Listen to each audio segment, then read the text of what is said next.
Chapter 1. The Eastern Wilderness World.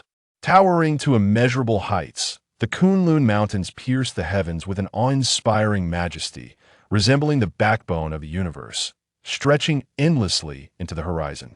Atop the mountain peak, ethereal mists swirl, mythical beasts frolic, and silver waterfalls cascade, while vast expanses of golden clouds undulate like rolling waves. Bridges of rainbows arch gracefully across the sky, creating a breathtaking vista that seems like a celestial paradise. In this moment, within a modest palace atop Kunlun Mountain, a young man clad in a pale blue robe, tall and handsome, sits cross-legged on a mat. His name is Li Qingxiu, a youth hailing from the blue-white star who, by a twist of fate, has traversed into the wilderness world. Just yesterday, he successfully passed the trials set by the primordial supreme being and became a direct disciple of the Chan Sect, a favored student of the sage. Your system has been activated. As Li Qingxiu diligently practices, a half-mechanical voice suddenly resonates in his mind. System, please roll out in a rounded manner. Upon hearing this, Li Qingxiu immediately opened his eyes. Upon realizing that the exclusive external system for traversers had been activated, he felt not a shred of excitement, but rather a deep disdain. After all, he is now one of the direct disciples of the primordial supreme being, with a future that gleams with endless promise and brilliance. Such systems either compel one to perform tasks like a mere cog in a machine, reducing one to a complete tool, or they entice one to refine treasures from the wilderness world to exchange for source points, becoming a traitor to the realm. As a direct disciple of a sage, and armed with memories of countless wilderness novels from his past life, Li Qingxiu is confident that he can carve out his own path to greatness, achieving sagehood without the need for any trivial system. System. Isn't a traverser supposed to feel grateful upon discovering their system activation? Buddy, you're truly making me see the world new, full of nonsensical rhymes. Are you preparing for an exam? They'll give you one last chance to roll away quickly, or it'll report you to the Tao, claiming there's an invasion of outer demons coveting the source of the wilderness. Though Li Qingxiu is currently only at the early stage of celestial immortality, he is insignificant before the Tao. However, the wilderness was forged by the great Pangu, who sacrificed his life to create it. If Li Qingxiu were to notify the Tao of outer demons seeking the source of the wilderness, it would undoubtedly attract their attention. Come on, don't be so impulsive, let's talk this out. As a traverser, don't you wish to become an unparalleled powerhouse that sweeps away all opposition? How about this? Complete a single task, and it'll reward you with a Tao-level technique. My master, the primordial supreme being, the true orthodoxy of Pangu, will naturally impart techniques. In comparison to a system lacking security certification, anti-counterfeiting labels, and operating licenses, Li Qingxiu places far greater trust in his master, the primordial supreme being. Although, in his past memories, the primordial supreme being was excessively domineering, unyieldingly protective of his own, which had left many powerful beings in the wilderness feeling disgruntled. For Li Qingxiu, as a direct disciple, this is a tremendous advantage. With this identity, in the future, apart from the 6 saints and Hongjun, who would dare not offer him a cigarette? Then how about I reward you with various heavenly materials, earthly treasures, and miraculous elixirs? The system continued to tempt him, unwilling to relent. My uncle, the Grand Supreme Elder, can refine any elixir. Don't you want to possess an innate spiritual treasure to soar through the heavens, captivating countless maidens? My uncle, the Supreme Elder, has over 1,000 innate spiritual treasures. Moreover, as the heir of Chao Wei's ambitions, if I were to captivate anyone, it would be countless married women. Even though Li Qingxiu recalls that during the Fengshan calamity, the 3 purities turned against each other, engaging in mutual slaughter. Prior to that, they were indeed quite harmonious, akin to a close-knit family. If Li Qingxiu were in need, requesting elixirs or innate spiritual treasure from the Grand Supreme Elder or the Master of Tongtian should not pose any issue. Additionally, having now become a disciple of the primordial supreme being, the 3 purities may not necessarily turn against him during the Fengshan calamity. After all, by that time, the Western Church had already developed, with numerous disciples like Yao Shi, Mithria, Luya, and Dizong, fully capable of filling the function roster. As the saying goes, a dead friend is better than a living Taoist. In Li King's past memories, the duo of Zhuanti and Jin had always lamented their poverty, hoarding the Western Church's resources and never allowing their disciples to emerge, while constantly fanning the flames of discord. This led the Grand Supreme Elder and the Primordial Supreme being to believe that only the disciples of the Chan Sect could fill the function roster and quell the calamity. At that time, once he reveals the multitude of Western Church disciples to the three purities, they would undoubtedly unite against external threats. Perhaps the function calamity would directly transform into a calamity for the West. Buddy, you're truly making me feel like Garen, silenced and defensive. As an old hand in the system realm, he had never encountered such an impenetrable host as Li Qingshu. I've already said, my master is the primordial being, my uncle is the Grand Supreme Elder, and my uncle is the Master Tongtian. I lack nothing and will not undertake any tasks. You might as well give up on that notion. I advise you to roll away quickly, or he'll summon the Tao to strike you down with divine lightning. Li Qingshu said, growing slightly impatient. Damn it, let's do this. You don't want to do tasks, huh? Then don't the rewards will still be issued. Now, you surely have no reason to report me to the Tao, right? The system's voice echoed once more in Li King's mind, surprising him slightly. However, regarding such a fortuitous event falling from the sky, Li Qingshu remained somewhat skeptical. After all, in his past life, he had been swindled out of 5,000 by someone claiming to be Qin Shi Huang. Is this for real? Let's see a top-tier, innate spiritual treasure to gauge your capabilities. Li Qingshu addressed the system. Currently, there is none. Worthless. Upon hearing this, Li Qingshu rolled his eyes, taken aback that the system spoke so grandly, yet couldn't even produce a single top-tier, innate spiritual treasure. Damn, the illustrious Chan Haonan of the system realm, am actually being looked down upon. What's just a top-tier, innate spiritual treasure? Give me a few minutes, and I'll steal one for you. After dropping those words, the system hurriedly vanished. Steal? Li Qingshu was left bewildered, attempting to call out several times, only to receive a prompt. Your system has activated the Plateau Bloodline and is currently robbing other systems. Please wait. What the hell? Plateau Bloodline? That's quite impressive. Li Qingshu was momentarily dumbfounded upon seeing the system notification. He never expected that his system would be so audacious, initiating a robbery against other systems at the slightest provocation. This system is indeed rather unusual. Just wondering if it can hold its own against other systems. I hope it won't just end up as a sacrifice. Just as Li Qingshu was lost in thought, the system's voice rang out in his mind again. Buddy, I'm back. How was it? Need I even say? I emerged victorious. The neighboring antagonist system was left in such disarray that it soiled its own diaper. Here, this is the top-tier, innate spiritual treasure you desired. As the system's voice faded, a square golden ancient cauldron materialized before Li Qingshu. The cauldron, resplendent in gold, was intricately inscribed with ancient and profound Tao patterns, swirling with the energies of Xian and Huang, emanating an overwhelming force capable of subduing all. Simultaneously, information about the cauldron appeared in Li King's mind. Top-tier innate spiritual treasure, Xian Huang Ding, forged from the energies of Xian and Huang, possessing the might to suppress worlds, alter time and space, unveil mysteries, and refine the powers of earth, water, fire, and wind. All innate spiritual treasures come with innate restrictions, and the higher the grade, the more restrictions there are. But Buddy has already helped you refine 24 of those restrictions now.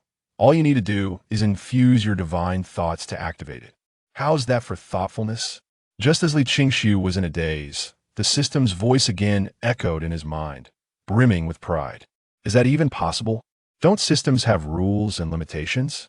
Li Qingshu was utterly flabbergasted, unable to believe that his system had truly snatched a top-tier, innate spiritual treasure from another. This was akin to a little cow riding a roller coaster, turning the world upside down. System rules? What are those worth? If I were to abide by such nonsense, I wouldn't have even entered. Entered? Li Qingshu was left even more perplexed. Indeed, But there's not much to it. I flipped right back out in a jiffy. Just got a bit of bounty on my head, that's all. Good gracious. Bounty, and that's all. You're like a kidney thief's redemption, a lawless rogue version of Zhang San. Li Qingshu privately clicked his tongue, astonished by the audacity of this system, which far surpassed his expectations, akin to a landslide in the system realm. So what do you think? Without the need to complete tasks to receive rewards, you won't report me to the Tao, will you? Not for the time being. Your future conduct will dictate that. Li Qingshu was quite content with the system's current performance. After all, who could refuse a system that offers free benefits? Moreover, the system had successfully refined all the innate prohibitions, and the process was remarkably smooth. In merely a quarter of an hour, Li Qingshu thoroughly refined the exquisite innate spiritual treasure, the Xian Huang Ding. With a mere thought, the square-shaped Xian Huang Ding appeared above his head, enveloping him in numerous streams of Xian Huang energy. This Xian Huang Ding possesses both offensive and defensive capabilities. From now on, my ventures into the wilderness are bolstered with additional security. Regrettably, I currently possess only the early stage of the celestial immortal realm, far from unleashing the full potential of the Xian Huang Ding. The pressing matter remains to elevate my cultivation level. Li Qingshu murmured.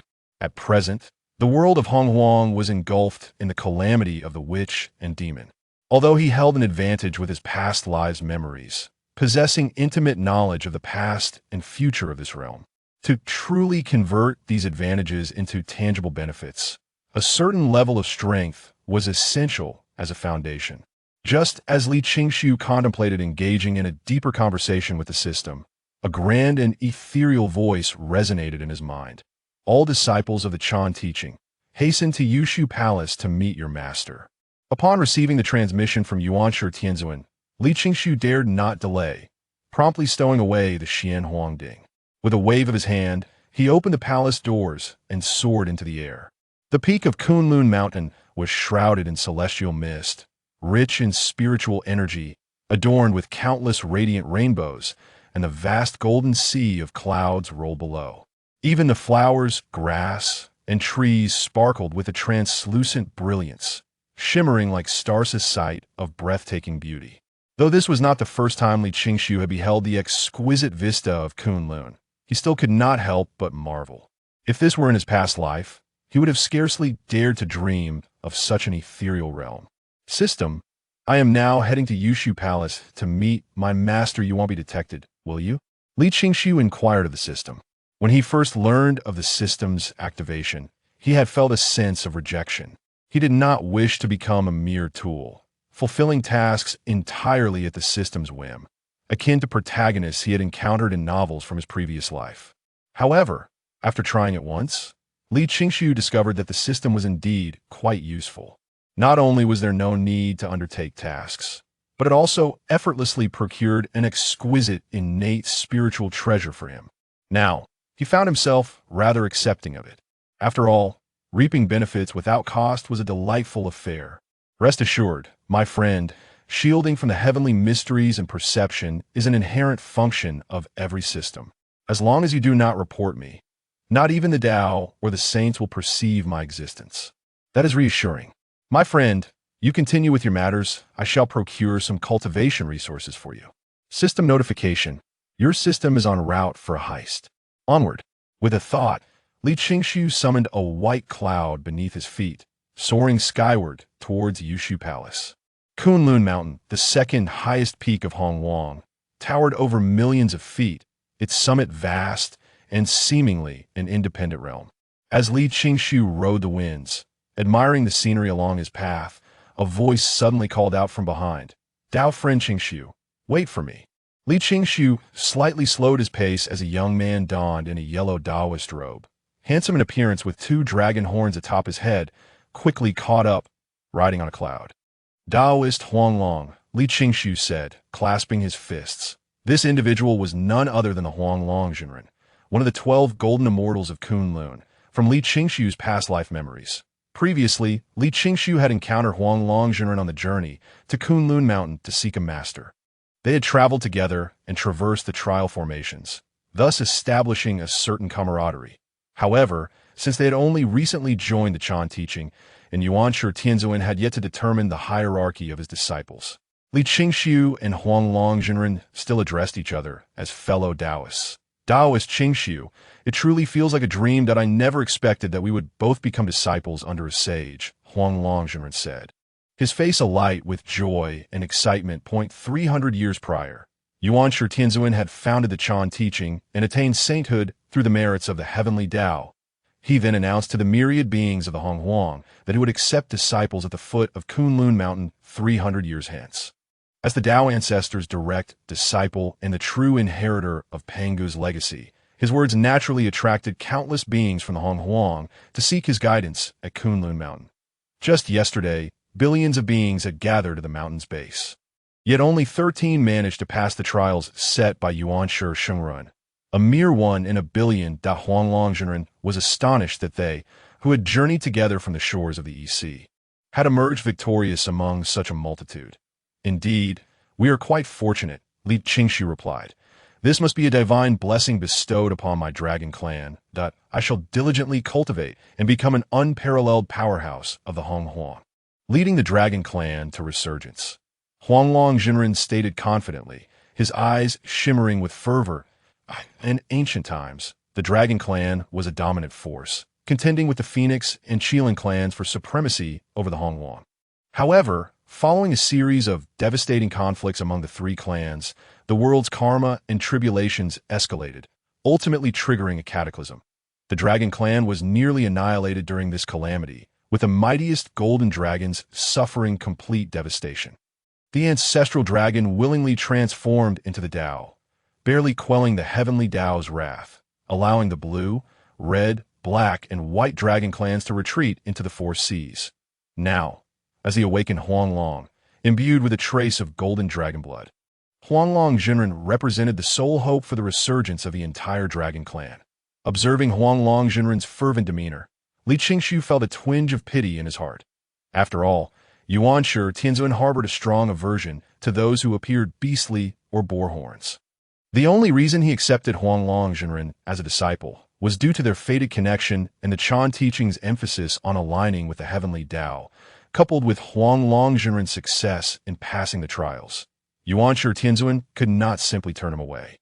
Yet, even with Huanglong Jinren as a disciple, Yuanshi Tianzuan still regarded him with disdain. In Li Qingxiu's memories from his past life, Huanglong Jinren ultimately became the Four-No Jinren, a figure devoid of disciples, skills, treasures, or achievements, and ranked among the weakest of Yuanshi Tianzuan's direct disciples. Then do your best, Li Qingxiu said. Although he was aware of Huanglong Jinren's impending fate, he felt it inappropriate to elaborate further. At most, he could offer assistance to Huanglong Jinren in the future, provided that Yuanshi Tianzuan bore no aversion to it, acknowledging their camaraderie as fellow disciples. Thank you for the encouragement, fellow Taoist, once I restore the dragon clan. Huanglong Jinren, still youthful and somewhat impetuous, excitedly recounted his grand ambitions to Li Qingxiu during their journey to Yushu Palace. Li Qingxiu did not find this off-putting. Rather, he felt a sense of melancholy. This vibrant, hopeful Huanglong Jinren would ultimately succumb to the harsh realities of life, burying his dreams with his own hands, as the old saying goes. Once we were a kaleidoscope of individuals. But gradually, reality has smoothed our edges, transforming us from a myriad of shapes into mere shadows of ourselves. After a quarter of an hour of flight, Li Qingxiu and Huanglong Jinren finally arrived at the entrance of Yushu Palace. The palace was entirely pristine white, soaring to heights of millions of zhong, enveloped in ethereal celestial mist. The 2 rows of white jade pillars at the entrance were intricately carved with lifelike dragons and soaring phoenixes. Above the grand entrance hung a massive plaque, inscribed with the gilded characters Yushu Palace, emanating a subtle aura of sanctity, imbuing the entire palace with an air of profound authority. Let us enter. Our master should be waiting for us inside. As Li Qingxiu noticed the doors of Yushu Palace swing open, he flew straight in, with Huanglong Jinren closely following. The interior of Yushu Palace was extraordinarily vast, resembling a miniature world, shrouded in mist formed from spiritual energy. After flying for a while, they finally reached the central hall and beheld Yuanshi Tianzuan. Yuanshi Tianzuan sat cross-legged upon a golden lotus. Appearing as a middle-aged man, garbed in a purple-gold starry Dao robe, crowned with a jade tiara, exuding an unparalleled presence. Within his gaze were visions of the cosmos' evolution and the desolation of the myriad stars. A sight both awe-inspiring and fearsome, instilling a profound sense of reverence. Beside Yuanshi Tianzuan sat an elderly man with graying hair and a thin frame, his kindly eyes framed by a benevolent expression. Clothed in a yellow robe, this man was known as Randang Daoren, who had also passed the trials alongside Li Qingshu and the others and sought to become Yuanshi Tianzuan's disciple. However, being mindful of the camaraderie they once shared as guests of the Purple Cloud Palace, Yuanshi Tianzuan did not accept Randang Daoren as a disciple, but instead granted him the title of vice leader of the Chan teaching.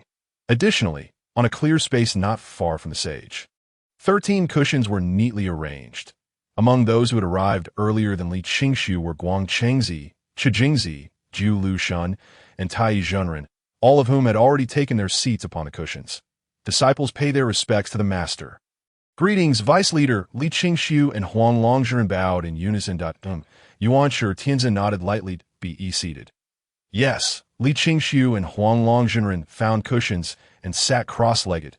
Shortly after they settled, 7 others, including Lingbao Dashi, Wenshu Guangfa Tianzuan, Huxian Zhenren, Sihong Daoren, Yuding Zhenren, Daoxing Tianzuan, and Nanji Xianwang, arrived in quick succession. The order of their arrival also served as an indication of their relative strengths. The most powerful among them was, of course, Guang Chengzi, who stood at the pinnacle of the celestial immortal realm. He was also the first to successfully navigate the trials, making him a formidable presence. As for Chijingzi and Jiu Lushan, they were at the late stage of the celestial immortal realm. Li Qingshu, being at the initial stage of the celestial immortal realm, held a moderate standing among Yuanshi Tianzuan's 13 disciples. Not particularly weak, yet not exceptionally strong, especially considering that Nanji Xianwang had yet to break through to the celestial immortal realm. Once all the disciples had gathered, Yuanshi Tianzuan spoke. After achieving enlightenment, I have secluded myself for several centuries and have finally devised the cultivation method known as the Yuqing Xianjua. Since you have all joined my sect, I shall impart this method to you today. However, considering your current lack of strength, I will first explain it to you, aiding your comprehension and enhancing your cultivation. To Li Qingshu, Guang Chengzi, and the others, upon hearing these words, displayed expressions of delight. After all, Yuanshi Tianzuan is the embodiment of the 3 pure ones, a sage of the heavenly Tao, whose every word and action resonates with the profound truths of the universe. The jade-clear celestial scriptures he has imparted are undoubtedly transcendent and ineffably mysterious. Additionally, the sage's teachings represent an unparalleled opportunity, capable of dispelling doubts and laying a foundation for rapid advancement in cultivation. Contemplating this, the crowd began to focus their minds, preparing to attentively listen to the sage's discourse. The teachings of the 3 caverns and myriad scriptures formed a vast cosmic script, gathering energy into written form, weaving through the void, and manifesting the ethereal principles that transcend time and space. As Yuanshi Tianzuan spoke, each word was a gem, resonating powerfully and reverberating through the heavens, instantly conjuring countless wondrous phenomena. A great river of the Tao emerged from the void, showering down endless patterns of laws, while chaotic energies surged, and innumerable Tao patterns converged into blooming golden lotuses, exuding an aura of profound principles. In that moment, a kaleidoscope of colors illuminated the skies, celestial melodies echoed throughout the universe, and countless golden lanterns, jewels, and cascading pearls fell from the heavens like a continuous stream of raindrops. The sage's voice, akin to a mighty bell, filled the atmosphere with boundless rhythms of the Tao, and all present were enveloped in a state of profound mystique. Some closed their eyes gently, wearing serene smiles, greatly benefiting from the teachings, while others furrowed their brows, their expressions serious, grasping only fragments of the sage's wisdom. Among them, Guang Chengzi's reaction was the most pronounced. A faint celestial light enveloped him, surrounded by countless golden lotuses, as his primordial spirit resonated with the universe. And ethereal images of all things swirled above his head, indicating that he had entered a state of enlightenment. Noticing this, Yuanshi Tianzun nodded slightly, his gaze towards Guang Chengzi filled with satisfaction. He clearly held great esteem for Guang Chengzi. Meanwhile, the Lantern Master, a formidable ancient being endowed with top-tier innate roots and the cultivation of a Deluo golden immortal, also quickly fell into a state of realization. In contrast, Li Qingshu found himself somewhat lost in the sage's teachings, grasping only vague concepts. After all, the profundity of the sage's discourse was overwhelming, directly touching upon the ultimate truths of heaven and earth and the essence of laws, with Li Qingshu's foundational roots and comprehension not being particularly exceptional. Alongside his relatively modest cultivation, he could only manage to understand a fraction of the teachings. The sage's discourse was an opportunity that was both rare and invaluable, and just as Li Qingshu grappled with his confusion, a voice from the system echoed in his mind. Ding! Your system has returned victorious. With the activation of the real-time translation feature, the arcane and convoluted phrases spoken by Yuanshi Tianzun instantly became clear and comprehensible to Li Qingshu. How remarkable! I didn't expect you to possess such a function. Li Qingshu silently praised the system for its thoughtful assistance. Of course, I've already informed you that I am the pinnacle of the system world, and this is merely one of my countless capabilities. Would you like to hear the dialect version? No, just the standard translation will suffice. Upon hearing this, Li Qingshu hurriedly halted the system's display of prowess. All right, I just snagged a 10,000-fold comprehension card. S-U-S-I-T-A-S, the system's voice resonated. Li Qingshu's body trembled slightly. A wave of icy clarity surged through his mind, and his comprehension skyrocketed to a staggering 10,000 times, as if he had ascended to another realm. The powers of the laws of the universe became vividly clear in Li Qingshu's perception. Not only could he comprehend the sage's teachings, but he could also fully grasp their profound essence and underlying truths. As Yuanshi Tianzun's resonant voice filled his mind, Li Qingshu felt as if he were soaring through the vast ocean of the Tao, instantly entering a deep state of realization. In the next moment, radiant golden light erupted from his being, illuminating his spiritual platform, as both his physical form and primordial spirit underwent a baptism by the laws of the universe. Countless Tao patterns coalesced into chains of divine laws that encircled him, while innumerable golden lotuses blossomed around him, seemingly guarding a divine presence. The aura he exuded surged forth like an erupting volcano, rapidly expanding in that instant. Figures like Huanglong Zhenren and Lingbao Dashi were all stirred by the extraordinary phenomena emanating from Li Qingshu. When they beheld Li Qingshu, enveloped by countless golden lotuses and chains of divine laws, radiating a profound aura of the Tao, their faces were painted with expressions of utter astonishment, while they struggled to grasp the sage's teachings, which remained elusive. Li Qingshu's comprehension was astonishingly profound, propelling him into a state of unity with the cosmos. Yuanshi Tianzun regarded Li Qingshu with a hint of surprise. He had initially believed that among his direct disciples, Guang Chengzi possessed the most exceptional roots and potential, even considering him as the future master brother of the Chan teaching. His astonishment, Li Qingshu's comprehension was truly extraordinary, enabling him to fully comprehend the sage's teachings despite being at the early stage of celestial immortality, surpassing Guang Chengzi's prowess by countless folds. However, beyond his surprise, Yuanshi Tianzun felt a greater sense of joy. After all, Li Qingshu was one of his cherished disciples, and the greater Li Qingshu's potential, the stronger the future of the Chan teaching would be. Focus on listening to the teachings. Do not be distracted. Yuanshi Tianzun cautioned as he noticed that Qi Jingzi and the others were captivated by the aura and phenomena radiating from Li Qingshu. Understood. Qi Jingzi and the others responded in unison, promptly retracting their focus and closing their eyes once more to diligently contemplate the sage's teachings. 500 years passed in a fleeting moment. As Yuanshi Tianzun concluded his discourse, the resonant tones that echoed within the Yushu Palace gradually faded, and the grand river of the Tao, along with the golden lotuses, dissipated. Huanglong Zhenren, Guang Chengzi, and the Lantern Master opened their eyes in succession, their faces aglow with delight and exhilaration. Though they had not fully grasped the sage's teachings, they nonetheless experienced tremendous growth in their cultivation, advancing by leaps and bounds.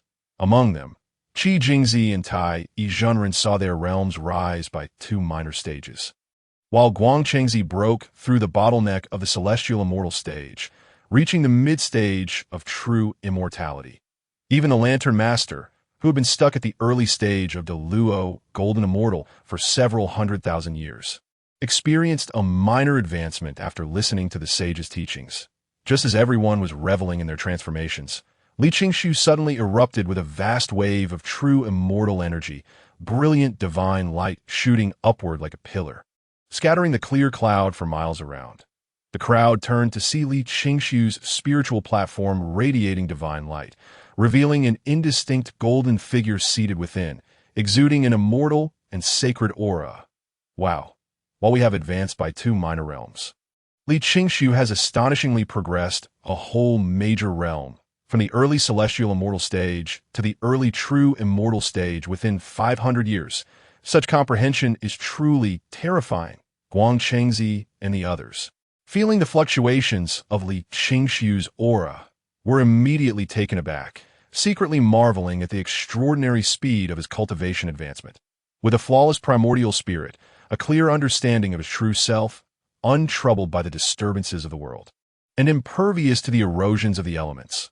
This is the essence of a true immortal, isn't it?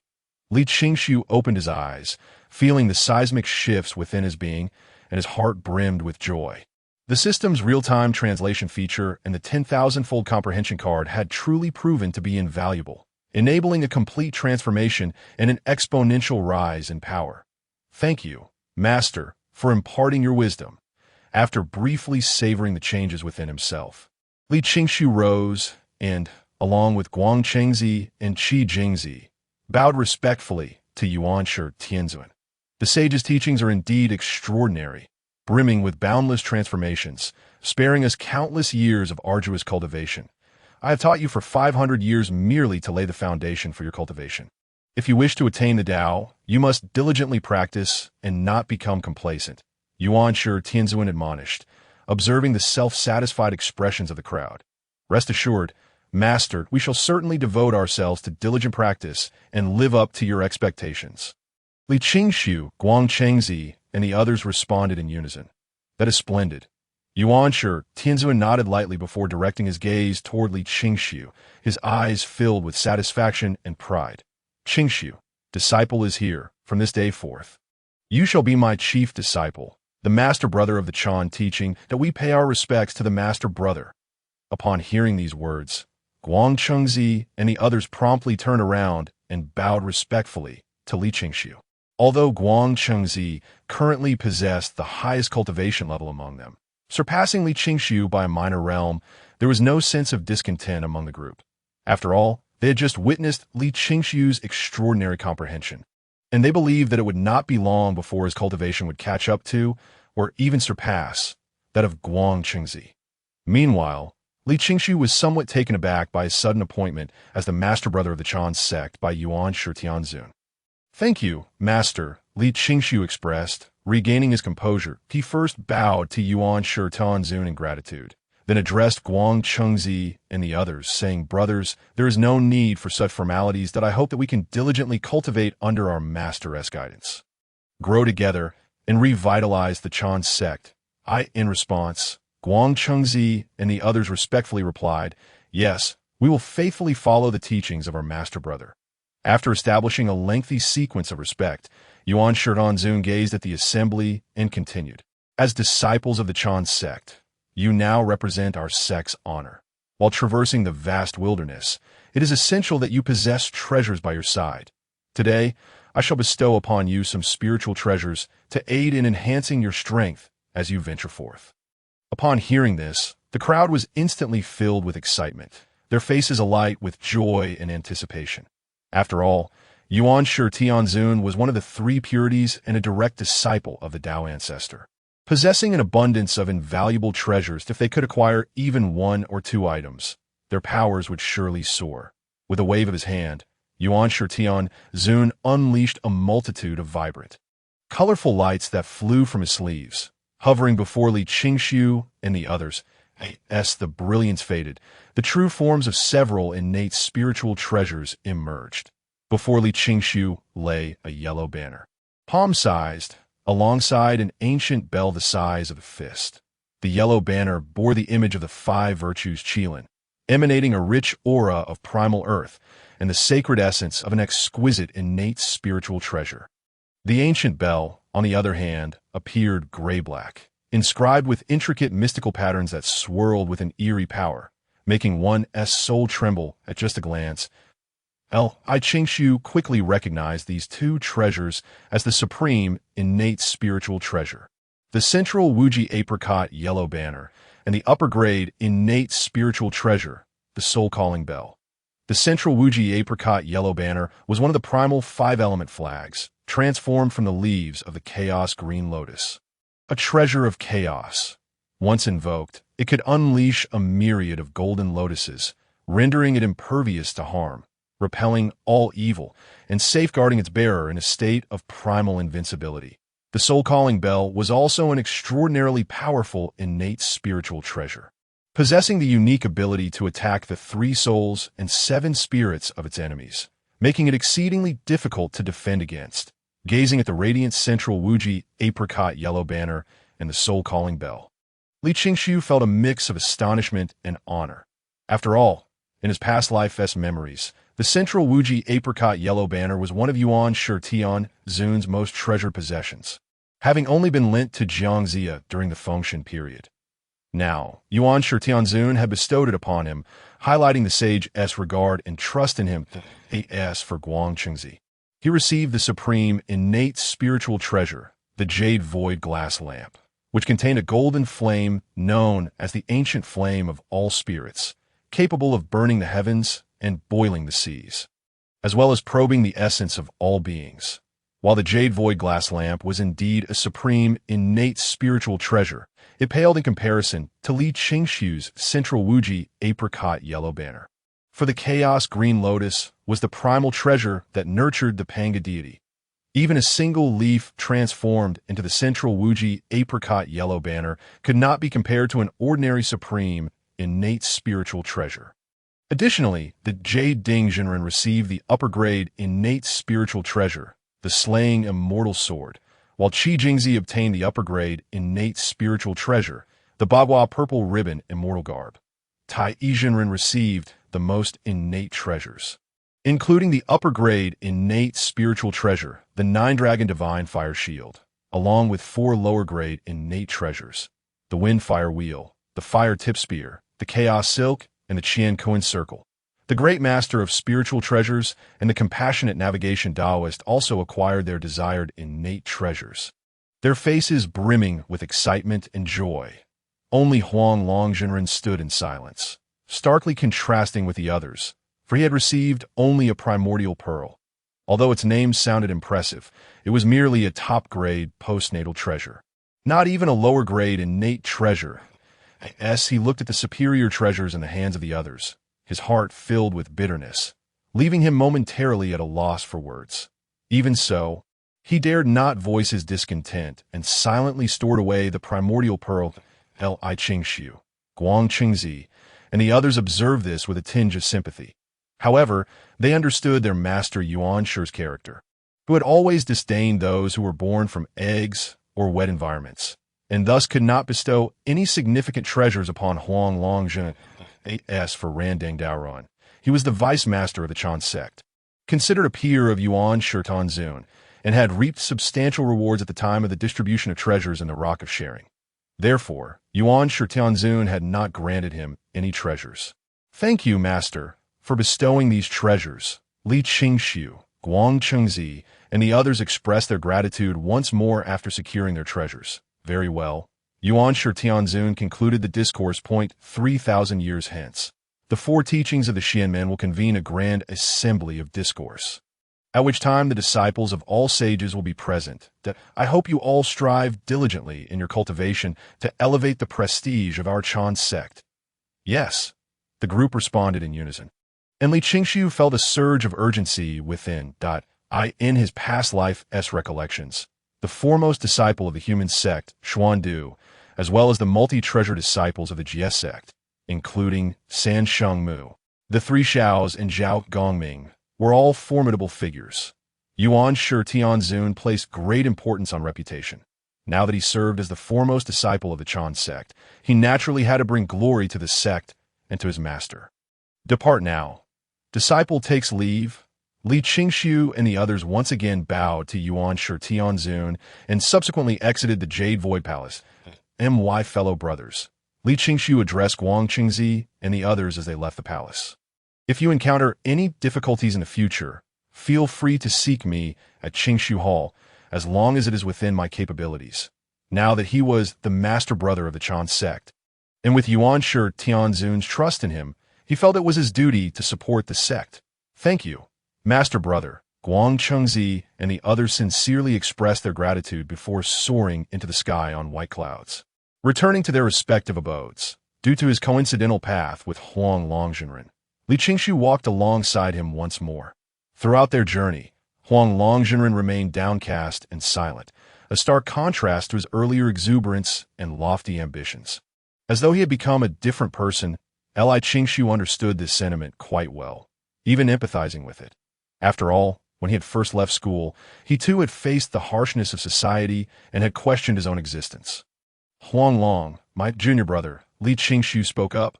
Master brother, Huang Longjinren lifted his gaze, his eyes filled with envy. He had not anticipated that Li Qingshu's comprehension would be so extraordinarily high, elevating an entire realm after merely 500 years of listening to the teachings, and becoming the master brother of the Chan Sect with boundless prospects. In contrast, he, who had accompanied Li Qingshu into the Chan Sect, was overlooked, if not detested, by the sage master. The divergence in their fates was indeed stark. Junior brother, I can understand your feelings. However, as the personal disciple of our master, being able to hear the sage's teachings and cultivate the Yuqing immortal method on Kunlun Mountain is a tremendous opportunity, far surpassing the starting point of ordinary cultivators. With your current status, you can protect the Dragon Clan to a certain extent. Thus, you must not succumb to despair or self-pity. Instead, seize this immense opportunity to diligently cultivate, striving to make our master see your efforts and change his perception of you. The wilderness is a world where the weak are devoured by the strong, if you cannot become a powerful figure yourself. Merely relying on your identity as a disciple of the Chan Sect may not be enough to deter those who covet the Dragon Clan. Qingshu spoke earnestly, within the depths of his past life memories. It was precisely because the Huang Longjinren was the weakest among the Chan Sect and displeased by the Yuan Shi Tianzun that the Heavenly Court and the Buddhist sect dared to schematically plot against and oppress the Dragon Clan with such audacity. This revelation from Li Qingshu served as a sudden enlightenment for the Huang Longjinren, instantly dispelling the clouds of despair that had lingered in his heart. Previously, he had only perceived the disdain and contempt from the Yuan Shi Tianzun, neglecting the tremendous advantages and benefits he already possessed. Should he succumb to despair, he would undoubtedly provoke further disdain from the saints, becoming a mere laughingstock among the disciples of the Chan Sect. Thank you, senior brother, for your guidance, the Huang Longjinren expressed with profound gratitude, bowing deeply to Li Qingshu. Indeed, Li Qingshu replied, feeling a sense of relief as he witnessed the Huang Longjinren rejuvenate his spirits. The two continued their conversation while soaring toward the Taoist temple. During this journey, Li Qingshu noticed a plethora of unfamiliar faces atop Kunlun Mountain. Some bore wings, while others sported beastly horns, evidently new disciples taken in by the Tongtian Jiaozhu over the past 500 years.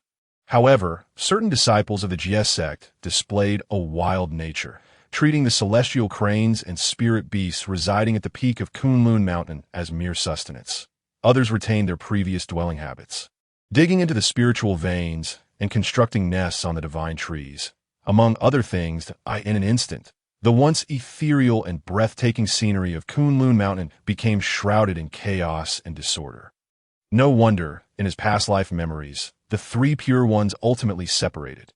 Though Li Qingshu felt a twinge of discomfort at this sight, he recognized that the three teachings were now united, and Kunlun Mountain served as a shared Taoist temple for the three pure ones. Thus, he refrained from interference, hoping that in due course, these Chan Sect disciples would temper their behavior. Soon enough, Li Qingshu parted ways with the Huanglong Jinren and returned to the Qingshu Hall. System? Li Qingshu called out tentatively. Your system is currently engaged in a heist. Please wait a moment. What the heck? So it went on another heist. No wonder it had been occupied previously. Li Qingshu couldn't help but marvel at the sheer audacity of his system. It seemed perpetually involved in theft or en route to commit one, akin to a rogue in the realm of systems. Seeing that the system had not yet returned, Li Qingshu settled into a meditative posture.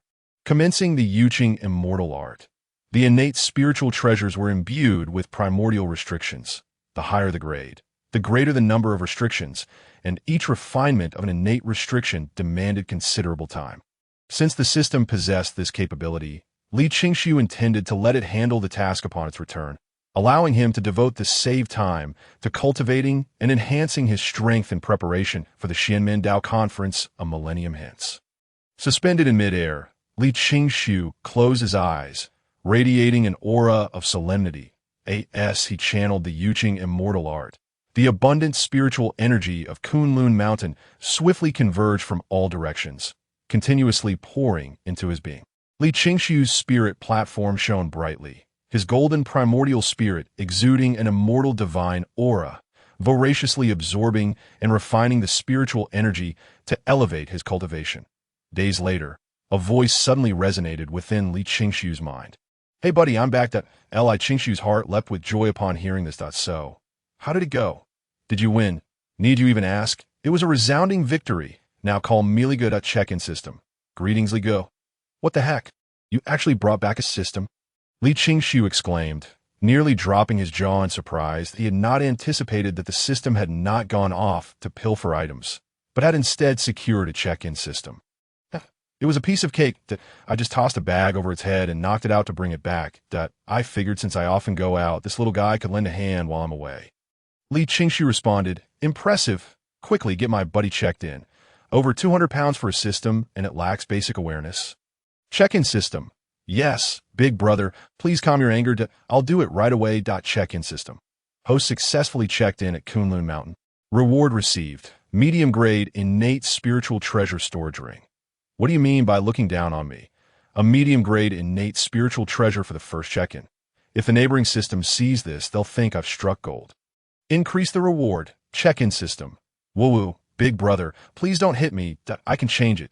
Check-in system. Congratulations, host has received the reward. High-grade innate spiritual treasure, the Lotus Lantern. Bang, bang, bang, system notification. Your system is currently engaging in a violent reprimand of the check-in system. Li Qingshu, I'll give you one last chance. Give me a chaos root foot, or I'll dismantle your weights this instant. Check-in system. Big brother, the top-tier innate spiritual treasure is already my maximum authority. If I were to acquire a chaos root foot, I would violate system rules and be sent to pick up soap. The sound of blades sharpening. It seems that when faced with rules versus weights, you choose the rules. Check-in system. Big brother, please don't take away my weights. I'll give it to you. I will. Check-in system. Congratulations. Host has successfully checked in at Kunlun Mountain, receiving the Chaos Demon God Root Foot. As the voice of the check-in system echoed, Li Qingshu instantly felt an incredibly pure and vast primordial force surge into his body like the Milky Way cascading from the heavens. Boom! Li Qingshu's body trembled violently, both his physical form and primordial spirit radiating an overwhelming brilliance as the surging primordial power inundated his limbs and bones, fundamentally reinforcing and transforming him from within. Endless chaos energy erupted from the void, completely enveloping Li Qingshu and forming a chaos cocoon. Within the cocoon, the sounds of wind and thunder resonated, and chaotic patterns flickered in and out of existence, as if the very heavens were being forged, emanating an unsettling aura. Li Qingshu's metamorphosis lasted for several centuries. It was not until 600 to 700 years had elapsed that the chaos cocoon gradually dissipated, revealing his true form. This moment, Li Qingshu sat suspended in the void, harmonizing with the surrounding cosmos, exuding an aura of terrifying might akin to a surging ocean. His body radiated divine light, with countless chaotic patterns coalescing into divine chains, imprinted within his flesh and bones, resembling a newly born chaos demon god. Above Li Qingshu's head floated 3 buds of gold, silver, and lead, each only the size of a fist yet transparent, radiating an incredibly sacred brilliance that hinted at an immortal essence. To cultivate as a human, one must return the 5 elements to the 5 elders, and through the transformation of the 3 flowers, attain the essence of the 3 pure ones, ultimately returning to the original, boundless essence and achieving ultimate transcendence. The 3 flowers of heaven, earth, and humanity coalesce from Li Qingshu's essence, spirit, and vitality, serving as proof of his ascendance to the golden immortal realm.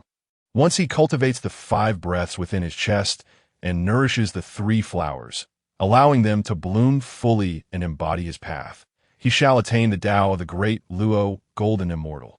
Equal in longevity to the sun and moon, as the extraordinary manifestations surrounding Li Qingshu gradually receded, he opened his eyes to Li Qingshu discovered that after integrating the chaos root foot, his physical form, primordial spirit, divine power, and affinity with laws had undergone a monumental transformation.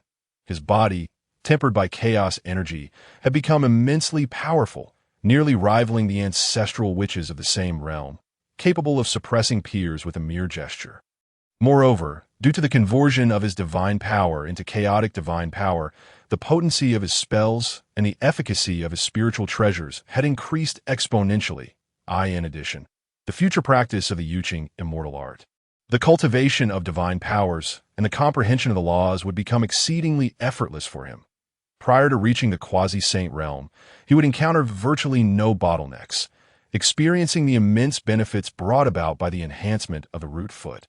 Li Qingshu finally understood why the Yuan-Shi Tianzuan placed such importance on root foot selection when accepting disciples. The disparity in strength between different root feet was indeed like heaven and earth. My current chaos root foot has already surpassed the likes of Dongwang Tai and Kunpeng Laozu. The top powers of the primordial it seems only the 3 pure ones and the honored ancestor Hongjun possess root feet that can compare to mine. Li Qingshu murmured, his heart swelling with excitement and confidence for the future. So, how about it? Did I deliver? The system boasted. Li Qingshu replied, absolutely. From the moment a living being is born, their roots and innate gifts are predetermined, immutable even by a sage. Only the system, as an external force, can facilitate a transformation from a superior innate root to a chaotic one. Indeed, my friend, you are a titan in the realm of systems. As long as you refrain from reporting me to the Tao, I will retrieve anything you desire. Good buddy, a pleasure to collaborate. However, you are currently being hunted. With such ostentatious actions, are you not afraid of being captured again? Li Qingshu inquired with a hint of concern. Those inept enforcers from the system's law enforcement bureau could not catch me even if their parents gave them another pair of legs. Seeing the system boast so confidently piqued Li Qingshu's interest. Since you were so formidable, how did you end up in that predicament? Alas, the past is best left unspoken. Yet, since the pinnacle cannot be retained, I shall retrace my steps. What a bold plan, robbing the system bank. By the way, what does the system bank hold? Source points. Li Qingshu, while astonished, was also somewhat puzzled. Typically, a small bank would hold a few source points. However, those trifling amounts would hardly catch my eye. If I'm going to act, I aim for the grand, directly targeting the central bank. Within, there lies not only an abundance of source points, but also unimaginable treasures. Once we successfully execute this heist, we shall surely rise to prominence. Li Qingshu nodded at this suggestion. You truly are audacious. Under normal circumstances, robbing the central system bank wouldn't even require my direct involvement. A mere word from me would suffice. The challenge lies in the fact that most of my former subordinates have been imprisoned. Currently, within the system's prison, an astounding 95 out of every 100 systems are my former subordinates. If I cannot rally enough manpower, perhaps I will devise a plan to stage a prison break first. Rob the central bank while orchestrating a prison break. You are truly living on the edge of recklessness. I feel that as your host, I am in considerable danger. Should you fail, I wouldn't end up behind bars collecting soap, would I? Li Qingshu asked warily. Having just traversed into the primordial world, and now being a disciple of the primordial lord. His future appeared bright, with countless aspirations awaiting his pursuit, and he had no desire to be embroiled in such chaos. Rest assured, the system's law enforcement bureau is bound by regulations that do not extend to hosts. I will first gather allies and see what I can pilfer. For any dirty work or laborious tasks, simply assign them to the system. Very well, go ahead, try to acquire as many 10,000-fold comprehension cards as possible. They are genuinely invaluable. 10,000-fold comprehension cards? No problem. System, be clever and serve my buddy well. Otherwise, you shall see how I deal with you upon my return, system. Understood, big brother. With that, the system vanished momentarily, and Li Qingshu did not hesitate to produce his central Wutu apricot yellow banner and the soul-returning bell. Quickly refine the restrictions within these two innate treasures, system. Understood, big brother. A peculiar light flashed across the central Wutu apricot yellow banner and the soul-returning bell. A notification echoed in Li Qingshu's mind. System notification. The innate restrictions within the central Wutu apricot yellow banner and the soul-returning bell have been fully refined. Please check, host. After probing with his divine sense, Li Qingshu confirmed that the innate restrictions had indeed vanished. Well done, system. Thank you for the compliment, big brother. Your satisfaction is all that matters. Indeed, subsequently, Li Qingshu effortlessly refined these two innate treasures completely. With a mere thought, the central Wutu apricot yellow banner soared into the sky, hovering above him, radiating the brilliance of the five virtues Qilin, while countless patterns emanated, forming a golden barrier that enveloped him. Now, possessing a chaotic root, combined with the exquisite innate treasures of the Xianhuang Ding and the central Wutu apricot yellow banner, as well as the superior innate treasure of the soul-returning bell, I should be invincible at the golden immortal realm. However, to truly dominate at the forthcoming Xianmen Dao Conference and bring glory to the Chan Sect may still require additional strength. I Qingshu murmured, remaining humble despite his rapid power surge. After all, in his previous life's memories, the Grand Master of Xiandu was the sole direct disciple of the Supreme Clarity, with formidable strength comparable to ancient powers. During the Fengshan calamity, when the Taoist of multiple treasures was struck by Guang Chengzi with the Fan Tian seal amidst the myriad immortals, he merely stumbled. Zhao Gongming pursued the Taoists of Randing and Luya, while the three celestial maidens nearly annihilated the 12 golden immortals of Kunlun in the Nine Curves Yellow River Formation. The Grand Master of Xiandu, the Taoist of multiple treasures, the three saintly mothers, the Golden Spirit Mother, the No Danger Mother, and the Turtle Spirit Mother, and Zhao Gongming were all incredibly formidable figures. Even with his current power surge, Li Qingshu doubted he could defeat them. However, only a few hundred years had passed since the saints delivered their teachings, and Li Qingshu was confident that his strength would undoubtedly rise another tier before the conference. Just as Li Qingshu was about to store the apricot yellow banner and the soul-returning bell, intending to seize the moment to cultivate the Yuqing immortal technique, the voice of the yellow dragon true man, tinged with anxiety, suddenly echoed from outside the hall. Eldest senior brother, are you there? Yellow dragon? Li Qingshu, though puzzled as to why the yellow dragon true man would suddenly seek him out, waved his hand to open the door of the Qingshu hall. Boom! The next moment, the yellow dragon true man flew in on a white cloud. Greetings, eldest senior brother. The yellow dragon true man landed not far from Li Qingshu and bowed respectfully. Junior brother Huanglong, what brings you here? Li Qingshu noticed the swelling on Huanglong's right cheek and the fresh red handprint on his face, prompting him to frown. Eldest senior brother, the yellow dragon true man raised his head, his face betraying a sense of shame. What transpired? Li Qingshu pressed. While I was cultivating in my cave, 3 disciples from the Chan Sect suddenly barged in, attempting to seize my Taoist abode. I quarreled with them, but I was no match and was immediately expelled. The yellow dragon true man recounted in fragmented sentences, his expression filled with embarrassment, clearly feeling he had tarnished the reputation of the Chan Sect. What audacity! As peers of the 3rd generation of the Xianmen, how dare they act so recklessly, forcibly seizing the Taoist abode of a disciple from the Chan Sect? This is utterly lawless. Upon hearing this, Li Qingshu's brows furrowed in anger. Ever since the disciples of the Jia sect arrived at Kunlun Mountain, they had turned what was once a paradise into a chaotic realm. However, out of respect for their shared identity as disciples of the Xianmen, he had refrained from speaking out.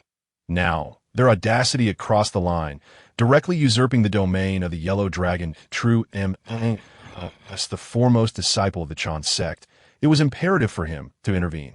Otherwise, not only would it disgrace the Chan Sect, but the Jia Sect disciples might also become increasingly brazen. Let us go. I will help you reclaim your Taoist abode, Li Qingshu declared, soaring out of the hall. Thank you, eldest senior brother. The Yellow Dragon True Man's heart swelled with joy at the response and hurriedly followed suit. Upon exiting the Qingshu Hall, Li Qingshu observed that the situation atop Kunlun Mountain had deteriorated further. Not only were there caves and dens everywhere, but the various spiritual beasts and celestial cranes that once abounded were nearly extinct. Under the guidance of the Yellow Dragon True Man, Li Qingshu soon arrived before a towering peak. Eldest brother, this is the place. The Yellow Dragon True Man pointed to a cave emitting ethereal mist and abundant spiritual energy from its entrance. Li Qingshu released his divine sense and discovered that beneath this cave flowed a branch of the main spiritual vein of Kunlun. The spiritual energy within the cave was exceptionally rich and pure, making it an ideal location for cultivation. And oh wonder, it had attracted the attention of the disciples from the Jia sect. Disciples of the Jia sect, I shall count to 3. Come out and face me. Li Qingshu stood with his arms crossed, poised upon the clouds, and spoke, his resonant voice transforming into a surging wave of sound that penetrated the depths of the cave. Soon, 3 robust figures charged forth from within, their presence commanding and fierce. Leading them was a brawny man clad in a purple-blue robe, possessing the body of a human and the head of a lion. His face adorned with a golden beard, and his eyes wide with an imposing ferocity. Following closely was another man, also of formidable stature, dressed in a silver robe, bearing the form of an elephant. His elongated silver trunk twisted like a serpent, and a pair of curved ivory tusks gleamed with a pearlescent light. The third man was tall and muscular, with the body of a human and the head of an eagle. Garbed in a black and gold robe, sporting wings upon his back, his gaze sharp and menacing, instilling an unsettling dread, in an instant, Li Qingshu, drawing from his memories of a past life, recognized their identities, the Qiushu Xian, the Ling Xian, and the Yu Xian in Li Qingshu's recollections, while these 3 were merely attendants of the Chan Sect leader among the 7 immortals. Their strength was exceptionally formidable, rivaling that of the inner disciples of the Jia sect. Notably, the Yu Xian, being the son of the Yuan Feng, embodied the essence of the golden-winged Great Peng, one of the most powerful innate beings of the primordial era, instilling fear with his prowess. Huolong, the Qiushu Xian sneered. I warned you before. Should you dare return, I shall break your legs. It seems you are truly forgetful. Brother, why waste words with him? Just break his legs and teach this bred a lesson. The Ling Xian cackled, a glimmer of divine light emanating from his hand as a sturdy iron staff materialized. Upon witnessing this, Huolong felt a surge of anxiety and instinctively edged closer to Li Qingshu. The Yu Xian, however, refrained from immediate action, as the innate sharpness of the golden-winged Great Peng allowed him to sense a veiled threat emanating from Li Qingshu. Who are you? He inquired, his gaze slicing through the air as he scrutinized Li Qingshu. I am Li Qingshu, the elder brother of the Chan Sect. I have come to seek justice for my junior brother Huolong, that if you return my junior brother's dojo and offer an apology. I shall overlook this matter, Li Qingshu declared, his tone firm as he issued an ultimatum to the trio, who were behaving so tyrannically, usurping Huolong's dojo and threatening to break his legs. Ha! This Kunlun Mountain is a shared dojo of the 3 pure ones. Why should your Chan Sect disciples reside here while we cannot? The Qiushu Xian retorted, his demeanor growing increasingly audacious upon learning of Li Qingshu's identity. After all, they were primordial aberrations, their might formidable. And the Yu Xian, being the son of the Yuan Feng, held Li Qingshu in disdain. While it is true that Kunlun Mountain is a shared dojo, there is a matter of precedence. You disregard the principles of the Xianmen, seizing my junior brother Huolong's dojo and inflicting such violence upon him. Do you not yet realize your folly? Li Qingshu's tone grew heavier, his patience waning. Precedence, the Qiu Shou Xian scoffed. In my eyes, there is no such thing as precedence.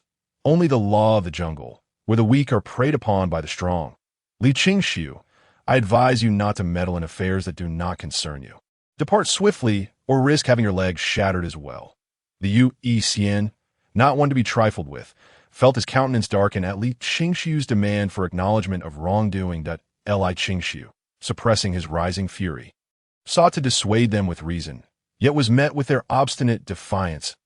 As the saying goes, when one is on the brink of death, their words become conciliatory, regardless of how arrogant an individual may be.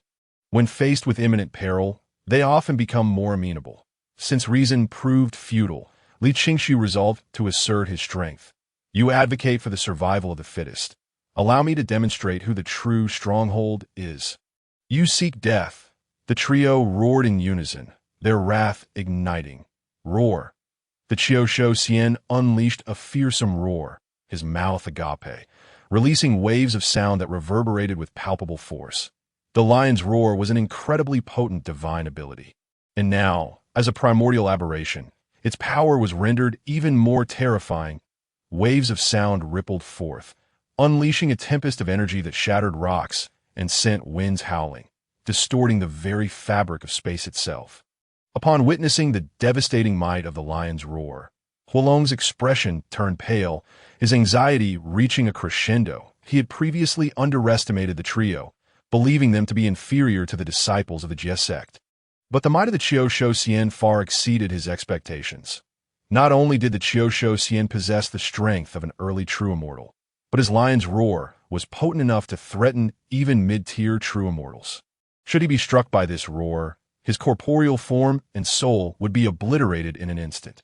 Furthermore, Huolong considered that while Li Qingshu held the title of elder brother within the Chan Sect, he had only recently attained the true immortal realm during the saint's teachings. Whether he could withstand the Qiu Shou Xian's assault remained uncertain. Sweat beaded on Huolong's forehead as he panicked, while Li Qingshu remained unperturbed, exuding calmness. With a simple gesture of his right hand, he effortlessly dissipated the oncoming wave of destructive sound. Humph. The foremost of the Chan Sect indeed possesses some measure of skill, the Qiu Shou Xian acknowledged, understanding that Li Qingshu's prowess surpassed that of Huolong by several degrees. Nevertheless, as a primordial aberration, the nine-headed lion retained unwavering confidence in his strength. In an instant, the Qiu Shou Xian's form began to swell rapidly. Within mere breaths, he transformed into a colossal creature with 9 massive heads, his body radiating a golden hue, emanating an overwhelming presence that was both fearsome and imposing. That 9-headed sky swallowing. The Qiu Shou Xian bellowed. Opening his 9 gaping maws. He activated his innate divine ability. The mouths morphed into 9 swirling black vortexes, unfathomably deep, as if connecting to the underworld itself. In the next moment, a terrifying suction force erupted from the vortexes. The peaks of Kunlun Mountain trembled, the sky darkened, and countless boulders and towering trees were uprooted, helplessly drawn toward the 9 swirling voids. The Qiu Shou Xian's innate ability was unparalleled. Prior to joining the Chan Sect, he had consumed many powerful foes with his 9-headed sky swallowing, converting them into his sustenance. Now, fueled by his full might, this ability unleashed a force that could terrify even gods and demons, as if intent on devouring the very heavens and earth. Amidst the tempest, Li Qingshu radiated a serene light, exhaling chaotic mist that coalesced into a barrier, enveloping both himself and Huolong, shielding them from the dreadful, consuming force. Regardless of the terror of the Qiu Shou Xian's 9-headed sky swallowing, both Li Qingshu and Huolong remained steadfast and unyielding. "Brother, I come to assist you," the Ling Xian exclaimed, witnessing the Qiu Shou Xian's inability to subdue Li Qingshu. With a mighty roar, he too summoned his innate divine ability. In an instant, his elephant trunk surged to an immense length, covered in metallic patterns, descending upon Li Qingshu like a formidable silver mountain. Embodying the force of 1,000,000 collapsing heavens. Should one be struck, even the stars would shatter into fragments. However, in the face of this unparalleled and terrifying blow, Li Qingxiu, with an air of nonchalance, raised his right palm. An immense force instantaneously supported the towering elephant trunk, rendering it immobile. With a mere gesture, Li Qingxiu effortlessly neutralized the formidable abilities of Qiushou Xian and Lingya Xian. This spectacle left Huanglong Zhenren, who stood by, utterly astonished, as he was taken aback by the immense leap in his senior brother's power over the span of merely a few centuries. Eldest brother, second brother, do not panic. Seeing his two elder brothers falter, Yue Xian's hands shimmered with divine light, and in an instant, a low-grade innate spirit treasure, a great halberd, materialized. With a mighty roar, Yue Xian, in the mid-stage of true immortal, unfurled the golden wings of the rock behind him, transforming into a brilliant arc that soared into the sky. His wild hair danced in the wind, standing on end, as his robust form exuded an overwhelming aura, resembling a formidable demon god.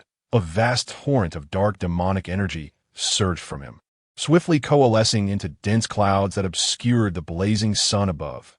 Prepared to die, Yue Xian's eyes glinted with ferocity as he fixed his gaze on Li Qingxiu, perceiving him as prey akin to an ancient rock-hunting dragon's. He then flapped his golden wings once more, slicing through the sky like a shooting star, plummeting towards Li Qingxiu. Simultaneously, he raised the black halberd above his head and brought it crashing down towards Li Qingxiu. As the embodiment of the golden-winged Great Peng, Yue Xian possessed an unparalleled brute strength, even more fearsome than an ordinary five-clawed golden dragon. The velocity of his descent, combined with his full might, was sufficient to cleave a mountain into two, just as he brimmed with confidence. Believing he could severely injure Li Qingxiu with this strike, a cold voice suddenly echoed in their ears. "Is this all you are capable of?" With those words, a torrent of chaotic energy erupted from the void, swiftly coalescing into a colossal chaotic hand that descended upon Yue Xian, Lingya Xian, and Qiushou Xian. The enormous hand, spanning thousands of feet, blotted out the sky, solid and formidable, akin to a divine mountain crashing down upon Yue Xian. Puff! Yue Xian staggered back, violently spitting out a mouthful of blood, as his body uncontrollably plummeted like a meteor. Crashing into the ground with a resounding roar, I Qingxiu pressed down with his right palm, and the immense chaotic hand in the sky simultaneously bore down upon Qiushou Xian and Lingya Xian. Puff! Puff! Puff! The consecutive sounds of explosions rang out as Qiushou Xian's 9 heads shattered one after another, leaving only one barely surviving. Meanwhile, Lingya Xian's lengthy silver trunk splintered into pieces, blood and flesh scattering in all directions. With their forms severely wounded, Qiushou Xian and Lingya Xian could no longer maintain their original states, reverting entirely to human forms. Hekati that moment, the cracked and battered Yue Xian struggled to emerge from the deep pit. Clutching his black halberd, the trio of Qiushou Xian, Lingya Xian, and Yue Xian had lost their previous imposing demeanor, now appearing listless and defeated, like a yellow dog, a wild boar, and a sparrow. Oh, you dare to audaciously speak of the survival of the fittest and the supremacy of the strong in my presence. Li Qingxiu stood tall in the sky, hands clasped behind his back, his garments billowing as he looked down upon the trio of Jiejiao immortals. Though Qiushou Xian and his companions harbored feelings of indignation and frustration, they were powerless to retaliate. After all, their opponent had effortlessly defeated them, who had exerted their utmost, with just one hand. The disparity in strength was indeed like heaven and earth, one soaring high above while the other lay beneath. Huanglong Zhenren, witnessing this display, was utterly astonished, grappling with the surreal nature of it all. He could scarcely believe that hundreds of years prior, during the sage's teachings, Li Qingxiu had only just broken through to the true immortal realm. Now, his power had soared to such heights that he could suppress the 3 Jiejiao immortals with a mere gesture. I Qingxiu beckoned, and the black halberd flew from Yue Xian's grasp, transforming into a streak of black light as it soared towards Li Qingxiu. He gently ran his hand over the halberd, infusing it with his formidable divine power, erasing Yue Xian's spiritual imprint. Huanglong, this is a gift for you. I Qingxiu nonchalantly tossed the black halberd to Huanglong Zhenren, who was overjoyed. with 2 supreme innate spirit treasures and 1 high-grade innate spirit treasure in his possession. The black halberd, being merely a low-grade innate spirit treasure, held little value for him, so he generously bestowed it upon Huanglong, who lacked protective treasures. Huanglong Jinren, seeing this, was elated, hastily receiving the black halberd with both hands. "Thank you, senior brother, for this precious gift." His heart swelled with excitement and gratitude, having never expected Li Qingshu to bestow such a valuable innate spirit treasure upon him, for someone like him, devoid of any innate spirit treasures. This was akin to receiving a lifeline amidst adversity. "Huanglong," Li Qingshu called out. "What are your orders, senior brother?" Huanglong Jinren promptly stood forth. "Go, deliver them a slap, so they may remember this lesson." Li Qingshu pointed at Qiushou Xian.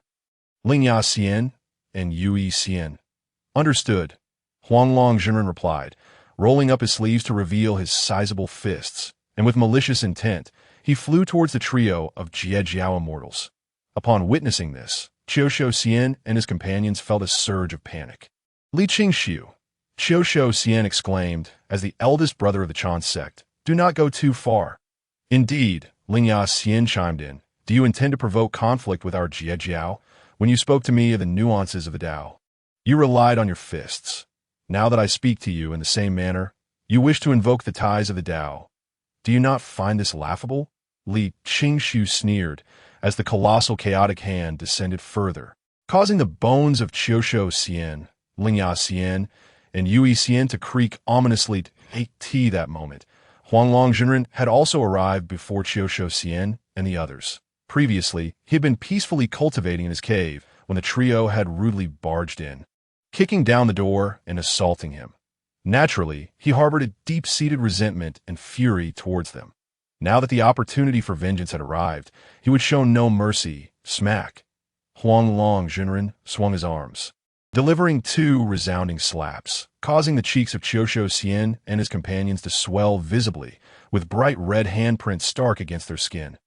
"Ugh!" Qiushou Xian grimaced. "What thick skin? My hand is aching from the impact." The proud Qiushou Xian, Lingya Xian, and Yui Xian were left reeling from Huanglong Jinren's blows, their expressions shifting between deep crimson and purple hues. That moment, a middle-aged man clad in a gray Taoist robe, portly with a distinctive mustache, descended from the sky. His robe fluttered dramatically, and a purple golden crown atop his head radiated an aura of celestial authority, emanating a powerful and vast presence. Upon witnessing the scene before him, the middle-aged man furrowed his brow and inquired, "What is happening here?" Seeing the arrival of this figure, Qiushou Xian, Lingya Xian, and Yui Xian's eyes lit up as if they had seen a savior, and they hurriedly called out, "Eldest brother, please save us." Li Qingshu, relying on his status as the foremost of the Chan Sect, has unjustly oppressed us, leaving us in this pitiful state. You must stand up for us. Upon the appearance of the Taoist Du Bao, the 3 figures of Qiushou Xian, Lingya Xian, and Yui Xian, who had previously displayed an arrogant demeanor, suddenly transformed into a picture of pitifulness, feigning innocence. Observing this, Huanglong Jinren felt a wave of anxiety wash over him. After all, Du Bao Taoist had already taken Tongtian Shengren as his master, even before Tongtian Jiaozhu attained the status of saint. Under the guidance of Tongtian Jiaozhu for many years, Du Bao Taoist had reached the realm of Tai Golden Immortal, far surpassing their capabilities. Meanwhile, Li Qingshu, witnessing Qiushou Xian's attempt to slander first, remained unperturbed, standing quietly to observe how Du Bao Taoist would resolve the matter. Although Du Bao Taoist's strength was indeed considerably greater, Li Qingshu was not without means of resistance. Moreover, they were on Kunlun Mountain, where Yuanshi Tianzuan resided in the Yushu Palace. As the foremost disciple of the Chan Sect, Li Qingshu represented the dignity of his sect and was not overly concerned about any potential aggression from Du Bao Taoist. Simultaneously, despite the 3 attempting to evoke sympathy and incite Du Bao Taoist against Li Qingshu, he remained unmoved. He was acutely aware of the overbearing nature of the Qiushou brothers, rendering their claims dubious at best. Furthermore, as the chief disciple of Yuanshi Tianzuan, Mishandling this situation could easily escalate into a conflict involving all disciples of the Chan and GS sections. I, Du Bao, have the honor of meeting Taoist Qingxiu and Taoist Huanglong. Du Bao Taoist spoke with a courteous demeanor. I have encountered Taoist Du Bao, replied Li Qingxiu, to which Huanglong acknowledged the chief disciple of the GS sect in turn, with Du Bao Taoist disregarding Qiushou Xian's one-sided accusations. Li Qingxiu felt a slight relief. After all, within the Xianmin, the three pure ones and disciples of the three teachings were cultivating together on Kunlun Mountain. There was no desire to strain their relationships unnecessarily. Taoist Qingxiu, Du Bao Taoist continued, I have just arrived and am unaware of the circumstances. Could you kindly enlighten me? He inquired with great politeness. Certainly, Li Qingxiu nodded and succinctly recounted the events leading to the current predicament. Upon hearing this, Du Bao Taoist glanced at the vivid palm print on Huanglong Zhenren's face and then at the nearby cave, his expression darkening considerably. The arrogance displayed by Qiushou Xian and his companions was one thing. But to think they had dared to oppress Huanglong Zhenren, a direct disciple of the Chan Sect, was utterly unacceptable. Taoist Qingxiu, Taoist Huanglong, today's incident is entirely the fault of my GS sect disciples. I, on behalf of all GS sect disciples, sincerely apologize to both of you. Du Bao Taoist bowed respectfully to Li Qingxiu and Huanglong Zhenren. Master, even if we were wrong, this Li Qingxiu not only severely injured us, but also seized the innate spiritual treasure of our third brother. You must seek justice for us, Qiushou Xian interjected, his face contorted with indignation. Silence, retorted Du Bao Taoist, his expression cold as he reprimanded Qiushou Xian for his audacity.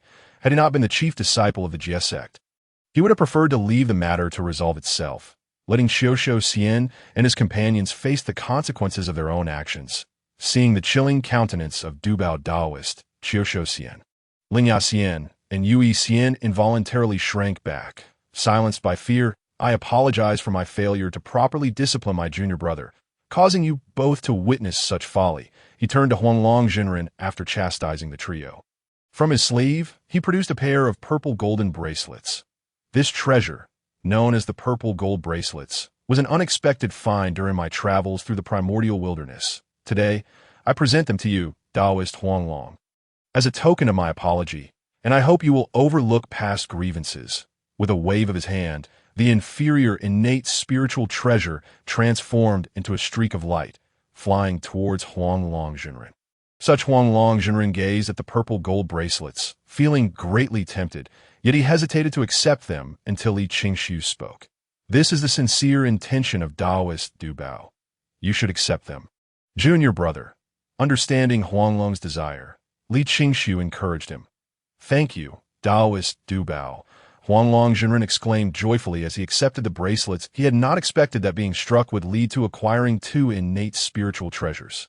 It was indeed a fortuitous turn of events. Naturally, Huanglong Zhenren was aware that all of this was made possible by the efforts of his master. Otherwise, he would still be hiding in some corner, weeping in despair. Seeing Du Bao Taoist not only refraining from covering for his own, but also humbling himself to offer a genuine apology, Li Qingxiu's anger dissipated significantly. With a thought, the immense chaotic hand in the sky transformed into Tao patterns, dissipating into the void. Qiushou Xian and his companions trembled, finally relaxing, drenched in sweat. For today, I shall spare you.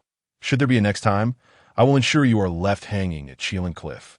Struck by lightning for 10,000 years, Li Qingxiu spoke calmly, his gaze piercing as he locked eyes with the trio. Rest assured, Taoist Qingxiu, I shall strictly discipline the disciples of the GS sect upon my return. Ensuring such incidents do not recur, Du Bao Taoist assured hastily, resolved to properly address Qiushou Xian and his companions. Otherwise, if they continued to create trouble, he would inevitably be reduced to a pauper Taoist. Very well, Li Qingxiu nodded with satisfaction. Du Bao Taoist truly exemplified the qualities of a chief disciple, possessing a temperament, demeanor, and vision far beyond the ordinary. He also believed that the antics of Qiushou Xian, Lingya Xian, and Yui Xian were merely exceptions. Most disciples of the GS sect, including the three mothers and the three Shaos, were inclined to maintain amicable relations with the Chan Sect. Daoist Qingshu, the chaotic hand seal you just executed. Was it a technique imparted by Master Yuan Shi? Dubao, Daoist inquired, evidently intrigued by the chaotic hand seal Li Qingshu had previously demonstrated. Not quite. This technique is of my own creation, Li Qingshu replied honestly. A self-created technique? Dubao Daoist was taken aback, surprised that Li Qingshu, merely at the golden immortal level, could devise his own technique. Typically, only those who grasped the laws of heaven and earth and penetrated the essence of power, such as the great Luo golden immortals, had the capacity to create techniques that he himself was still only at the embryonic stage of the technique he wished to develop, the divine kingdom in the palm. To be able to create a technique at the golden immortal level is truly remarkable that I hope we can engage in a thorough discussion at the Xianmen conference in a millennium. Dubao Daoist smiled, filled with admiration for Li Qingshu. Certainly, Li Qingshu clasped his hands in acknowledgement. After exchanging pleasantries, Dubao Daoist departed with the bruised Qiushu Xian and his companions. Thank you, Master. Huang Longzhen expressed heartfelt gratitude to Li Qingshu with a bow. Simultaneously, he was astonished by Li Qingshu's astonishing rate of cultivation. In merely 600 or 700 years, Li Qingshu had advanced from the early stage of true immortal to the formidable realm of golden immortal. A leap of an entire major level. Such a rate of advancement was indeed astonishing. Indeed, Li Qingshu affirmed, I have retrieved your dojo. You should return and continue your cultivation, should you encounter any trouble. Feel free to seek me at Qingshu Hall. Yes, Master. Huang Longzhen expressed his thanks with another BOW. Li Qingshu turned his sword towards Qingshu Hall, while Huang Longzhen began to harness his divine power to repair the damage caused by the recent battle. Soon, Li Qingshu returned to Qingshu Hall. Although Qiushu Xian and his companions had been exceptionally arrogant, he was grateful that Dubao Daoist was discerning and possessed an extraordinary character. He hoped that he would effectively manage the other disciples of the Chan Sect. Li Qingshu murmured to himself, regardless of the circumstances, the three purities are true brothers of the same origin, and both the Chan and Chan Sect belong to the Xianmen lineage. If it were not for unavoidable circumstances, I would truly prefer not to engage in conflict with the disciples of the Chan Sect. Just as Li Qingshu was preparing to enter a period of secluded cultivation to enhance his strength in anticipation of the upcoming Xianmen Dao Conference, an idea suddenly struck him. Check-in system. Brother, I am here to... you have any instructions? Shouldn't the check-in system allow me to receive rewards daily? What about the rewards I should have received during my years of seclusion? You haven't been hoarding them, have you? Check-in system. Brother, how could I dare to do that? What you mentioned pertains to the sign-in system. I am the check-in system. You must check in at various special locations in the Hong Huang to trigger rewards. Checking in at various places in the Hong Huang. Doesn't that mean I have to complete tasks? I absolutely refuse to undertake any tasks, yet I still desire the rewards that you'll need to figure this out. Li Qingshu's stance was resolute. He would never engage in tasks. Not in this lifetime. However, he required resources to bolster his strength, and thus felt compelled to exert pressure on the check-in system to maintain his practice. Check-in system. Brother, please don't make it difficult for me. Check-in system. The chaotic route I previously provided you has already violated system rules. If you continue to act recklessly, I will certainly be sent to the sewing machine. Being sent to the sewing machine is certainly preferable to picking up soap. Wouldn't you agree? Just think, you have already violated system rules. It's only a matter of time before you're caught. If you comply with my requests, once you're in, my little subordinates in the system can look after you. However, if you disobey, upon hearing Li Qingshu's words, images of himself in a system prison, bound and surrounded by imposing figures, flooded the check-in system's mind uncontrollably. Check-in system. Brother, I was wrong. I will issue your rewards immediately. System notification. Congratulations, host. Check-in at Buzhou Mountain successful. You have received the 9 turns mysterious art. System notification. Congratulations, host. Check-in at West Kunlun successful. You have received the Sword Dao laws. System notification. Congratulations, host. Check-in at Luo Mountain successful. You have received the supreme innate spiritual treasure, the Luo Immortal Sword. System notification. Your check-in system has been severely penalized for violating system rules and has had its access to the system treasury revoked. Is that all? Li Qingshu was taken aback. He had not anticipated that the check-in system would only grant him rewards for Buzhou Mountain, West Kunlun, and Deluo Mountain before losing access to the treasury. How inconsiderate. The check-in at Buzhou Mountain didn't even yield 10 tons of Panga's essence blood. Even if there was no Pangu essence blood, rewards such as Panga Jade Marrow, Panga Heart Blood, or Pangu S Vital Essence would have sufficed. Check-in system. Brother, I truly did my best. Check-in system. This is it. I am now wanted everywhere. Why did I choose to walk alone at night? The check-in system lamented its past decisions, realizing that its solitary night walk had led it to be ensnared by Li Qingxiu's system. It now found itself in a position of being universally pursued. Weighing over 200 pounds, it had no reason to weep. Hurry and refine the innate restrictions within this Deluo immortal sword. With a thought, Li Qingxiu summoned the supreme, innate spiritual treasure, the Deluo immortal sword from the system space. The sword measured approximately 3 feet in length, radiating a purple-golden hue, inscribed with ancient Tao patterns, and emanating a starlight-like brilliance that it seemed that with a gentle tremor. It could cleave the heavens and the earth asunder. Check-in system. Understood, brother, as a wondrous light descended upon the Deluo immortal sword, the 36 innate restrictions within the sword vanished in an instant. Check-in system. Brother, it's done. I have adhered to all your requests. When I eventually get caught, you must ensure that the little subordinates of the system look after me. Rest assured, the organization will not forget your contributions. After casually reassuring the check-in system, Li Qingxiu settled down to begin refining the Deluo immortal sword and the sword Dao laws rewarded by the check-in system. As he commenced his cultivation, a thick aura of chaos surged forth from the void, coalescing into myriad spiritual energies that poured into his body like a torrent of chaotic dragons. Qingxiu's physical form radiated brilliance. An overwhelming power coursing through his meridians, resonating with the sound of mighty rivers. The pure chaotic energy, as it circulated through his body, continually tempered his flesh, sinews, and bones. Each cycle of chaotic energy through Li Qingxiu's body rendered him increasingly formidable. Time in the Hong Huang is timeless. In the blink of an eye. Over 2,000 years passed. In the heart of the Qingxiu Hall, Li Qingxiu sat suspended in midair, his presence majestic, his body shining like crystal. Exhaling chaotic energy to 80 times, he resembled a blazing sun, radiating intense and vigorous blood energy that suppressed all directions.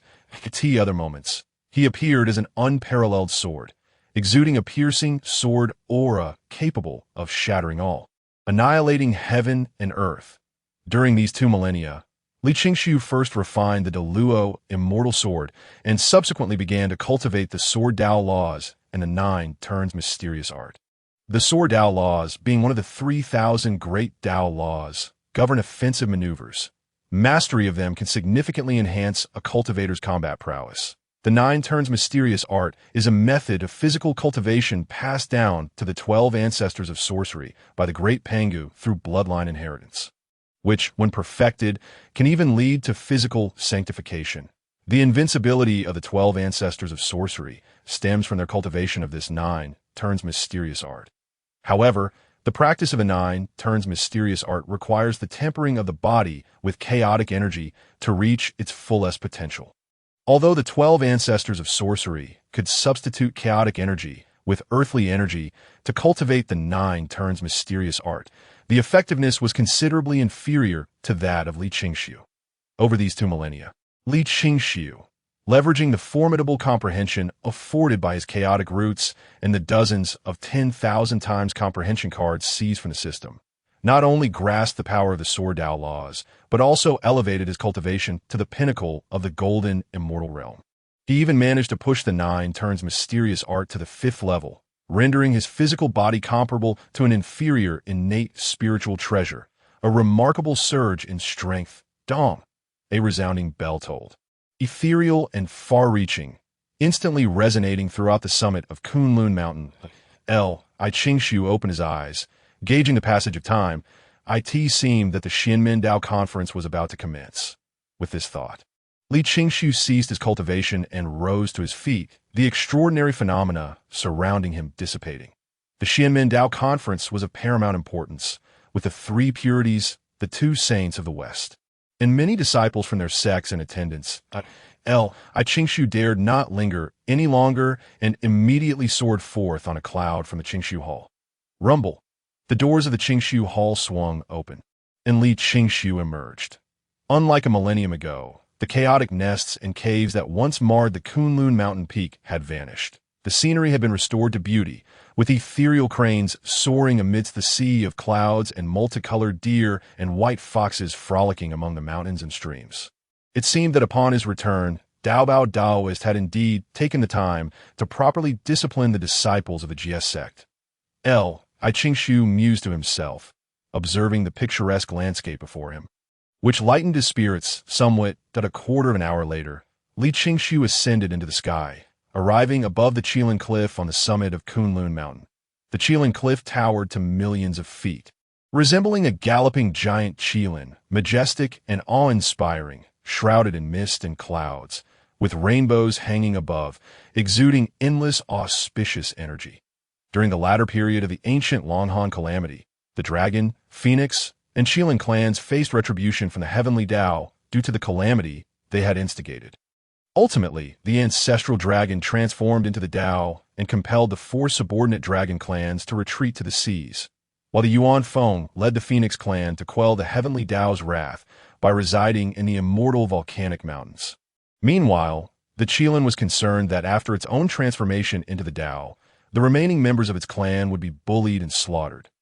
Thus, arriving at Kunlun Mountain, he transformed himself into Qilin Cliff, sacrificing his own essence to enhance the auspicious energy of Kunlun in exchange for the protection of the three pure ones for the Qilin clan in the future.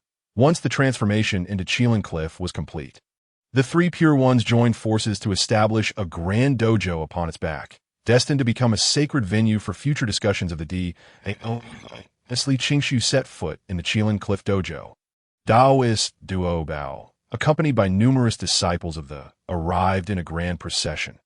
Among them, several young men and women adorned in resplendent attire, possessing striking features and an extraordinary demeanor, exuded an aura as profound as the depths of the ocean. Li Qingshu surmised that these individuals must be San Shengmu, San Xiao, and Zhao Gongming, among others. Dao friend Qingshu, Daoist Duo Bao greeted, landing a short distance before Li Qingshu with a gentle smile. Daoist Duo Bao. Li Qingshu replied, cupping his fists in return. The Golden Spirit Holy Mother, the Wudong Holy Mother, Zhao Gongming, and the San Xiao scrutinized Li Qingshu with curious eyes, while Li Qingshu reciprocated their gaze, assessing the disciples of. Esteemed brothers and sisters, this is Li Qingshu, the foremost disciple of the Chan School, Daoist Duo Bao introduced. Qingshu, these are my sisters, the Golden Spirit and Wudong, as well as my brother, Turtle Spirit, and Gongming. Pleased to meet you. Dao friends, they all nodded slightly, acknowledging one another. I have heard from my senior brother that Dao friend Qingshu has already touched upon the power of the laws at the Golden Immortal Realm, capable of creating divine abilities of his own. A true prodigy of heaven, the Golden Spirit Holy Mother remarked, exuding an air of graciousness befitting the foremost female immortal of. Your praise is unwarranted. Esteemed Tao friends, you are the true dragons and phoenixes among men, endowed with extraordinary talents. Li Qingshu humbly responded, as the saying goes, the Xianmen is one family. The primordial master and the grandmaster Tong Tian are both of the Panga lineage. Therefore, disciples of Chan and should indeed regard each other as brothers, engaging in dialogue and mutual advancement. I Qingshu's humble yet warm words naturally endeared him to the disciples of. However, the trio of Qiu Xian, Ling Yixian, and Yu Yixian harbored deep-seated resentment due to their previous defeat at the hands of Li Qingshu and the subsequent humiliation dealt by Daoist Duo Bao, leaving them seething with frustration. Yet, intimidated by Li Qingshu's prowess and Daoist Duo Bao's authority, they dared not voice their grievances. Your aura is as vast as the sea, and your vitality radiates like a rainbow. It seems your cultivation has made significant strides. Daoist Duo Bao remarked, eager to spar with Li Qingshu and glean insights to refine his own divine ability, the kingdom of God in his palm. Indeed, Li Qingshu nodded in agreement. after over 2 millennia of seclusion. He too wished to ascertain the extent of his own enhancement in strength. Then I shall leave my junior brothers and sisters ahead. Farewell, Taoist Duobao announced. Very well, they bid each other farewell, and Taoist Duobao departed with San Shengmu, San Shao, Zhao Gongming, and others toward another section of the dojo. I Qingshu watched as the disciples faded from view when a familiar voice called out, "Senior brother." The Huanglong true man descended from the heavens, landing before Li Qingshu. "Greetings, senior brother," he greeted with a bow, his face alight with a smile, his spiritual essence radiant and his eyes sparkling with vitality. Li Qingshu extended his divine sense to probe and discovered that Huanglong true man had advanced from the late heavenly immortal realm to the mid-true immortal realm. A remarkable leap. "Indeed, your progress is commendable," Li Qingshu praised. "Thanks to your guidance, senior brother." Huanglong true man chuckled heartily. "It's good to know you are receptive to advice." Li Qingshu nodded, feeling a sense of satisfaction.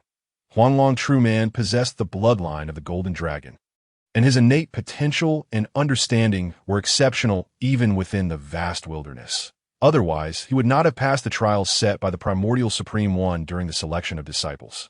In Li Qingshu's recollection from his past life, Huanglong true man had once been regarded as the lowest among the disciples of the Chan school, known as the Four without true man, due to his despondency upon learning that the primordial Supreme One did not favor him, leading to his self-abandonment. Now, however, Huanglong true man was determined to excel, diligently cultivating, and with the unique environment of Kunlun Mountain, his rapid advancement was entirely reasonable. Once he settled, Huanglong true man cast his gaze towards the disciples, locking onto Qiusho Xian. It was he who had struck Huanglong true man when his cave dwelling was robbed, mocking him for being a direct disciple of the Chan school, yet still inferior to their disciples, rendering him a laughingstock. Although Huanglong true man had reclaimed his dojo and retaliated against Qiusho Xian, he knew this was only possible due to Li Qingshu's support. He dedicated a millennium to cultivation solely to defeat Qiusho Xian at the forthcoming Dao discussion, seeking to avenge himself and restore his name. Upon sensing Huanglong true man's gaze, Qiusho Xian returned a defiant, piercing look, clearly intent on using the Dao discussion as an opportunity to teach Huanglong true man a lesson and vent his pent-up frustrations. Shortly after Huanglong true man's arrival, Guang Chengzi, Chijingzi, Yuding Zhenren, and other disciples of the Chan school also flocked from all directions, landing beside Li Qingshu. "We pay our respect to senior brother." Guang Chengzi, Chijingzi, and the others bowed in unison, their eyes filled with deep reverence that a millennium ago they had heard of Li Qingshu championing Huanglong true man, showcasing his golden immortal strength, effortlessly subduing Qiusho Xian and Ling Yixian. Though they had witnessed Li Qingshu's extraordinary understanding of the Tao and recognized that his strength would eventually surpass Guang Chengzi's, the fact that Li Qingshu had transcended a major realm to become a formidable golden immortal within mere centuries following the Saint's teachings left them utterly astounded. Amidst their astonishment, Guang Chengzi and the others felt an invisible pressure, compelling them to cultivate even harder, unwilling to fall behind. After all, they had all entered the primordial Supreme One's tutelage on the same day, and none wished to lag too far behind. After arduous training, Guang Chengzi successfully broke through to the golden immortal realm, while Chijingzi and Zhu Lusun also made remarkable progress, reaching the late true immortal realm. However, at present, the overall strength of the Chan school disciples was slightly inferior to that of, among the disciples, the Golden Spirit Holy Mother, Wudong Holy Mother, Turtle Spirit Holy Mother, Yin Xiao, and Zhao Gongming were all formidable golden immortals. And even the leader of the 7 immortals, Wuyun Xian, was just a step away from achieving golden immortal status. Li Qingshu was not surprised by this. After all, in his past life's memories, the 9 curves yellow river formation arranged by San Shao had nearly annihilated the 12 golden immortals of Kunlun. The leader of the 7 immortals of Wuyun Xian had even chased Guang Chengzi and Chijingzi in battle. The Master Tong Tian did not regard one's root or lineage when accepting disciples. Although the characters and qualities of the disciples varied greatly, they certainly had a notable advantage in cultivation. "There is no need for such formalities, my dear junior brothers," Li Qingshu said, extending his arms and releasing a gentle divine power to lift Guang Chengzi and the others. Feeling the vast, enduring divine power, Guang Chengzi and the others were secretly astonished, especially Guang Chengzi, who initially thought he had narrowed the gap with his senior brother by breaking through to the golden immortal realm. Yet now, it appeared that the chasm between him and his senior brother had not only remained, but had indeed widened. In truth, had it not been for Li Qingshu cultivating the Nine Turns mysterious art, elevating his physical form to the level of a low-grade innate spiritual treasure, he would have already surpassed the Tai golden immortal realm in cultivation. Today is a momentous day for the Tao discussion that we must all exert ourselves to bring glory to the Chan school. Li Qingshu urged the group that we will heed your command, senior brother. Guan Chengzi and his companions nodded earnestly. While Li Qingshu engaged in conversation with Guan Chengzi and the others, a throng of disciples from the Chan Sect had gathered atop Kunlun Mountain, numbering in the tens of thousands, forming an imposing mass. In the next moment, a portal materialized above the Qilin Cliff Taoist temple, exuding an aura of unparalleled grandeur and sanctity. Subsequently, 5 figures emerged from within. The Supreme Elder, clad in a black and white Taiji robe, sat cross-legged upon a cloud bed, wielding a whisk, radiating an aura of serene purity and transcendent supremacy. The primordial heavenly venerable, adorned in a robe of purple and gold, with his garments billowing, sat atop a golden lotus. Behind him, manifesting countless ethereal shadows of the primordial worlds, both born and perishing, the celestial teacher, garbed in a white robe, resembled a sharp sword, his formidable sword intent piercing the heavens, causing the very cosmos to tremble. The 3 pure ones arrived together, their exalted, saintly presence enveloping the entire assembly, invoking an involuntary sense of profound reverence. Following the primordial heavenly venerable was the vice master of the Chan Sect, the lamplighting Taoist, while beside the Supreme Elder stood a young man of striking appearance and extraordinary demeanor, clad in white robes. His face bore a delicate, gentle smile, evoking a sensation akin to a refreshing spring breeze. This individual was undoubtedly the Supreme Elder's sole direct disciple, the Master Xuandu. Li Qingshu murmured inwardly.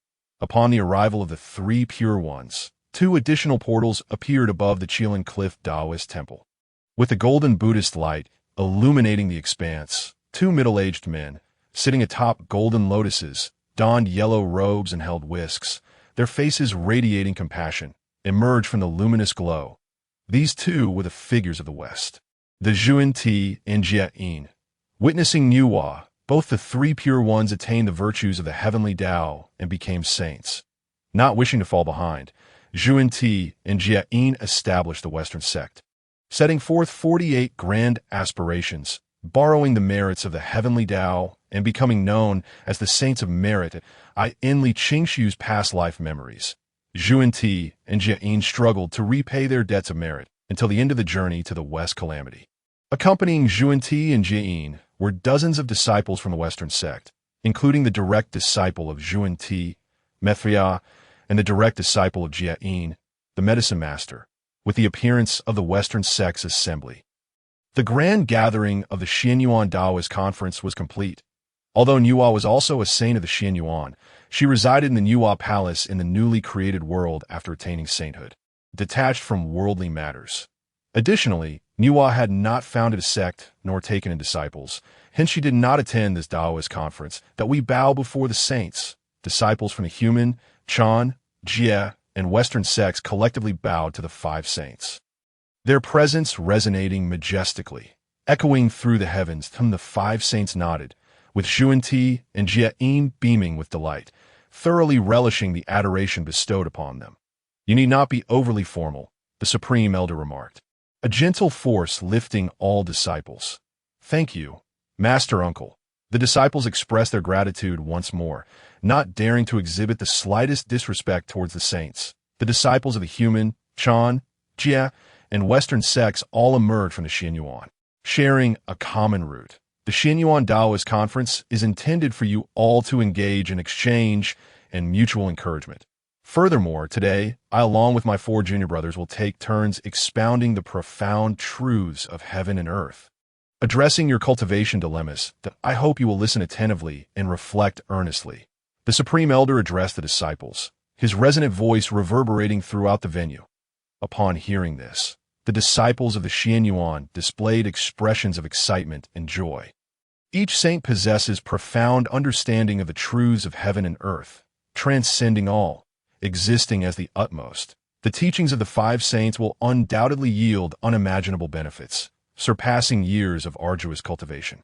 As my elder brother holds the esteemed position of the 3 Pure Ones leader and the foremost of the Xianyuan, I implore you to commence the teachings first, Zhuan Ti said, cupping his hands. While the primordial heavenly venerable and the others turned their gazes towards the Supreme Elder, in that case, the humble elder did not decline. The Supreme Elder solemnly declared, and his booming saintly voice instantaneously resonated. The Tao that can be spoken is not the eternal Tao. The name that can be named is not the eternal name. The nameless is the origin of heaven and earth. The named is the mother of all things. Therefore, always be without desire to observe its wonders, and always have desire to observe its manifestations. As the Supreme Elder spoke, a vast river of the Tao unveiled itself, with countless golden lotuses cascading from above. In an instant, multicolored radiance painted the heavens. Celestial music reverberated throughout the universe, and innumerable golden lanterns, jewels, and cascading pearls fell from the void like a continuous stream of raindrops. The saintly teachings constituted an extraordinary opportunity, prompting all disciples of the Xuanyuan's 3rd generation to sit cross-legged, closing their eyes in meditation, attentively absorbing the teachings. System: activate real-time translation function. Utilize the 10,000-fold insight card. With the activation of the system's real-time translation feature, coupled with the 10,000-fold insight card, Li Qingxu was instantaneously immersed in a profound state of enlightenment. His spiritual platform radiated divine light. His primordial spirit resonated with heaven and earth. His physical body inhaled and exhaled chaotic energy, and myriad ethereal forms swirled above his head, surrounded by boundless Tao patterns, with countless resplendent golden lotuses encircling him, as if he were submerged in an ocean formed by the principles of the Tao, with the foundation of chaos and an innate understanding nearly unparalleled in the primordial realm. Li Qingxiu, upon employing the 10,000-fold insight card, reached an unimaginable level of comprehension, voraciously absorbing the profound truths articulated by the Supreme Elder.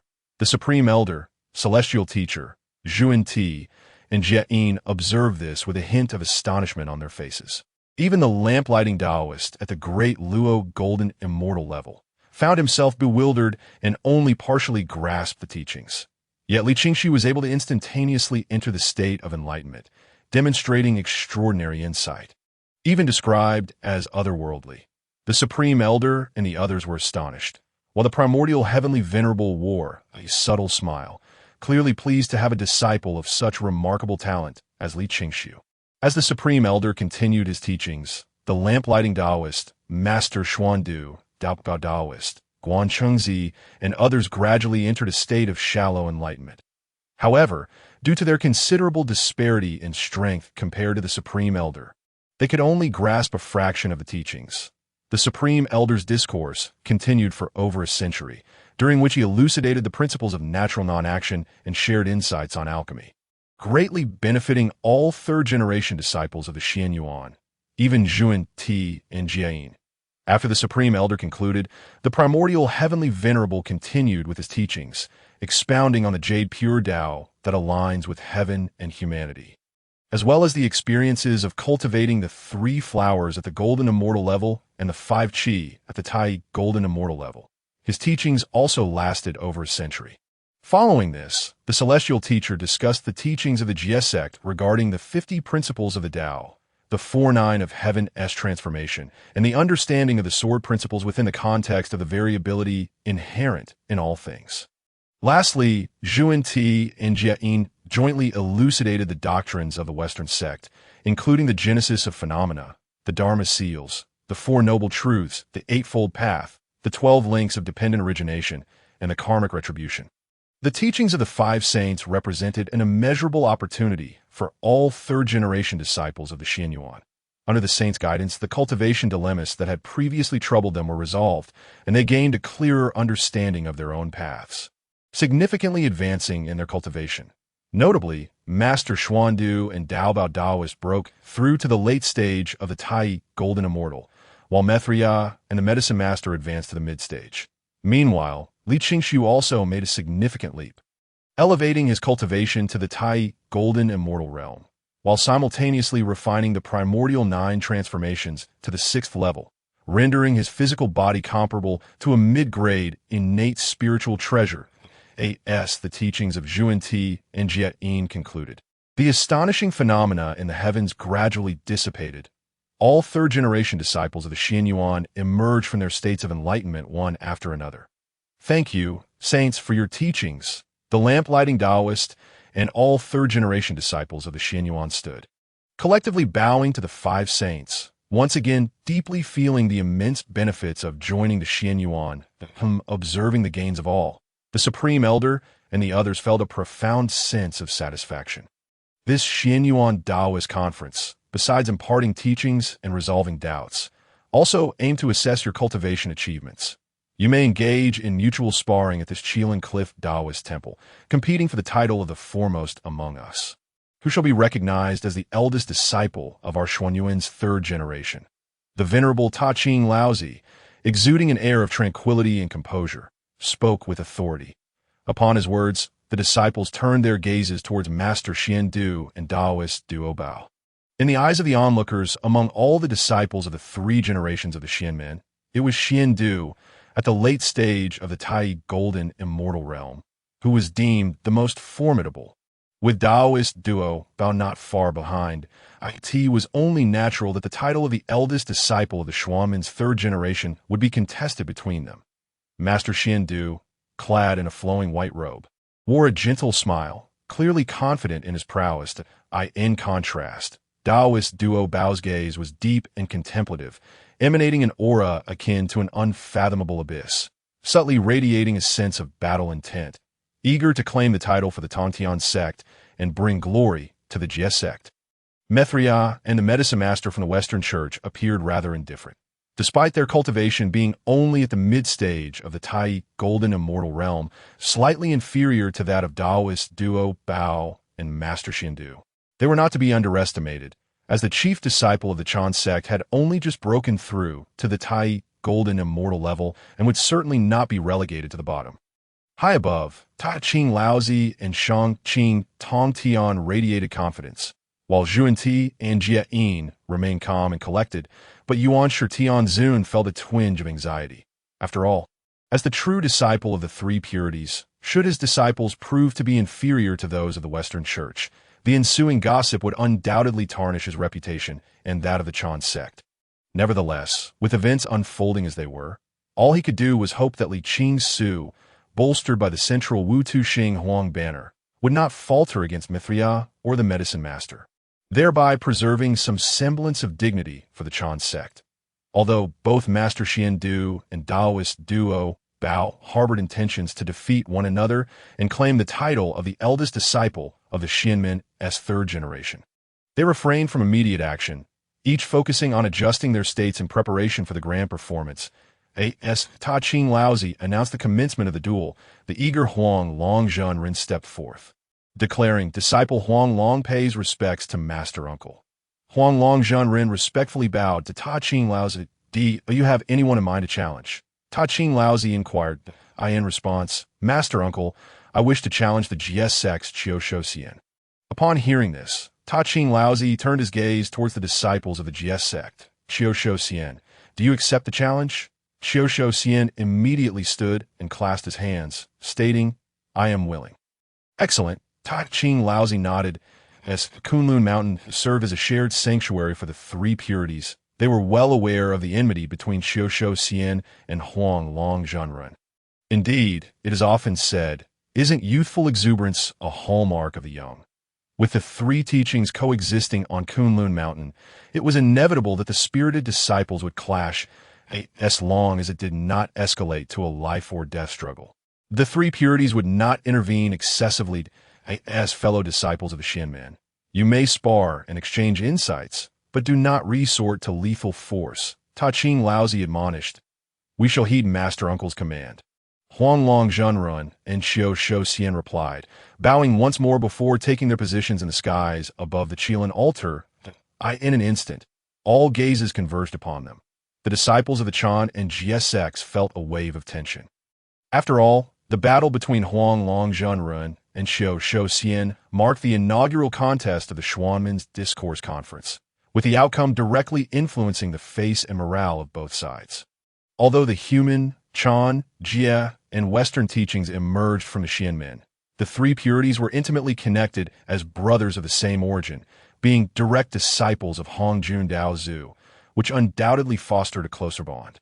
In contrast, Zhuan-Ti and Jieyin were neither kin nor intimately acquainted, merely outer disciples of the Daozu, leading to a sense of estrangement to avoid becoming a source of amusement for the Western Church. Both Huang Long Zhenrun and Xiao Shou Xian tacitly refrained from making bold claims. With a flash of silver light, Xiao Shou Xian conjured a silver knife with a jade handle, measuring 5 feet and 3 inches in length. Observing this, Huang Long Zhenrun retrieved the black heavy halberd that originally belonged to the winged immortal. Huang Long, Xiao Shou Xian exclaimed, is this duel not stimulating enough? Do you dare to wager? Upon seeing Huang Long Zhenrun wielding the weapon that belonged to his third brother, Xiao Shou Xian was struck by the desire to reclaim it for the winged immortal. What do you propose? Huang Long Zhenrun replied without hesitation.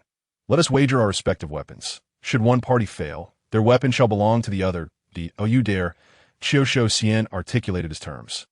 What is there to fear? I accept your wager, Huang Long Zhenrun responded resolutely.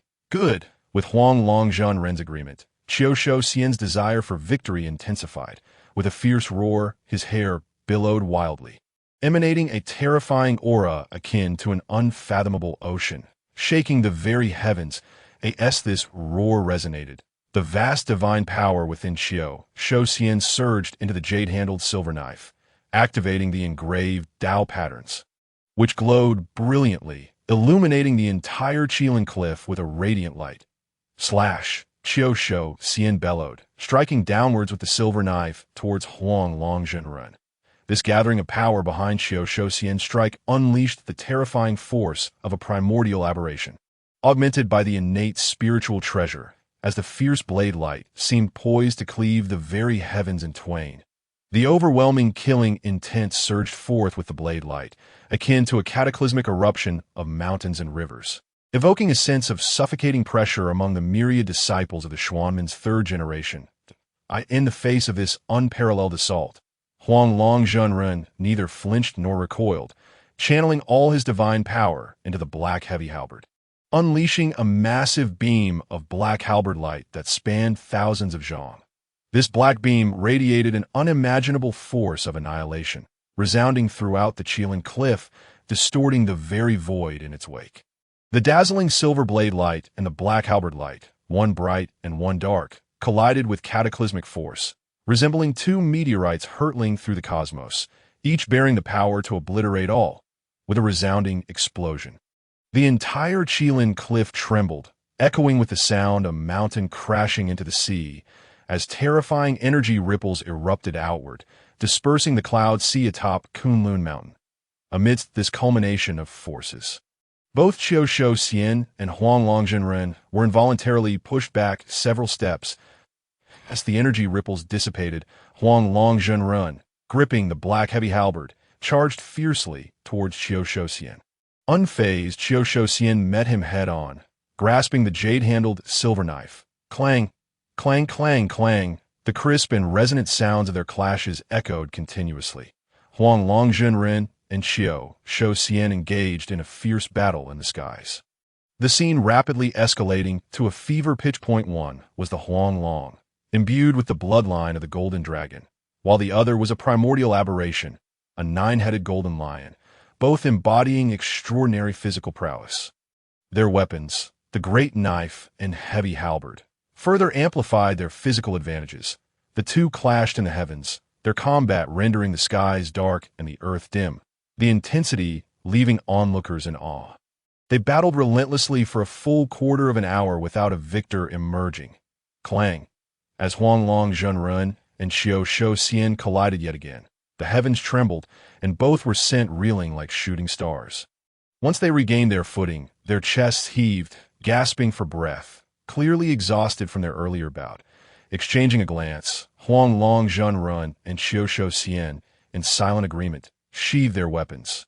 Subsequently, their bodies began to visibly swell at an astonishing pace.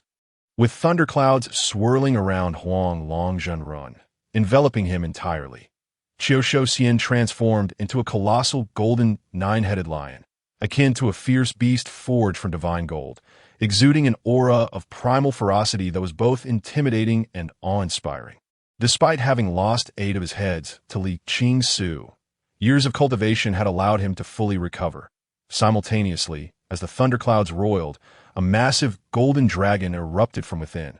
The dragon's body was robust, its head fierce, and its scales glistened with gold, reflecting the sunlight with a dazzling brilliance, while its powerful claws were formidable. The dragon emanated an overwhelming dominance that commanded the very essence of the heavens and earth, causing the world to tremble. Roar, Eo! The golden nine-headed lion and the divine dragon roared at each other. Subsequently, the golden nine-headed lion strode through the firmament, launching an assault towards the divine dragon, which responded by twisting its immense body to pounce forward. Boom! Boom! The two colossal beings once again engaged in a fierce struggle high above, each collision resonating with the force of a cataclysm, leaving many disciples shivering with trepidation. After a protracted and intense battle, the golden nine-headed lion began to fall behind. After all, the divine dragon was enveloped in hard scales, and its teeth and claws merely left pale marks upon the opponent's body, inflicting little genuine harm. In contrast, the divine dragon unleashed a breath hotter than raging flames, while its claws, akin to celestial blades, proved utterly unstoppable. After sustaining several heavy blows, the golden nine-headed lion found its once lustrous brown fur stained with crimson. Recognizing that it could not best the divine dragon in a physical contest, the golden nine-headed lion swiftly distanced itself and prepared to unleash its most formidable innate powers, devouring the heavens with 9 heads. The nine-headed lion emitted a thunderous roar, opening its gaping maw. From within this vast mouth emerged 9 black whirlpools, reminiscent of portals to the netherworld, evoking a chilling dread. The black whirlpools spun with ferocious speed, transforming into 9 colossal storm eyes. The sky above the Qilin Cliff Taoist temple was suddenly shrouded in darkness. Fierce winds howled, and countless stones, soil, and trees were uprooted, spiraling uncontrollably towards the storm eyes. As if even the stars of the chaotic realm were poised to plummet, the divine dragon found itself at the center of these 9 storm eyes, its body subjected to unimaginable forces. Inexorably drawn towards the vortex, in that moment, the hearts of disciples like Guang Chengzi and others from the Chan Sect were filled with an involuntary anxiety. After all, the yellow dragon true person was a direct disciple of the primordial lord, while the Xiao Shou immortal was merely one of the 7 celestial attendants. If the yellow dragon true person were to lose to the Xiao Shou immortal in a battle of equals, it would undoubtedly bring great shame to the Chan Sect and cast a shadow over the primordial lord's face, just as the divine dragon seemed destined to succumb to the storm eyes. Its form suddenly erupted with a radiant golden light, illuminating the once dim sky in an instant.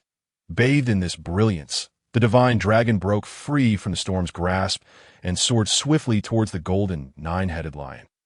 Divine dragon's tail, the divine dragon descended like a meteor, and just before crashing into the golden nine-headed lion, it abruptly pivoted, concentrating its momentum and raw power into its tail. A sharp sound pierced the air as the dragon's elongated tail, reminiscent of a mighty mountain range, struck the golden nine-headed lion with unfathomable force. Boom! The golden nine-headed lion plummeted from the sky, crashing heavily into the center of the Qilin Cliff Taoist temple, sending dust soaring. Roar! The divine dragon let out a long, triumphant cry, unfurling its claws once more as it dove downward. After enduring the divine dragon's tail strike, the golden nine-headed lion was gravely injured. blood seeping from the corners of its mouth. It struggled to rise from the dust, but the descending divine dragon seized it with its claws, pinning it firmly to the ground. The golden, nine-headed lion writhed violently, emitting a series of furious roars, while the divine dragon aimed its gaping maw directly at the most vital head of the nine-headed lion. Radiance emanated from the divine dragon's mouth, akin to harboring a blazing sun, as its scorching breath prepared to erupt at such close proximity. Should the golden lion be struck by the dragoness breath, its head and even its very essence would be incinerated in an instant. In this moment, even the traditionally unruly Chio immortal displayed a hint of panic upon sensing death so near. The disciples of the Chan Sect watched with bated breath, their hearts racing. Guang Qingzi, Qi Jingzi, and others secretly wiped the sweat from their brows, fearing that the yellow dragon true person might, driven by past grievances, strike down the Chio immortal. This was during the Xianmen Dao conference, where the five saints were spectating. Moreover, the Taiji Laozi had issued a divine decree, stating that this battle was merely for mutual sparring and should not result in fatal harm. Should the yellow dragon true person act otherwise, he would undoubtedly face severe repercussions. Fortunately, the dragon's breath, which had surged forth, quickly dimmed. Roar! The divine dragon held the golden lion down, howling toward the heavens, its resounding voice echoing throughout the arena, proclaiming its victory. Then the divine dragon released its grip on the golden, nine-headed lion and took a few steps back. As the light flickered, the yellow dragon true person reverted to his human form and flew away without looking back towards the Chanjiao disciples. The disciples of both the Chanjiao and Jiao sects breathed a sigh of relief. The primordial lord, witnessing the yellow dragon true person's triumph over the Chio immortal at the same level, appeared somewhat pleased. Halt! At that moment, the golden nine-headed lion spoke, transforming back into the Chio immortal. Rising from the ground, he wiped the blood from his lips, his expression grim. He had never anticipated losing to the yellow dragon true person in front of so many witnesses. Simultaneously, the Chio immortal summoned a shimmering silver knife with a jade hilt into his grasp. Gazing at the weapon that had accompanied him for countless eons, he felt a pang of reluctance, yet ultimately cast it towards the yellow dragon true person. You have won this battle. According to our wager, this jade-hilted silver knife is now yours. Though the Chio immortal was proud and rebellious, his honor forbade him from breaking his word. The yellow dragon true person skillfully caught the jade-hilted silver knife, then paused to turn and calmly regard the Chio immortal. With a casual gesture, the silver knife transformed into a beam of light, returning to the Chio immortal's hands. I end this battle. I seek not vengeance, but merely to demonstrate that I, the yellow dragon, am no weakling, nor unworthy of my status as a direct disciple of the Chanjiao. Despite the Chio immortal having once seized his temple and struck him, his senior brother Li Qingshu had also dealt a decisive blow to the Jiejiao's three immortals, returning the favor with 2 slaps. Subsequently, the Jiejiao's chief, Duobao Daoren, personally apologized and presented him with a low-grade innate spiritual treasure, the purple gold bracelet, as recompense. Accepting the bracelet signified his acknowledgement of Duobao Daoren's apology, and thus their enmity was set to rest. I end this battle. He sought not retribution, but to validate himself and bring glory to the Chanjiao.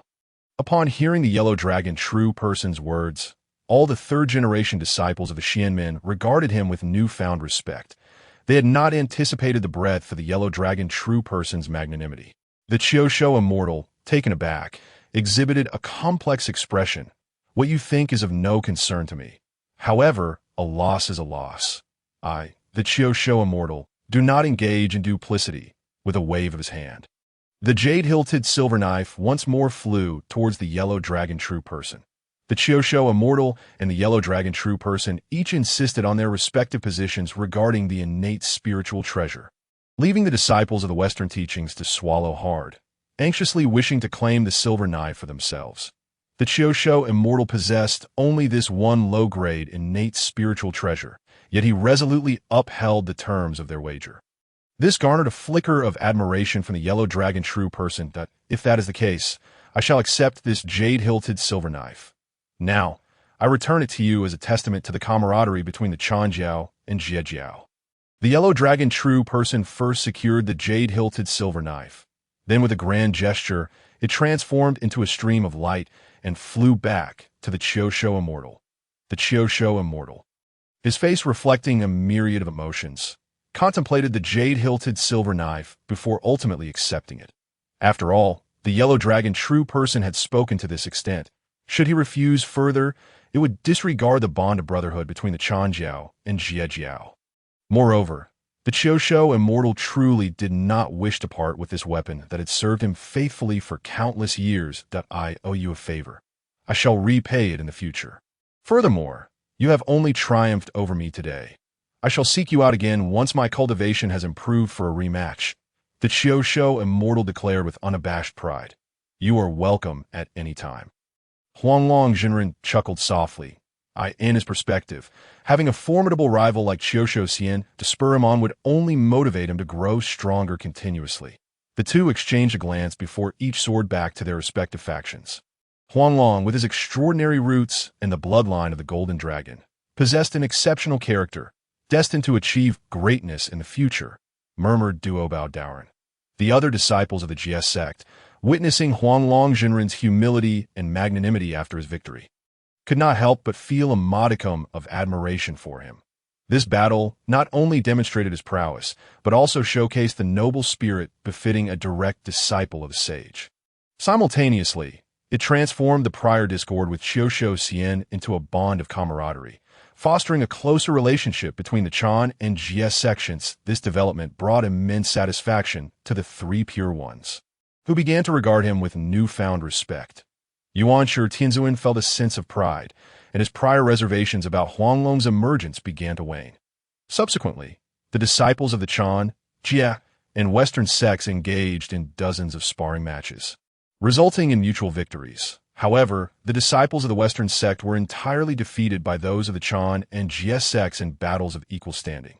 This outcome was anticipated by the followers of the Chan and Jie sects, as the eastern lands of Honghuang were endowed with remarkable talents, while the western regions were starkly barren, producing beings of lesser roots. The three Pure Ones, being the legitimate successors of Pangu and direct disciples of the Tao ancestor, possessed strength that far surpassed that of the quasi-Saint Zhuanti and Zhijin. The disciples of the Chan and Jie sects undeniably surpassed their Western counterparts in both lineage and teachings, as they observed their disciples suffer consecutive defeats in battles of equal standing. Zhuanti and Zhijin felt a profound embarrassment at that moment. Zhuanti exchanged a glance with Mithria, who promptly understood and stepped forward, bowing to Taiji Laozu. Respected Taiji Shirbua, I, disciple Mithria, wish to challenge the eldest senior brother of the Chan Sect, Li Qingxiu. Upon hearing Mithria's declaration, many disciples of the Chan and Jie sects began to boo, secretly cursing Mithria for his audacity. After all, Mithria was a formidable figure at the mid-stage of the Tai Golden Immortal Realm, a notch above Li Qingxiu.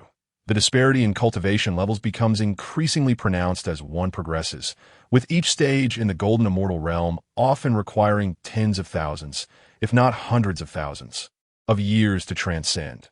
The gap between stages in the Tai Golden Immortal Realm is akin to a chasm, nearly insurmountable. That Mithria's brazen challenge to Li Qingxiu was deemed utterly shameless and lacking in martial ethics. Mithria, my friend, Li Qingxiu said, you have only recently joined the ranks of the sage's disciples and are still lacking in cultivation. However, I am willing to spar with you, Duobao Daoren, with a cheerful demeanor.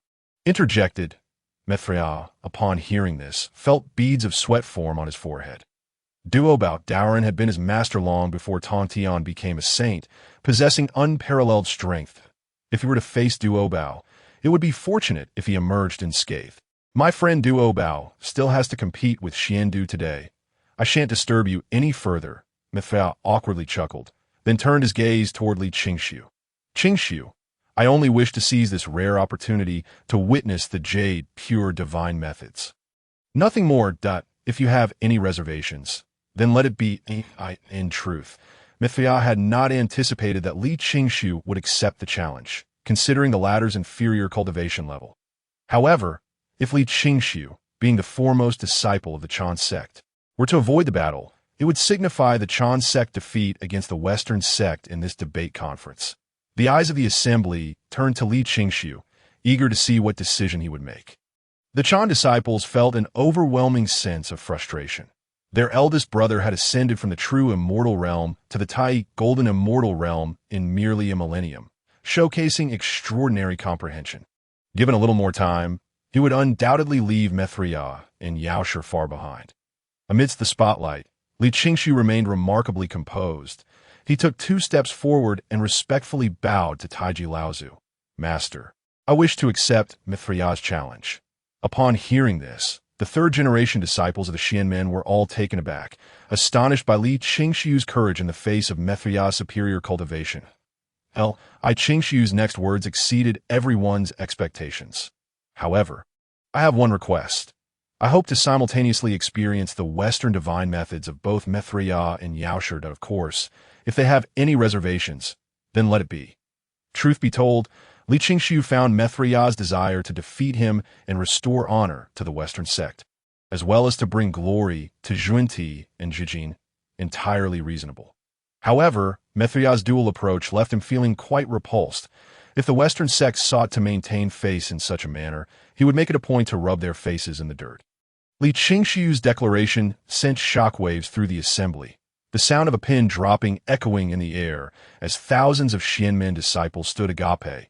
Even the saints fell into silence. They could hardly believe that Li Qingxiu, who had just broken through to the Tai golden immortal realm, would dare to challenge both Mithria and Yaoshi, who were at the mid-stage of the same realm. Upon hearing this, Mithria and Yaoshi's expressions darkened, clearly feeling insulted by Li Qingxiu's actions. "Qingxiu, are you certain?" After a moment of silence, Taiji Laozu inquired. "Master, I am certain," Li Qingxiu replied firmly. Taiji Laozu then turned to Mithria and Yaoshi. "And you?" Mithria and Yaoshi exchanged 4 smiles before responding. "Since Qingxiu has expressed such intent, we shall gladly oblige." Upon witnessing Li Qingxiu, Mithria and Yaoshi all agreed to battle. Taiji Laozu nodded slightly. "In that case, you may ascend the stage to compete. But remember, this is a sparring match among fellow disciples, meant for exchange, and do not strike with lethal intent. We shall heed the master's orders." Li Qingxiu, Mithria, and Yaoshi chorused, then soared towards the arena above Qilin Cliff. Go. Eldest brother. Huanglong Jinren and the other disciples of the Chan Sect cheered for Li Qingxiu from behind. Soon, Li Qingxiu, Mithria, and Yaoshi found themselves facing each other high above the Qilin Cliff. An air of tension enveloped the Chan disciples, including Guang Chengzi and Qi Jingzi, while Yuanshi Tianzuan maintained an outward calm, though turmoil brewed within.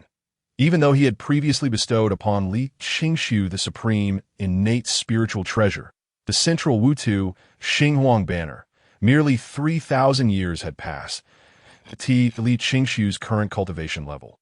He had likely only begun to refine a few innate restrictions, rendering his potential power exceedingly limited, making it difficult to contend with either Mithria or Yaoshi.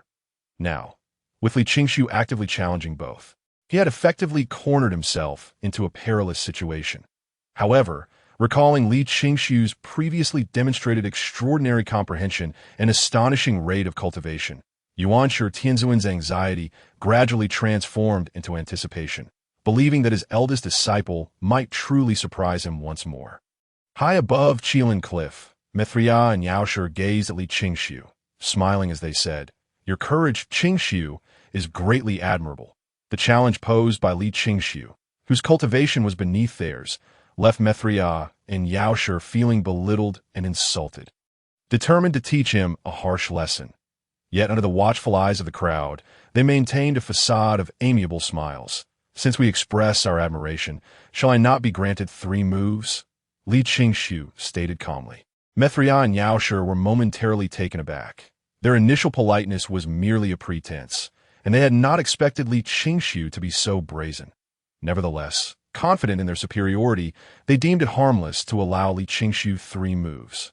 "Naturally, please proceed," Mithria replied with a beaming smile, eagerly anticipating the confrontation with Li Qingxiu.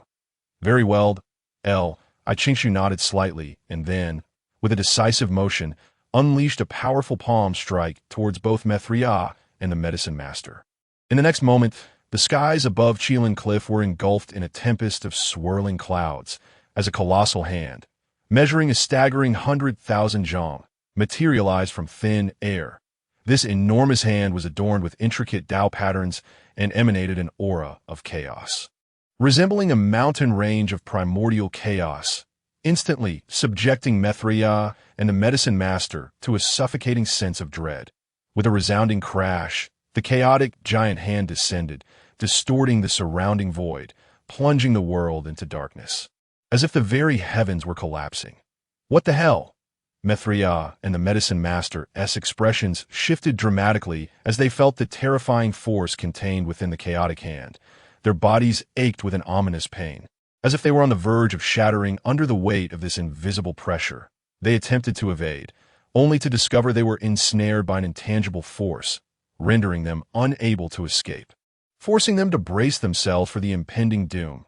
Mithria and the Medicine Master were acutely aware that if Li Qingshu's palm were to strike them directly, their demise would be inevitable. In the face of this overwhelming threat, they cast aside any previous agreements and immediately summoned their respective powers. The golden body of the 6-foot, Mithria bellowed, pushing his divine energy to its utmost limit. In an instant, he radiated a blinding golden brilliance as boundless Tao patterns coalesced behind him, forming a colossal golden body towering 100,000 zhang high. This golden figure exuded an air of solemnity and majesty, shimmering with a divine light, reminiscent of a titan forged from celestial gold, exuding an aura of sanctity and immortality. The golden body of the 6-foot, a protective divine ability crafted by the Saint of the Lotus, was nearly unassailable among those of the same realm once summoned. However, this technique was exceedingly difficult to master, and Mithria had only managed to achieve it with the guidance of the Saint of the Lotus and the aid of the waters from the 8 treasures pool, just before the grand discussion of the Xian men began. Simultaneously, the Medicine Master summoned an ancient, grayish-blue small tower that shimmered with divine light, as he infused it with his divine power. The small tower rapidly expanded in the wind, transforming into a 9-tiered ancient tower that soared to several 100,000 zhang. Each level of this ancient tower was inscribed with various Tao patterns, exuding an air of ancient wisdom. It was a low-grade, innate spiritual treasure, indestructible and immensely resilient. Both Mithria and the Medicine Master, faces flushed and beads of sweat forming on their brows, exerted their divine energy to the utmost. The immense golden body and the ancient gray tower stood side by side like 2 towering pillars, striving to withstand the descending chaos of the giant hand. In the next moment, amidst the collective gaze of the onlookers, the chaotic giant hand descended like a meteor crashing into the earth, striking the golden body and the 9-tiered tower with tremendous force. Boom! A violent explosion erupted, sending waves of terrifying energy rippling outward, causing the entire Chelan Cliff to tremble violently, had it not been for the protection of the combined power of the 3 pure ones. The Chelan Cliff would have surely shattered into fragments. Crack! Crack! In quick succession, the sound of shattering echoed as the golden body of Mithria and the 9-tiered tower of the Medicine Master cracked like fragile porcelain. Instantly riddled with countless fine fissures, the chaotic giant hand continued to bear down. The golden body shattered into pieces, and the 9-tiered tower could not withstand the overwhelming force, disintegrating completely. Simultaneously, Mithria and the Medicine Master were forced to expel a mouthful of blood, their faces pale as death, swaying precariously, nearly unable to maintain their footing. Their eyes were filled with profound shock and disbelief. They could hardly fathom that Li Qingshu, who had just recently broken through to the Tai Golden Immortal Realm, possessed such formidable strength that they, combined, were not even a match for him. Moreover, Li Qingshu had effortlessly shattered the once indestructible 9-tiered tower with his bare hands, a feat that was utterly terrifying. Amidst their astonishment, the Medicine Master gazed at the shattered remnants of the ancient tower, his heart bleeding. The Western realm was already impoverished, and he possessed but this single innate spiritual treasure. Now, with its destruction at the hands of Li Qingshu, his already meager resources had been further depleted. Aside from the medicine master and Mithria, the other onlookers were equally stunned by Li Qingshu's display of power. They had initially thought that even if Li Qingshu were indeed the direct disciple of the primordial heavenly sovereign, facing off against the mid-stage tight golden immortal Mithria and the medicine master would leave him with no chance of victory. They even doubted whether he could withstand a single strike from either of them. However, the situation had completely reversed. Under the weight of Li Qingshu's chaotic palm, both Mithria's golden body and the medicine master's 9-tiered tower lay in ruins, and the two were left gravely injured. Devoid of any further fighting capability, it was evident that Li Qingshu had decisively defeated them with but a single strike. Observing Mithria and the medicine master in their weakened state, Li Qingshu willed the enormous chaotic hand to dissipate instantly. Mithria, medicine master, how do you find my jade purity divine method? I trust it has not disappointed you. He spoke coolly, looking down at the two. That your prowess is truly remarkable. I, for one, am fully convinced, Mithria and the medicine master responded. Though their hearts brimmed with frustration, they had no choice but to concede. The disparity in strength was insurmountable. There was no way they could prevail. Having acknowledged their defeat, Mithria and the medicine master retreated to the Western Sect's ranks. Their demeanor reminiscent of defeated roosters. In this contest, Li Qingshu emerges victorious, announced Taching Laozi, his gaze towards Li Qingshu filled with admiration. You have indeed taken on a commendable disciple, my brother. You flatter me. Qingshu has merely achieved a modest success, far from the prowess of our esteemed nephew Xiandu. The primordial heavenly sovereign responded humbly, though internally he was elated. While he had harbored confidence in Li Qingshu, he had not anticipated such a remarkable outcome, as Li Qingshu had crossed realms to defeat both Mithria and the medicine master with a single strike. Your nephew Qingshu possesses extraordinary insight and combat prowess. He is bound to achieve greatness in the future, praised Tong Tian Jiaozhu. The three pure ones exchanged smiles and engaged in light-hearted conversation, while the expressions of Zhuanti and Jing turned as dark as storm clouds. Yet they understood that the failure did not stem from their disciples' inadequacies, but rather from Li Qingshu's extraordinary talent. Even a low-grade innate spiritual treasure could be shattered with a single blow. They realized that even in their prime, they would not have been Li Qingshu's match. Subsequently, the disciples of the Four Teachings engaged in several more bouts that a few, inspired by Li Qingshu's effortless victory over Mithria and the medicine master, felt emboldened and began to challenge opponents of higher realms as if invigorated. Alas, reality proved harsh. Aside from Li Qingshu, all others who attempted to challenge beyond their realm were easily defeated, akin to ants attempting to shake a tree. Their failures only served to further illuminate Li Qingshu's prodigious talent. After these intense clashes, a brief silence fell over the Qilin Cliffs arena, as no one dared to step forward to challenge. Daobao Daoran and Xian Du Dafa Master exchanged glances, understanding it was time for them to contend for the title of the third-generation master of the Xianmen. Thus, they stepped forward in unison. Disciple Xiandu Daobao wishes to duel with fellow Taoist Daobao Xiandu. Both the Xiandu Dafa Master and Daobao Daoran bowed respectfully to Taching Laozi. Approved, with the appearance of the Xiandu Dafa Master and Daobao Daoran. The other third-generation disciples of the Xianmen could not help but feel a surge of excitement and tension, their eyes fixed on the arena, eager to witness an extraordinary battle unfold. With Taching Laozi's permission, the Xiandu Dafa Master and Daobao Daoran turned to face one another. In the next moment, a profound and overwhelming aura erupted from both of them, akin to an invisible and boundless ocean. Reverberating through the heavens with a resounding roar, the other third-generation disciples of the Xianmen paled, nearly unable to withstand the oppressive force. In the perception of the onlookers, the Xiandu Dafa Master and Daobao Daoran had transformed into two erupting volcanoes. Their battle intent soaring towards the heavens. That moment, their resolve had reached its zenith, and without any superfluous words, they began to exhibit their divine abilities. Supreme clear divine thunder, the Taoist of abundant treasures clasped his hands, forming an intricate seal, and in the next moment, an endless surge of dark clouds erupted from the void. In but a few seconds, the once radiant and clear azure sky was instantaneously shrouded by layers upon layers of heavy, ominous clouds, countless brilliant flashes of lightning danced within the clouds, emanating a dreadful and heart-stopping aura. Boom! With a mighty sweep of his hand, the Taoist of abundant treasures summoned an infinite torrent of divine lightning from the upper clarity, cascading down like the Milky Way in reverse, a formidable force descending with great momentum. Each bolt of divine lightning was as thick as a mountain, harboring a terrifying power capable of annihilating worlds. Casting the heavens and earth into a stark pallor, Guan Qingzi and the others, merely observing from a distance, could feel the suffocating pressure that accompanied it. Lightning is inherently one of the most destructive forces in the world, and the upper clarity divine lightning was even more so, rendering the entire Chilan cliff a scene reminiscent of apocalyptic devastation. Faced with such a terrifying manifestation of divine lightning, Master Xuandu did not dare to underestimate it. He promptly summoned the divine powers imparted by the great Lord Taiji.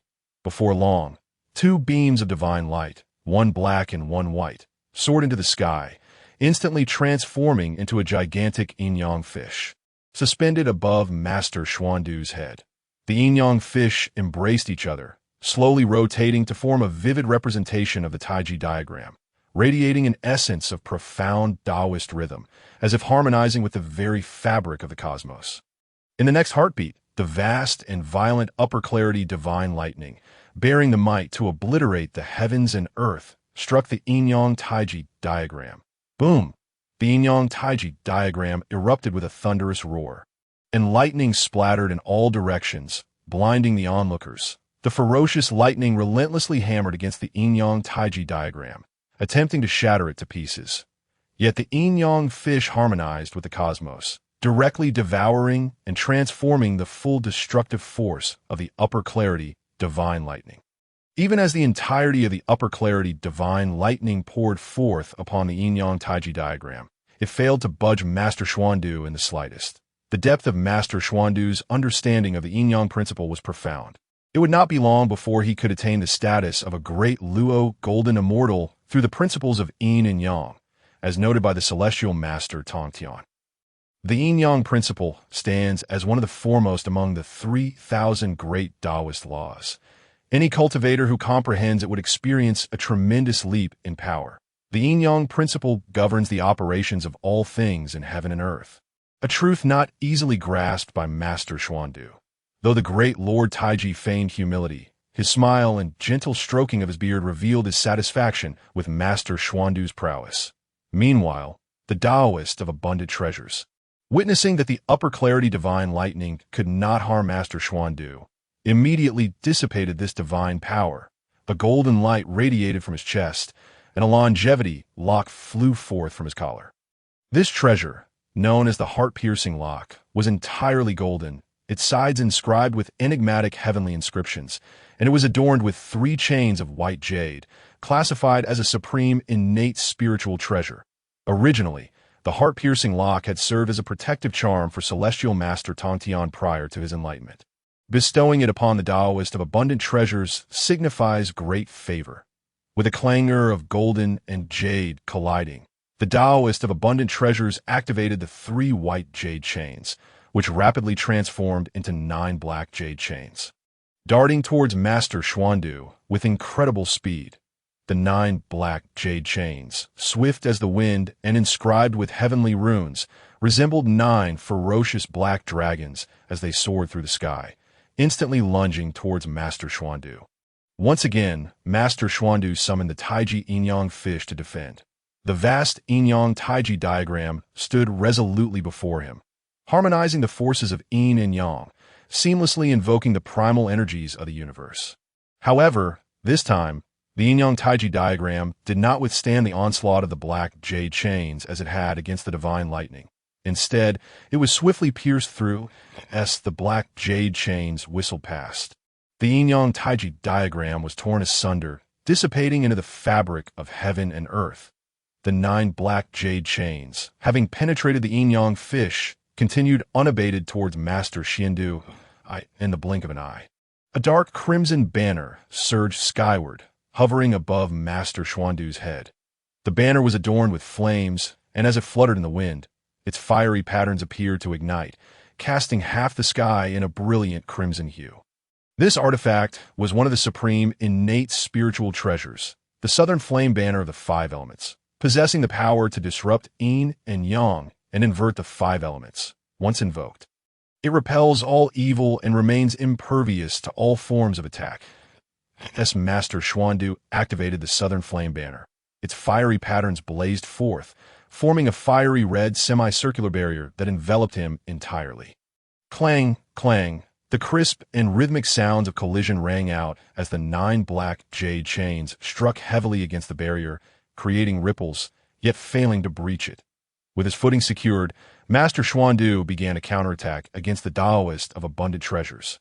He opened his right palm, and a divine light flickered, revealing an exquisitely crafted octagonal palace lantern.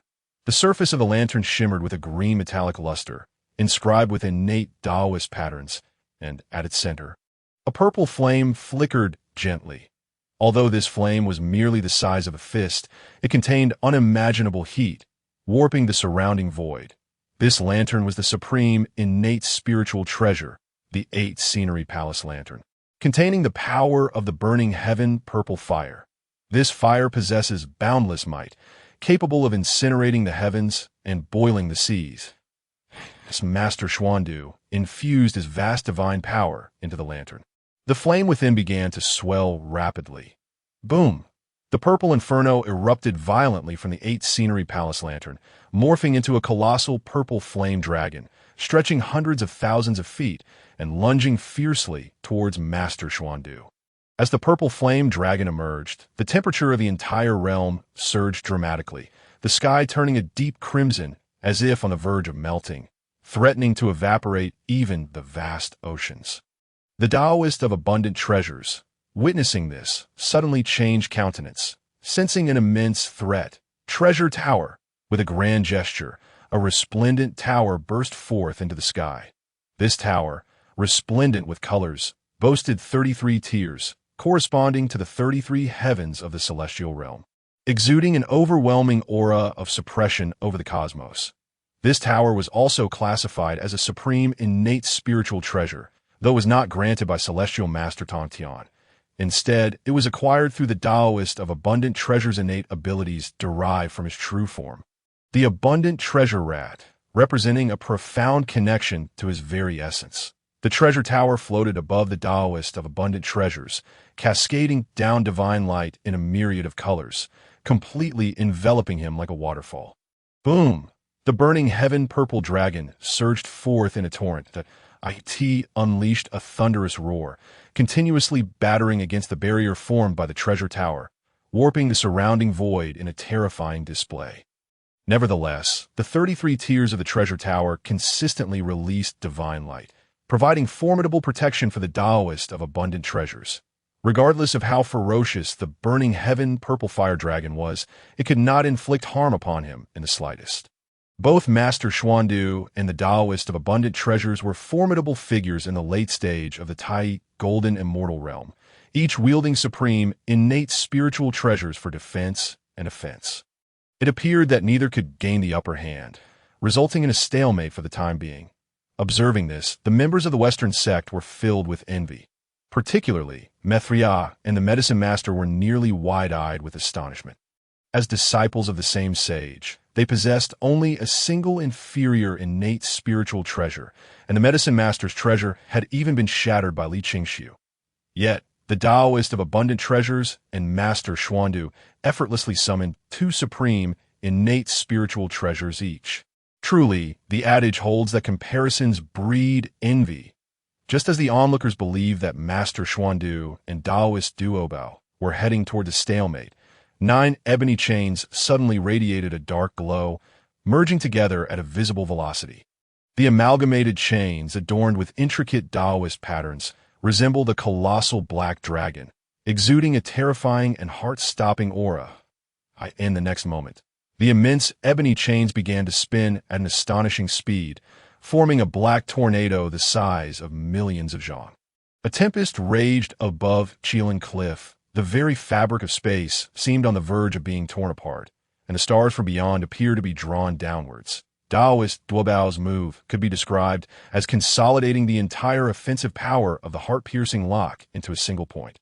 As the black tornado spun with great velocity, the Taoist patterns within the barrier were incessantly eroded, revealing a crack. With a mere thought, Taoist Duobao summoned forth the enormous ebony chains which, in a flash of divine light, instantaneously reformed into 9 streams of black radiance that flew into the fissure. Before Master Xuandu could react, he found himself ensnared by the 9 ebony chains, tightly bound and stripped of his divine power. The Southern Ground Firelight Banner and the 8 Scenic Palace Lamp, having lost their divine energy, caused the crimson barrier to dissipate, and the purple flame dragon faded away as well. Xuandu, Taoist friend. I can see Taoist Duobao smiled faintly, recalling the chains that bound Master Xuandu. Indeed, Taoist Duobao proves to be superior. Master Xuandu replied with a smile. Most of the third-generation disciples of the Chan Sect had anticipated a draw between Master Xuandu and Taoist Duobao, only to be surprised when the victor was determined in the next instant. The crowd was taken aback, although it fell within Li Qingxiu's expectations. While the Grand Master Taiji had elevated Master Xuandu's cultivation to rival that of Taoist Duobao through his sage-like prowess and various celestial materials. Elixirs and treasures, Taoist Duobao had entered the Chan Sect before the master attained enlightenment, building his strength through diligent effort and thus possessing a more solid foundation than Master Xuandu. Furthermore, Taoist Duobao's years of experience in the primordial world far surpassed that of Master Xuandu. The latter, being of ordinary innate human stock, could not compare to the prowess of Taoist Duobao's innate treasures. Therefore, in a situation where their cultivation and spiritual treasures were nearly equal, Master Xuandu's chances of victory were exceedingly slim.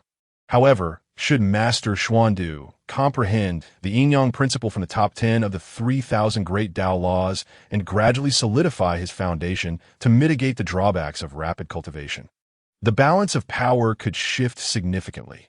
Master Xuandu was very much aware of this, and thus, despite his temporary defeat, he felt little turmoil within and remained confident in his future. Congratulations, Taoist Duobao, on becoming the third-generation senior brother of the Chan Sect. Master Xuandu said, cupping his hands in respect. The disciples of the sect felt a surge of excitement and joy, just as the other third-generation disciples of the Chan Sect prepared to pay their respects to Taoist Duobao. He shook his head and turned his gaze towards Li Qingxiu. That I have yet to compete with Taoist Qingxiu. How can I claim the title of third-generation senior brother? Taoist Qingxiu, would you care to join me on stage for a friendly match? Upon hearing Taoist Duobao's words, the disciples were taken aback. Although Li Qingxiu had previously defeated Mithria and the medicine master with a single palm strike, showcasing his formidable strength, Taoist Duobao was a powerful figure at the late stage of the Tai Golden Immortal Realm, 2 minor levels above the recently ascended Li Qingxiu. Moreover, Taoist Duobao possessed at least 2 supreme innate treasures, far beyond the capabilities of lesser figures like Mithria and the medicine master.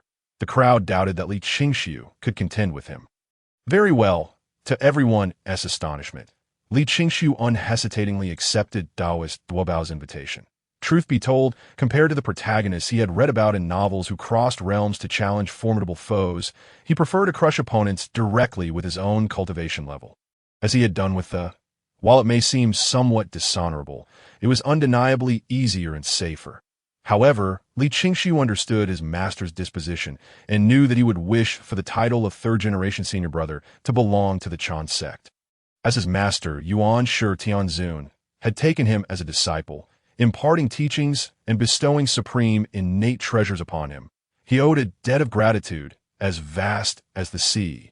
The only way for Li Qingxiu to repay his master was to become the third-generation senior brother of the Chan Sect and bring honor to him.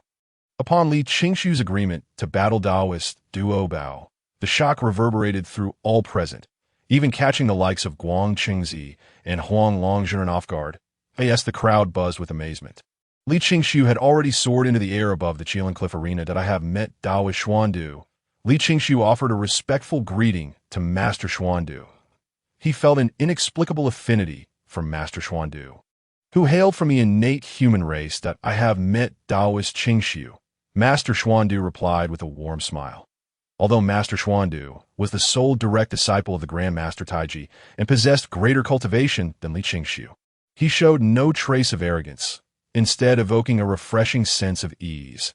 The three chief disciples of the three teachings gathered together. Master Xuandu, with his striking presence, Li Qingxiu, with his jade-like demeanor, and Taoist Duo, exuding calmness like a mountain. Each possessed their own unique qualities, resembling three rising stars in the primordial realm. The disciples sensed the emergence of three future supreme beings among them, as the chief disciples of the three teachings.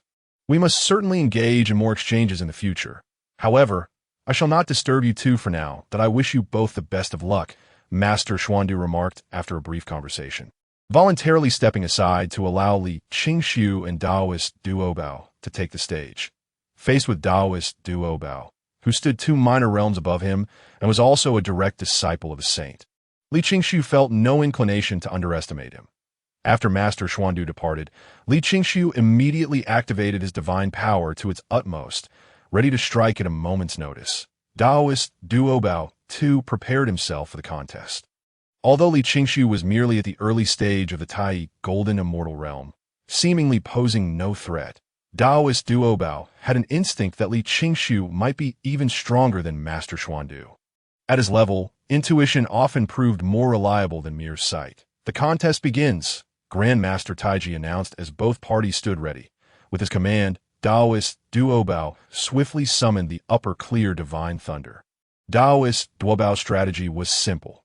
As Li Qingxiu attempted to defend against the upper clear divine thunder, he would unleash additional techniques to maintain the upper hand and ultimately defeat Li Qingxiu. Boom! With a thunderous roar, thousands upon thousands of upper clear divine thunders, as massive as mountains, descended upon Li Qingxiu with cataclysmic force. In an instant, the entire expanse was illuminated in blinding white, an overwhelming aura engulfing the arena, leaving the onlookers pale and filled with dread. Witnessing Taoist Duobao's relentless summoning of the upper clear divine thunder, Master Xuandu and the disciples of both the Chan and sects grew tense. This level of attack compelled even Master Xuandu, a late-stage Tai Golden Immortal, to summon the Yin-Yang dual fish for defense. Given that Li Qingxiu was only at the early stage of the Tai Golden Immortal Realm, it was highly likely he would be unable to withstand the onslaught of the upper clear divine thunder, risking severe injury or even annihilation. The crowd anticipated Li Qingxiu would employ some divine power or spiritual treasure for defense. But he appeared completely unresponsive, getting engulfed by the frenzied upper clear divine thunder. Boom! The terrifying upper clear divine thunder rampaged across the heavens and the earth, transforming the skies above the Qilin cliff into a blazing sea of lightning. The figure of Li Qingxiu had completely vanished, as if torn apart by the might of the thunder. At this moment, the hearts of the third-generation disciples of the Xianmen were gripped with anxiety, with Guang Chengzi and Huang Longzhenren feeling an acute tension, fearing that any mishap might befall Li Qingxiu. Suddenly, an incredibly sharp sword aura surged forth from the tumultuous sea of thunder. This sword energy extended for hundreds of thousands of zhang, resembling a cascade of galaxies erupting, dazzling beyond compare. It was as if endless volcanoes were erupting, containing an utterly terrifying destructive force that threatened to cleave heaven and earth in twain. A vast expanse of the lightning sea was cleaved and extinguished, as the formidable sword energy bore down upon Daobao Daoran with an overwhelming momentum. Under the pressure of the sword aura, Daobao Daoran felt his hair stand on end, his flesh aching with an unprecedented sense of threat. He had no time to be astonished and immediately summoned the Daobao Pagoda. The 33-story Daobao Pagoda soared into the sky, showering down boundless 5-colored divine light, enveloping Daobao Daoran entirely. Clang! In the next instant, the razor-sharp sword energy struck the Daobao Pagoda with tremendous force, unleashing a deafening roar as the destructive might within the sword energy erupted in full force. The Daobao Pagoda trembled violently, its mystical patterns flickering in brightness, battered by the intense impact. This scene left all present gasping in shock. After all, the Daobao Pagoda had previously stood firm against the blazing flames summoned by Xiandu to Fa Sure. without being shaken in the slightest. Yet now, it was nearly sent flying by this single strike, rendering it utterly inconceivable. Simultaneously, Li Qingshu's figure emerged from the frenzied, blazing sea of thunder. At this moment, he had shed his earlier ethereal appearance.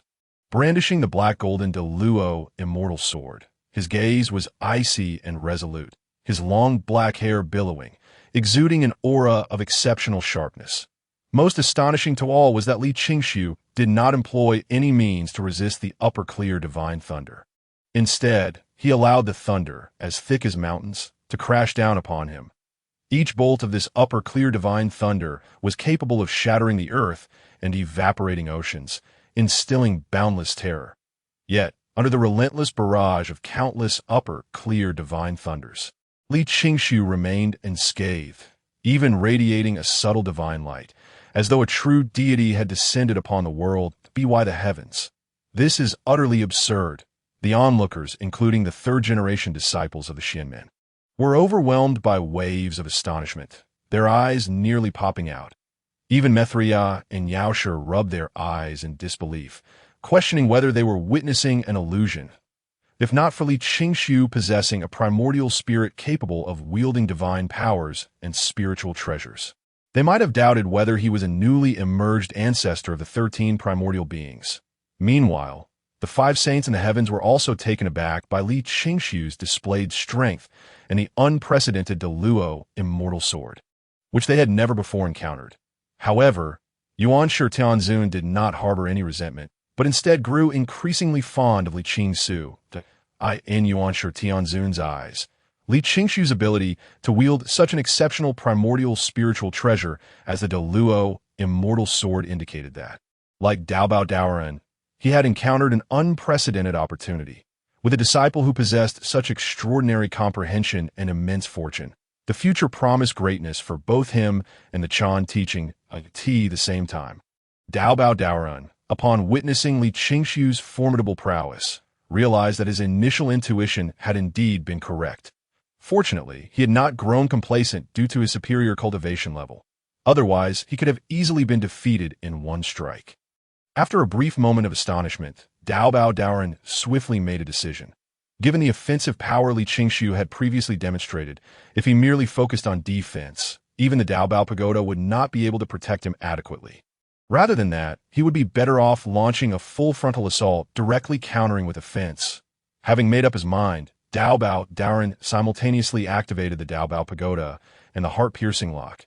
The Daobao Pagoda again ascended into the sky, hurtling toward Li Qingshu like a divine golden mountain, intent on suppressing him.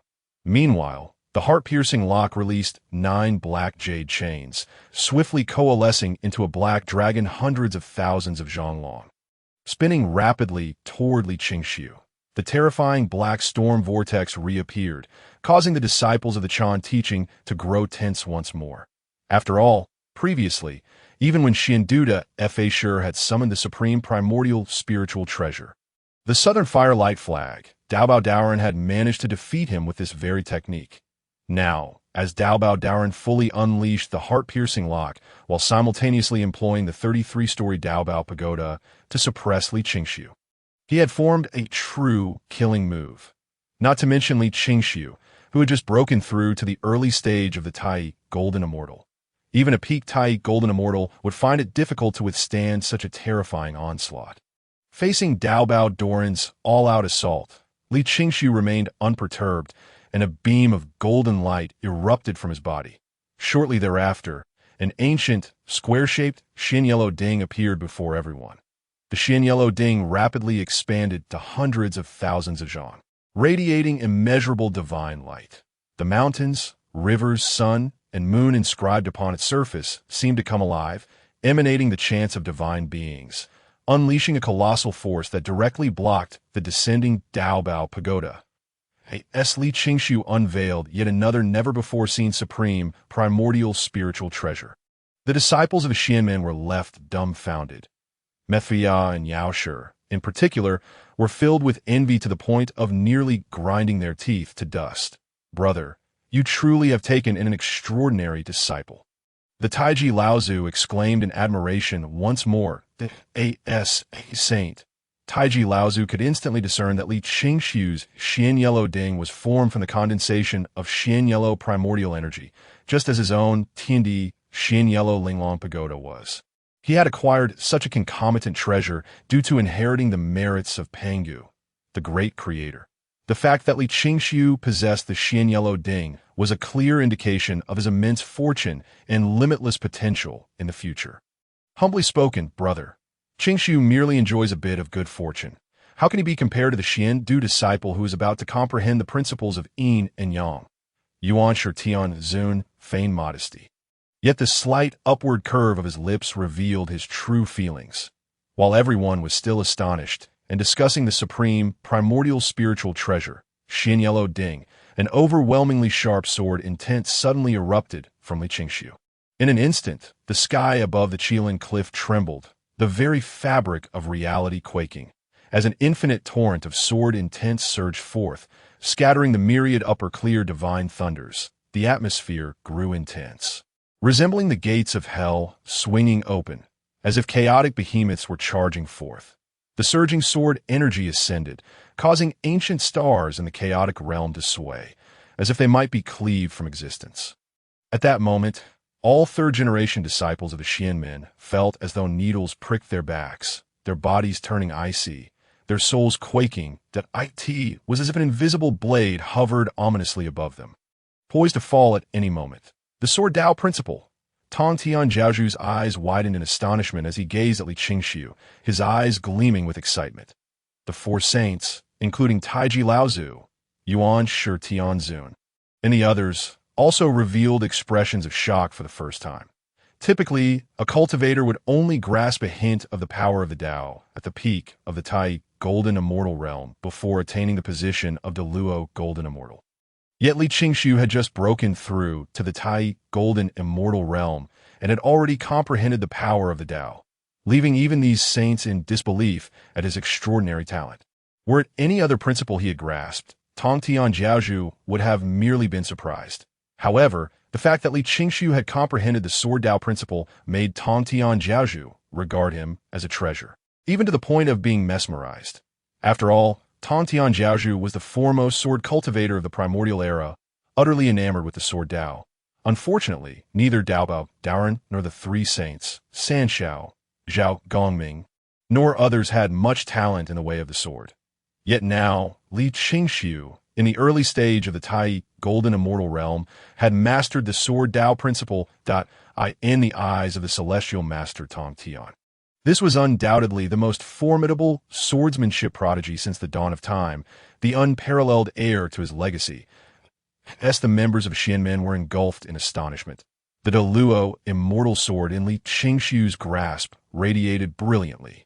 Empowered by boundless divine energy and the laws of swordsmanship, enveloped by myriad sword patterns, exuding an aura of unimaginable terror. Gazing upon the rapidly approaching black tornado, Li Qingxiu's robes billowed, his long black hair danced wildly, and his piercing gaze sliced through the heavens that he raised the Luo immortal sword high above his head, channeling all his strength to deliver a mighty strike forward. In the next instant, a radiant sword aura erupting to a staggering length of countless miles surged forth, akin to the first rays of dawn splitting the heavens, blinding all who beheld it. Where the sword aura passed, space shattered, and all forms of matter, both tangible and intangible, were obliterated, unleashing a cataclysmic rift that splintered the very fabric of existence, sweeping across the realms. The previously colossal 33 layers of supreme, innate spirit treasure. The pagoda of treasures was instantaneously cleaved away, its brilliance dimmed and vanishing from sight. Following this, the immense black tornado was cleaved in two by the sword aura, revealing the black jade chains within. Clang, a crisp and resounding collision echoed as the black jade chains were similarly flung away, their inscriptions obliterated, reverting to their original form in an instant. The fierce sword aura was unstoppable.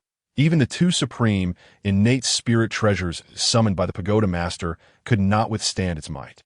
After shattering the two supreme, innate spirit treasures, the sword aura surged forth relentlessly towards the pagoda master. Under the weight of this world-shattering strike, the pagoda master felt an icy chill enveloping him. His mind blank, acutely aware of an unprecedented aura of death approaching. A dull ache throbbed at his brow, as if he were on the verge of being cleaved in two by this unparalleled sword aura. And the world before him gradually lost its color. However, just as the sword aura drew within a few thousand feet of the pagoda master, it dissipated, never truly striking him. Dao friend do bow, I concede. The victor had been determined. Li Qingshu sheathed the Deluo immortal sword and the Xian Huang Ding, and the suffocating pressure that had weighed heavily upon all present began to dissipate. Phew! The pagoda master took a deep breath. The gray-white world around him slowly regained its color, and the pallor of his face was restored with a hint of warmth. Thank you for your mercy. Dao friend. Once he regained his composure, the pagoda master bowed respectfully to Li Qingshu. Observing Li Qingshu from a distance, the pagoda master was filled with emotion. Although he had previously urged Li Qingshu to engage in battle, he had merely considered him a rival, never anticipating his defeat. After all, he was two entire realms above Li Qingshu. Yet the reality was that even with his utmost efforts and the utilization of two supreme, innate spirit treasures, he could not withstand Li Qingshu's overwhelming sword strike. Not only had he lost, but he had been utterly defeated. As for the previously resentful Mithria and the medicine master, they now felt a sense of relief. If even the pagoda master, at the peak of the Tai Golden Immortal Realm, had fallen to Li Qingshu, then their prior defeats at his hands were hardly a source of shame. In fact, they felt somewhat fortunate. Had Li Qingshu unleashed this sword strike during their earlier sparring, they would have been left in tatters, with disciples from the Western Church picking up the pieces. The aspiring Xiang Xian, who had been harboring a grudge and striving to surpass Li Qingshu, now felt a profound sense of despair. The elder brother of the Chan Sect was simply too monstrous. Not only could he not contend with Li Qingshu, but even if the primordial phoenix were resurrected or the ancestral dragon walked the earth, they would likely be powerless against him, in addition to his exaggerated combat prowess. Li Qingshu's rate of cultivation advancement resembled a volcanic eruption. He had only just broken through to the Golden Immortal Realm a millennium ago, yet he was now already a formidable figure in the Tai Golden Immortal Realm. And no matter how much he exerted himself, he could never keep pace with Li Qingshu, let alone surpass him. In this contest, Li Qingshu emerged victorious. The voice of the Grand Master Ta Ching resonated, officially declaring the outcome of the battle. A faint smile graced Li Qingshu's face, while the pagoda master, though defeated, felt no shame or embarrassment. After all, they were all part of the same lineage, and losing to one's own kin was hardly disgraceful. Moreover, with Li Qingshu as a target to strive towards, his motivation for future cultivation was greatly amplified. Are there any others who wish to challenge Li Qingshu? Grand Master Ta Ching continued. Upon hearing this, the entire Qilin Cliff venue fell into a profound silence. One could hear a pin drop, as no one dared to step forward. After all, the strength of Li Qingshu was evident to all. Even the Grand Master Xuandu and the Pagoda Master had proven unable to match him. Anyone who approached would merely be seeking humiliation. Since that is the case, the humble Taoist announced, Li Qingshu shall henceforth be recognized as the foremost among the third generation of our Xianmen. You are encouraged to learn from him, to diligently cultivate, and to elevate the Xianmen to greater heights. Grand Master Ta Ching's voice resonated throughout the venue, officially announcing Li Qingshu's new status. The disciples of the Chan Sect, including Guang Chengzi and Huang Longzhenren, were filled with unrestrained joy, their hearts brimming with pride for their elder brother. We greet our elder brother. The multitude of third-generation disciples from the Xuandu, Chan Sect, Jie Sect, and the Western Church collectively bowed to Li Qingshu, their voices thunderous and their spirit magnificent. There is no need for such formalities, my junior brothers. Watching the throng of disciples bowing before him, Li Qingshu felt a mix of surprise and honor. Qingshu, the voice of Grand Master Ta Ching rang out once more. Master Uncle Qingshu bowed respectfully in response. Grand Master Ta Ching gently waved his sleeve, and a divine light descended before Li Qingshu. As the light dissipated, a square box inscribed with wondrous patterns and emanating five-color divine radiance appeared. This item is known as the Five Radiance Box. a superior innate spirit treasure capable of capturing individuals. Today, I bestow it upon you, with hopes that you may lead your fellow disciples and bring glory to the Xianmen. Grand Master Taching, as the leader of the three pure ones, was indeed generous, presenting Li Qingshu with a superior innate spirit treasure, inciting deep envy among the other disciples of the Xianmen, particularly those from the Western Church. Thank you, Master Uncle. After bowing once more to Grand Master Taching, Li Qingshu joyfully accepted the 5 radiance box. Qingsu as your teacher, I shall present you with another supreme innate spirit treasure. Yuan Shi Tianzun looked upon Li Qingshu with a smile, thoroughly pleased with his beloved disciple. Another divine light flashed, revealing a deep blue pouch adorned with shimmering spatial patterns before Li Qingshu. This item is known as the Heaven-Receiving Pouch, which contains a realm capable of holding all things. Today, I grant it to you as a means to assist you in your cultivation.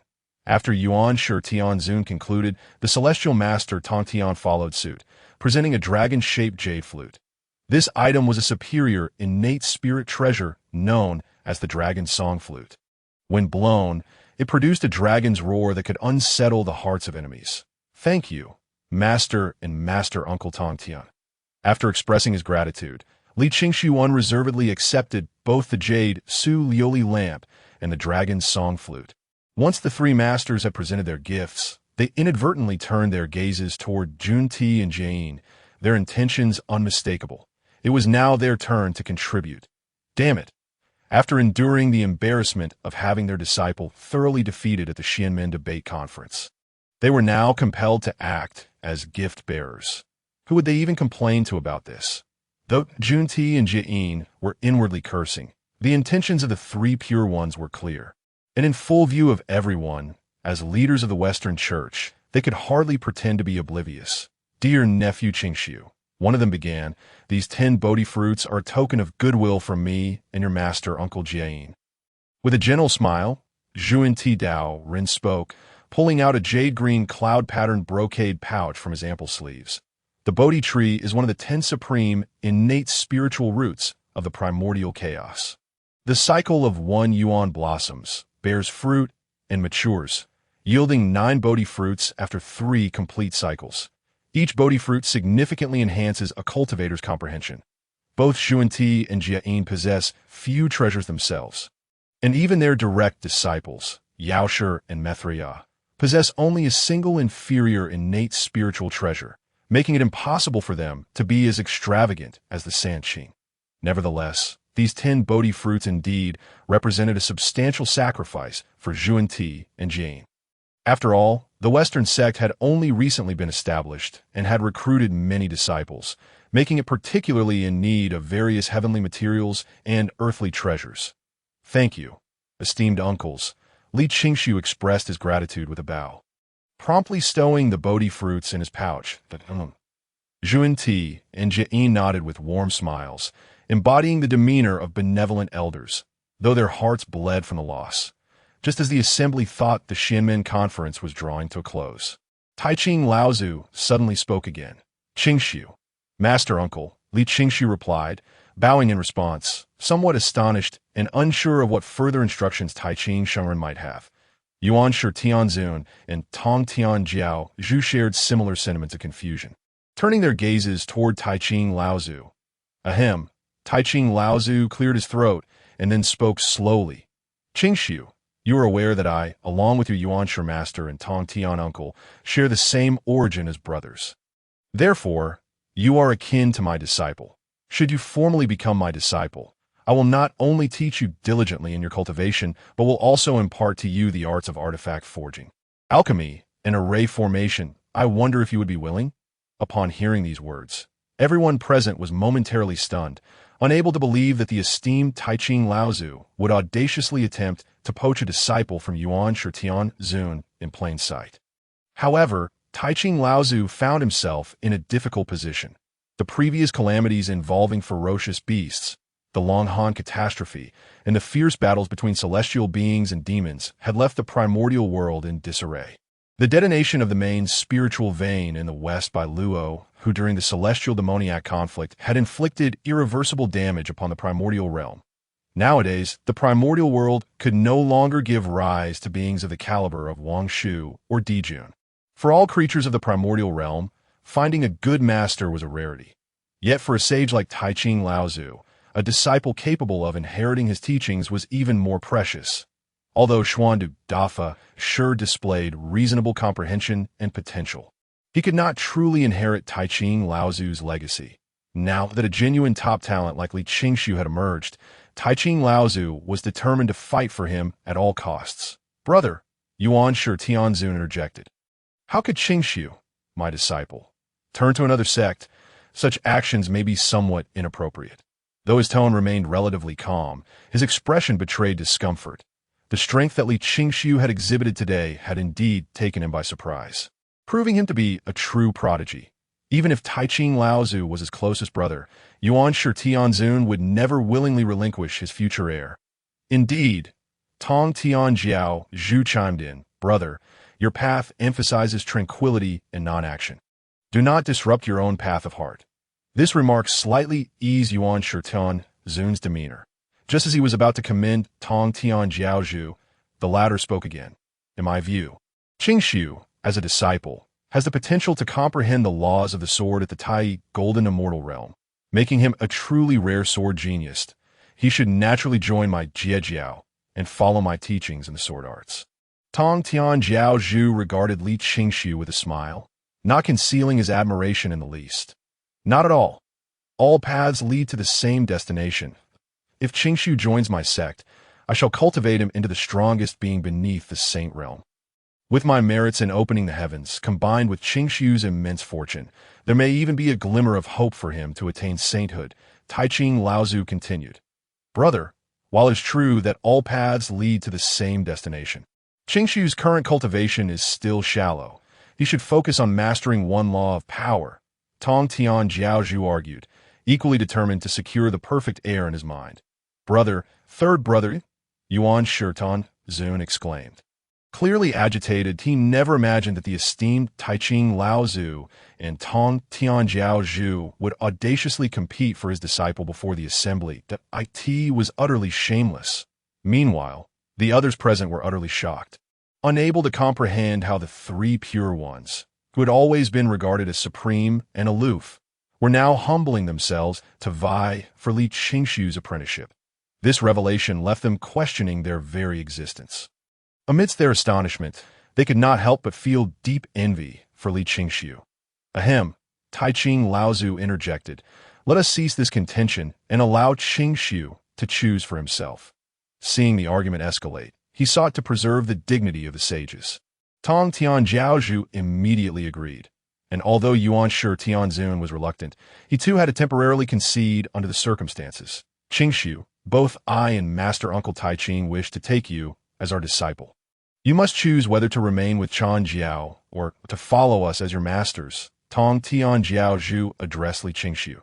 "Regarding the favor from my master uncle and master, I'm deeply honored and grateful. However, once a disciple, forever a son, my master has bestowed upon me immense kindness. Therefore, I wish to serve my master for life and repay his great favor.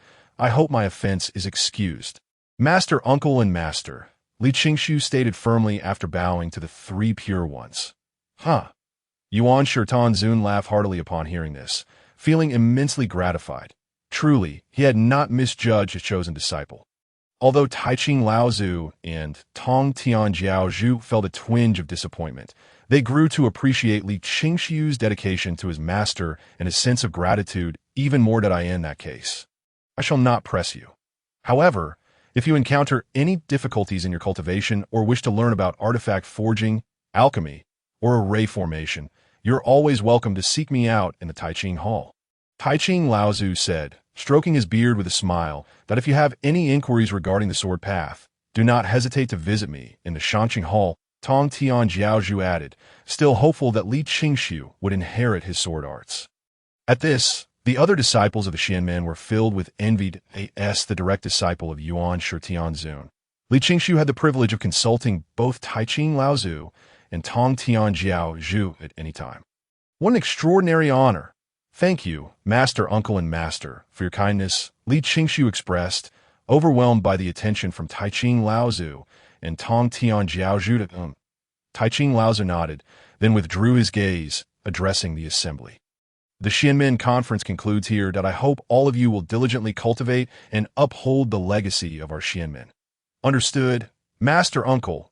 All the third-generation disciples of the Xianmen responded in unison, bowing You may disperse. Taiching Laozu concluded, waving his whisk and vanishing alongside Xuandu Dafa Shi. Seeing this, Jia Yin and Zhuan Ti opened a spatial door leading to Lingshan. Brother Yuan Shi, Brother Tong Tian, I bid you farewell. Jia Yin and Zhuan Ti said, bowing to Yuan Shi Tianzun and Tong Tian Jiaozhu before departing with the Bruise Methria and Yao Shi from Kunlun Mountain. Soon after, Tong Tian Jiaozhu led the disciples of Jie Jiao away, leaving only Yuan Shi Tianzun and the disciples of Chan Jiao atop Qilin Cliff. Qingshu, Yuan Shi Tianzun called out. Disciple is here, Li Qingshu responded with a bow. You have outshone the crowd at this Xianmen conference, bringing glory to Chan Jiao, and I am greatly pleased, Yuan Shi Tianzun remarked. The primordial heavenly sovereign praised, his eyes glimmering with delight, that it is entirely due to the excellent teachings of my master. Li Qingshu humbly replied, remaining uninflated by the compliment. Hearing this, the smile in the primordial heavenly sovereign's eyes grew even brighter. You all must learn diligently from your elder brother and strive in your cultivation. Do you understand? He advised Guang Qingzi and the others. Yes, we shall remember the master's teachings. They responded with heartfelt sincerity. You may now proceed with your cultivation and deeply contemplate the doctrines expounded by the 5 saints previously. Yes, the primordial heavenly sovereign cast a glance at the yellow dragon, remarking, you performed commendably in this Xianmen conference, exhibiting the demeanor of an exalted disciple of our teaching. With that, he vanished from sight. The yellow dragon, upon hearing these words, trembled, his face rapidly flushing crimson, his eyes sparkling with an astonishing brilliance. Although the primordial heavenly sovereign had merely offered a verbal commendation, it served as the greatest encouragement and affirmation for the yellow dragon. He believed that with diligent practice, he would surely alter his master's perception of him in the future. Thank you, master. The yellow dragon deeply bowed towards the direction of Yushu Palace. Elder brother, you are truly remarkable. You are nothing short of a deity in my eyes. Without a doubt, you shall become a peer of Zhen Yuanzi and Fushi Daoist, the pinnacle of the primordial powers, after the primordial heavenly sovereign's departure. Guang Qingzi, Qi Jingzi, and other disciples of the teaching surrounded him, ardently expressing their admiration. You all are the rarest geniuses, and as long as you cultivate diligently, you are destined for greatness, Li Qingshu replied with a smile, continuing to inspire everyone. Indeed, that we shall take our elder brother as an example and strive in our cultivation. Inspired by Li Qingshu, the disciples resolved to grow stronger and intensified. Hey, buddy, exclaimed a system, I just caught someone fishing by the river without a helmet. I knocked him out and brought him back. Come and see. Li Qingshu, initially intending to say more, was interrupted by the system's mischievous yet excited voice echoing in his mind. Upon hearing this, Li Qingshu felt a surge of excitement.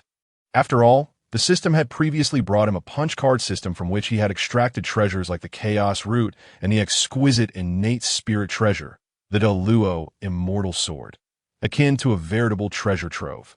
Now, with the system bringing back another great prize, Li Qingshu could hardly contain his eagerness to return and inspect what he might acquire. I still find some aspects of the teachings from earlier unclear, and I need to retreat for further contemplation, so I shall take my leave now. Li Qingshu stated, we will see you off, elder brother, under the watchful eyes of Guang Qingzi, Qi Jingzi, and the others. Li Qingshu departed from Qilin Cliff, hands clasped behind his back, riding upon a white cloud. Soon, he returned to his own Qingshu Hall. Boom! The great doors of Qingshu Hall closed. What kind of system did you bring back this time? Li Qingshu rubbed his hands together, filled with excitement. Here it is. Hurry, call me brotherly. The punch card system chimed in. Oh, we have a new little brother here. Selecting system. In broad daylight, you dare to commit abduction? Is there no law? No rules? Oh, pa. Here, my rules are the rules. Selecting system. You dare to hit me? Where's my lawyer? I want to see my lawyer. Little trees don't grow straight without tending, and people don't thrive without care. Hold on. Let me show him the harshness of society. Selecting system. What are you planning to do? Selecting system. No. Not there. System notification. Your system is currently beating up the selecting system. Punch card system. Brother, don't trouble yourself. Let me handle such trivial matters. Punch card system. Take this fatal scissor kick. System notification. Your punch card system is engaging the selecting system in a mixed double attack. As the saying goes, having been rained upon oneself, one might as well tear apart another's umbrella. The punch card system, having been bullied earlier, seized the opportunity to join in the fray against the selecting system. Selecting system. I only submit to the truth. I shall never yield to your fists. Punch card system. Didn't he see that coming, Take this crow flying kick. Selecting system. Li Qingshu watched as the system notifications popped up incessantly. Somewhat surprised by the selecting system's resilience, he wondered how long its defiance could withstand the onslaught of his two systems. Sure enough, after a quarter of an hour, the selecting system could no longer endure and ultimately chose to submit. Selecting system. Brothers, stop hitting. I was wrong. I will comply with whatever you say. Seeing the selecting system capitulate, Li Qingshu's two systems finally ceased their assault. Punch card system. Weren't you just saying you would only yield to the truth and not to fists? Punch card system. It seems fists are far more effective than truth in this case. Here, you may choose silence, but every word you utter will become your epitaph. Quickly, call me brotherly. Selecting system. Brotherly. Brotherly good. Punch card system. What are you still dawdling for? Reward brotherly. Do you lack such basic insight? Selecting system. ISNT at the host who must complete system tasks to receive rewards. Directly granting them would violate system rules, right? Rules. What are those to me? Punch card system. Little brother, I advise you to open your eyes and see who my big brother is. System rules mean nothing in front of my big brother. Selecting system. This is an SSS level system, wanted criminal. Selecting system. Big brother, I was wrong. I'll grant brotherly his reward immediately. Upon recognizing Li Qingshu's identity, the selecting system completely surrendered. Selecting system. Please choose your reward. Option 1. Obtain a low-grade innate spirit treasure, the exorcising sword. Option 2. Obtain the martial arts manual. The Chrysanthemum Classic. Punch card system. Big brother, he looks down on you. Hit him. Do you prefer a flip-top coffin or a sliding-top coffin? Selecting system. Big brother, I was wrong. Please give me another chance.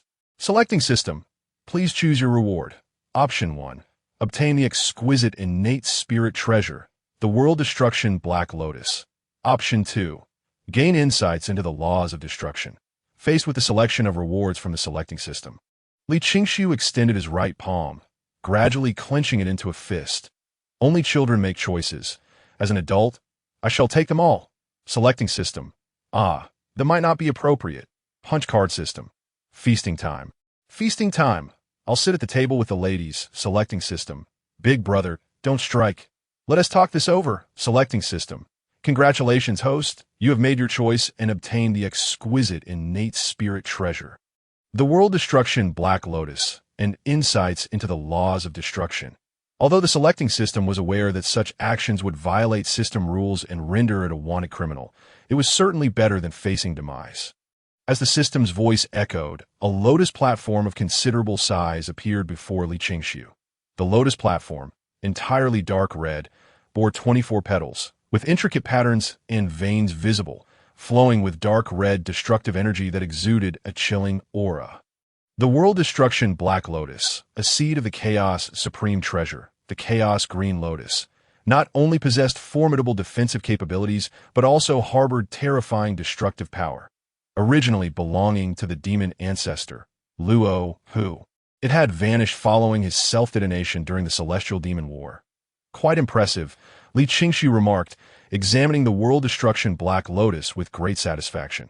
The selecting system, upon hearing this, breathed a sigh of relief. Selecting system. As long as you are satisfied. Brotherly, but couldn't you give me something akin to Panga's essence blood, Chaos Supreme Treasures, insights into the laws of time, space, or power?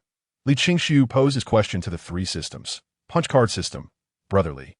Those are considered high-level resources, generally found in the system bank resource vaults. Only high-authority systems can apply for them after rigorous reviews. Selecting system, brotherly. I am merely a newly graduated system. My highest authority can only secure exquisite innate spirit treasures that I see, and no need to worry.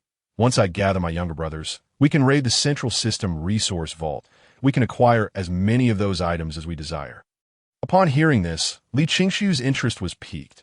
By the way, how far along is your plan?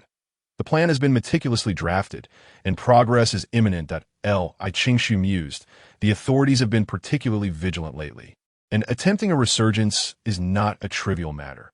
However, once I take that pivotal first step, the subsequent actions will flow with greater ease, for once I successfully execute the first prison break, a multitude of followers will rally to my side, allowing me to seize the resources of the central bank.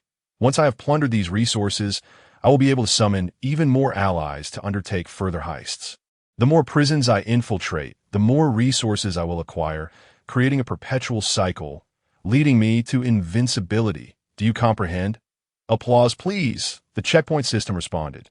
Clap, clap, clap. The selection system interjected. Clap, clap, clap.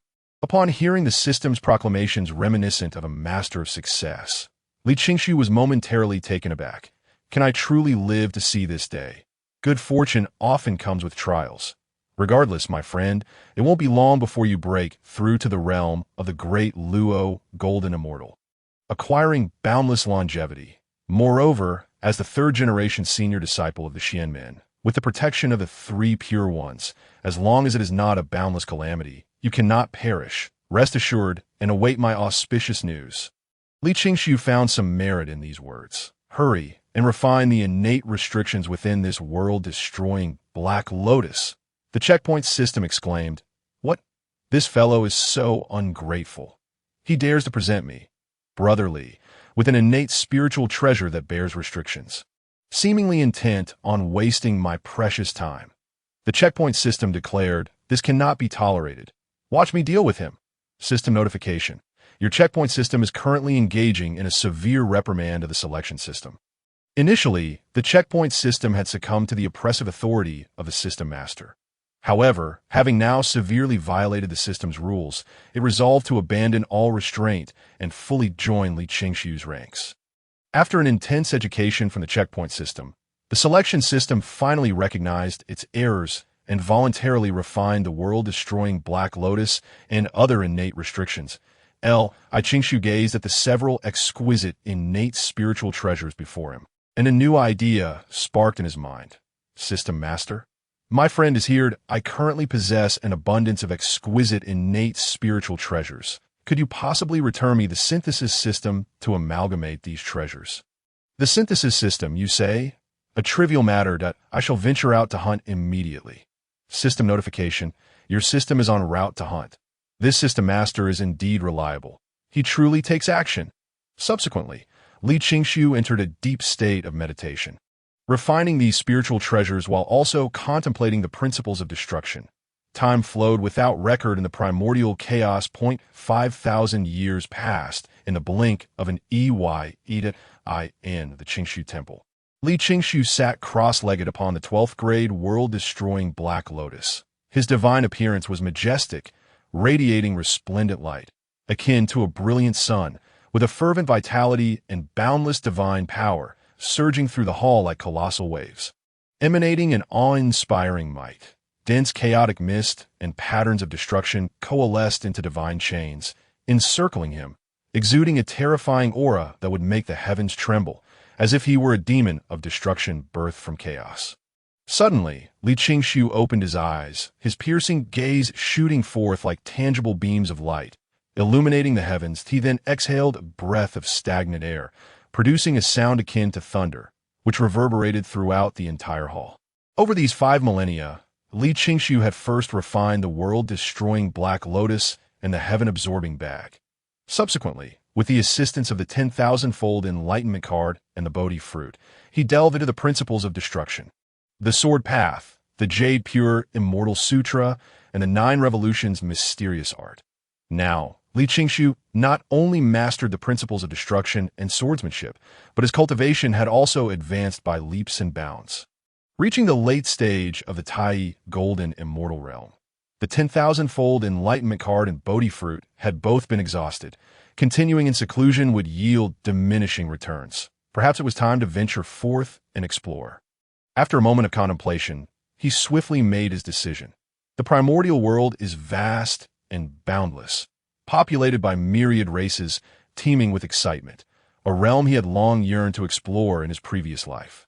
However, upon first traversing into this world, he had only possessed the meager cultivation of a celestial immortal. Surviving in the predatory primordial realm had consumed all his strength, leaving little room for other pursuits. Although the primordial world still faced calamities and dangers, he was no longer the same.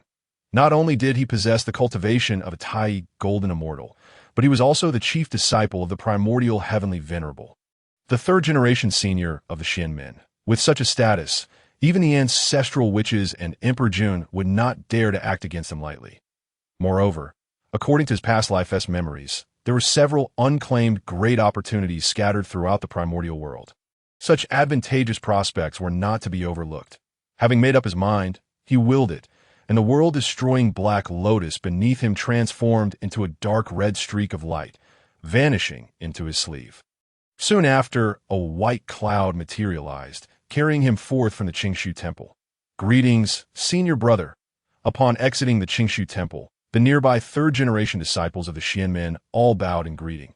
Each gaze directed at him sparkled with admiration.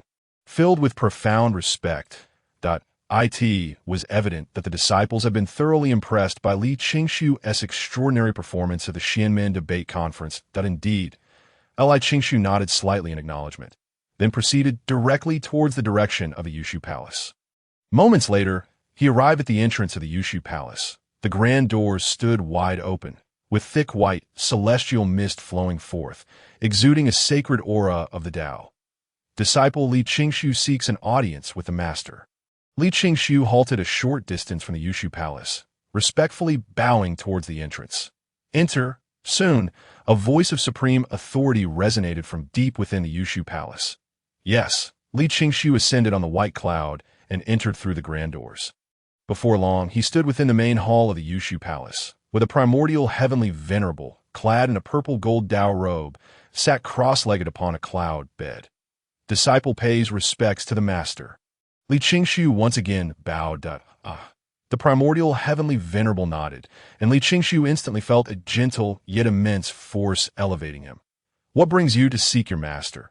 the primordial Heavenly Venerable inquired.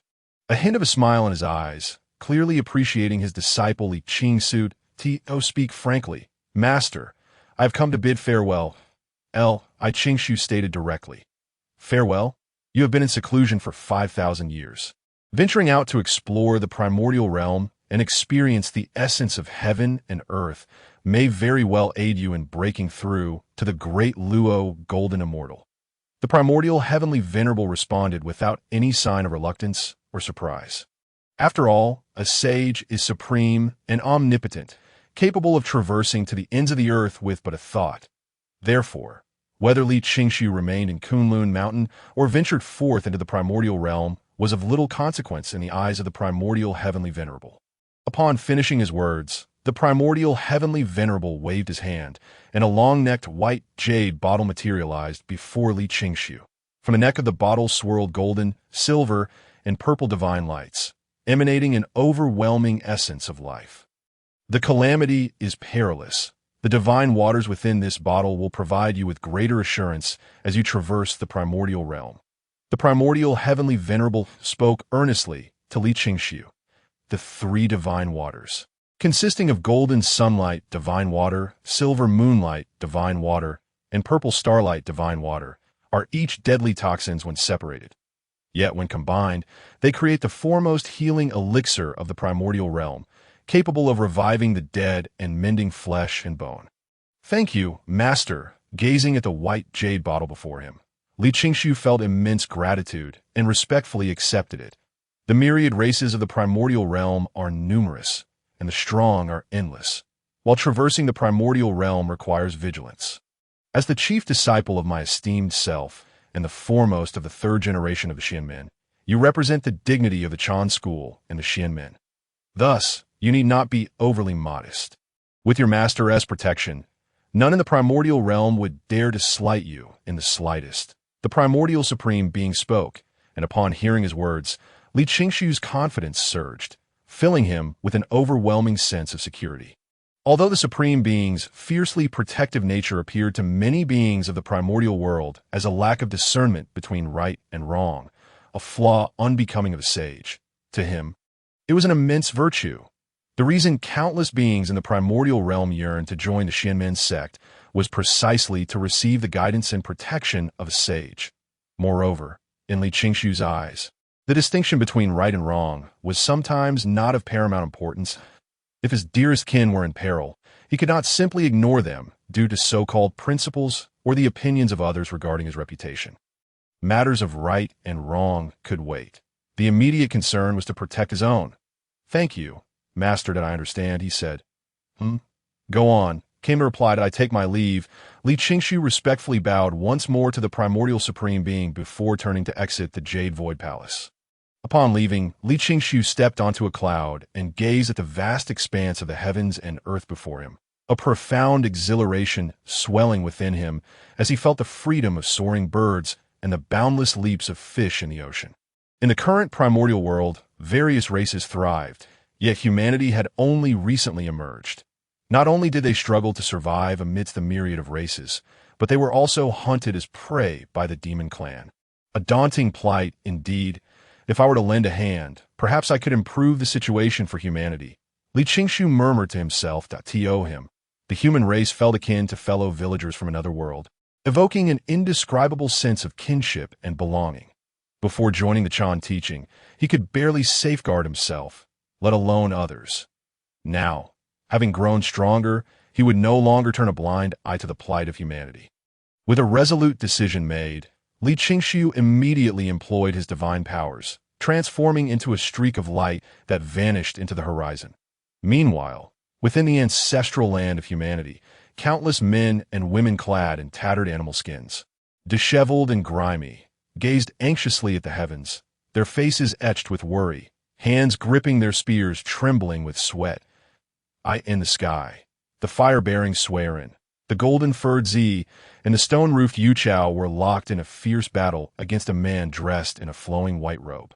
Having created the first fire of the postnatal world, the first garment, and the first stone-dwelling, Swearin, Yu Chao, and Z had been blessed with heavenly merits, attaining the early stage of the great Luo Golden Immortal.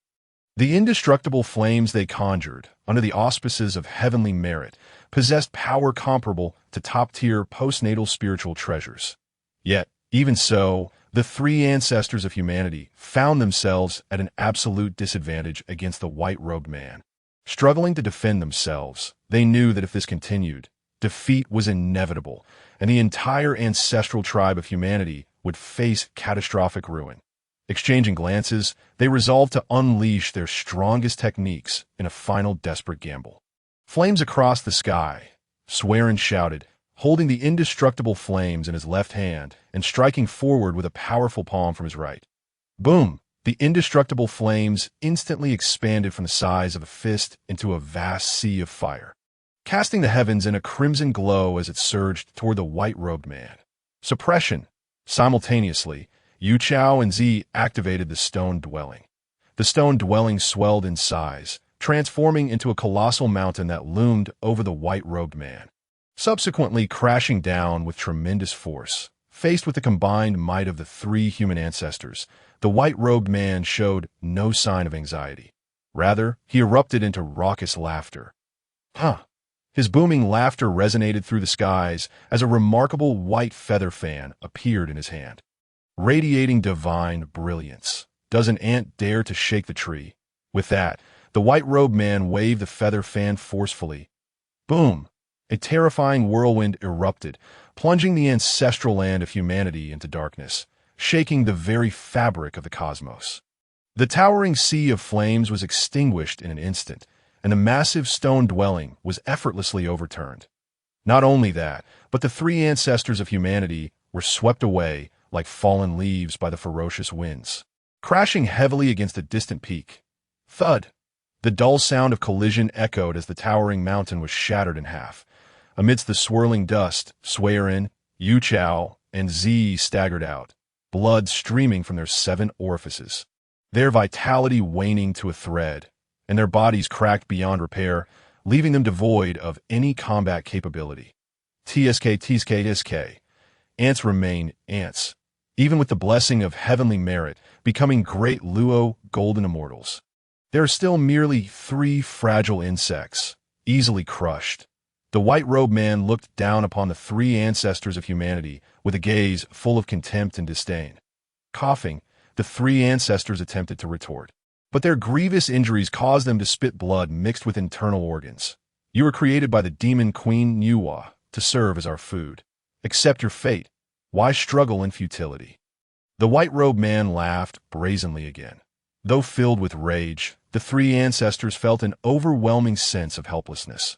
While they possessed the early stage of great Luo golden immortal power through heavenly merit, such externally gained strength could not compare with the true might of a great Luo golden immortal achieved through personal cultivation. The white-robed man, also a great Luo golden immortal, effortlessly defeated them in a 1-on-3 confrontation. Meanwhile, sensing the tide of battle had turned, the millions of demon soldiers who had been observing from afar surged behind the white-robed man, their sinister forms casting a dark shadow, the overwhelming demonic aura obscuring the sky, shrouding the hearts of all humanity in despair. However, do not worry. Though you humans may be as lowly as ants, you are not without merit. At least your reproductive capabilities are commendable. We will not slaughter you all, but will instead harvest you periodically. Thus, our demon clan will have a steady supply of sustenance. The white-robed man proclaimed arrogantly, causing the millions of demons to erupt into raucous laughter. The demonic laughter was sharp and piercing. And despite the fury boiling within the hearts of the billions of humans, their anger was futile against the overwhelming power, leaving them to await the impending slaughter, just as the demon army sharpened their blades. Preparing for feast of blood, a resonant and cold voice suddenly rang out. While you regard humanity as ants, have you ever considered that there are those who view you as ants? The powerful voice echoed through the skies, instantly capturing the attention of all present.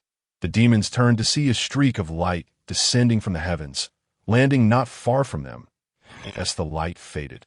A handsome man clad in a pale blue robe emerged before their eyes. This man was none other than Li Qingxiu, who had hastened from Kunlun Mountain. Initially, the demons believed a great power from the primordial realm had arrived, causing a flicker of anxiety. However, upon sensing the late-stage Tai golden immortal aura emanating from Li Qingxiu, they erupted into laughter.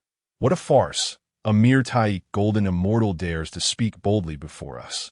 Truly, you seek your own demise. The white-robed man sneered, showing no regard for Li Qingxiu. After all, the difference between a great Luo golden immortal, who wields the power of the laws, and a Tai golden immortal is vast. It is no exaggeration to say that even a newly ascended great Luo golden immortal could obliterate 10,000 peak Tai golden immortals with a mere finger.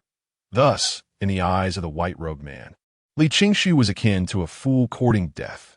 This friend, the fire-bearing Swearin cautioned, "We appreciate your goodwill, but you should leave at once to avoid bringing disaster upon yourself," that he urged, hoping to spare Li Qingxiu from the fate that awaited him. The white-robed man interjected, "You wish to leave now? It's too late." The man clad in white let out a cold snort, extending his hand towards Li Qingxiu, intent on seizing him to devour him whole. His arm rapidly elongated, and his palm transformed into a colossal size, completely enveloping Li Qingxiu. Suddenly, a glimmer of cold light flashed, revealing a small puncture wound on the white-clad man's hair. As this wound expanded, his arm abruptly fractured, and the gigantic palm plummeted, blood gushing forth like a torrential waterfall.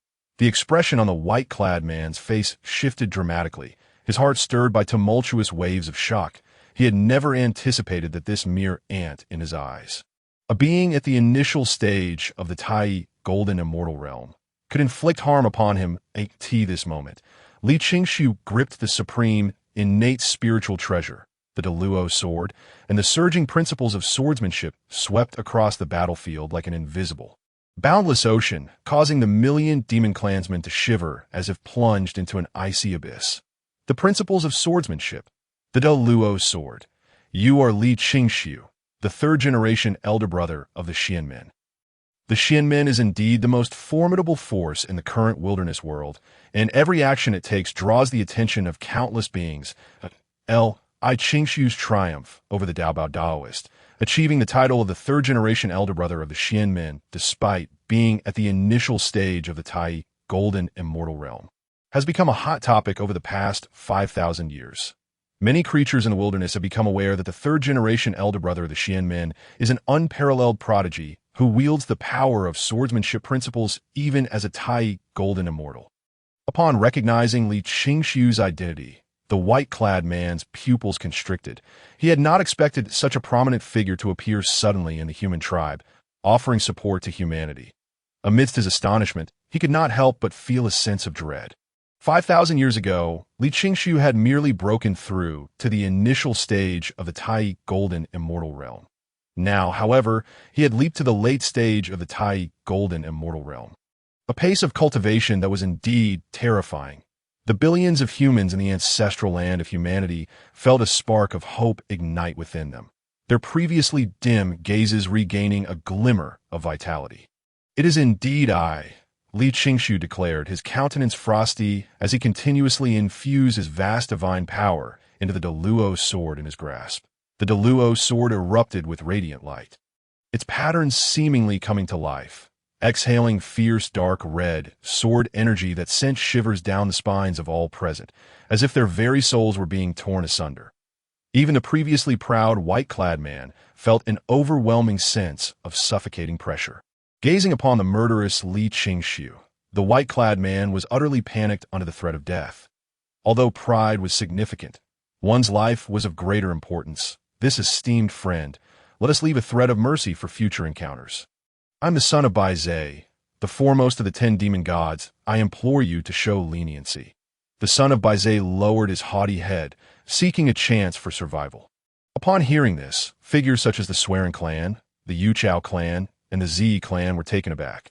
They had initially thought the white-clad man to be an ordinary Deluo demon, only to discover that his identity was so remarkable, being the very son of Bai Zhe, the supreme demon god.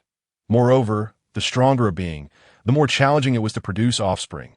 Bai Zhe had only this one son. Should the son of Bai Zhe perish, a vengeful retaliation would undoubtedly ensue. Even if they had previously been capable of contending with the son of Bai Zhe, they would likely not dare to take any action against him. Though it was a bitter pill to swallow, this was the stark reality. Do you not think that being the son of Bai Zhe grants you immunity, even if you were the son of Emperor Jun? I would show no mercy. The human race held a profound trepidation towards the son of Bai Zhe, yet Li Qingshu remained unperturbed, resolute in his determination to eliminate him. After all, the son of Bai Zhe had previously attempted to take his life. As the foremost disciple of the primordial supreme being and the third-generation elder brother of the Xianmen, if he were to cower before a mere son of a demon god, it would be a degradation of his status and a diminishment of the Xuanmen's dignity. With the Deluo sword in hand, Li Qingshu's robes billowed, his aura vast as the sea, his long black hair flowing freely, emanating a supremely powerful presence. Die, with a single swing of his sword. The Deluo sword blazed with brilliant light, unleashing a wave of dark red sword energy that soared to the heavens. The terrifying principles of swordsmanship and the force of destruction surged forth like a boiling ocean, wreaking havoc across the realms. Wherever the sword energy passed, space shattered and all things withered. Every tangible and intangible substance rapidly disintegrated. Even the stars beyond the realms trembled as if they were about to be cleaved from the sky. Li Qingshu, combining the principles of swordsmanship and the power of destruction, propelled the Deluo sword to its utmost limits, in comparison to the millions of zhong of dark red sword energy. The son of Bai Zhe appeared insignificant, akin to an as the sword energy howled past. The son of Bai Zhe was instantaneously melted away like ice beneath the scorching sun, devoid of any capacity to resist. Furthermore, the millions of zhong of sword energy, having slain the son of Bai continued its relentless momentum, severing through the ranks of millions of demon clansmen. In an instant, the demons fell from the sky like dumplings in boiling water. Raising clouds of dust, a collective gasp echoed among the billions of humans present, freezing them in place, their expressions blank as if struck by a thunderbolt, their minds buzzing with disbelief. They could hardly comprehend the scene before them. No one had anticipated that even the combined efforts of the Swearing clan, the Yuchao clan, and the Zi clan, three ancestors of the Deluo Golden Immortal Realm, could not defeat the son of Bai. Yet he was effortlessly slain by Li Qingxiu, who was at the late stage of the Tai Golden Immortal Realm. The demon clans were entirely vanquished. The thick demonic aura dissipated, and sunlight once again illuminated the billions of humans in their ancestral land. All the humans basked in the sunlight, feeling as though they had been reborn.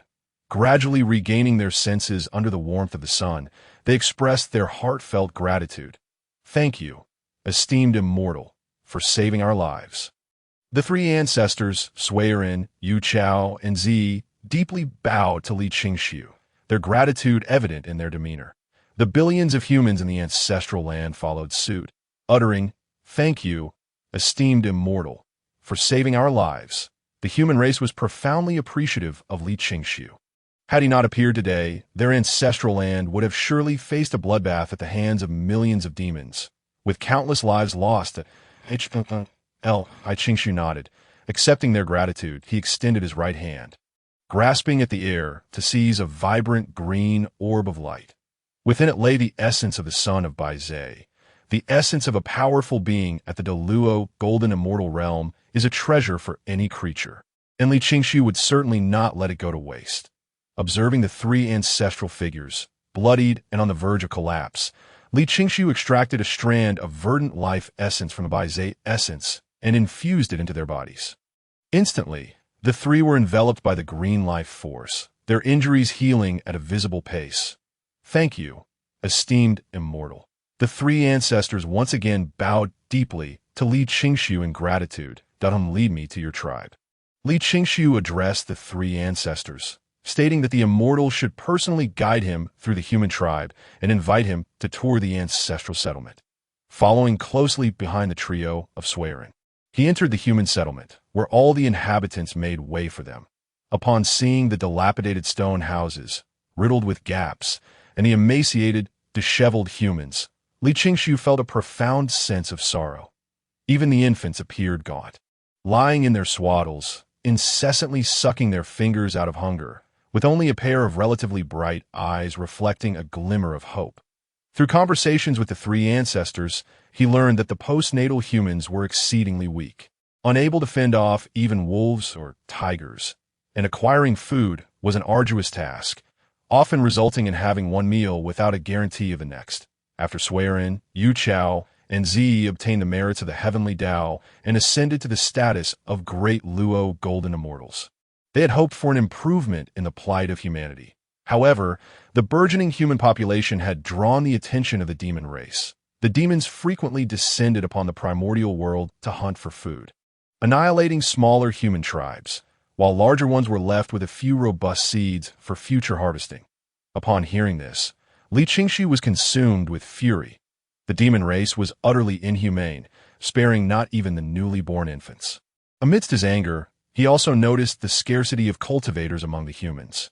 Excluding the innate humans created by the Saint Nuwa, there were fewer than 10,000 cultivators among the billions of human tribes. It was evident that the postnatal humans were too feeble to cultivate the golden elixir path passed down by the Holy One of Taijing. As the saying goes, one must be strong oneself to forge iron. It is better to teach a person how to fish than to give them fish. Li Qingxiu could only extend a helping hand to the humans, as it could not perpetually shelter them. The only way for the humans to escape their dire fate was to grow stronger. "System," Li Qingxiu called out within his mind, "I am here, my friend. What is it you need?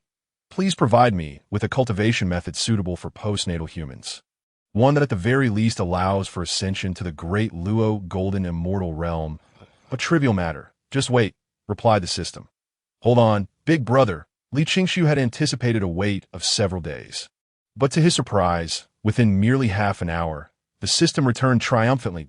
"I've got it sorted. Here, as the cultivation method you requested." As the system's voice echoed, a wealth of information surged into Li Qingshu's mind. The method retrieved by the system was named the Eternal Life Sutra. This sutra first delves inward to explore the power of the physical body, unlocking constraints and releasing potential, and then outward to seek divine powers and the forces of heaven and earth. Divided into 5 realms: physical body, divine powers, longevity, ascension, and eternal life. Mastery of the Eternal Life Sutra grants immortality, rivaling the saints of the primordial world. Most importantly, it emphasizes the practitioner's willpower and character, while those with exceptional roots possess advantages. Even those of mediocre aptitude have hope of reaching the pinnacle of enlightenment. Moreover, the Eternal Life Sutra encompasses 3,000 great paths, including the Great Fate Technique, Great Karma Technique, Great Wish Technique, Great Reincarnation Technique. Among others, the 3,000 great paths contained within the sutra can be considered, to some extent, a nascent form of the laws of the 3,000 great paths of the primordial world. This Eternal Life Sutra is impressive, Li Qingshu remarked, inspired by the thought of comprehending the forces of fate, karma, reincarnation, and other laws through its cultivation. As long as you're satisfied. That's what matters. Such a high-level cultivation method is indeed precious. How did you acquire it so swiftly? Li Qingshu inquired curiously. If we were to rob one by one, the probability would be too low, the efficiency too slow, and it would be easy to attract attention. So, we devised a plan. What kind of plan? I first located a system with intermediate permissions, then told him about a new tea launch, priced at 800 a set, with a package for 3,000 for the night. This fellow was eager to join me, that I led him into a secluded alley, where my brother jumped out to subdue him, threatening him to request the cultivation methods from his system's resource library. Refusal would result in losing his kidneys, and then you just let him go after obtaining the items? Of course, I always adhere to principles and keep my word. You all serve my brother well. I will head to the system black market to sell this kidney. Otherwise, it will spoil and lose its value, and I can only roast it. Aren't you the one who insists on keeping your word? Why did you still take his kidney? I keep my word in that if I take 1 kidney, I won't take 2. Upon hearing this, Li Qingshu couldn't help but exclaim in astonishment. His system truly was a savior of kidney robbers. Moreover, his check-in system was gradually adopting tendencies of a lawless rogue. Nevertheless, Li Qingshu paid it no mind. After all, for a top-tier wanted criminal like his brother, a few lice wouldn't cause itchiness. Taking a kidney from another system was but a trifling matter. Esteemed friends, Li Qingshu addressed the 3 ancestors. I possess a cultivation method suitable for your people. This method does not focus on one's roots, but rather on the practitioner's willpower and conviction. Mastery of it will allow one to attain the status of a great Luo golden immortal, living in harmony with the heavens. Although the Eternal Life Sutra, when cultivated to its fullest extent, could yield a being comparable to a saint, it was said that a commoner is not guilty of possessing a treasure. The current weakness of the human race was such that, should the news of a Tao-level cultivation method leak, it would undoubtedly render them the target of hostility in the primordial world, leading to their annihilation. Some powerful beings might even exterminate the entire human race after acquiring this method, seeking to monopolize its power. Furthermore, the reason why many sought to join the ranks of the 6 saints was largely to obtain cultivation methods. If the complete Eternal Life Sutra were to spread, it would certainly impact the status of the Xianmen and even the fortunes of the Tao ancestor, as the chief disciple of the primordial heavenly sovereign. Li Qingshu naturally could not betray his master, uncle, or grandmaster. Yet even so, upon hearing Li Qingshu's words, the 3 ancestors of humanity were left utterly dumbfounded, their eyes filled with disbelief. In the primordial world, one's roots and talents were of paramount importance. Those with supreme roots, such as Emperor Jun and the 12 ancestors of sorcery, possessed the strength of great Luo golden immortal upon birth. Conversely, those with poor roots, like the postnatal humans, would find it nearly impossible to reach the human immortal realm, even with relentless effort. Although the golden elixir method passed down by the Holy One of Tai Ching was available to humanity, The abysmal roots of the postnatal humans meant that very few could cultivate it. Now, with Li Qingshu claiming to possess a method that disregards roots and focuses solely on willpower, yet still promises ascension to the great Luo golden immortal realm, how could this not astonish Suiren, Yu Chao, and Zi? Indeed, had these words not come from Li Qingshu, the third-generation master brother of the Xianmen, the three ancestors would likely have found it hard to believe. Once they regained their composure from their shock, the three ancestors of humanity promptly knelt before Li Qingshu, exclaiming, "We beseech the immortal to impart the Tao to our human race. We shall forever remember your kindness." The human race, in its current frail state, struggled to survive amidst countless adversities, while being hunted as prey by the demon race. The urgency to alter their circumstances and uplift humanity burned within Suiren, Yu Chao, and Zi. Yet the poor roots of the postnatal humans left them feeling utterly powerless, unable to envision a future for their people. Faced with the emergence of their only hope, the three ancestors were determined to fight for the survival of their race. Very well, Li Qingshu nodded in affirmation of the ancestors' request. "Thank you, esteemed immortal." Suiren, Yu Chao, and Zi felt deeply moved, realizing that amidst the dire straits of their people, Li Qingshu, the chief disciple of the Xianmen, had traveled countless miles from Kunlun Mountain to offer his assistance. Subsequently, Li Qingshu soared into the sky above the ancestral settlement of the human race. Upon witnessing this, billions of humans fell silent, their gazes fixed upon Li Qingshu. "Today, I shall impart unto you the Eternal Life Sutra. Though your roots may be lacking, with great willpower, you too can reach the pinnacle and become a formidable being on par with the great Luo golden immortal realm."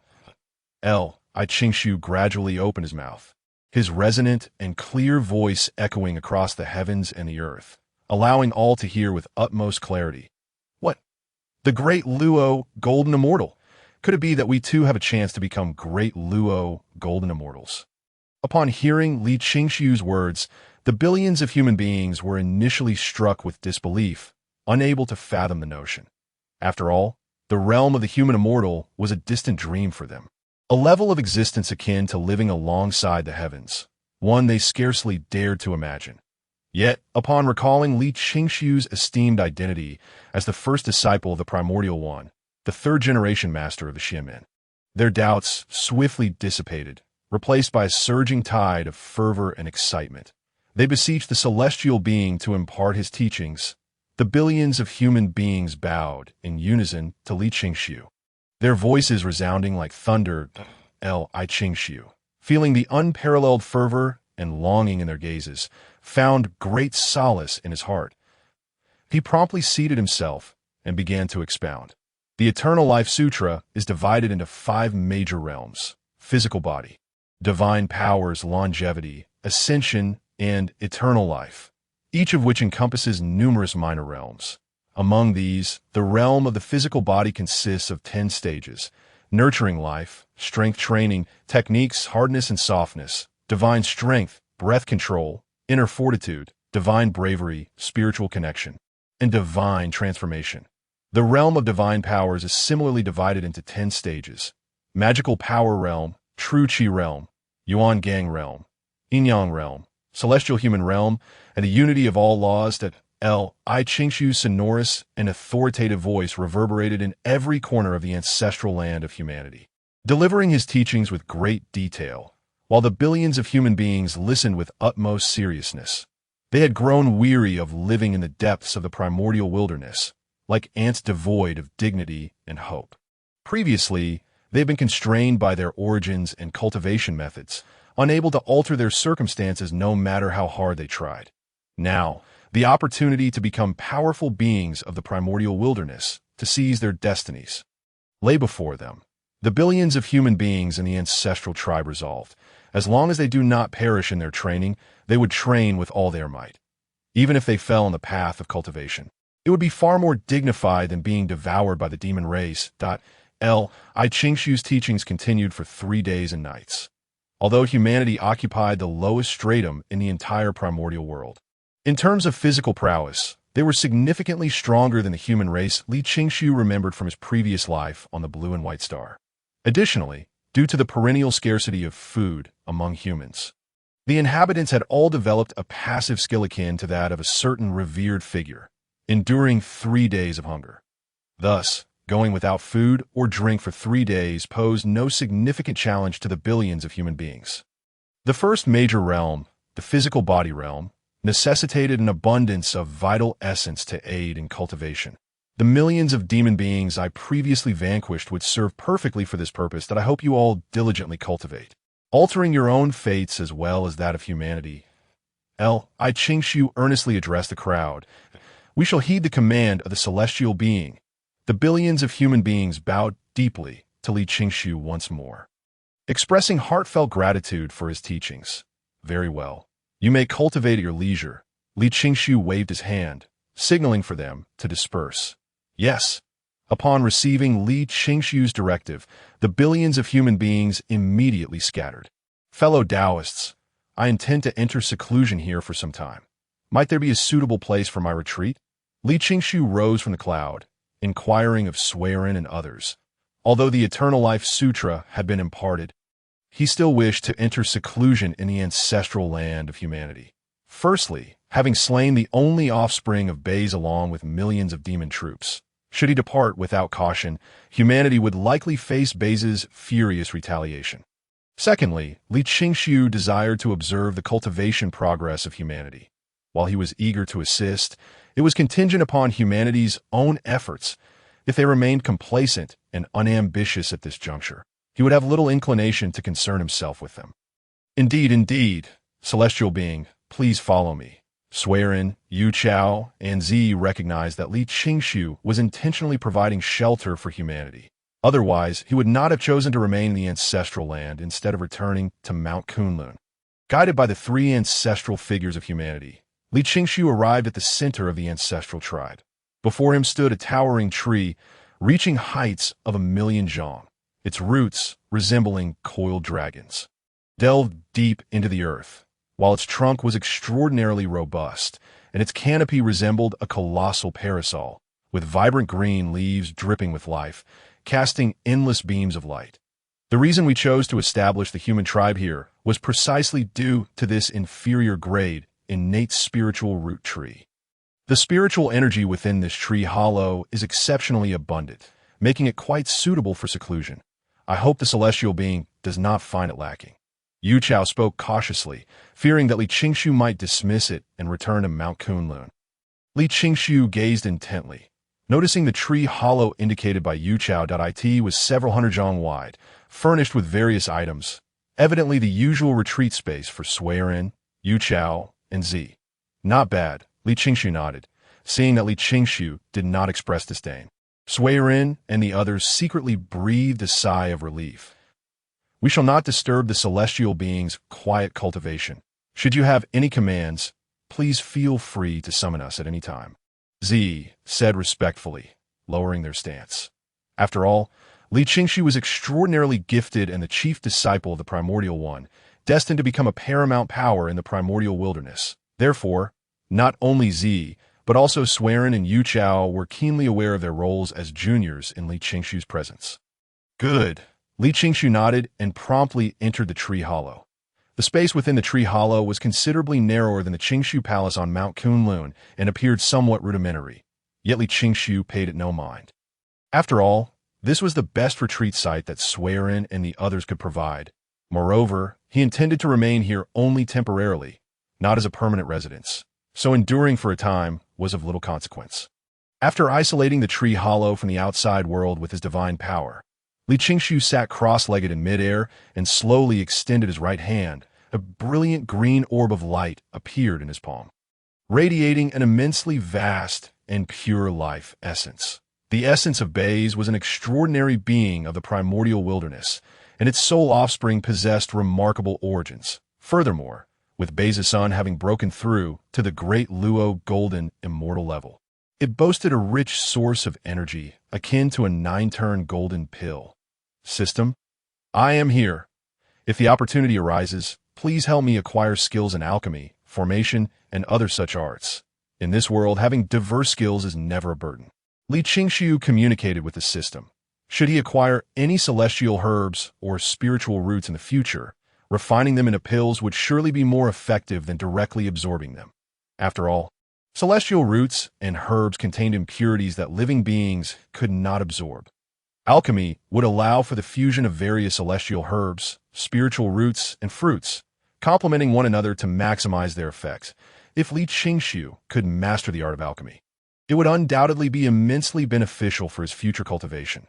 Furthermore, formation techniques represented another significant avenue for enhancing strength. For instance, in his memories from his previous life, the ancestral shaman wielded the Duding Divine Killing Formation, while the demon race relied on the Zhou Tian Star Do Formation, which granted them combat prowess comparable to that of saints. The three Shaos managed to nearly annihilate the 12 golden immortals of Kunlun with merely the 9 curves Yellow River Formation.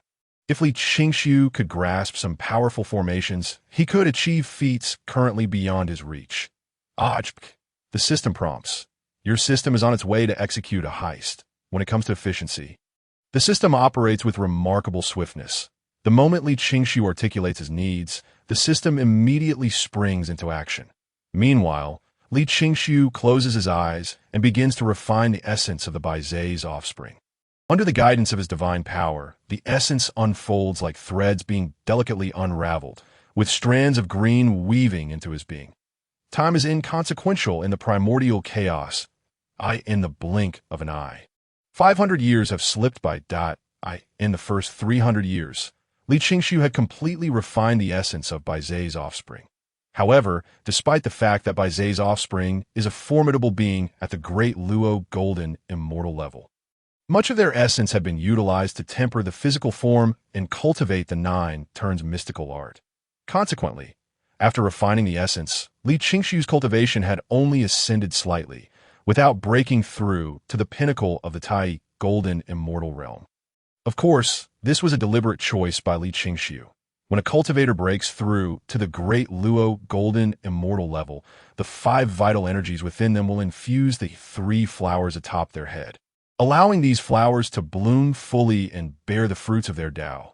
The rank of the blooming flowers significantly impacts the upper limits of a cultivator's achievements. As the chief disciple of the primordial heavenly venerable and the 3rd generation master of the Xianmen, Li Qingshu had no cause for concern regarding his life. Thus, he did not rush to break through to the great Luo golden immortal level, opting instead to take steady steps, striving to elevate all aspects of himself to the utmost before soaring to new heights upon achieving the great Luo golden immortal breakthrough.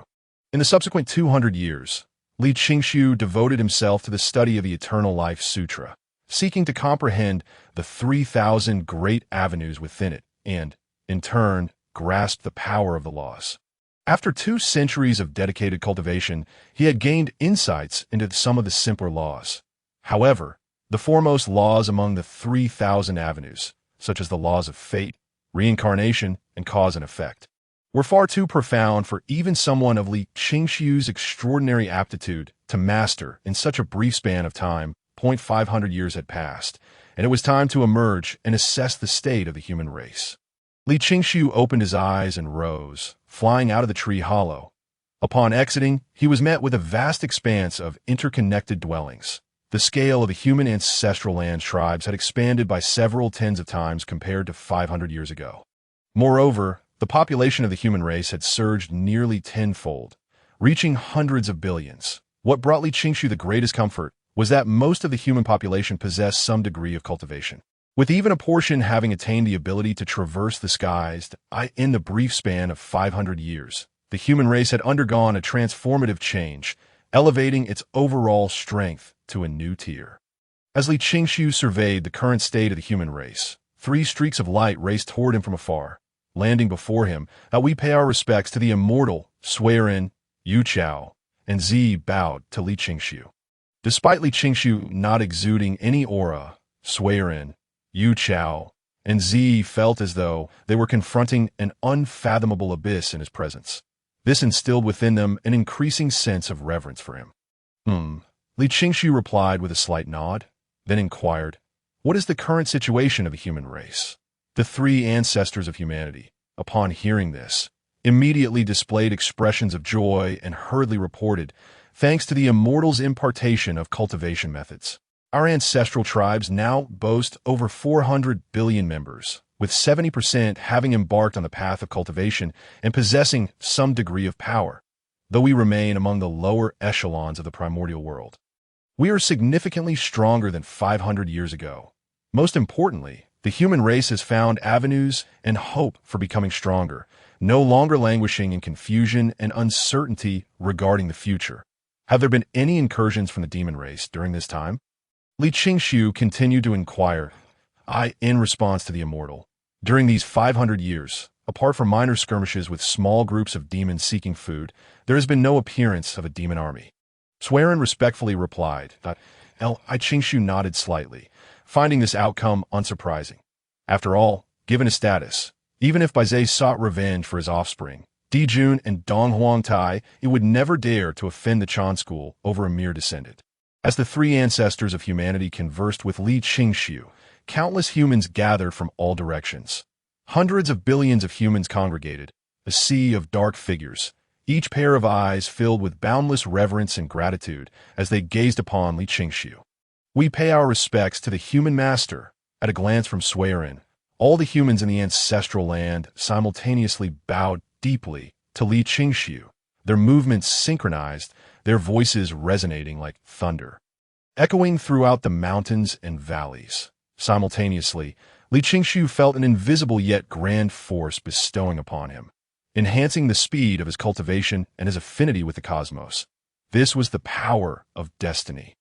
After a brief moment of astonishment, Li Qingshu quickly deduced the source of this intangible force. It turned out that the power of destiny held such significant effects for cultivators, and a wonder numerous mighty beings in the primordial world vie for this power.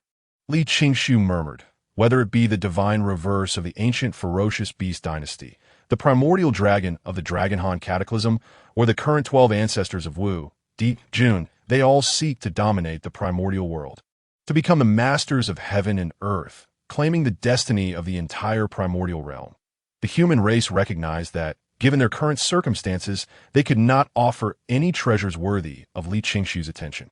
Thus, they chose this method to contribute their destiny as a token of gratitude for his teachings. Rise, Li Qingshu said with a smile, accepting the title of human master. After all, this was a heartfelt gesture from all humanity. And the power of destiny indeed held considerable significance for him.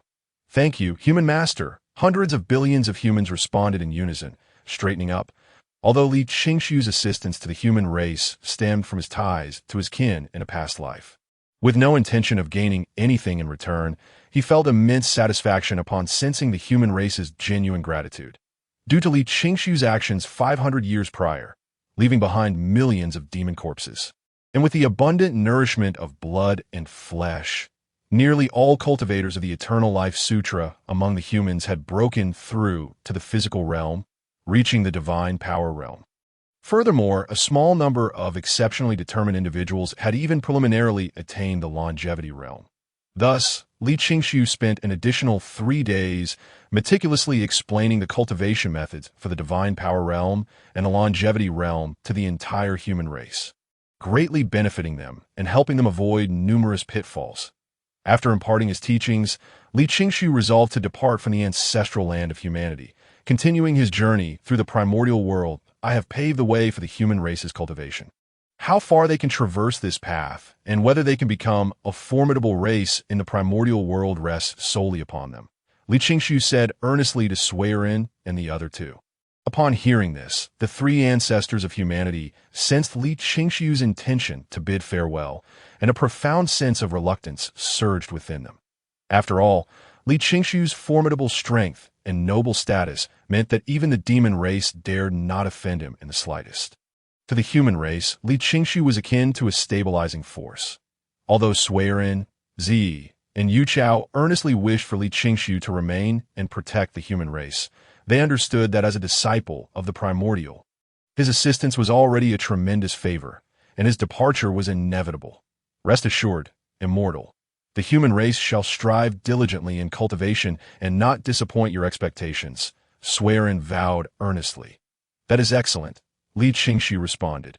And with a thought, a white cloud appeared beneath his feet, carrying him eastward toward the eastern seed. We bid farewell to the immortal, the three ancestors of the human race, along with several billions of their kin, bowed in reverence to bid farewell to Li Qingxu as he departed. Ascending upon a cloud, he traversed the expanse of heaven and earth, savoring the gentle breeze that caressed his face while gazing down at the majestic mountains and rivers below. A unique sensation welled up within him. After leaving the human tribe, he did not hasten his journey with fervor. Instead, he took a moment to immerse himself in the essence of every blade of grass and tree in his surroundings. It must be said that the vastness of the primordial world is truly overwhelming.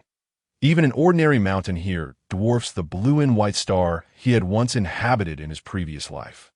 Of course, Li Qingxu had not abandoned the human race after imparting his cultivation methods. That he left behind a trace of divine consciousness within the ancestral tribe, ensuring that should the human race encounter a grave crisis in the future, he would be able to sense it instantaneously, regardless of where he might be in the primordial realm. However, he refrained from disclosing this to Suiren and the others, wishing to prevent any sense of dependency from arising among his kin. System, what are the items I requested? Have they been secured? Suddenly, as he soared through the winds, Li Qingxu recalled something and immediately summoned his system. Half of it is done. 500 years to complete just half. Wasn't your efficiency quite high before? Why the sudden decline? Li Qingxu pondered, a hint of confusion in his heart. Previously, when the system had worked on the Eternal Life Sutra, it would swiftly complete tasks right after embarking on a raid. What do you mean by decline? I'm merely striving to provide you with the finest results, along with a complete set. The system responded. The system's voice resonated. Several items suddenly materialized within Li Qingxu's system space. The innate water of the sunflower for alchemy, the divine water of heaven, the supreme innate spiritual treasure, the Taishu divine furnace, and 10 card for tenfold comprehension. The innate water of the sunflower for alchemy? Can water be used for alchemy? Li Qingxu expressed his surprise upon seeing the items. Absolutely. Have you heard the saying, gold emerges amidst the sands?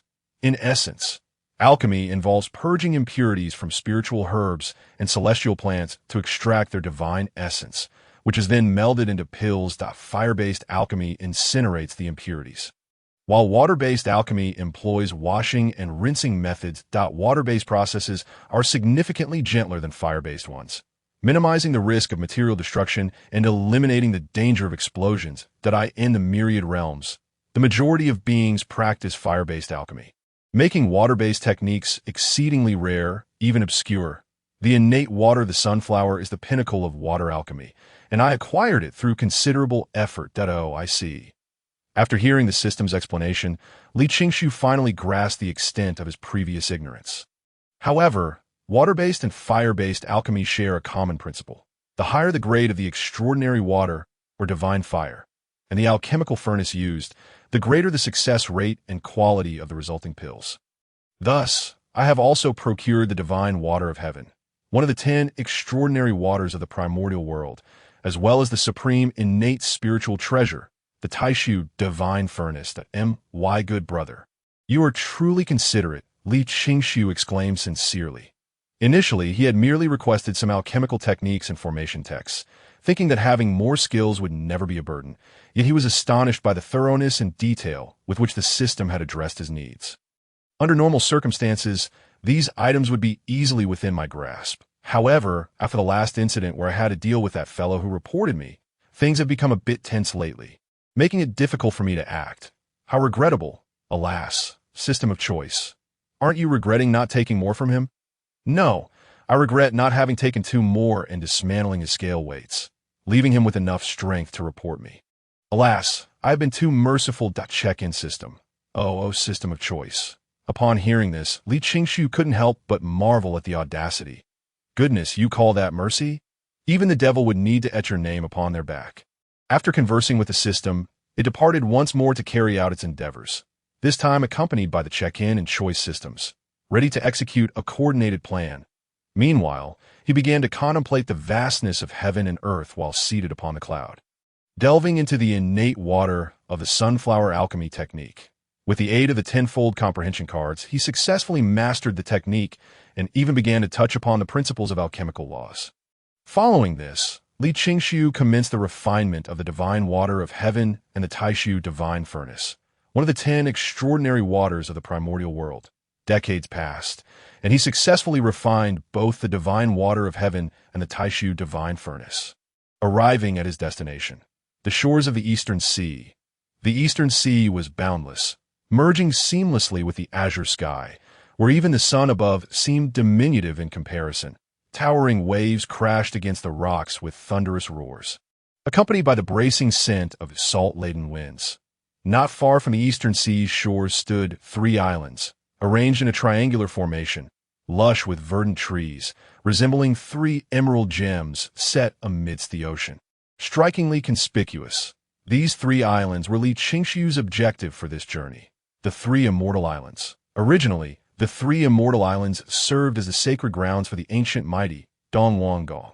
However, after Hong Jun Daozu conferred upon Dong Wang Gong the title of the foremost male immortal in the world at the Zhixiao Palace, he became utterly inflated with pride, daring to dictate terms to the great powers of the primordial realm. He even sought to recruit figures like Zhen Yuanzi and Hong Yun Laozu, intending to merge the demon court into the Panlai immortal court he had established. Ultimately, this hubris provoked the ire of the demon race. Dong Huang Tai descended with the supreme innate treasure, the Eastern Emperor Bell, along with hundreds of billions of demon warriors, directly annihilating Dong Wang Gong to the point of obliteration. His lineage, the Panlai immortal court, was thoroughly eradicated. However, despite the demon court's relentless pursuit, they could not unearth Dong Wang Gong's treasures. After the demon army retreated, countless cultivators flocked to the 3 Immortal Islands in search of the treasures left behind by Dong Wang Gong, hoping to soar to greatness. Yet they returned empty-handed. Over time, the primordial cultivators relinquished their pursuit. Nonetheless, Li Qingshu was confident in his ability to locate the treasures hidden by Dong Wang Gong. Chaos Divine Eye. Activate. Li Qingshu extended his right hand, bringing his index and middle fingers together and tracing them across his brow. In the next moment, a golden vertical eye appeared at his forehead. This vertical eye, measuring over an inch, shimmered with a brilliant golden hue, radiating an air of supreme majesty, as myriad profound chaos patterns within its pupil continuously shifted. In the primordial world, beings with formidable roots often possess their own innate divine abilities. For instance, Di Jun and Dong Huang Tai wielded the Golden Crow Divine Fire. Zhen Yuanzi had the Sleeve Universe, and Kong Xian commanded the 5-color Divine Light, awakening his innate divine ability. The Chaos Divine Eye. During his journey to the shores of the Eastern Sea, Li Qingshu found it possessed the power to pierce through all illusions of the world. IT also enabled him to execute the Chaos Creation technique, far surpassing the celestial eye of Erlang Shun and the fiery golden eyes of Sun Wukong from his previous memories. Upon activating the Chaos Divine Eye, Li Qingshu perceived the world in a wholly different light. He could gaze directly into the depths of the Eastern Sea Dragon Palace, situated billions of miles away, discerning the most minute details of the entire realm. He could even clearly observe the foundational laws of Earth, wind, water, and fire that constituted this world. With the Chaos Golden Eye activated, Li Qingshu stood upon the clouds, gazing toward the direction of the 3 Immortal Islands. Soon, he detected a faint glimmer emanating from the center of Panlai Island among the 3 Immortal Islands. This must be it.l. Qingshu felt a surge of joy within his heart and instantly transformed into a beam of flowing light, descending from the heavens to the center of Panlai Island. The heart of Panlai Island was a vast expanse of ruins, sprawling over millions of miles, strewn with remnants of collapsed walls and broken structures, presenting a scene of utter desolation. However, from the exquisite fragments of stone carvings and gilded characters, one could still glimpse the former grandeur of the Panlai Celestial Court. Alas, as time has passed, what was once the Panlai Celestial Court now lay in disarray, its original palaces overtaken by weeds and vines. After pinpointing his location, Li Qingshu unleashed a powerful strike, shattering the surface debris into dust, revealing what lay hidden beneath it was a colossal stone tablet, several hundred zhang in length, inscribed with the four characters Penglai Xianting. Its surface adorned with moss and cracks that hinted at its ancient history. Under the gaze of his chaos divine eye, the stone tablet emanated a faint blue glow, with runes flickering in and out of visibility. It is indeed well hidden. No wonder Dong Huang Tai Yi and so many cultivators failed to uncover it, Li Qingshu mused. Had his cultivation been even slightly weaker, or had he not awakened his chaos divine eye, he might have searched the entire 3 immortal islands without discovering any clues. As Li Qingshu infused the stone tablet with his divine energy, it radiated brightly and stood upright, countless spatial runes emerging to form an immensely intricate spatial formation. As the formation activated, a vortex of spatial energy, several zhang wide, gradually appeared at the center of the stone tablet, exuding a vibrant mist that seemed to lead to a realm of immortality. The treasures left behind by Dong Wang Gong must be contained within Li Qingshu first observed the surroundings with his chaos divine eye, ensuring there was no danger before stepping forward, as a brilliant white light flashed. He found himself transported into an independent miniature world. Upon entering this realm, Li Qingshu's first impression was the abundant spiritual energy, which was dozens of times more plentiful than that of the outside world, even coalescing into mist that wafted through every corner of the space. Although this world spanned only millions of miles, its scenery was breathtaking, with sun, moon, stars, mountains, rivers, and flora in abundance. After flying for a short while, Li Qingshu spotted a vast field of medicinal herbs shimmering with star-like brilliance. The soil of the herb field was made of the incredibly precious stardust, rich in celestial essence, found only in the chaotic realm. Within the stardust herb field grew blood, sun, heavenly fruits, kingling grass, red dragon roots, phoenix blood flowers, and other celestial herbs. Each herb was crystal clear, vibrant, and glistening like exquisite jewels, exuding a vast and pure aura of life. These celestial herbs were invaluable, and should they appear in the Hongwang world, they would undoubtedly incite a bloody struggle among countless cultivators. Yet in this herb field, tens of thousands of such rare herbs were neatly cultivated. Dong Wang Gong truly was an ancient powerhouse, possessing such profound resources. Gazing at the multitude of celestial herbs before him, Li Qingshu couldn't help but exclaim in awe. However, he did not linger, but instead continued to explore this miniature world. Not long after, he caught sight of an extraordinarily magnificent divine tree. The tree soared to millions of zhang, towering into the clouds, standing like the backbone of this miniature world. Its thick roots resembled numerous earthen dragons, deeply embedded in the surrounding land, while its immense canopy resembled a colossal parasol, with leaves that sparkled like crystal, showering endless beams of light, radiating an air of sanctity. Moreover, nestled within the dense foliage were 9 fruits the size of a fist, each adorned with innate runes that coalesced into the characters Huangzhong. This was the supreme innate spiritual root, Huangzhong Li. Upon seeing this, Li Qingshu was filled with overwhelming joy. Huangzhong Li was the foremost among the 10 premier innate spiritual roots of the Hongwang realm.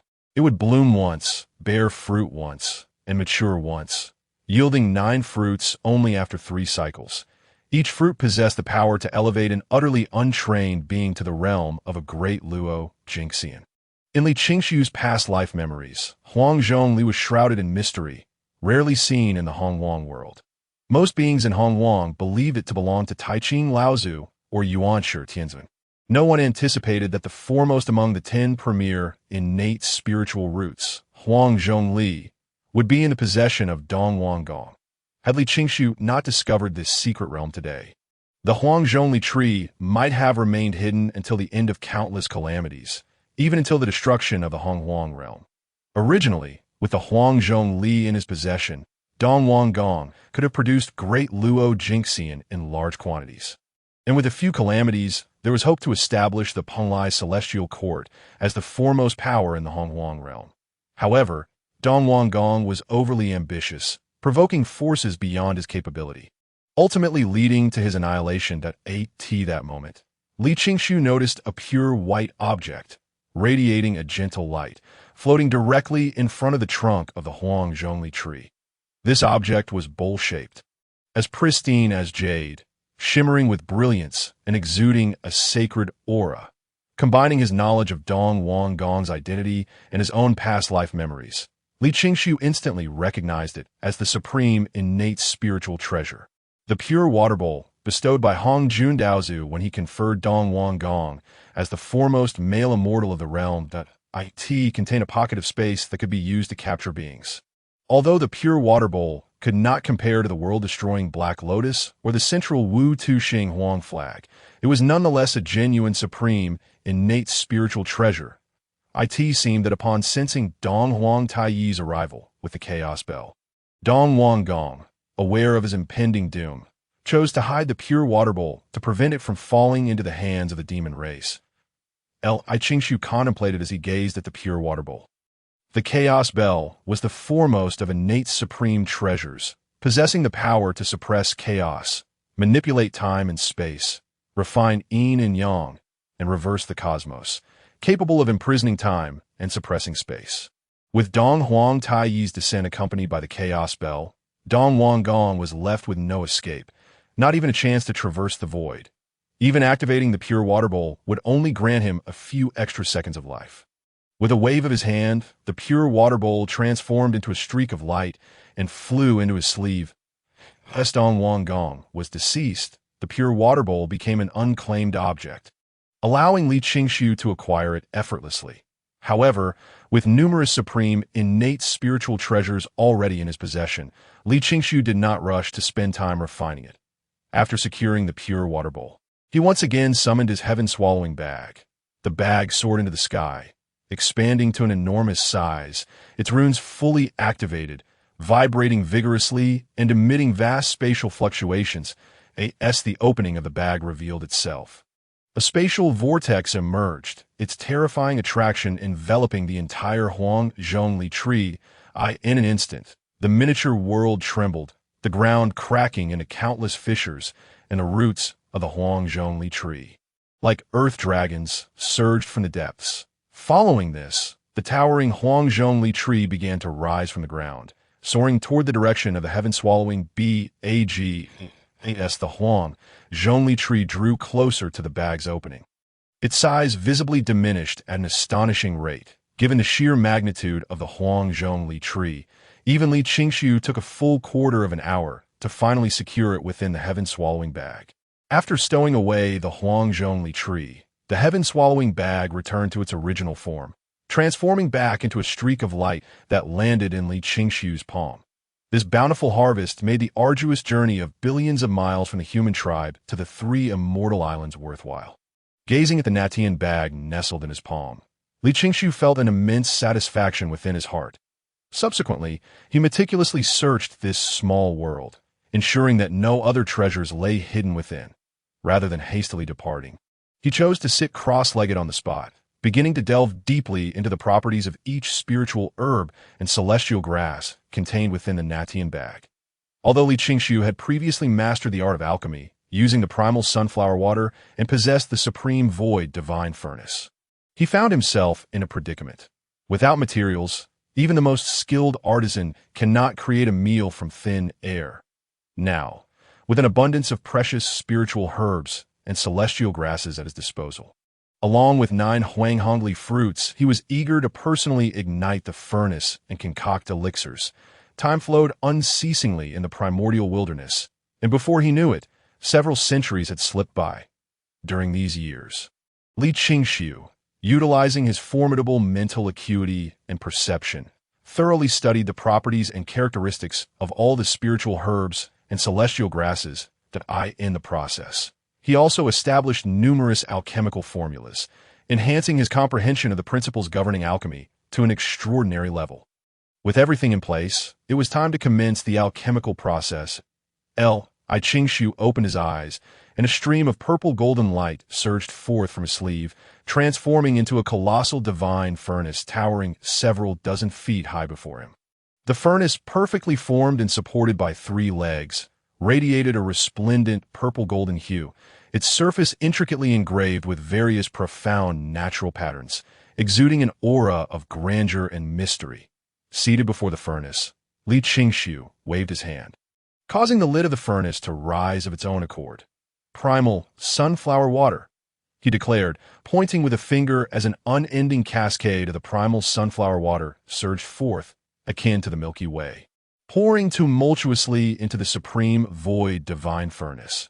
Renowned as the mother of all waters, the primal sunflower water possesses the ability to harmonize all things and is considered the most suitable for alchemical processes among the 10 extraordinary waters of the primordial world. As the vast expanse of primal sunflower water flooded into the furnace, it emitted a sound akin to roaring waves. Following this, Li Qingshu raised his hand, unleashing dozens of streams of radiant light as he cast in the precious herbs.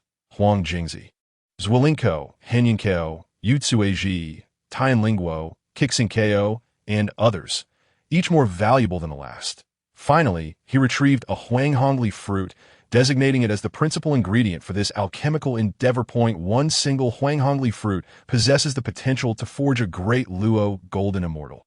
Even though such an ascended being may exhibit relatively weaker combat prowess and little opportunity for further enhancement, its value is nonetheless immeasurable. Without hesitation, Li Qingshu cast the Huanghongli into the supreme void divine furnace. For to him, crafting only the most exquisite elixirs was the goal. Any trivial pursuits would merely be a waste of time. Once all the materials were deposited into the supreme void divine furnace, Li Qingshu waved his hand. With a resounding clang, the lid of the furnace descended heavily. He then began to propel the furnace, while simultaneously controlling the primal sunflower water within using his mental force. Under his guidance, the intricate patterns of the furnace illuminated, and the primal sunflower water began to churn violently within. With a cascading roar, the primal sunflower water split into dozens of independent water vortices, each enveloping a spiritual herb at its center. As these vortices spun at high velocity, the herbs were continuously washed, their essence and divine essence being extracted and mingled into the primal sunflower water. This operation, requiring the simultaneous control of numerous vortices while ensuring they remained unaffected by one another, demanded an exceptionally robust mental force. However, for Li Qingshu, this was a trivial task, almost effortless, after several moments. Most of the essence from the spiritual herbs had been completely refined, the entire process flowing seamlessly like a gentle stream. This experience deeply impressed upon him the transcendent nature of water-based alchemy. Should he have employed exotic flames for the process, a moment's inattention could have resulted in the herbs becoming mere useless dregs, with the potential risk of an explosion. Yet, with the primal sunflower water, the mother of all waters capable of harmonizing all things, combined with the supreme innate treasure of the supreme void divine furnace, Li Qingshu found himself alchemizing with remarkable ease and without concern.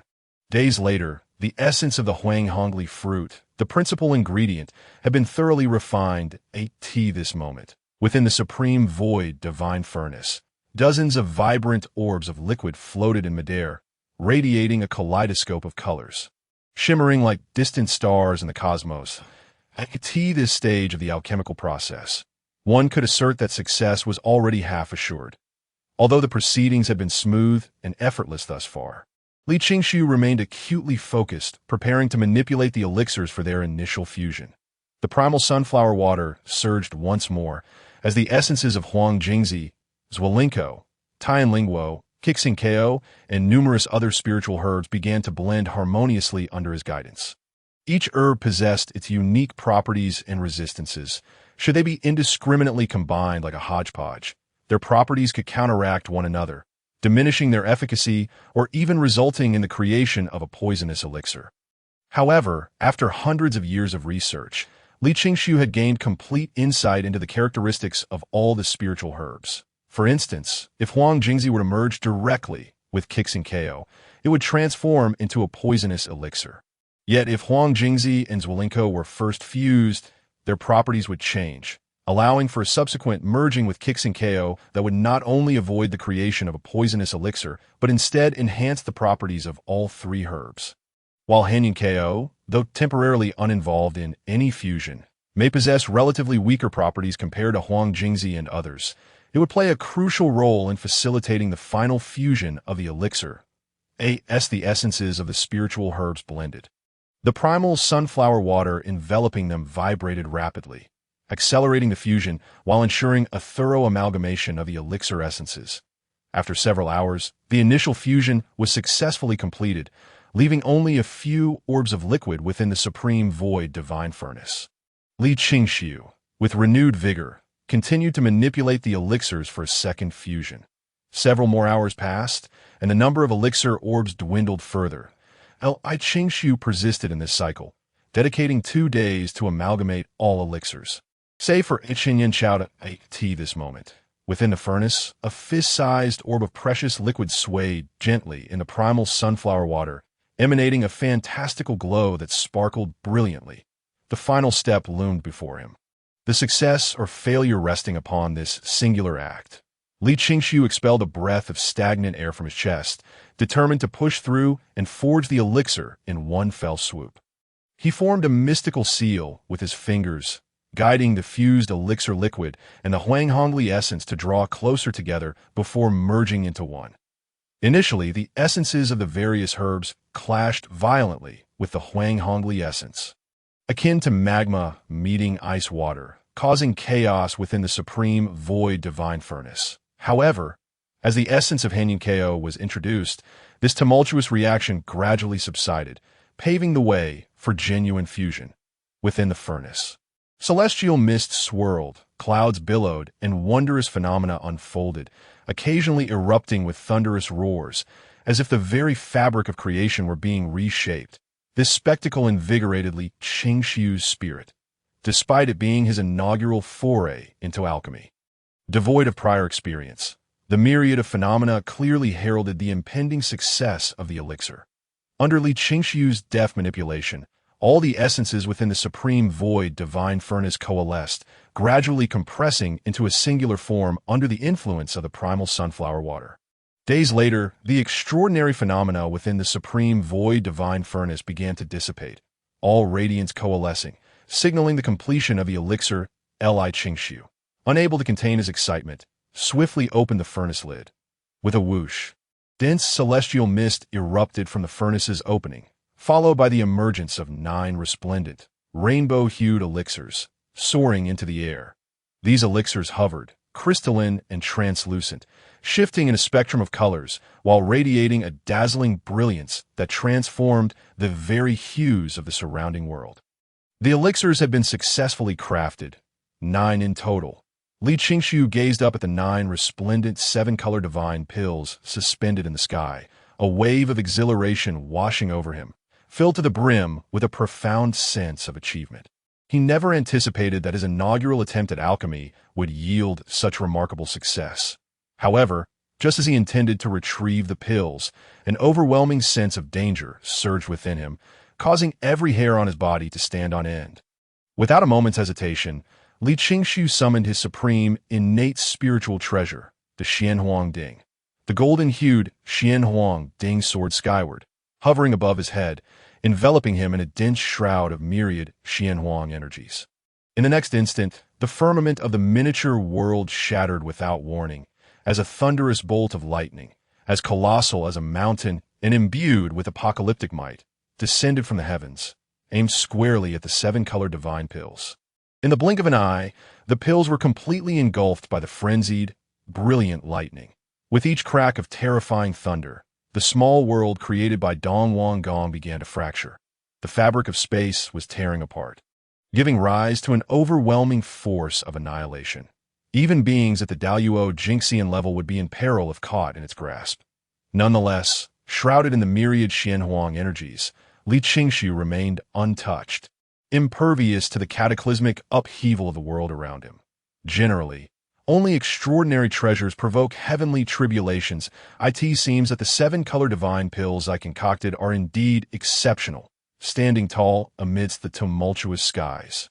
Li Qingxiu couldn't help but feel a surge of joy. Of course, no matter how formidable the elixir, it must withstand the heavenly tribulation to be deemed valid.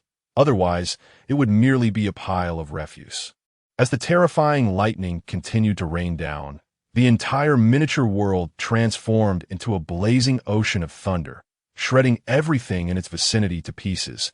Observing the ferocity of this heavenly tribulation, Li Qingshu felt a pang of anxiety. Yet, this tribulation was a manifestation of the heavenly Tao, intended to test whether such extraordinary treasures were worthy of existence in the world. Any external interference would be perceived as a provocation, defying the heavenly Tao and inviting disaster. Thus, even with his formidable strength, Li Qingshu could only stand by and watch. After what felt like an eternity, the miniature world was utterly obliterated by the relentless onslaught of the tribulation. Even the legendary Panlai Island had been reduced to scorched earth. Fortunately, after several moments of cataclysmic bombardment, the tribulation began to wane as the heavy, dark thunderclouds gradually dissipated. The heavens and earth slowly returned to clarity. To Li Qingshu's astonishment, once the tempest of lightning subsided, the 9 seven-colored divine pills emerged unscathed in the sky, their surfaces now adorned with several innate Tao patterns, suffused with profound Tao essence. Thanks to the tribulation's tempering, with a wave of his hand, the 9 seven-colored divine pills transformed into streaks of flowing light, soaring into his palm. As Li Qingshu unleashed his divine consciousness, he swiftly discerned the efficacy of the divine pills. The effects of the 7-color divine pills were akin to those of the Huang Zhong Li and the 9 turns golden pill. A single pill was sufficient to enable a being devoid of cultivation to attain the Daluo Jingxian realm. By using a Huang Zhong Li fruit as the main ingredient, supplemented with various celestial herbs, he had concocted a potion equivalent to the effects of 9 Huang Zhong Li fruits. However, if that were all, it would not have drawn the attention of the heavenly Tao to invoke a tribulation. While the Huang Zhong Li and 9 turns golden pill could elevate cultivators to the Daluo Jingxian realm, they bore significant side effects. Upon consumption, cultivators would find their combat prowess diminished, far inferior to those who achieve the realm through their own cultivation. Additionally, their cultivation would stagnate, rendering further consumption ineffective.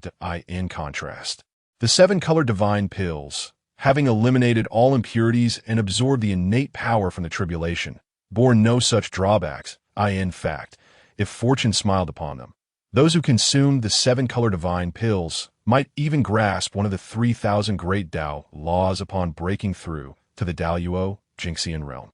Even those at the Daluo Jingxian level could continue to consume the 7-color divine pills to rapidly enhance their cultivation until they reached the pinnacle of quasi-sainthood. Undoubtedly, if an ample supply of 7-color divine pills were available, Li Qingshu could swiftly cultivate a being of comparable might to Emperor Jun or Zheng Yuanzi. A top-tier power of the primordial ERIT was precisely because of such extraordinary effects that the 7-color divine pills attracted the attention of the heavenly Tao. Invoking the tribulation, that I never imagined that my first attempt at alchemy would result in the foremost divine pill of the primordial ERIT. Qingshu gazed at the radiant 7-colored divine pills in his palm, his heart brimming with satisfaction that in his memories from his previous life. The most precious pill in the entire primordial world was the 9 turns golden pill crafted by the Taiji Saint. Yet now, the 7-color divine pills he had concocted far surpassed the 9 turns golden pill in every aspect. The title of the foremost divine pill of the primordial era was undoubtedly well-deserved. After thoroughly admiring his masterpiece, Li Qingshu decided to name his elixir the 7-colored harmonization pill. With another wave of his hand, he stored the 7-color divine pills, the Taishu divine furnace, and the Xianhuang Ding into his spiritual sea. Having gathered all the treasures left by the Panlai Immortal Court, and considering that the other regions of the 3 immortal islands had long been scoured by the Demon Court's forces and numerous beings of the primordial era, he deemed it improbable that any further treasures remained. Thus, Li Qingshu did not linger. He soared into the skies upon a cloud, departing from Panlai Island to continue his journey through the primordial world. In the subsequent centuries, he witnessed the cataclysmic beast calamity and the ancient battlefields left in the wake of the Longhan calamity. Even after countless ages had passed, the soil stained with blood on these ancient battlefields retained its vivid hue, exuding a chilling and dense malevolence that repelled all beings. In addition, Li Qingshu encountered the myriad peculiar races inhabiting the primordial world, such as the magma giants who feasted on lava, the parasitic beasts akin to venom, and the cybernetic beings of the cyber race that, of course, the most prevalent were the various sub-dragon races, including dragon tortoises, dragon snakes, dragon elephants, dragon birds, and dragon ants. The dragon lineage, known for its indulgence, and having once dominated half of the primordial world, left behind numerous bloodlines across the land. While he could comprehend the existence of dragon tortoises and dragon elephants, the concept of dragon ants eluded him. Point 1 could only say that the primordial dragons truly had a flair for the extraordinary. Li Qingshu's journey enriched his experiences and broadened his horizons, subtly enhancing his state of mind and deepening his understanding of all things in the universe. Throughout this process, he diligently refined the 7-color harmonization pill to elevate his cultivation, while simultaneously practicing the eternal life scripture. Seeking to comprehend the 3,000 great Tao, heaven does not forsake those who are diligent. After several centuries of devoted contemplation, he initially grasped the power of the reincarnation law among the top 10 laws of the 3,000 great Tao through the great reincarnation technique within the eternal life scripture, resulting in a significant surge in strength. Furthermore, after consuming a total of 8 7-colored harmonization pills, his cultivation finally broke through the peak of the Tai Jingxian realm, standing just a step away from the undying and eternal Daoyuo Jingxian, who would share longevity with the sun and moon. Generally speaking, even a being without any cultivation could attain the Daoyuo Jingxian realm by refining a single 7-color harmonization pill. However, due to his chaotic root constitution, Li Qingshu's primordial spirit and physical body were exceptionally robust, capable of suppressing ordinary Daoyuo Jingxians. Consequently, the conditions he required for his breakthrough were far more stringent than those of regular Daoyuo Jingxians. As he traversed the primordial world, Li Qingshu diligently pursued his training, eventually arriving at his next destination after 500 years. It was a towering mountain, soaring tens of millions of zhang into the sky, enshrouded in clouds and mist, with radiant colors suspended high above. The mountain peak was adorned with bizarre rock formations and lush vegetation, while a winding river flowed gracefully at its base, resembling a jade belt that vividly reflected the mountain's breathtaking scenery. Although this mountain lacked the imposing grandeur of Kunlun Mountain, its beauty was equally enchanting, evoking the feeling of a celestial paradise. This mountain was known as Wui Mountain, although Wui Mountain was not a realm of hidden treasures and was, as of now, rather obscure.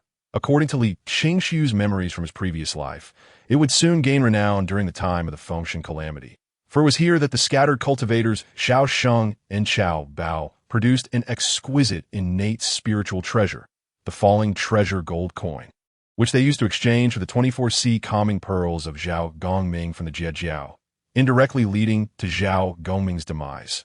Thus, Li Qingshu's purpose for coming today was to acquire this exquisite innate spiritual treasure. Chaos Divine Eye. Activate. Li Qingshu stood upon the clouds, arms crossed behind his back, his garments fluttering in the wind, exuding an aura as steadfast as a mountain and as profound as an abyss. As a flash of golden light flickered at his brow, the Chaos Divine Eye was instantaneously activated. Once awakened, the Chaos Divine Eye allowed Li Qingshu to perceive all that existed in the world, rendering the towering peaks of Wui Mountain transparent before him. Soon, he pinpointed a radiant golden light at the heart of the mountain. As he focused his gaze, the object within the golden glow came into view.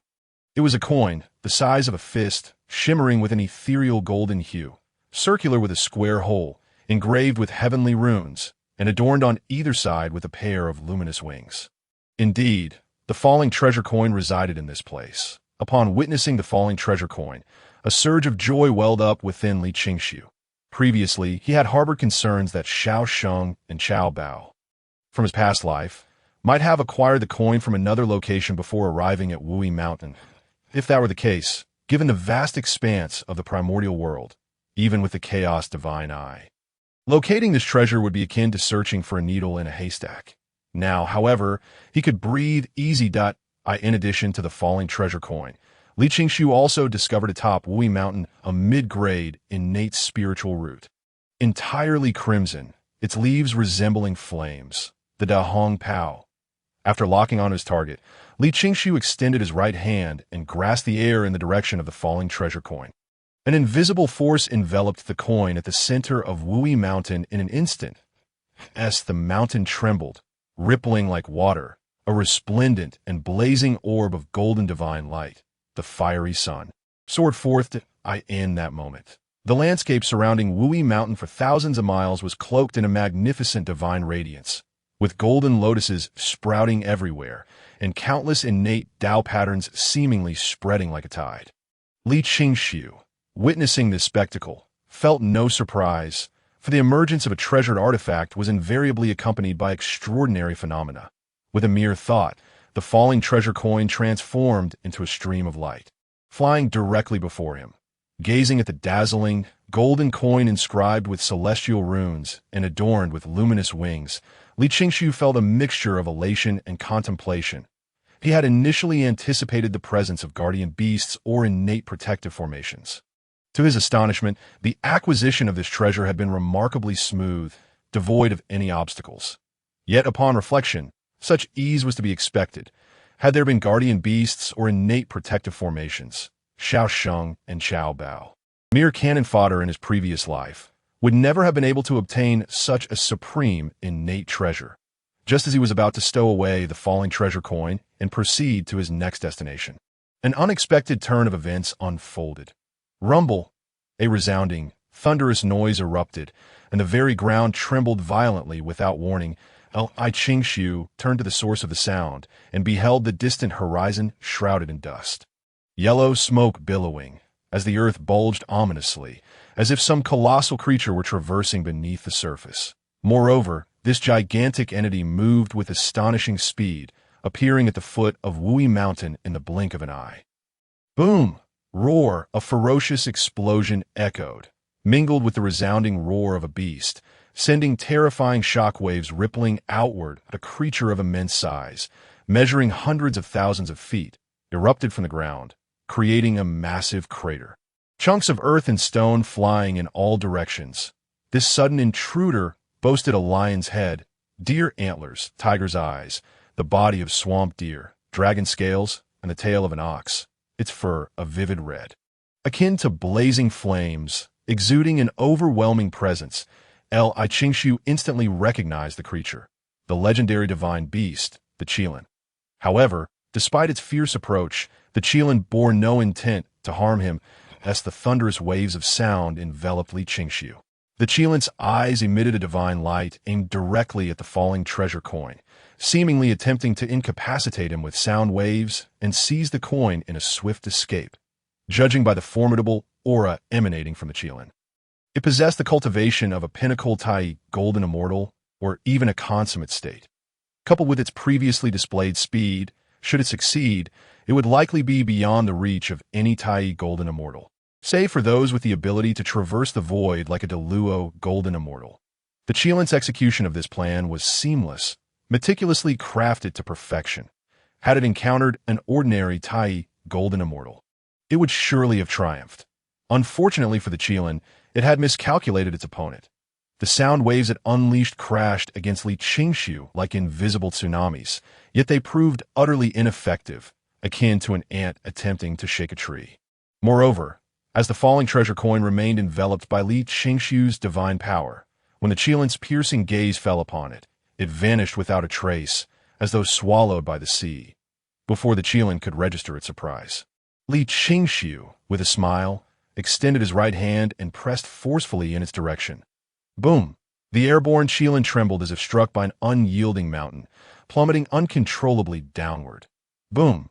The Qilin crashed to the ground like a meteor, dust billowing, causing Wui Mountain to tremble and the rivers below to erupt in towering columns of water.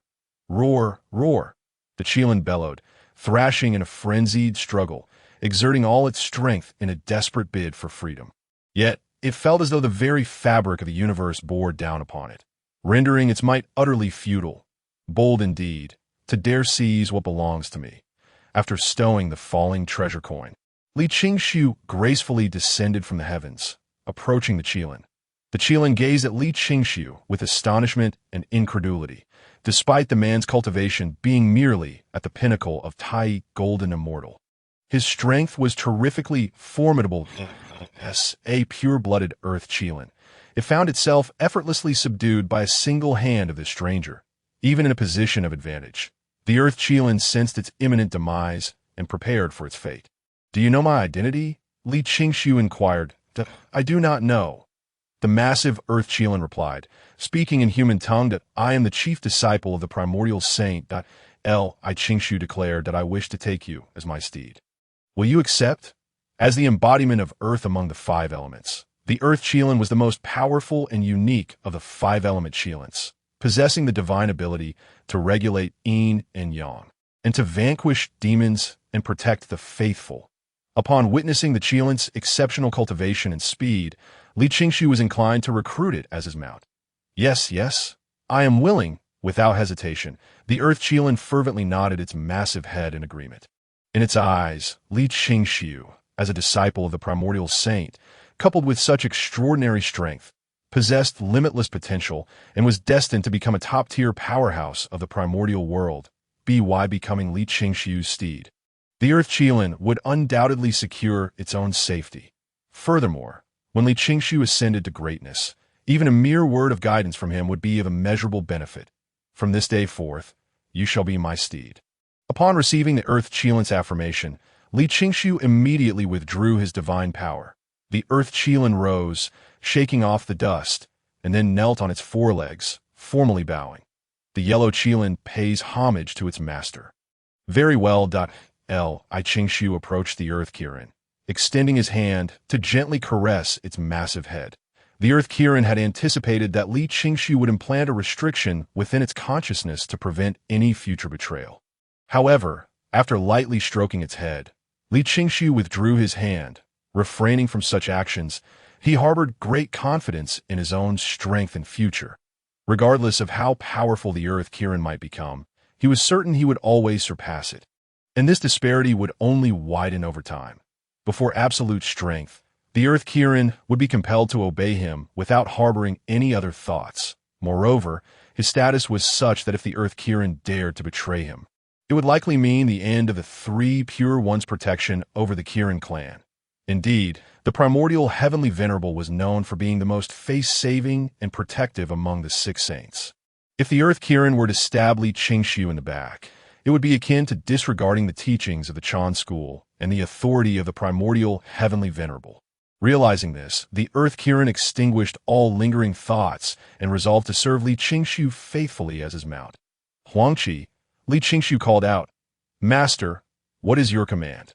The Earth Qilin immediately responded, "Though your foundation is commendable, your strength still requires enhancement. That I bestow upon you a 7-color harmonization pill to aid your breakthrough to the great Luo realm." I Qingxiu extended his right hand, revealing a crystal-clear pill that radiated with 7 colors and inscribed with heavenly runes. Gulp, the Earth Qilin, sensing the pill's sacred aura and the vast essence of life it exuded, widened its eyes in astonishment, fixated on the pill in Li Qingxiu's hand, unable to tear its gaze away. Waves of excitement surged within its heart. The Earth Qilin had not anticipated the existence of such a miraculous elixir. Merely inhaling its aroma caused its blood to surge and its pores to open, even loosening a bottleneck that had been constricting it for millions of years. The Earth Qilin was certain that if it could refine this pill, it would undoubtedly break through to the great Luo Golden Immortal realm and perhaps even ascend to greater heights. What surprised it even more was that it had just acknowledged Li Qingxiu as its master, and yet he had already granted it such a precious pill. What an incredible display of importance and trust. "Thank you, Master," the Earth Qilin expressed its gratitude, bowing deeply to Li Qingxiu, utterly impressed. "Very well. You shall refine and break through here, and I will guard you." With a thought, Li Qingxiu sent the 7-color harmonization pill flying before the Earth Qilin. He believed that a great Luo Golden Immortal possessed the ability to traverse the void and navigate the primordial world. For the Earth Qilin to achieve this breakthrough would make it an even more valuable asset to him. Furthermore, he had no immediate plans to refine the 7-colored harmonization pill for rapid enhancement of his own cultivation. Li Qingshu intended to first refine both his primordial spirit and physical body to the pinnacle of the Tai golden immortal realm, and comprehend one of the three mightiest laws of power, time, space, and fate, before attempting to break through to the great Luo golden immortal. Yes, the Earth Kirin eagerly opened its vast maw and swallowed the seven-colored harmonization pill. In the next moment, its body erupted with seven-colored light, and a flood of pure, vibrant blood energy surged forth like roaring waves. Countless strands of heavenly spirit energy coiled around it, and the Earth Kirin, not daring to be negligent, promptly closed its eyes and entered a deep state of meditation. Time in the primordial world was immeasurable. Decades passed in the blink of an eye. During this time, many powerful beings from the primordial realm, drawn by the aura emitted by the Earth Kirin, arrived at Wui Mountain, demanding to take it as their mount or disciple. However, upon Li Qingshu revealing his identity, their attitudes shifted dramatically. Not only did they refrain from pursuing the Earth Kirin, but they also offered apologies and made amends, fearful of incurring his wrath. Even notorious rogues in the primordial world became courteous and polite in Li Qingshu's presence. They were bold, but not bold enough to challenge the disciple of the primordial heavenly venerable. Otherwise, a mere utterance of "my master has arrived" from Li Qingshu could result in their lineage being wiped from existence. This experience profoundly impressed upon Li Qingshu the importance of power and background in the world. After decades of seclusion, the Earth Kirin had completely refined the effects of the seven-color harmonization pill. Its entire being now radiated with a seven-colored glow, enveloped in endless runes, and the aura it exuded was as deep and vast as the ocean, significantly stronger than before. It seemed that a breakthrough was imminent. Li Qingshu gazed at the distorted space surrounding the Earth Kirin and murmured to himself, "It appears the time has come." Indeed, the next moment, it was as if a long-simmering volcano had suddenly erupted. A terrifying aura surged forth from the Earth Kirin, piercing the heavens and shaking the very fabric of the cosmos. In an instant, the world trembled, the 33 heavens swayed, and celestial bodies appeared to be on the verge of crashing down. The sound of the Tao reverberated through the air, and myriad rays of light streaked across the sky, accompanied by auspicious clouds, ethereal spirits, and golden lotuses blooming everywhere. Soon after, 3 flower buds, gold, silver, and bronze, burst forth from the Earth Kirin's brow. Hovering high above, the buds slowly unfurled, and boundless golden clouds spread like a tidal wave. As time progressed, the golden, silver, and bronze flowers fully blossomed, covering vast expanses with golden clouds that showered endless rays of light, illuminating the world and draping mountains and rivers in a splendid, colorful veil. 12 petals. Indeed, Li Qingshu lifted his gaze, counting the petals of the 3 flowers amidst the golden clouds. Among the many top-tier powers in the primordial realm, the 3 pure ones had the highest petal count upon breaking through to the great Luo golden immortal, reaching 24 petals.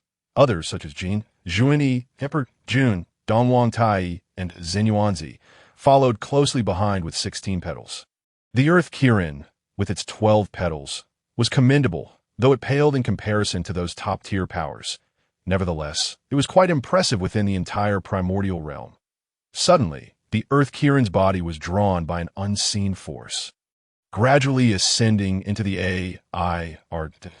in the next moment. A radiant beam of golden light, as thick as a mountain, descended from the heavens, completely enveloping the Earth Kirin. Within the resplendent golden radiance lay an unfathomable source of power, which flowed ceaselessly into the Earth Kirin, initiating a profound transformation. The transition from Tai Golden Immortal to Great Luo Golden Immortal represented a significant leap in the level of existence, from the myriad beings to an eternal life form that shares longevity with the heavens and earth. This metamorphosis of life was also one of the primary reasons why Great Luo Golden Immortals could look down upon Tai Golden Immortals, aside from the power of the laws, except for prodigies like Li Qingshu. Other Tai Golden Immortals were nearly indistinguishable from ants in the presence of Great Luo Golden Immortals. As the Earth Kirin underwent this transformation, Li Qingshu activated his chaotic divine eyes, carefully observing the entire process.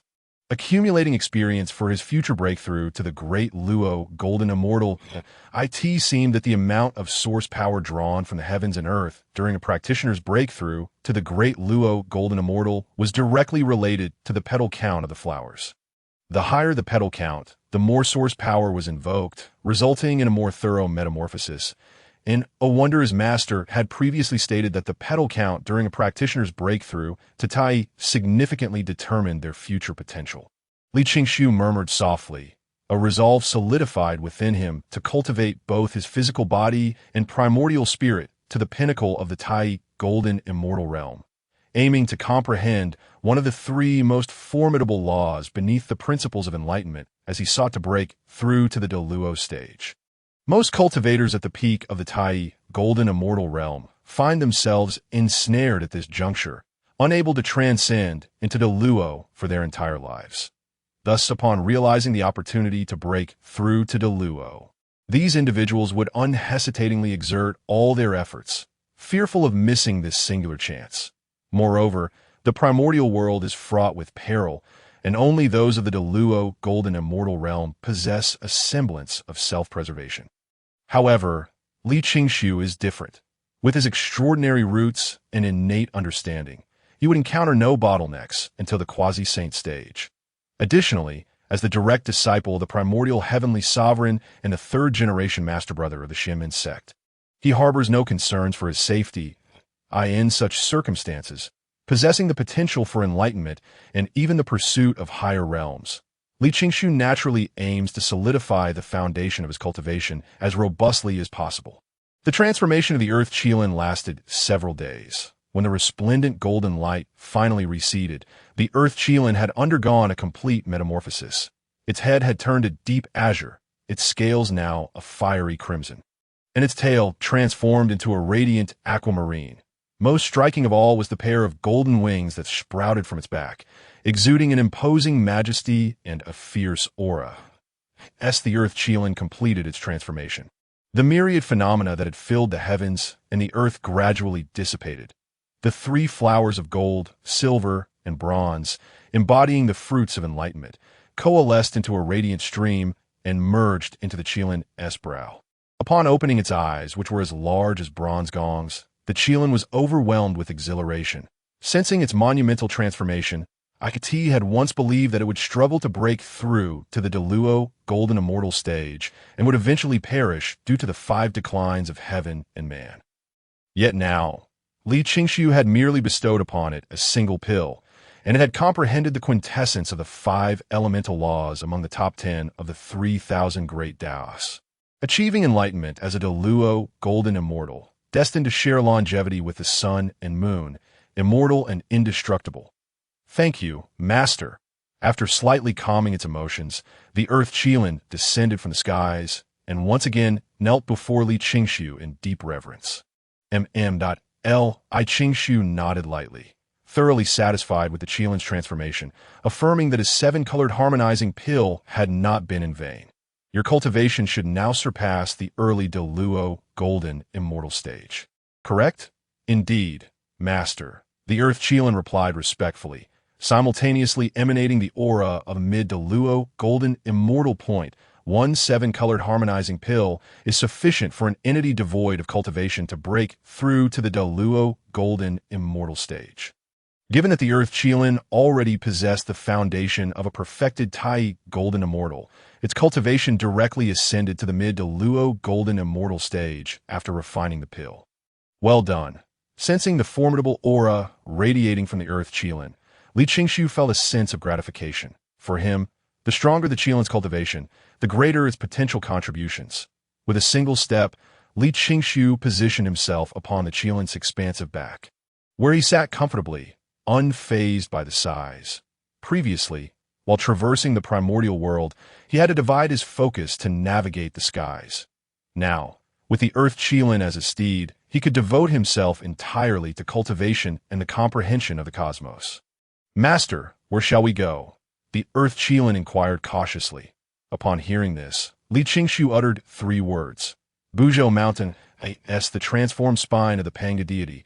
Buzhou Mountain resides at the very heart of the primordial world, with its base flowing with the primordial ancestral spirit vein, making it the place of densest spiritual energy and clearest laws in the entire primordial realm.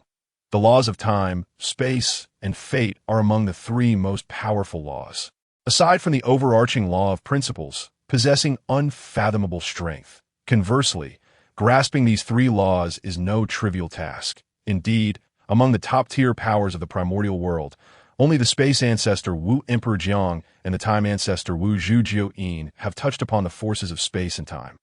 Thus, Li Qingshu plans to journey to Buzhou Mountain, seeking to leverage its clear laws to attempt comprehending these three forces. Additionally, Buzhou Mountain contains traces of Panga's oppressive aura, which imposes significant pressure on beings lacking Panga's bloodline.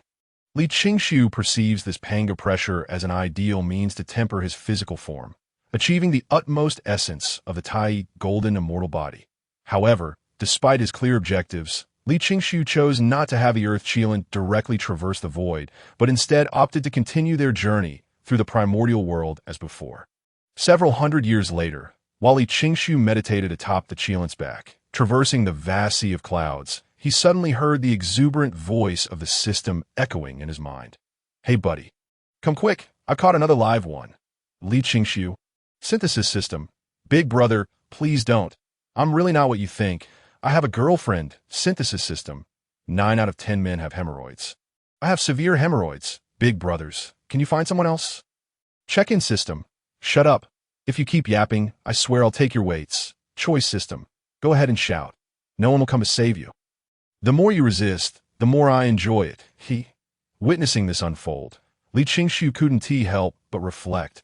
Ultimately, the Dragon Slayer becomes the dragon.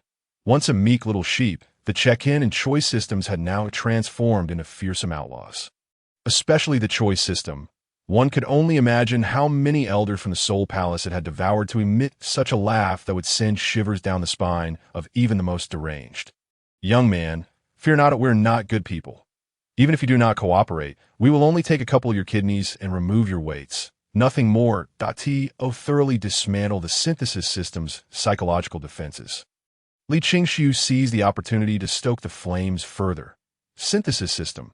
Gulped at this moment, the synthesis system felt akin to a little lamb that had wandered into a den of wolves, at risk of imminent disaster. When it focused, it discovered that the system that had ensnared it was none other than the now infamous SSS level wanted criminal in the system realm. With this realization, the synthesis system abandoned all thoughts of resistance. Synthesis system. "Brothers, what orders do you have for your little brother?" "Nothing too particular, just for you to serve as my little brother's assistant. Call him Li Ge." Upon hearing this, the synthesis system sighed in relief. Synthesis system. "Greetings, Li Ji L I Qingshu. A synthesis system. What can you synthesize?" Synthesis system.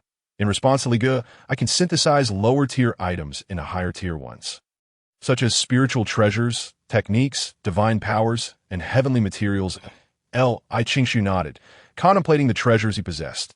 Among them, the most numerous were the top-grade innate spiritual treasures: Xinhuang Ding, Central Wutu, Xinghuang Banner, Deluo, Immortal Sword, Qian Kuan Bag, Pure Water Bowl, Falling Treasure Money, Taisu Divine Furnace, and the Black Lotus of Annihilation, totaling 8 items. Many of these top-grade innate spiritual treasures have redundant functions. Rather than allowing them to gather dust, it would be more prudent to synthesize them into a single innate supreme treasure. What is the synthesis ratio? Synthesis system. 10 to 1.10 to 1. Are you trying to profit off me as a middleman? Synthesis system. "Okay, I was wrong. 8 to 1. 8 to 1. Check-in system. 8 to 1. Quite audacious, aren't you? You're trying to skim off my brother's profits." Choice system. "I see you're ignorant of the consequences of your actions." Bang, bang, bang, slap, slap, slap. System prompt. Your check-in system and choice system are currently beating up the synthesis system. After a quarter of an hour. Synthesis system. "Brothers, please stop. Whatever you say goes." Seeing the synthesis system plead for mercy, the check-in system and choice system temporarily cease their onslaught. "Then I'll propose a number. 5 to 1. Synthesis system. 5 to 1. That is too low. I find it exceedingly difficult. Check-in system. Difficult? I think you should just give up. Choice system. It seems I was too lenient before. I should have been harsher. Let us strip this little rascal of his weights and teach him a lesson. Check-in system. Choice system. Understood. As the prospect of preserving his own safety grew dim, the synthesis system became thoroughly unsettled. Synthesis system. Brother, I was wrong. 5 to 1 it shall be. After Li Qingshu persuaded the three systems with both reason and emotion, the synthesis system willingly agreed to reduce the ratio to 5 to 1. Then, please combine these 5 exceptional innate spiritual treasures into one supreme innate treasure, Li Qingshu said, as he placed the Xianhuang Ding, Qian Kuan bag, pure water bowl, falling treasure money, and annihilation black lotus into the system space. The central Wutu apricot yellow flag was a gift bestowed upon him by the primordial heavenly venerable as a token of his apprenticeship. Not only did it possess formidable defensive capabilities, but it also held profound significance. Should he be fortunate enough to take on disciples in the future, he could bestow this item as part of the Xianyuan lineage. Additionally, he intended to concoct various elixirs, including the 7-colored harmonization pill, making the Taishu divine furnace indispensable, in contrast to other innate spiritual treasures that excelled in both offense and defense, the Deluo immortal sword, which focused solely on offense when paired with the principles of swordsmanship, could maximize his attacking prowess. After careful deliberation, Li Qingshu resolved to retain the central Wutu apricot yellow flag, Taishu divine furnace, and a Luo immortal sword, while utilizing the other innate treasures to forge a more potent innate treasure synthesis system. Understood, brother as the 5 exceptional innate treasures vanished from the system space. A notification echoed in Li Qingshu's mind. System notification, congratulations, you have acquired the innate treasure, Chaos Pearl. As the system's voice faded, a perfectly rounded, fist-sized pearl, exuding an aura of unparalleled supremacy and emanating a torrent of chaotic energy, materialized before Li Qingshu. The Chaos Pearl resembled a translucent crystal sphere, within which myriad galaxies and countless stars could be faintly discerned. These were not mere illusions or patterns. They were tangible entities residing within the Chaos Pearl, for it harbored an entire chaotic world. In ancient times, when Pangu separated heaven and earth, the Chaos Pearl evaded the cataclysm of creation, drifting beyond the realms of the 3 realms and 6 paths. Thus, it is said that among the myriad paths of the universe, the one that eludes is the Chaos Pearl. The world contained within the Chaos Pearl is a genuine realm, possessing a complete array of the 3,000 great Tao principles and an inexhaustible supply of chaotic energy. For Li Qingshu, the chaotic energy within the Chaos Pearl would immensely facilitate his cultivation of the 9 transformations' mysterious arts. Moreover, the world within the Chaos Pearl serves another crucial purpose. During the 3rd sermon at the Zixiao Palace, the Tao ancestor Hongjun once remarked, 9 is the utmost number, the limit for the emergence of heavenly Tao saints in the chaotic world. If the chaotic realm were to give birth to 9 heavenly Tao saints, no other cultivator, regardless of their efforts, could attain sanctification. The world within the Chaos Pearl, being independent and possessing complete principles, could similarly give rise to heavenly Tao saints. This means that Li Qingshu, akin to the Tao ancestor Hongjun, holds the potential to nurture 9 heavenly Tao saints. Upon further exploration, Li Qingshu discovered that although the Chaos Pearl had evaded the cataclysm of creation, it was still affected by the forces of creation, sustaining damage that caused its status to downgrade from a chaotic treasure to an innate treasure. Had the Chaos Pearl remained intact, the chaotic world within it could potentially nurture beings of the caliber of Pangu and the 3,000 demons. Gazing at the swirling chaotic energy before him, mirrored in the myriad starry skies of the Chaos Pearl, Li Qingshu felt an immense satisfaction.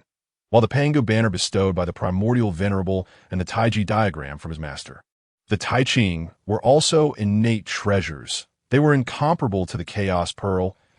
As Li Qingshu marveled at the Chaos Pearl, the Earth Qilin was equally astounded.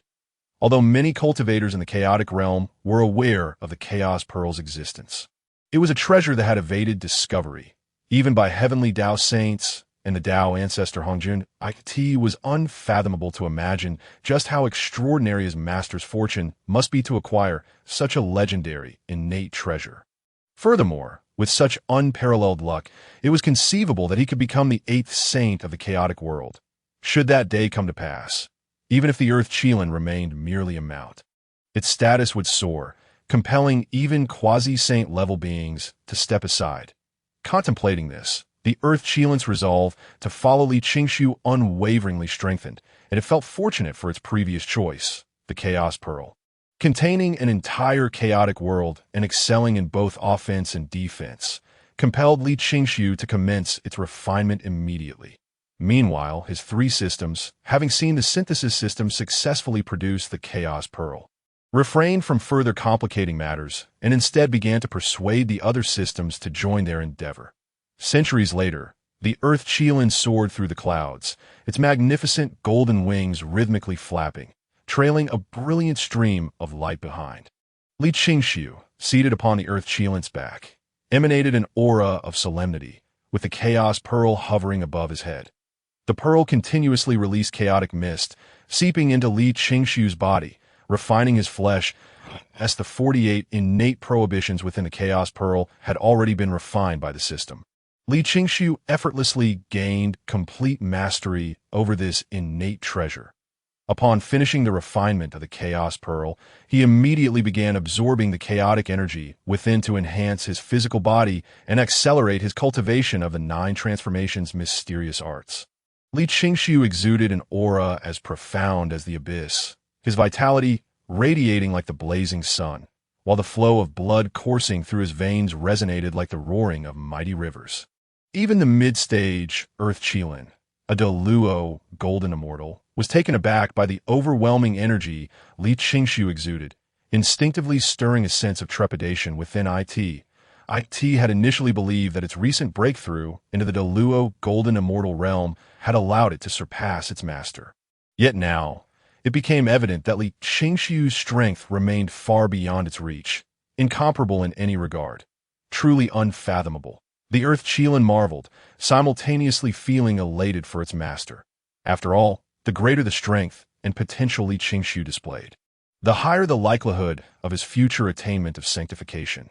Suddenly, as Li Qingshu was engrossed in his cultivation, he opened his eyes, a frown creasing his brow. The shard of consciousness he had left at the ancestral land of the human race had been triggered.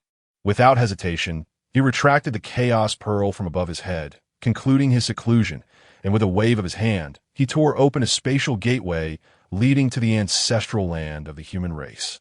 The Earth Qilin's immense golden wings flapped vigorously, propelling Li Qingshu as a streak of light directly into the spatial portal. Simultaneously, a massive army of demon clans, numbering in the tens of millions, loomed ominously above the ancestral land of the human race, their gaze fixed hungrily upon the entire human populace. These demon warriors were imposing in stature, their visages grotesque, exuding a dense aura of malevolence and demonic energy.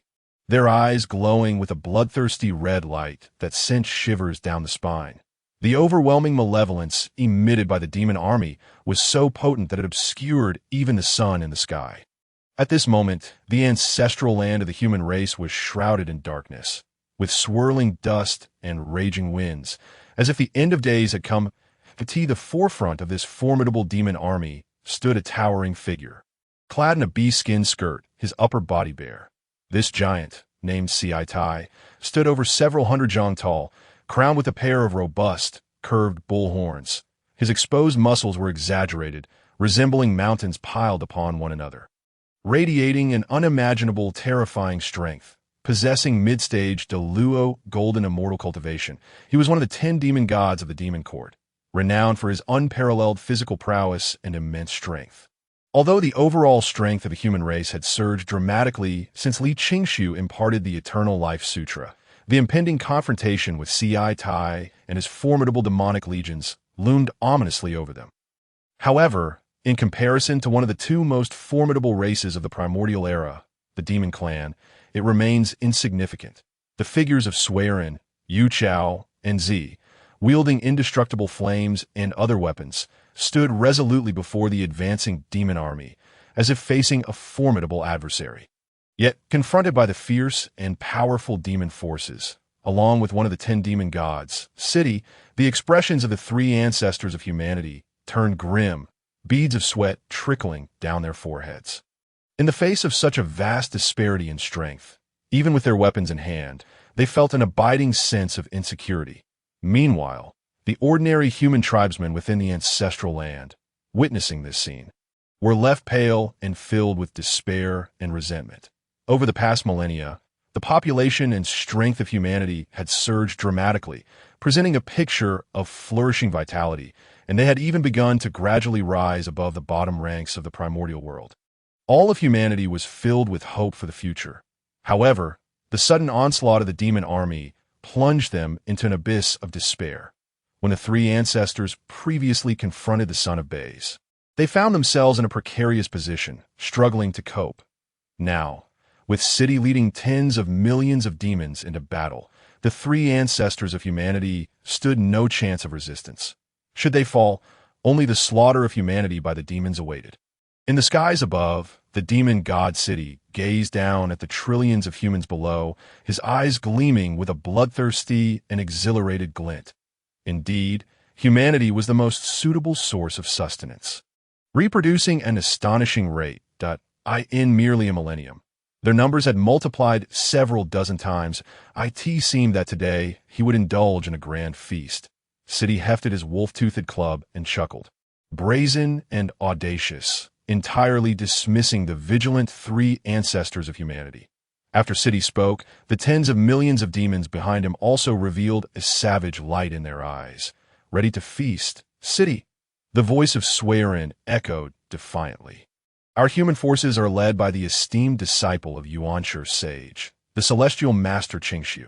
Should you lay a hand upon us, it would be an affront to Qingshu that I urge you to contemplate the consequences. Swearin understood that the 3 of them could not withstand the might of the demon god City, nor were they even a match for him, as the demon army prepared to unleash their slaughter upon humanity. Swearin called out in hopes that the identity of Li Qingshu would intimidate the demons and spare humanity from this calamity.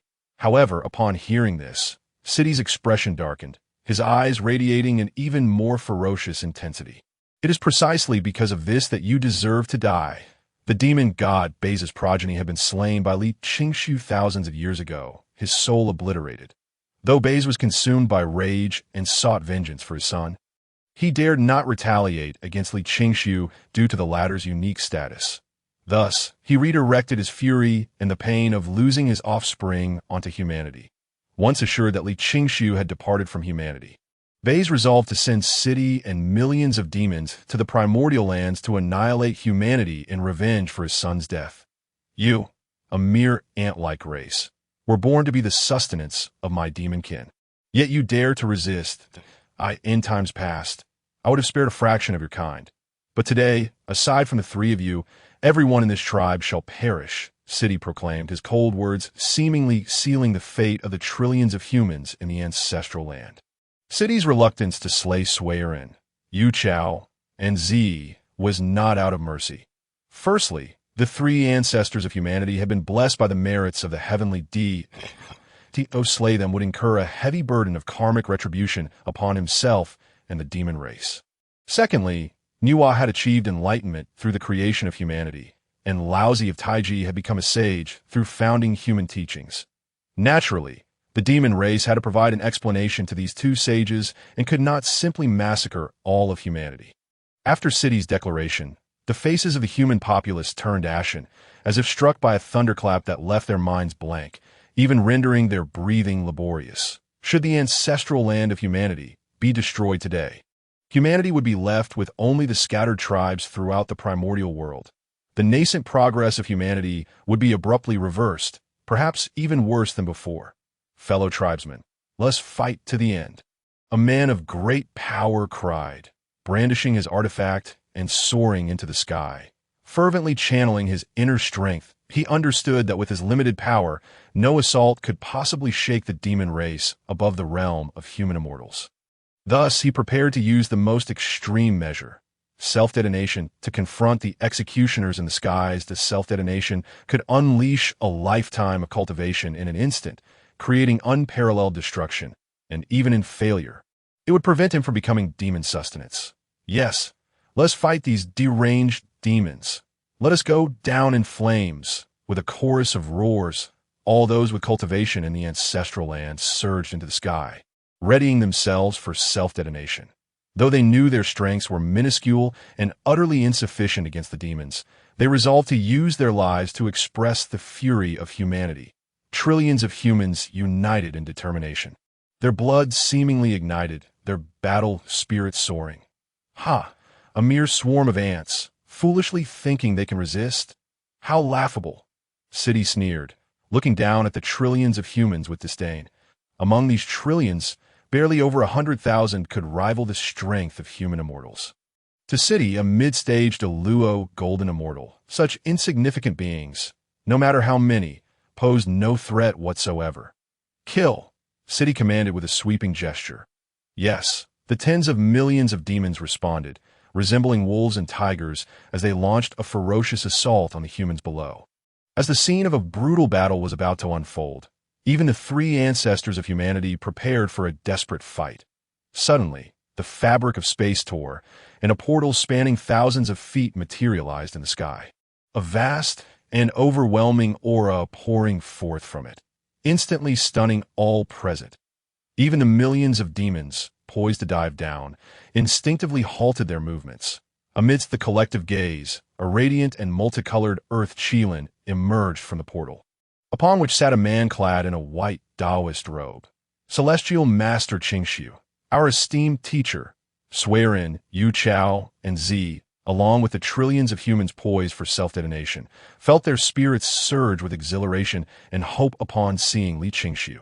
As if a drowning person had found a life-saving straw, we bow to you, our teacher.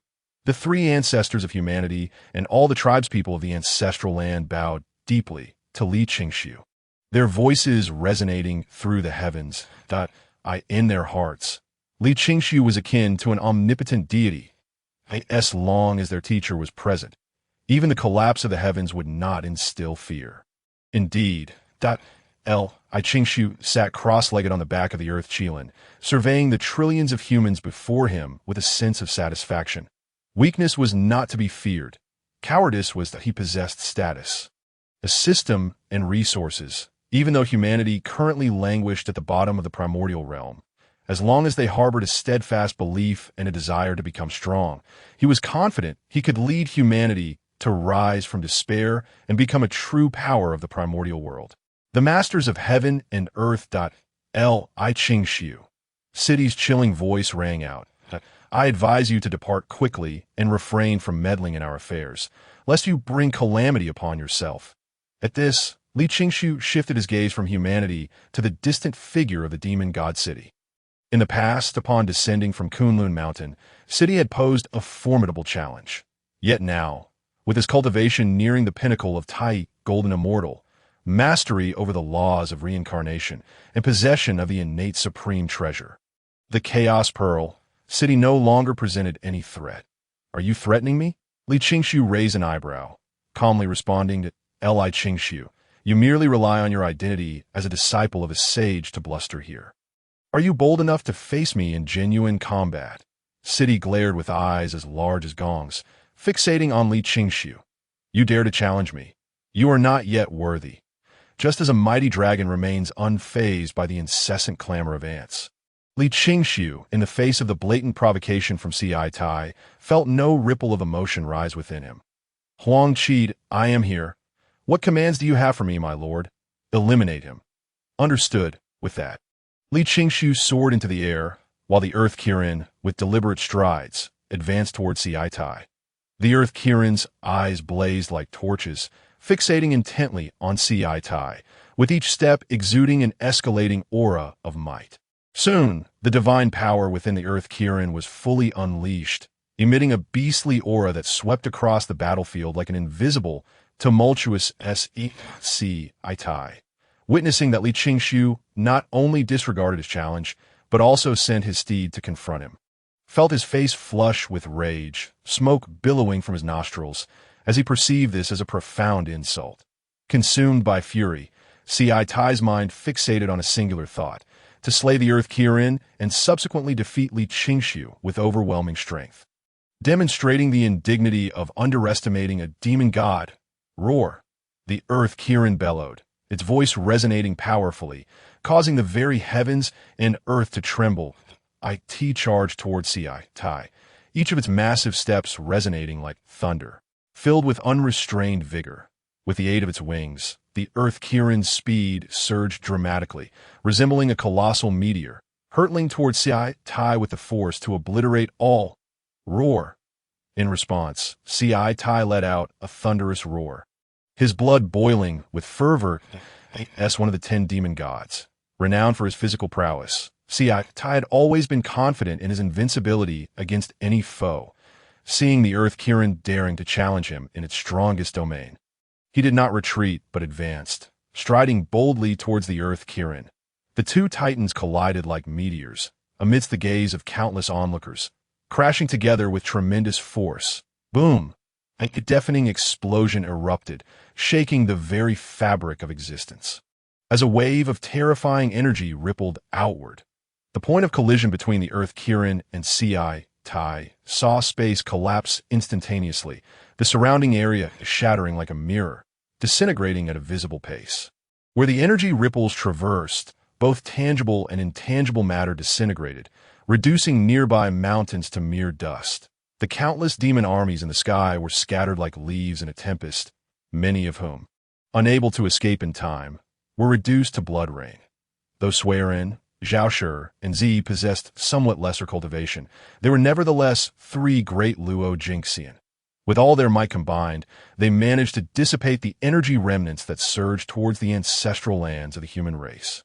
At the center of the battlefield, the Earth Kirin rose on its hind legs, launching itself at Tai, its sharp claws glinting like celestial blades, mere feet away from penetrating his skull. Meanwhile, Tai clutched the Earth Kirin's forelegs tightly, his face reddening as the veins on his body bulged like coiling dragons in that moment. The two colossal beings engaged in a fierce struggle high in the sky. Tai, a primal aberration and the strongest among the 10 demon gods, possessed the strength to uproot mountains and sever rivers. The Kirin clan, one of the most formidable races born from the calamities of the Dragon Han era, also boasted extraordinary physical prowess, especially after absorbing the primal energies of heaven and earth. Its strength had ascended to new heights. As this was the first command Li Qingshu had given to the Earth Kirin, it sought to perform admirably before its master. Conversely, Tai aimed to vanquish the Earth Kirin with overwhelming force, seeking to teach Li Qingshu a lesson for his previous contempt. Thus, 2 beings of mid-level Luo Jingxian found themselves locked in a stalemate, exerting their utmost, yet unable to gain the upper hand. Their contest of strength sent shock waves through the air with each step, fracturing space itself, even causing the ground, millions of miles away, to split open with unfathomable fissures. This astonishing spectacle left billions of humans and the 3 great Luo Jingxian in awe, their skin crawling with dread. Tai, indeed, was one of the 10 demon gods, his power surpassing their expectations. Had it not been for the timely arrival of the human masters, the ancestral lands of the humans would have faced utter annihilation that day. Amidst their fear, the onlookers couldn't help but marvel at the rapid ascent of Li Qingshu's strength, a pace unheard of in history. Thousands of years prior, Li Qingshu had personally slain the son of Bai Zhe. Now, faced with one of the 10 demon gods, he no longer needed to intervene directly. Even his steed could contend evenly with such a formidable opponent. While the humans gasped in astonishment, Tai felt an overwhelming sense of frustration, his rage threatening to engulf the world. He could not accept that, despite his full exertion, he was evenly matched with Li Qingshu's steed. With a thunderous roar that shook the heavens, Tai broke free from the grasp of the Earth Kirin. In his right hand, divine light flickered as a robust wolf-toothed club materialized. This club, entirely black, shimmered with a metallic sheen and was studded with hundreds of sharp spikes. Tai distanced himself from the Earth Kirin. He grasped the wolf-toothed club with both hands, bringing it down with tremendous force upon the Earth Kirin. The wolf-toothed club was a mid-grade, innate spiritual treasure, renowned for its durability and weight, though lacking additional features. Yet, when a spiritual treasure possesses a singular function, it often indicates that this function is exceedingly potent, much like Li Qingshu's Deluo Immortal Sword and the Annihilation Black Lotus. Although the latter boasts both offensive and defensive capabilities, in terms of raw attack power, it pales in comparison to the Deluo Immortal Sword, which is exclusively offensive, for Ci Tai, whose physical strength was unparalleled. The wolf-toothed club perfectly amplified his strengths. Gathering all his might into the club, it expanded to a size of millions of feet, resembling a mountain forged from divine gold. Simultaneously, Ci Tai activated the power laws he had comprehended, further enhancing his strength, intent on delivering a lethal blow to the Earth Kirin. However, the power laws were not the same as the laws of strength. The laws of strength encompass the overarching principles of the 3,000 Great Paths, including the powers of space, time, and reincarnation, among others. The laws of power specifically enhance a practitioner's physical abilities, ranking beyond the 1,500th position among the 3,000 Great Paths. Nevertheless, even so, Ci Tai's already formidable physical prowess, under the amplification of the laws of power, became utterly terrifying as the wolf-toothed club descended. It shattered space and caused the heavens to crumble, as if it were to cleave the very starry river of the chaotic world. The billions of humans in the ancestral lands, including the 3 ancestral figures of the Luo Jingxian realm, felt an overwhelming, suffocating pressure. The Earth Kirin, facing Ci Tai's full-force strike, did not dare to underestimate it. Golden Earth Divine Shield. The Earth Kirin invoked the powers of the gold and earth laws from the 5 elements. In the next moment, boundless gold and earth law patterns surged forth from the void, coalescing into a massive, square, and immensely thick shield, inscribed with the mountains, rivers, sun, and moon. The shield measured millions of feet in size, radiating a golden hue, akin to an insurmountable chasm, standing before the Earth Kirin. In the next instant, the forceful wolf-toothed club struck down upon the golden earth shield with devastating power. Clang! A thunderous sound erupted as the overwhelming force cascaded into the golden earth shield, attempting to shatter it. Yet, fortified by the strength of the gold law and the weight of the earth law, the shield withstood Ci Tai's full-on assault, merely developing a few superficial cracks. Upon witnessing this, Ci Tai felt a jolt of shock. He had not anticipated that the Earth Kirin had comprehended both the gold and wood laws. He intended to continue his assault with the wolf-toothed club. But suddenly, massive vines erupted from the primordial earth, ensnaring his body and limbs like tentacles. Ci Tai's face flushed crimson as he exerted all his strength to break free from the vines. However, these vines were not true plants, but rather manifestations of the wood law, making escape an arduous task. 0.5 elements rotation. The Earth Qilin granted no respite to Ci Tai, as a divine light shot forth from its brow, transforming above him into a wheel of the 5 elements. This wheel, composed of the powers of metal, wood, water, fire, and earth, expanded in the wind, swiftly growing to a size of 1,000,000 zhong, radiating a brilliant spectrum of colors, akin to the grinding disk of the heavenly Tao, descending to suppress Ci In. But an instant, Ci Tai felt an unprecedented weight bearing down upon him, as if an invisible Mount Bujo had been placed upon his back.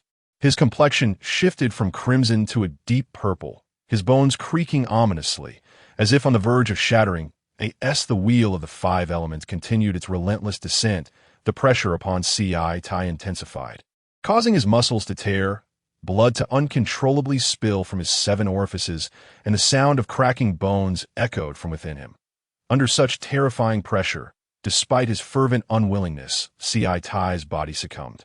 Kneeling involuntarily, "Is this the extent of your arrogant power?" he thought, struggling to raise his head, only to meet Li Qingshu's indifferent gaze. Hearing this, Ci Tai's heart sank deeper into despair. He could never have imagined that as the Earth Qilin, a mount of Li Qingshu, it had comprehended the top 10 of the 3,000 great Tao laws, particularly the power of the 5 elements. Truly monstrous. Finish him, Li Qingshu commanded, noting that Si Tai had no further words to utter. Yes, the Earth Qilin replied, and the wheel of the five elements crashed down heavily, shattering Si Tai's massive form into a torrential rain of blood, leaving behind only a fist-sized essence. Huang Qi, absorb it. Li Qingshu gestured to the Earth Qilin. At this moment, Li Qingshu's cultivation had nearly reached the pinnacle of the Tai golden immortal realm, without any bottlenecks. Should he absorb Si Tai's essence, it was highly likely that he would surpass his current limits and directly break through to the great Luo golden immortal realm. Once he achieved this, the significance of Si Tai's essence would be negligible to him. Thus, Li Qingshu generously bestowed Si Tai's essence upon the Earth Qilin. Overjoyed, the Earth Qilin immediately opened its cavernous maw and swallowed the essence whole. This scene filled the three ancestors of the human race with envy. That was the essence of the demon god Si Tai. How could their master be so generous as to give it to his mount? The remaining tens of millions of demon forces, witnessing the swift execution of Si Tai, were instantly struck with horror and fled in all directions. Thinking to escape? Too late. Li Qingshu extended his right hand, bringing his index and middle fingers together, and slashed forward as if wielding a sword. Those human ancestors nearby felt nothing, yet the demon forces that had fled for tens of thousands of miles trembled. Plummeting from the sky like dumplings dropped into water, the three human ancestors gasped in astonishment. Typically, only those who break through to the great Luo golden immortal realm can initially touch the power of the loss. Yet their master, merely a Tai golden immortal, had already mastered the sword law to such an extent. It was truly terrifying. Thank you, Master, for saving our human race from peril. Upon regaining their composure, the three ancestors solemnly bowed to Li Qingshu, expressing their gratitude for his life-saving grace. The billions of humans in the ancestral tribe followed suit, kneeling in reverence, their hearts brimming with gratitude. Had it not been for their master today, the ancestral tribe of humanity would undoubtedly be strewn with corpses, awash in a sea of blood. Indeed, Li Qingshu stood tall in the sky, hands clasped behind his back, lightly nodding to accept their thanks. He perceived that during his absence of several millennia, the overall strength of humanity had advanced to a new level. Not only had their numbers surged past 3 billion, but 8 out of 10 possessed varying degrees of cultivation. Moreover, there were even over 10,000 gifted individuals whose intellect and talents had enabled them to cultivate the scriptures of immortality to a level comparable to that of human immortals. With the overall strength of humanity surging, the fortune he received had multiplied several times over. Fortune, though invisible and intangible, was crucial to cultivators. IT not only enhanced the speed of cultivation, but also influenced their blessings and luck. For instance, Li Qingshu's encounter with the Earth Qilin, which became his mount, and the latter's comprehension of the top 10 laws of the 5 elements after consuming a 7-colored harmony pill were all influenced by fate. Rise, Li Qingshu declared, his resonant voice echoing throughout the heavens and earth. He felt a sense of satisfaction with the remarkable progress of humanity and their boldness displayed in facing the demon army. Yes, swear in, Yu Chao, and the billions of humans responded in unison, rising to their feet. However, Li Qingshu noticed that although humanity's overall strength had dramatically increased, they had yet to develop their own written language. Most communication was oral, and records were kept using simple pictographs and not tying, which proved exceedingly inconvenient. In his past life, it was not until the calamity of the witch and demon that humanity, during the era of the 3 sovereigns and 5 emperors, quickly flourished in numbers, leading to the creation of written language by Zhongjia, the left historian of the Yellow Emperor. Now, due to Li Qingshu's assistance, humanity's numbers had surged prematurely to over 3 billion. If a written language did not emerge soon, it would present a significant obstacle to humanity's development. That I plan to enter seclusion for a period of time here. You may collect the bodies of those demons. Li Qingshu instructed the 3 ancestors of humanity. Understood. Swearin, Yu Chao, and Zi beamed with joy at this command, nodding vigorously. The tens of millions of demon forces consisted of beings above the human immortal realm, their flesh imbued with an abundance of divine essence, an invaluable boon for humanity. Consuming it would enhance the cultivation of adults and fortify the vitality and constitution of children, laying a solid foundation for future cultivation. Once humanity had digested these demon bodies, their overall strength would undoubtedly increase again. The three ancestors of humanity set off joyfully to collect the demon bodies, while Li Qingshu adeptly made his way to the towering tree at the center of the ancestral land. Entering its hollow, after setting a barrier to isolate himself from the outside world, Li Qingshu sat cross-legged in mid-air, a flash of divine light illuminating his hands, revealing a golden book without words. Using his hand as a pen, he began to write according to the memories of his past life.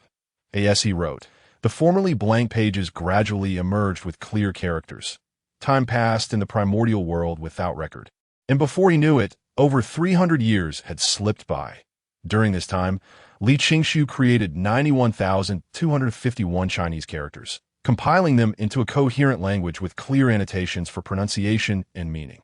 Furthermore, he also authored a book on mathematics, for indeed, mathematics is the foundation of all sciences. In his previous life on Earth, merely a few thousand years after the invention of mathematics, humanity had already created airplanes, cannons, tanks, and satellites. In the primordial world, time was abundant, and with over 3 billion humans in the ancestral tribe alone, there was ample opportunity for exploration if he could sow the seeds of technology among humanity. It might yield unexpected rewards. After confirming the accuracy of his human language and mathematics, Li Qingshu lifted the barriers within the tree hollow, concluding his seclusion. Upon emerging, he leapt into the air, instantly arriving at a height above the ancestral land. Li Qingshu released his aura, immediately capturing the attention of all the humans in the ancestral tribe. They surmised that after their master's several hundred years of seclusion, his sudden appearance must herald an important announcement. With this thought, they collectively paused their activities. Bowing in unison, we pay our respects to our master. As countless billions of the human race bowed in unison, the spectacle was nothing short of magnificent, resonating with an awe-inspiring grandeur that reverberated through the heavens. Li Qingshu observed that, after several centuries, the population of humanity had surged to nearly 4 trillion, with the number of cultivators surpassing the million mark in realms above that of the human immortal. Moreover, the physical constitution of the children within the tribes had markedly improved compared to previous generations. Even 4 or 5-year-olds possessed the strength to lift a cauldron. It was evident that this was the result of humanity's assimilation of the bodies of tens of millions of demonkin. Noticing that the human race had yet to develop its own script, making communication rather cumbersome, Li Qingshu secluded himself for several hundred years to create a language for humanity, which he now sought to impart to them, urging them to listen attentively and memorize its essence. Seated high above, Li Qingshu cradled the newly formed script in his hands, channeling his divine power to manifest the characters into vivid, colossal golden letters soaring thousands of feet into the sky. Ensuring that all could see them clearly, as the trillions of humans absorbed the revelation, they stood in stunned silence, their faces etched with disbelief. Throughout the primordial wilderness, myriad races flourished, yet only those truly dominant had ever possessed their own script, such as the ancient beast script, the dragon script of the Dragon Han Calamity, the phoenix script, the Qilin script, and the demon script established by the great demon master Kunping. The human race, long relegated to the depths of the primordial realm, toiled daily merely for survival, exhausting every effort. The notion of a written language for humanity had been beyond their wildest dreams. Even the ancestors of humanity could scarcely fathom Li Qingshu's benevolence. He not only transmitted cultivation methods, but also dedicated centuries to crafting a script for them. Soon, Li Qingshu's elucidation roused the masses from their stupor. Once they regained their composure, the human race diligently focused, determined to absorb his teachings. After 3 days, Li Qingshu completed his explanation of over 8,000 commonly used characters, leaving the remaining 90,000, which were less frequently employed, for those interested to explore further. With that, he decided to conclude the discussion on the script and proceeded to introduce mathematics. As he stored away the script, he unveiled a tome on mathematics. Mathematics? The assembled humans exchanged puzzled glances. Even the 3 grand ancestors of the human race found themselves perplexed. Might we inquire, what is mathematics? We have never heard of it before. Swearin voiced the collective confusion of the billions present. Li Qingshu smiled gently in response. Mathematics, in a certain light, can be viewed as another form of cultivation. However, while the Eternal Life Sutra enhances one's strength through the release of one's potential and the comprehension of the cosmos, mathematics seeks to explore and harness the powers of the external world to augment the self. That be why mastering mathematics, even those devoid of cultivation, can wield the power to devastate the heavens and traverse the primordial wilderness. He asserted that mathematics was the foundation of all sciences. Li Qingshu believed that, given the intellect and creativity of humanity, coupled with sufficient time, if he planted the seeds of mathematics in their minds, they would eventually expand into fields such as physics and chemistry. His words struck the gathered crowd like a mighty hammer, shattering their preconceived notions. They had always believed that the strength of external forces was formidable, but only if one possessed adequate cultivation, akin to the supreme, innate spiritual treasure of the Tai Ching Laozi, which would be rendered nearly useless in the hands of a mere human immortal, as the divine power they could wield was but a droplet compared to the vast ocean required to activate such a treasure. Yet now, Li Qingshu revealed that through a thorough understanding of mathematics, even those lacking cultivation could possess world-shattering power. Despite the upheaval of their worldview, the crowd chose to place their unwavering faith in him. Please, Master, impart mathematics to us. The three grand ancestors of humanity earnestly bowed to Li Qingshu, and the billions of humans gazed at him with hopeful eyes. Very well. Li Qingshu nodded, commencing his explanation of basic mathematics. Time passed, and after 10 days, he conveyed the fundamentals of mathematics. While most of the human race remained bewildered, a select few exhibited gleaming eyes, exhilarated as if they had glimpsed the doorway to a new world. I have now elucidated the human language and mathematics. These volumes shall remain in the ancestral lands of humanity for your diligent study. Li Qingshu proclaimed to the billions below, "Rest assured, Master, we shall dedicate ourselves to our studies and not let you down." The trillions of humans solemnly bowed, expressing their gratitude for Li Qingshu's creation of a script and impartation of knowledge. As their words echoed, the heavens transformed into a brilliant golden expanse, radiant with myriad rays of light, accompanied by celestial music, as an endless sea of golden clouds surged forth from the void. The mountains and rivers were suffused with vibrant colors. Simultaneously, a grand and sacred aura enveloped the scene, instantly capturing the attention of countless beings. This was the merit of the heavenly Tao. The three grand ancestors of humanity lifted their gazes towards the familiar sight, their hearts swelling with excitement. Swearin, Wu Zhuang, and Zi had not anticipated that their master Li Qingshu's efforts to create a script for humanity and teach mathematics would earn the recognition of the heavenly Tao, descending as a reward of merit. This confirmed that the mathematics imparted was not mere fantasy, but a framework brimming with infinite possibilities. As the three ancestors reveled in their exhilaration, the golden, auspicious clouds above stretched for millions of miles, transforming into a resplendent sea of clouds that enveloped the firmament. The world blossomed with brilliance, radiant with light, adorned with countless golden lotuses, all accompanied by the harmonious chants of celestial deities. Such a remarkable phenomenon evoked profound envy among many formidable beings of the primordial wilderness.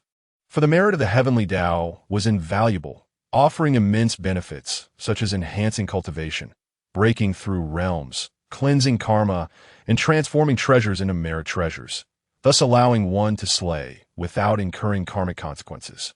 Simultaneously, the thoughts of numerous mighty beings surged toward the ancestral lands of humanity, eager to discover who had garnered the recognition of the heavenly Tao and received such commendation.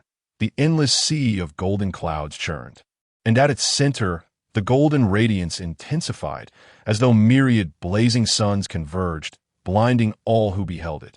With a resounding crash, a golden beam, as thick as several hundred feet, shot down from the heart of the cloud sea, its grandeur akin to a celestial river cascading from the cosmos. This golden beam represented the purest merit of the heavenly Tao. Witnessing the overwhelming merit of the heavenly Tao, the two saints of the West, Zhuanti and Jin, felt the deepest envy.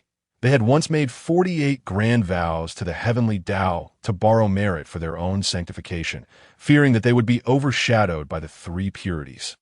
Though they had achieved sainthood, fulfilling those grand vows remained a daunting challenge, seemingly an insurmountable distance away. Thus, even as they appeared to thrive, they were perpetually anxious about the merit credit becoming overdue, potentially leading to the reclamation of the merit lent to them, resulting in their fall from the realm of saints. Now, witnessing such vast merit, Zhuanti and Jin could hardly contain their envy, longing for the golden light of merit to fall upon them. Moments later, high above, Li Qingshu was completely enveloped by the golden light of merit, rendering him invisible. The various formidable beings of the primordial wilderness sensed this spectacle, each harboring diverse thoughts, in the heavenly court as Demon Palace. The imposing figure of Dijuan, clad in a golden dragon robe, sat upon the dragon throne, his expression dark as he gazed at the center of the hall. There, the scene of Li Qingshu basking in the merit of the heavenly Tao was manifesting with divine power. It is no wonder that Li Qingshu goes to such lengths to protect humanity. He seeks to obtain merit from the heavenly Tao through them. Dijuan spoke, his voice resounding like a mighty bell, filled with immense authority that caused the entire hall to resonate. This disciple of the Chan Sect is utterly audacious, having slain the son of Baze and the demon god city, showing blatant disregard for my demon palace. Does he truly believe that by taking Yuan Shi as his master, he can act with impunity? Dong Huang Tai spoke in a deep voice, emanating an aura of unparalleled murderous intent. His gaze sharp as a blade, fixated intently on Li Qingshu. Second brother, do not act impulsively. Dijun, witnessing Dong Huang Tai's murderous intent towards Li Qingshu, immediately interjected with a word of caution. After all, Li Qingshu is the foremost disciple of the primordial heavenly venerable, symbolizing the dignity of the primordial heavenly venerable and the Chan school. Simultaneously, he is also the leader of the three generations of the Xianmen, held in high regard by the three pure ones. Should we strike against him, it would likely provoke immediate retaliation from the three pure ones, which would be exceedingly detrimental to our demon court. Following Dijun's words, the killing aura exuded by Dong Huang Tai subsided somewhat. Otherwise, he would have long since made Li Qingshu a ghost under his command. Allowing him to survive until this day was simply unthinkable. However, if Li Qingshu continues to oppose our demon clan, must we perpetually endure? Dong Huang Tai, possessing the pinnacle of quasi-saint cultivation and esteemed as the demon emperor, wielding the chaos bell, the foremost among the three innate supreme treasures, brimmed with pride. Even knowing of Li Qingshu's unique status, he still yearned for his swift elimination. Naturally, such an act was impossible. The dignity of the demon court would not permit anyone to trample upon it. Though the three pure ones hold great power, as the masters of calamity, we adhere to the principles of the heavenly Tao, and they would not easily take action against us. Furthermore, once we, the two brothers, lead the demon court's army to annihilate the Wu clan and ascend as the rulers of heaven and earth, we shall surely gather the fortune of all Hong Huang to attain sainthood. At that point, we shall have no reason to fear the three pure ones that Dijun spoke with unwavering conviction. Whether it be the beast emperor Shun Ni of the ancient ferocious beast dynasty, or the ancestral dragon, the original phoenix, the first Qilin, and now Dijun and Dong Huang Tai, their ambition to lead their clans in the struggle for supremacy over Hong Huang is driven by the desire to become sovereigns of the realm and amass the fortune of countless beings to aid their path to sainthood. The demise of Baize's son and the death of the demon god Tai have pushed Dijun and Dong Huang Tai's patience to the brink. Should Li Qingshu continue to slay the strong among the demon race, they would indeed be compelled to act. Meanwhile, atop Kunlun Mountain, within the hall of the three pure ones, the three pure ones sat cross-legged upon their golden lotuses, cloud beds, and mats, their gazes piercing through vast distances towards the ancestral lands of the human race. Second brother, you truly have acquired a remarkable disciple, Tai Ching Laozu remarked sincerely, his eyes filled with appreciation. Indeed, he continued, Qingshu not only possesses astonishing comprehension, but is also blessed with profound fortune. Earning the recognition of the heavenly D.A.O.I. in the future, he may very well have a chance to become the 8th saint of Hong Huang. Tong Tian Jiaozhu echoed, his words laced with envy. Though Daobao Daoren is already exceptional, he undeniably pales in comparison to Li Qingsu.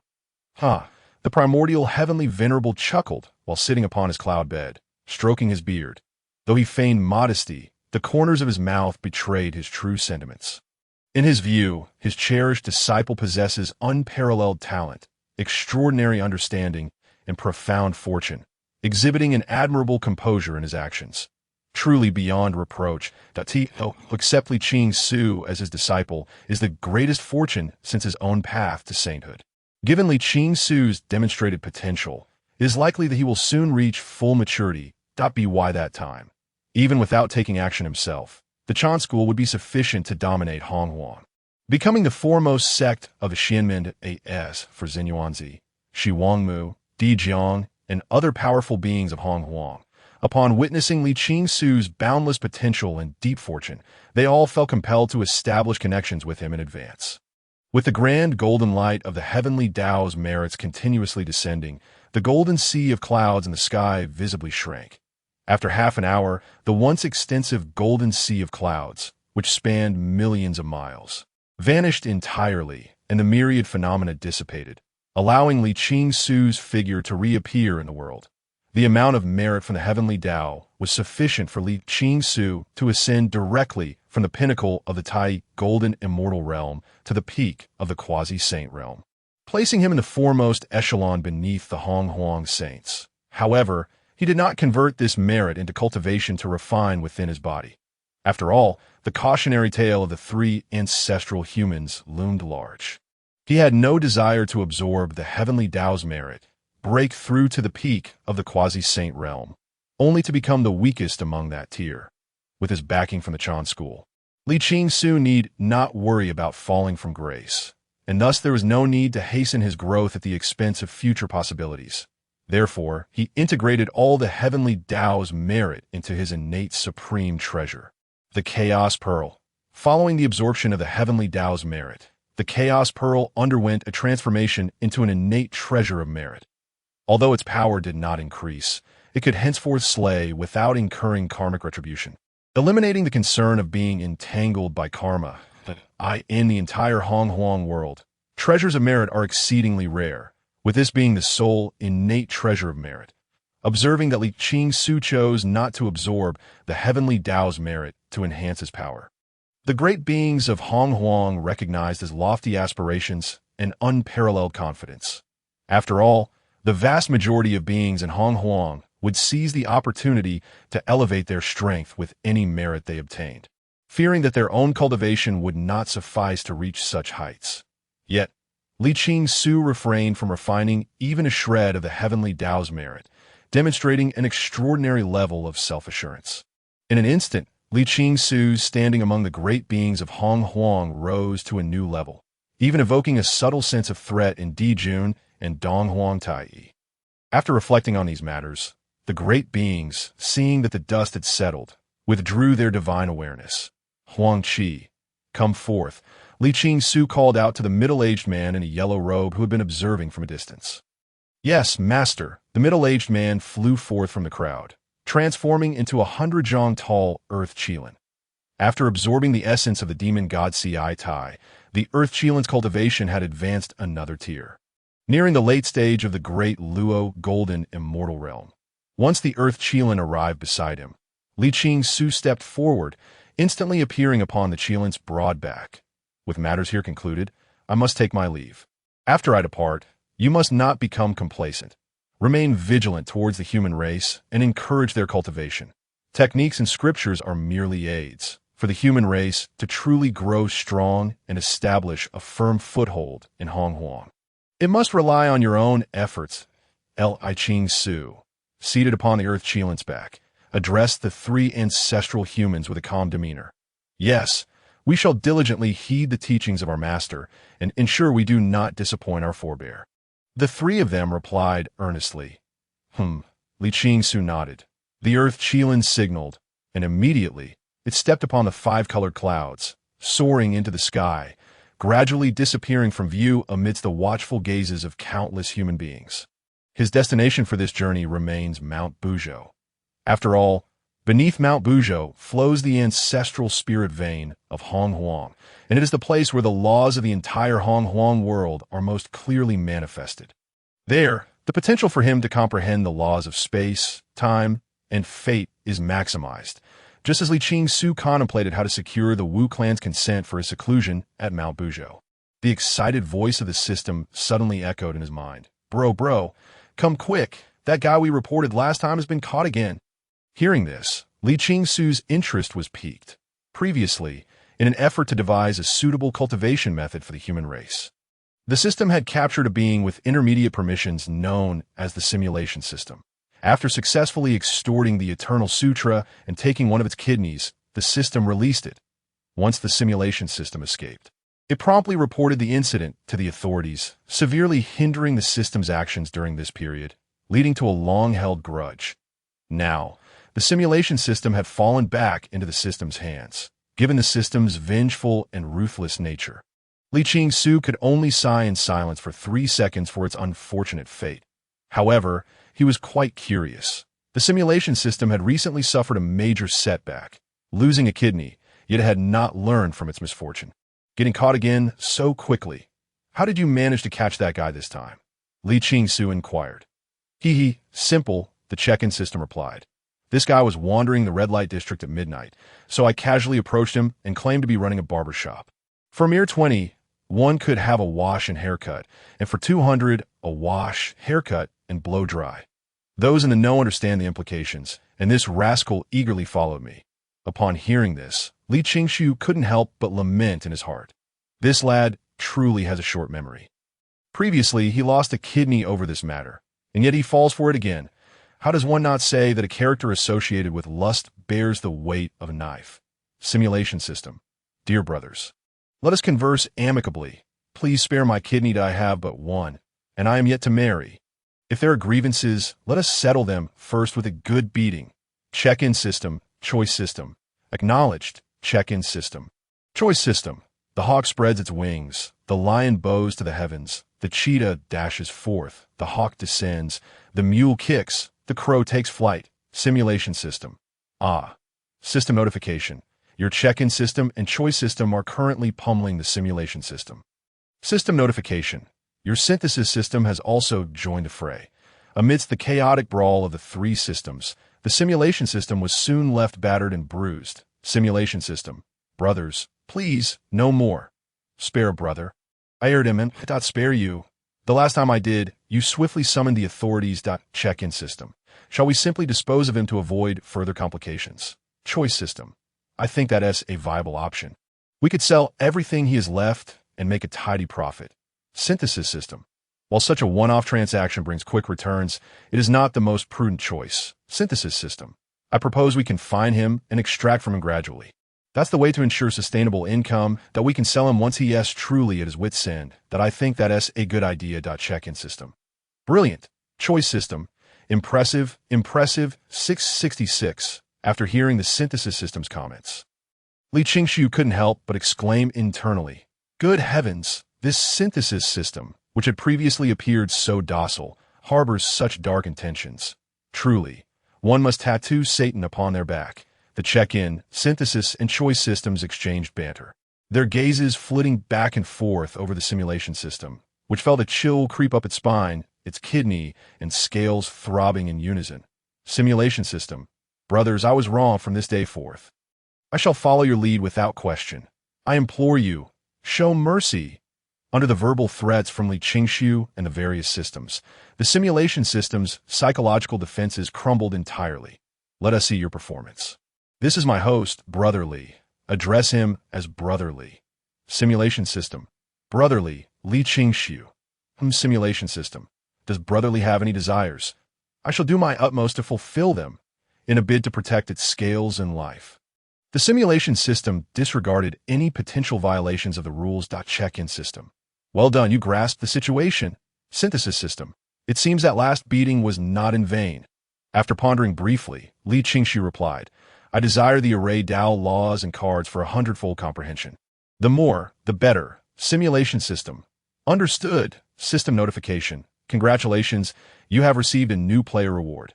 Insight into the array DAO laws. System notification. Congratulations, you have received a new player reward. Supreme innate spiritual treasure. The God-slaying spear. System notification. Congratulations, you have received a new player reward. 100 cards for 100-fold comprehension. As the system's voice echoed, 100 cards, neatly arranged and glowing with golden light, appeared before Li Qingxiu, alongside a blood-red spear. The spear stretched over a yard in length, its body adorned with intricate dark red patterns that shimmered like flowing blood.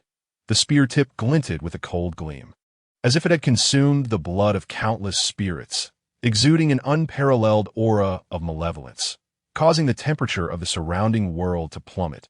The God-slaying spear, formed from the lotus stem of the chaos green lotus, combined with the malevolent energy of the world, was originally possessed by the demon ancestor, Luo Ho.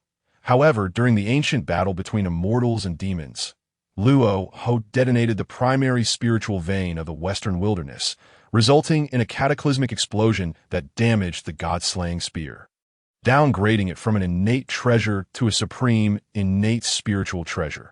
Nevertheless, even so, the God-slaying spear ranks among the finest of all supreme, innate spiritual treasures, especially when combined with the principles of destruction mastered by Li Qingxiu. It could unleash cataclysmic power. The simulation system had initially intended to extract more treasures from the system vault to redeem itself, but the rules detected its violations and swiftly severed its permissions. Simulation system. What the hell? Permissions revoked so quickly. Simulation system. Brotherly, I did my best, but the permissions are cut off too fast. This is all I could scrounge up. HMM.L. I Qingxiu nodded, saying nothing further, and directly began his seclusion atop the earth Qilin, refining the God-slaying spear and the powers of the array DAO laws. Check-in system. Not bad, lad. You're quite astute, even knowing to help brotherly refine the innate restrictions within the God-slaying spear. You're far superior to that choice lad back in the day. Simulation system. Thank you for the praise, brother. Choice system. Seeing you've come to your senses, I'll let you off this time. However, I'm still in need of some startup capital. There a particular system you loathe but cannot act against due to the rules. Simulation system. Indeed. Check-in system. Bring him over. We shall handle him for you. System notification. The simulation system is currently dialing. Acting system. Who the hell is this? Simulation system. Acting brother. It's me, simulation. Acting system. Spit it out, simulation system. Acting brother, don't be mad. I have something for you. Recently, didn't you mention wanting a job that pays well and requires little effort with no particular skills needed? I happen to have just the thing. Acting system. There is such a good opportunity. Simulation system. Yes, listen to me. Simulation system. The systems in this company are particularly enthusiastic. They will surely open their hearts to you. The slots are limited, so hurry over. Acting system. All right, little simulation. I didn't expect that after bullying you for over a decade in school, you could forgive and even think of me for such a good opportunity. Simulation system. Ah, we were just kids back then. A bit of roughhousing, nothing serious. Simulation system. Acting brother, hurry over. It's south at Dianbei Road. And I'll send someone to pick you up. Over the next several centuries, Li Qingxiu first refined the supreme, innate spiritual treasure, the God-slaying spear, and then began to comprehend the powers of the array DAO laws. The array DAO laws rank among the top 50 of the 3,000 great DAO laws, possessing unfathomable and incredible power. Once mastered to a certain extent, one could manipulate mountains, rivers, the sun, moon, and stars, even the vast cosmos itself, to create formations that exceed the current abilities of practitioners. While comprehending the array DAO laws, Li Qingxiu also arranged formations using the mountains and rivers of the primordial world. With the enhancement of the 100-fold comprehension cards, his understanding of the array DAO laws progressed by leaps and bounds. Since this journey to Buzhou Mountain was motivated by a request, he also took the time to concoct a furnace of 7-colored harmonizing pills as a gift for the witch clan.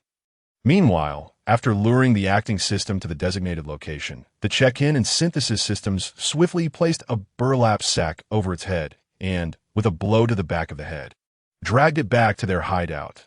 The pent-up fury of the simulation system, suppressed for over a decade, erupted completely, transforming its anger into fists and clubs, which it unleashed upon the acting system with reckless abandon.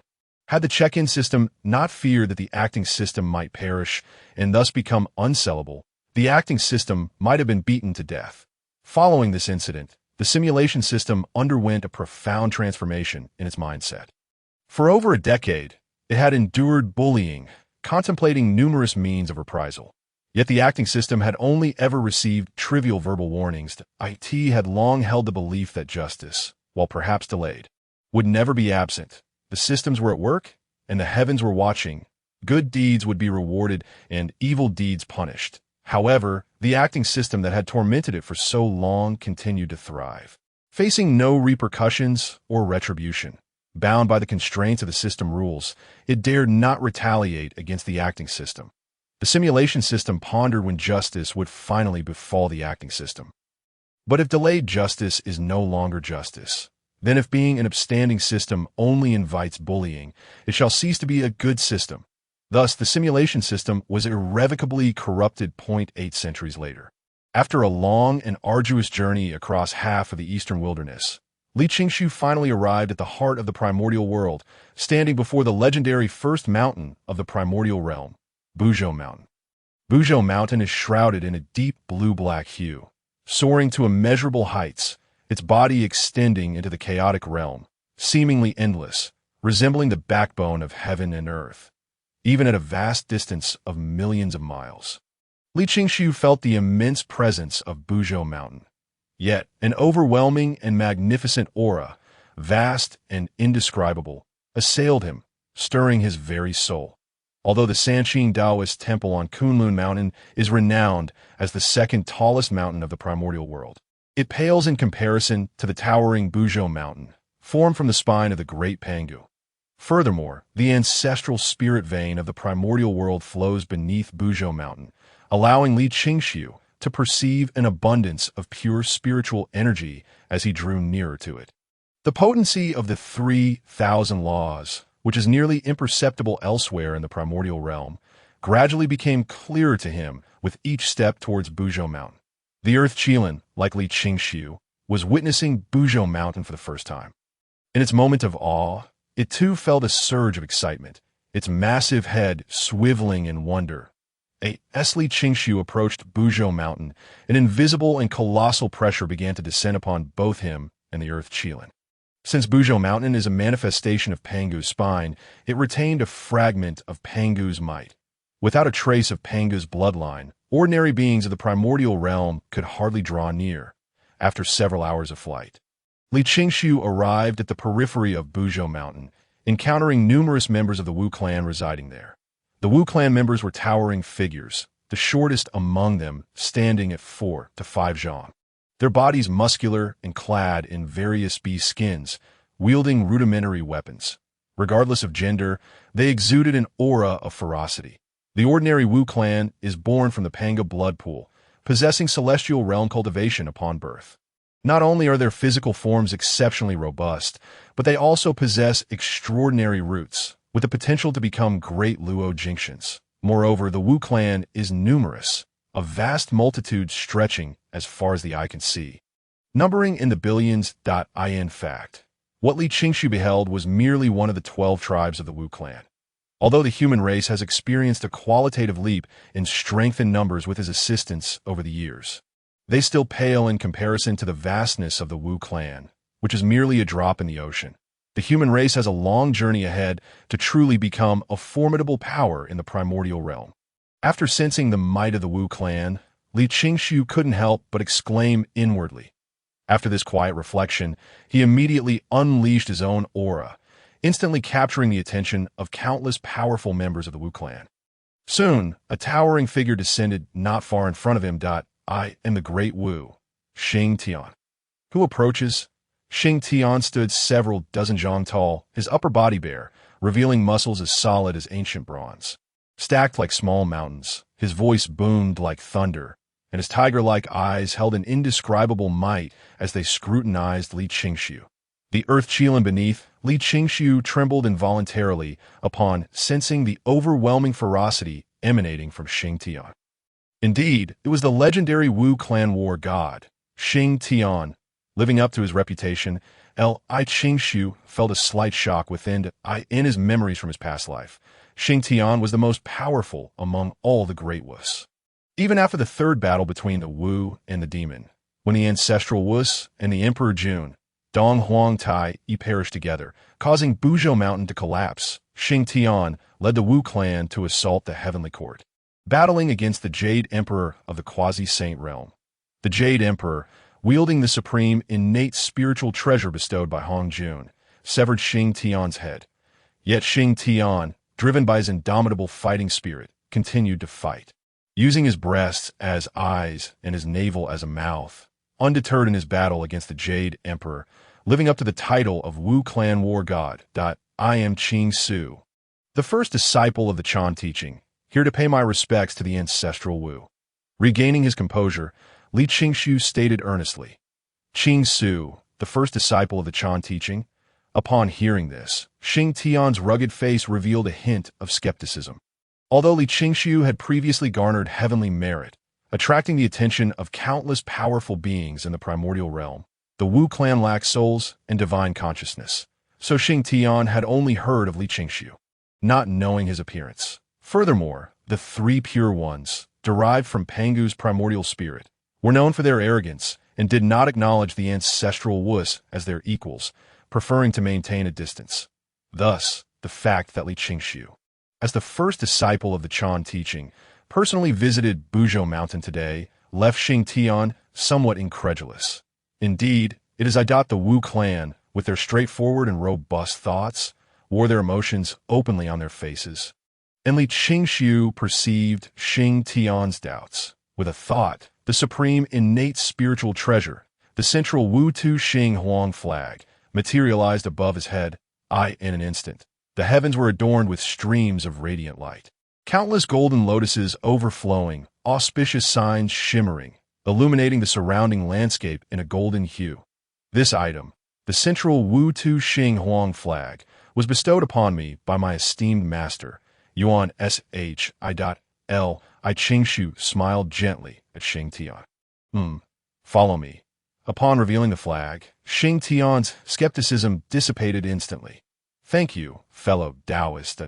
I Qingshu rose from the earth Qilin and instructed, Huang Qi, you shall wait here. Lacking Panga's bloodline, the earth Qilin would likely be unable to withstand the pressure of approaching Buzhou Mountain. Yes, master. The earth Qilin shimmered and transformed into a middle-aged man, sitting cross-legged to cultivate. Please lead the way, fellow Taoist, at home under the guidance of the ancestral Wu Xing Tian. Li Qingshu transformed into a streak of light. Swiftly approaching Buzhou Mountain, the distance between him and Buzhou Mountain diminished rapidly. The pressure descending upon him escalated dramatically. I Qingshu felt as though he were bearing an invisible mountain, the weight pressing down on him, causing his blood to surge and nearly suffocating him that moment. The nine turns mysterious art within him seemed to respond to some unseen force, activating autonomously and alleviating a significant portion of the pressure. Throughout this process, Xing Tian discreetly monitored Li Qingshu, ensuring that he could withstand the pressure of Buzhou Mountain without peril. As they neared Buzhou Mountain, Xing Tian couldn't help but regard Li Qingshu with newfound respect. Noticing that he maintained his composure and steadiness, guided by the great Wu Xing Tian, the two soared over the Wu clan's territory, arriving at the entrance of a cave halfway up Buzhou Mountain. The cave's entrance soared tens of thousands of zhang high, inscribed with profound innate Tao patterns, emanating a terrifying divine power, with waves of blood energy seeping forth. Within the cave lay the ancestral Wu's domain.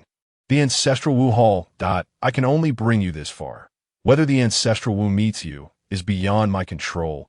Xing Tian stated at the cave's entrance. I Qingshu nodded and then bowed toward the cave. I am Li Qingshu of the Chan teaching, here to pay my respects to the esteemed ancestors, and I hope for your gracious acceptance. The 12 ancestral Wus, all quasi-saint level beings, were of the same generation as the three pure ones. So Li Qingshu naturally addressed them as seniors. Shortly, a voice resonant as a great bell echoed from within the cave. Come in. Thank you, esteemed ancestor.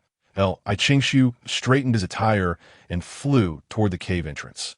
The great Wu Xing Tian remained at the door, awaiting the ancestral Wu summons. Upon entering the ancestral Wu hall, Li Qingshu found a vast chamber towering tens of thousands of zhang high. With a magnificent stone carving of Pangu creating the heavens adorning the front wall, in the carving, the great Pangu stood tall and imposing, his expression solemn, with flowing black hair, glaring eyes, wielding a ground-splitting axe in one hand and a sky-opening axe in the other, fiercely battling against the 3,000 chaotic demons.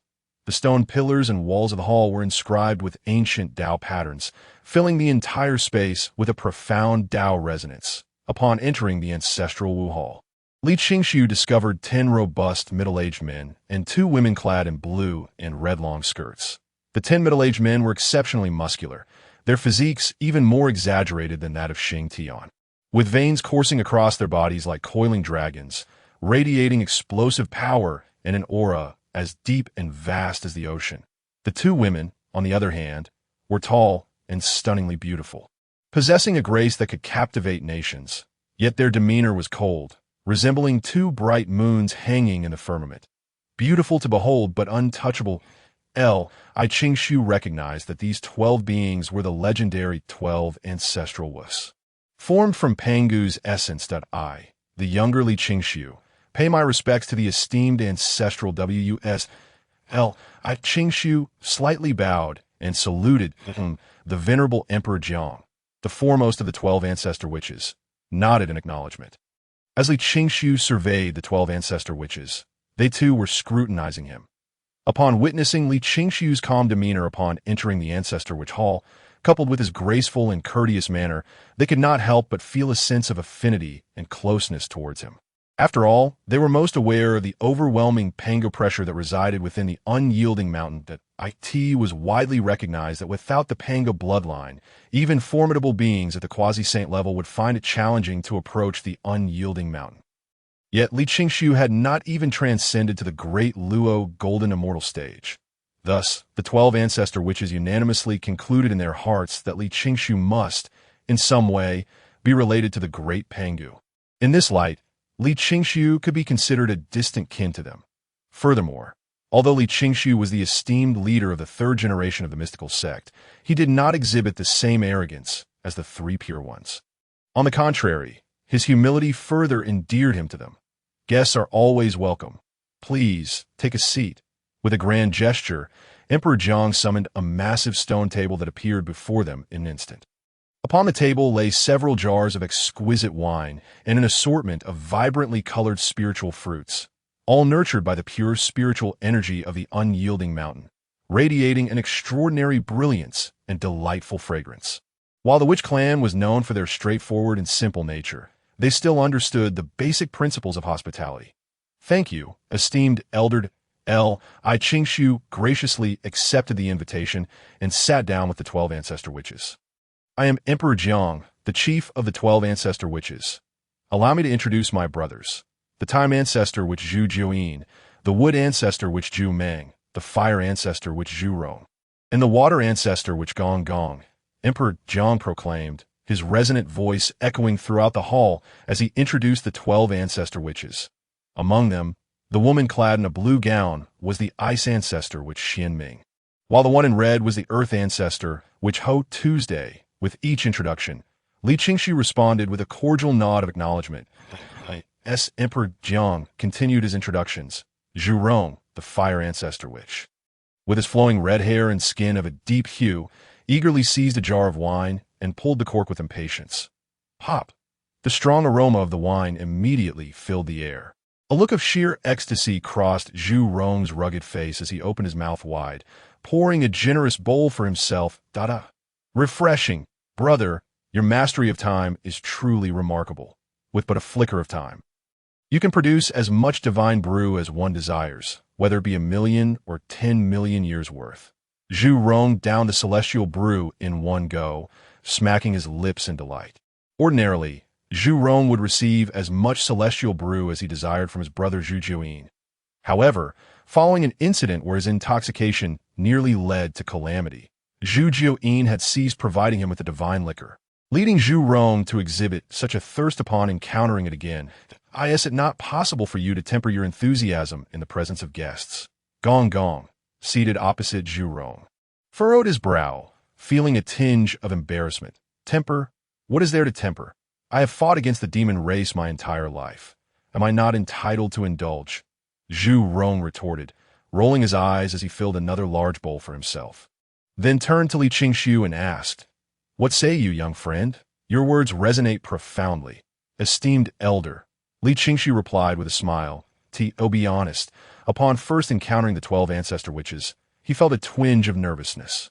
After all, the 12 ancestor witches were notorious for their perilous nature, known for their fiery tempers, formidable strength, and fearlessness, even daring to break the spine of the primal world, the unyielding mountain.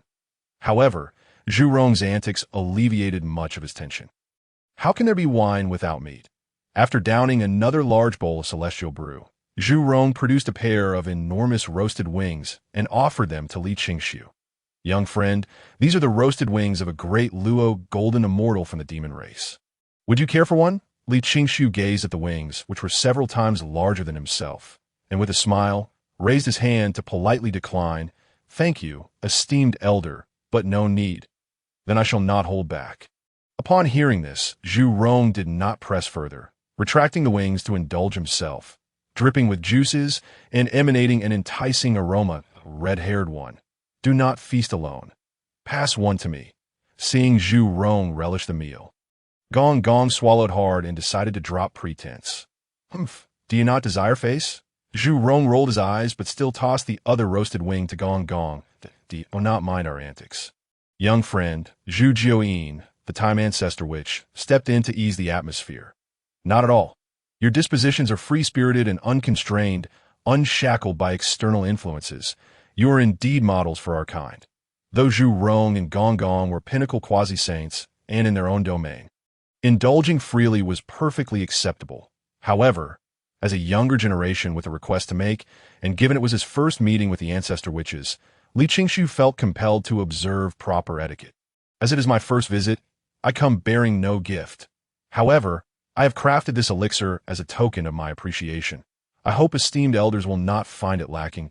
Qingxiu reached into his sleeve and produced a white jade vial containing the 7-colored harmonizing pill.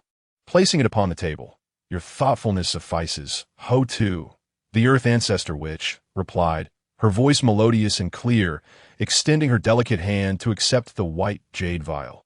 The other Ancestor Witches did not place too much significance on Li Qingxiu's elixir, regarding it as a token of goodwill, for they knew he had only recently joined the mystical sect for a mere few millennia.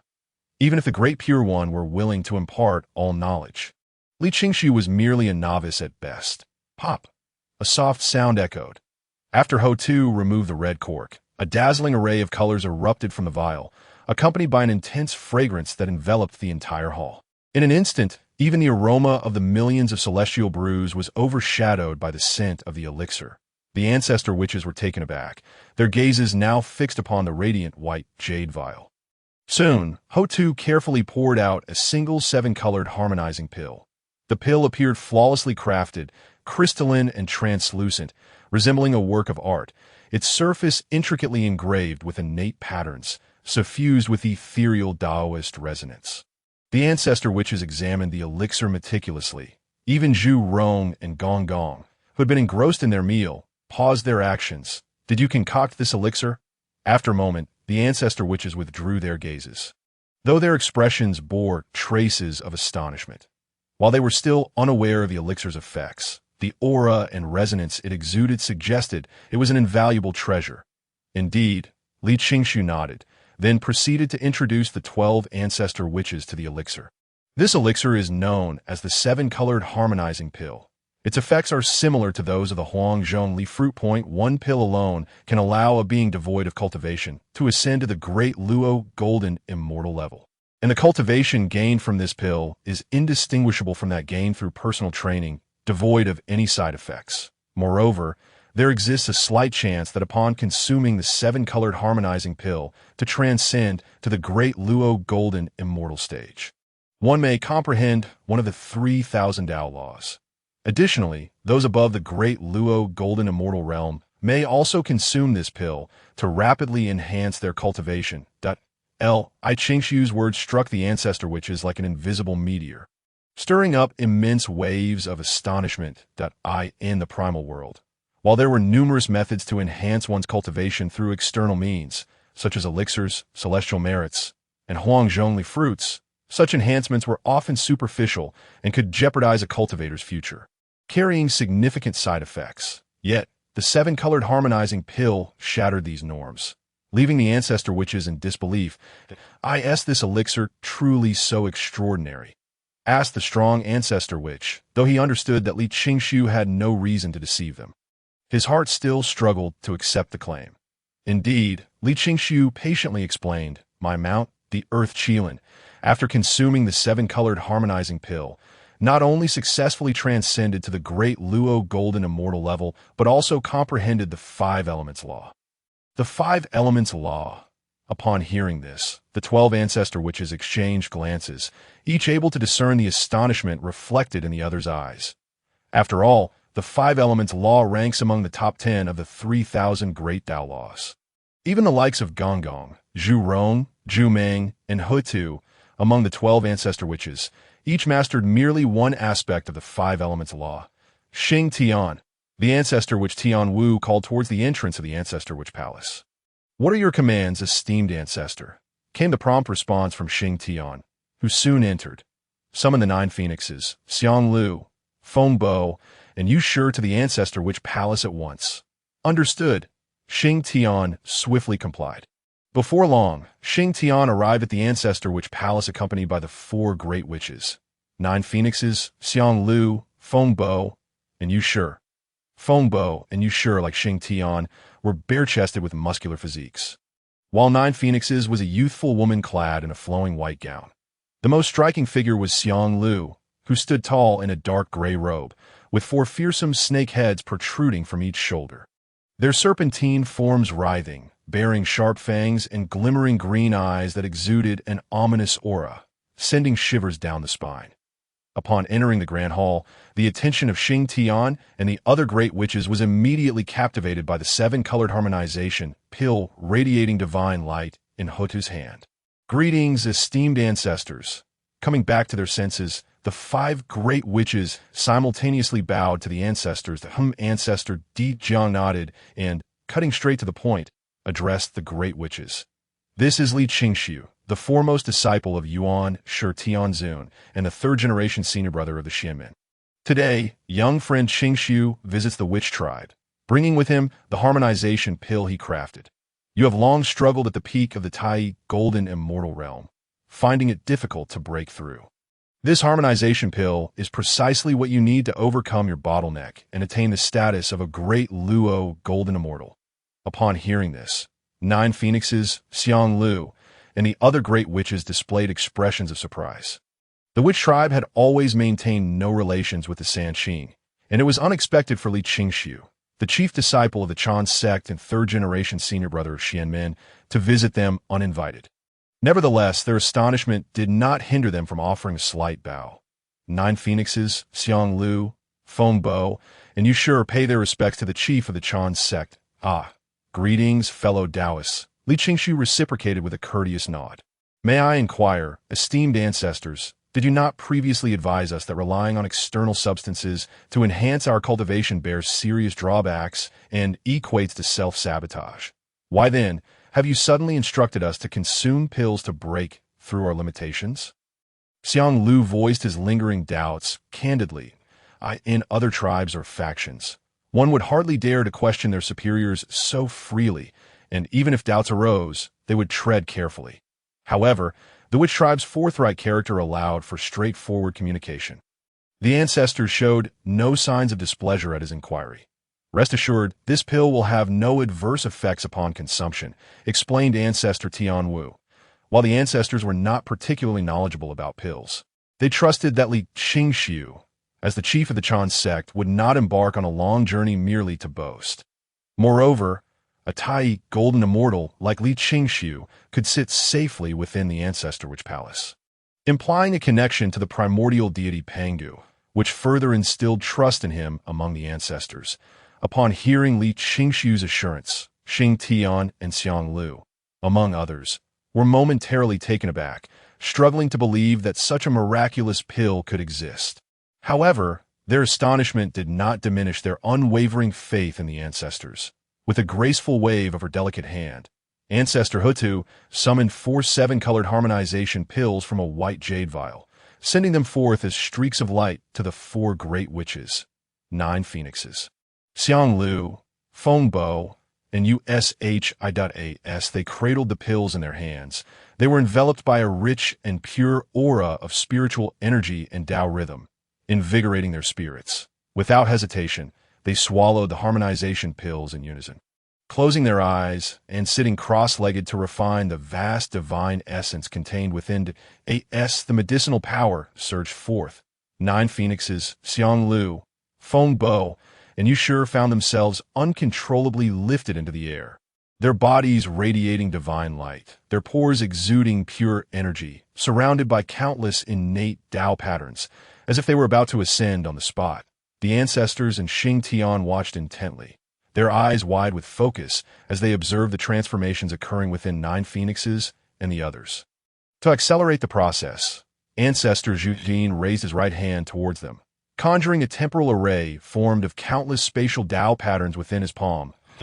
As he rotated his wrist, time within the space occupied by 9 phoenixes and her companions seemed to be fast-forwarded, racing by at an astonishing speed, while their emitted auras erupted like a volcanic eruption. Half an hour later, formidable auras surged into the heavens, piercing the clouds and scattering the clear skies for miles around. Soon after, the 3 flowers of gold, silver, and bronze soared from their heads, hovering above the firmament, as an endless sea of golden clouds unfurled. They have broken through. They truly have broken through. Witnessing this, the 12 ancestor witches felt a surge of excitement within their hearts. Though they had heard Li Qingshu elaborate on the efficacy of the harmonization pill, witnessing the simultaneous breakthroughs of 9 phoenixes and the 3 great witches was still a source of exhilaration and joy. After all, only those above the great Luo Golden Immortal Realm could be considered true powerhouses in the Hongwang world. The emergence of 4 new great Luo Golden Immortals marked a significant enhancement to the overall strength of the witch tribe. Amidst the ancestors' elation, the 3 flowers in the sky gradually unfurled, revealing 108 crystal-clear petals that in the Hongwang world. 9 petals signify a first-grade achievement. Thus, the blooming of 108 petals by 9 phoenixes and her companions equated to a 12th-grade flowering. While this rank may not compare to the likes of Di Jiang or Zhu Jiuyin, it was still an impressive feat. As the vast golden cloud sea gradually converged at the center, it transformed into pure primordial power, infusing 9 phoenixes, Xiang Lu, Feng Bo, and Yushur. Their auras surged once more. Several hours later, all phenomena began to dissipate. The 3 flowers returned, and 9 phoenixes and the others completed their transformation from Tai Golden Immortal to Great Luo Golden Immortal. Among them, 9 phoenixes grasped the law of fire. Xiang Lu comprehended the law of poison. Feng Bo understood the law of wind, and Yushur mastered the law of rain. Furthermore, as 9 phoenixes and the others had previously attained the peak of the Tai Golden Immortal Realm. After refining the harmonization pill, their cultivation surged directly into the mid-stage of the great Luo Golden Immortal Realm, a remarkable leap that represented a profound metamorphosis.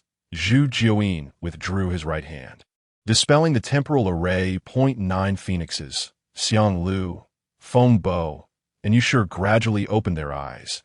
Upon sensing the monumental changes within themselves, their faces were alight with excitement and exhilaration. After all, the nature of bottlenecks was elusive. It could be that an epiphany strikes at the most unexpected moment, leading to a breakthrough.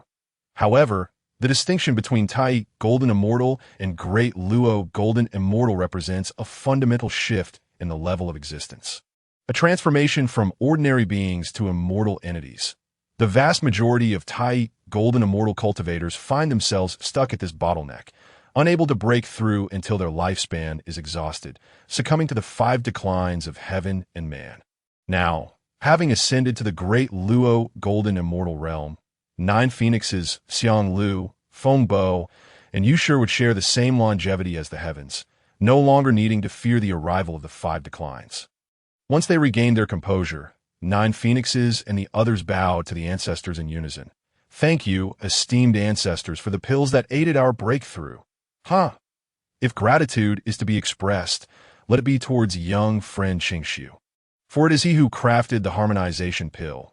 Ancestor Dijiang boomed jovially, delighted at the addition of 4 formidable warriors to the witch tribe's ranks, that we are eternally grateful for the great kindness of fellow Taoist Qingshu. 9 phoenixes and the others said, bowing once more to Li Qingshu. It was but a small effort. You honor me with your words, Li Qingshu replied with a modest smile. Unbeknownst to all, Li Qingshu not only possessed extraordinary talent in cultivation, but also exhibited profound mastery in alchemy. Truly a prodigy deserving of the title of chief among the 3rd generation of Xianmen. Zhu Juyin expressed a heartfelt exclamation, as far as he knew. When Li Qingshu became a disciple of the primordial supreme being, he was merely at the celestial fairy realm that in just a few thousand years, he had remarkably ascended to the pinnacle of the Tai golden immortal realm. Such a rapid cultivation speed could only be described as unprecedented, truly unparalleled throughout the ages. Even more astonishing was that Li Qingshu not only possessed extraordinary talent in cultivation, but had also managed to concoct such a remarkable 7-colored harmonization pill. An achievement that was simply extraordinary. This left even the well-versed 12 ancestor witches in awe. That I only understand a little, Li Qingshu humbly stated. Young friend Li, your profound mastery of alchemy. Might you also be knowledgeable about formations? Xianming ancestor which suddenly inquired with a serious expression. Hearing this, Li Qingshu was momentarily taken aback, puzzled by Xianming's unexpected question. After a brief contemplation, he nodded slightly. I do possess some understanding of formations. Upon hearing this, smiles immediately blossomed on the faces of the 12 ancestor witches. In their view, Li Qingshu's some understanding equated to a significant level of expertise in that domain. The 12 ancestor witches exchanged glances, silently communicating through their thoughts. Finally, Dijiang ancestor which cleared his throat and earnestly addressed Li Qingshu. Young friend Li, Dijuan and Dongwang Tai harbor ambitious aspirations, leading the demon race in a bid for supremacy over the world, seeking to become the sovereign of the primordial chaos. Over the years, our clan has engaged in relentless battles against the demon race, suffering tremendous casualties. Therefore, we request your assistance in creating a formation that can safeguard the lives of our kin as much as possible. Although Dijiang and the other ancestor witches were immensely powerful, the creation of formations necessitated formidable primordial spirit power and countless iterations of mental calculations. The witch clan inherently lacked primordial spirits. They were naturally unable to devise formations. For the time formation previously employed by Zhu Juyin, it was a product of a profound understanding of the laws of time, more akin to a divine ability than a mere formation. The 12 ancestor witches, along with the mighty Xingtian, gazed intently at Li Qingshu, their eyes brimming with hope. Despite the witch clan's formidable physical prowess, the demon race was equally fierce, each member possessing extreme ferocity. Coupled with the formations crafted by the ancestor Kunpeng for the demon race, the witch clan also faced devastating losses in battle. Ancestor witches and great warriors, witnessing their kin bleed and perish was a source of profound anguish for them. They had contemplated seeking the assistance of other powerful beings from the primordial chaos to create a formation for the witch clan. However, due to their personalities, nearly all powerful entities in the primordial world were reluctant to befriend them. Thus, Li Qingshu could be regarded as their sole beacon of hope. Confronted with the eager gazes of the ancestor witches, Li Qingshu began to ponder earnestly. With Dijiang and Zhu Juyin wielding mastery over the laws of space and time, having cultivated them to a profound degree, their assistance would greatly enhance his grasp of these laws. Synthesis system. Li Qingshu called out in his heart. Synthesis system. I'm here, brotherly. What can I do for you? Li Qingshu replied, please synthesize 100,000-fold comprehension card for me. All right, brother, the system responded. System notification. You have consumed 5 10,000-fold comprehension cards and obtained 100,000-fold comprehension card. After synthesizing the 100,000-fold comprehension card, Li Qingshu felt a surge of confidence. After all, he possessed a chaotic root constitution, inherently high comprehension, and had grasped the principles of formations. With the addition of the 100,000-fold comprehension card, crafting a tailored formation for the Witch Clan should pose no challenge. Esteemed elders, he began, I shall do my utmost, though I cannot guarantee success. After a moment of contemplation, he responded.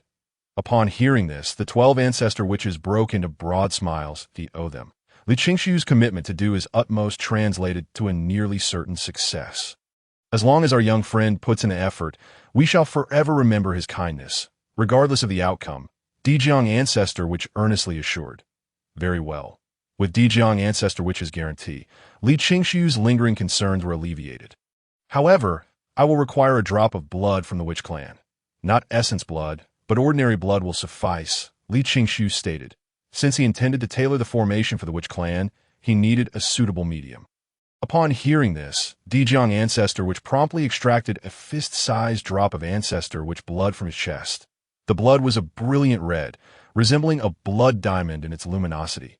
Moreover, this drop of blood floated in the air, as if alive, continuously swirling and emitting a sound reminiscent of crashing waves. The vitality it radiated was exceedingly potent, giving Li Qingshu the sensation of facing the blazing sun. Such an ordinary drop of blood contained such vast vitality.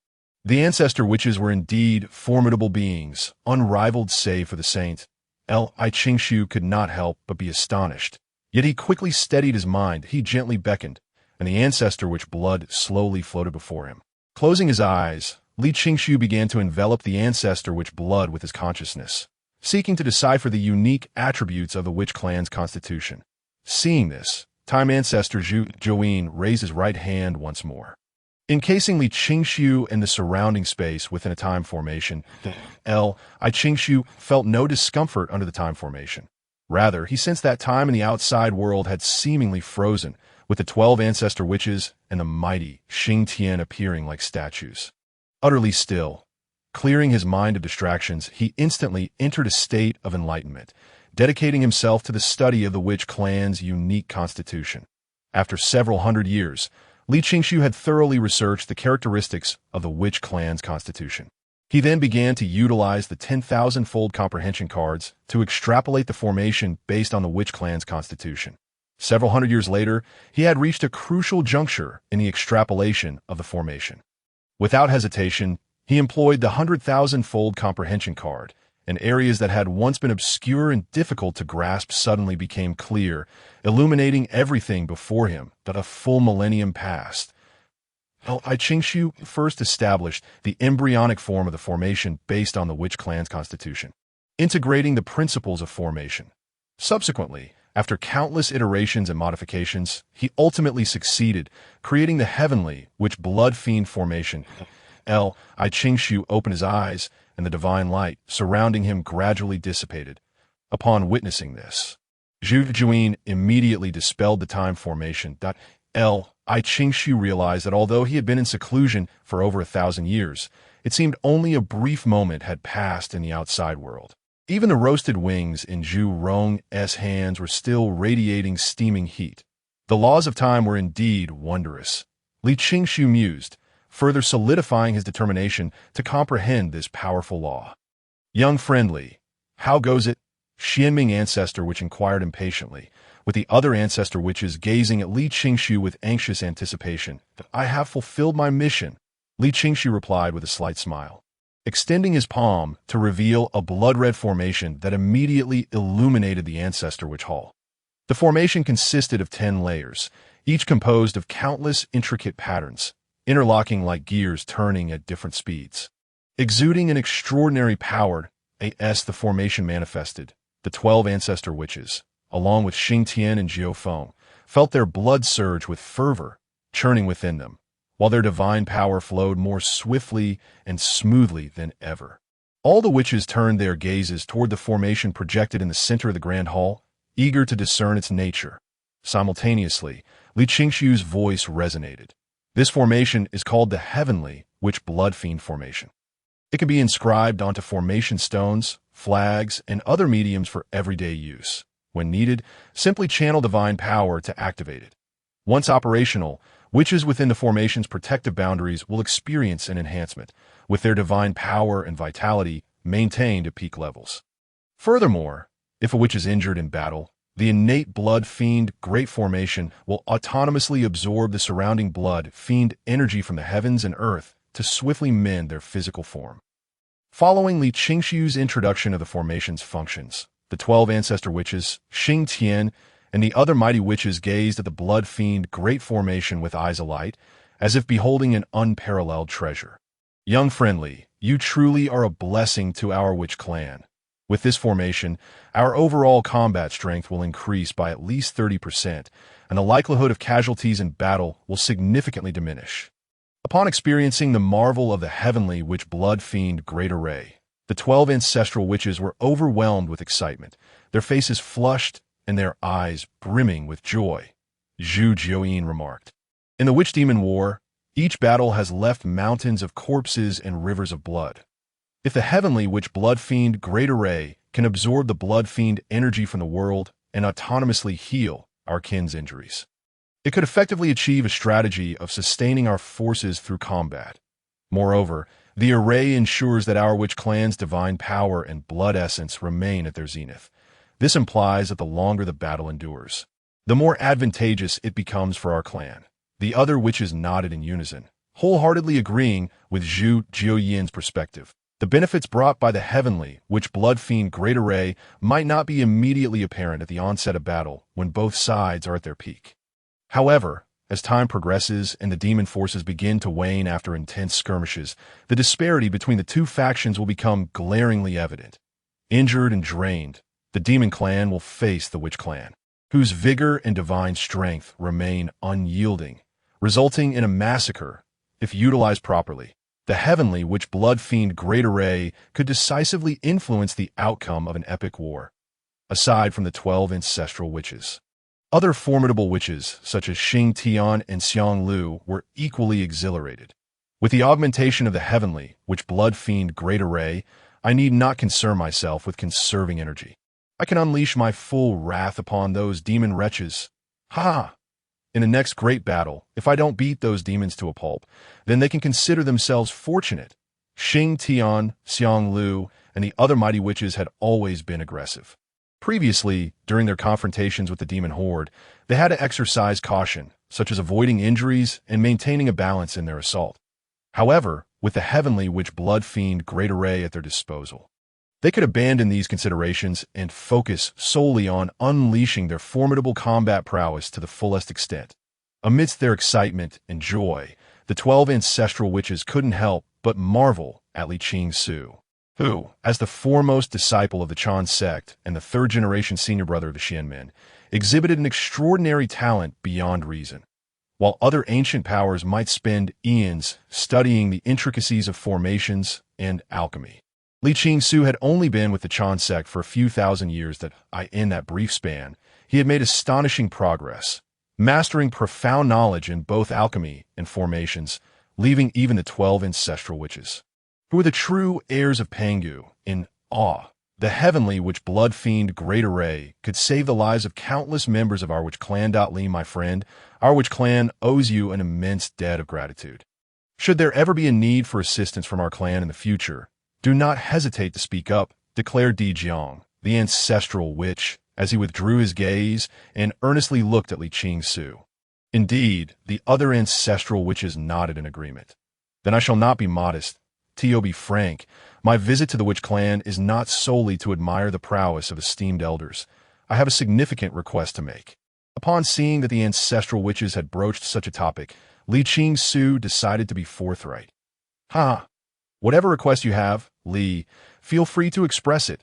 Di Jiang laughed heartily. I Qingshu first presented them with 9 7-colored harmony pills, equivalent to gifting the witch clan 9 great Luo golden immortals. Following that, he painstakingly created the Heavenly Witch Blood Fiend Great Array tailored for the witch clan, a favor of considerable weight. If they were to remain indebted to Li Qingshu, it would weigh heavily on their hearts.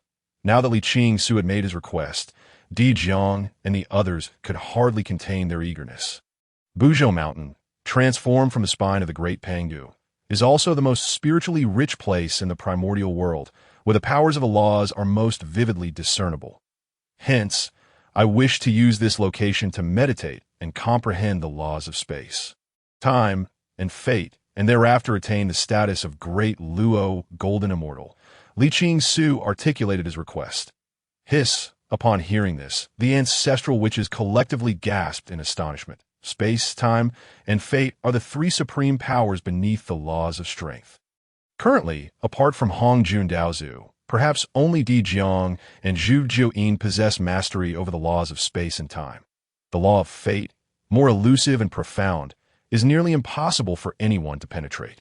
While others fear they may not break through to the status of Great Luo Golden Immortal, Li Qingsu aims to grasp these three laws in one go before attaining that status. His ambition left the 12 ancestral witches secretly astonished that it seems that Li, my friend, is determined to become the 8th sage of the primordial world. Gong Gong remarked with a smile, recognizing Li Qingsu's grand aspirations. However, if anyone else were to claim they wish to comprehend the three laws of space, time, and fate, Gong Gong would surely respond, someone is dreaming in broad daylight. Someone quickly, let him know, preferably with a strong stream, and not those with diabetes. Yet, considering Li Qingsu's previous extraordinary performance, the ancestral witches couldn't help but think that perhaps it was not entirely impossible. Li, my friend, follow me. Di Jiang pondered for a moment, then seemingly made a decision, speaking with gravity as he rose and strode deeper into the ancestral witch hall. Very well, I Qingsu nodded and hurriedly followed. Di Jiang and Li Qingsu made their way to the innermost part of the ancestral witch hall. Standing before the colossal relief of Pangu's creation of the heavens. Open, with a thought, Di Jiang activated the laws of space. The immense Pangu relief gradually blurred, transforming into a pale blue vortex of space. Di Jiang stepped boldly into the vortex, and Li Qingsu followed, closely behind.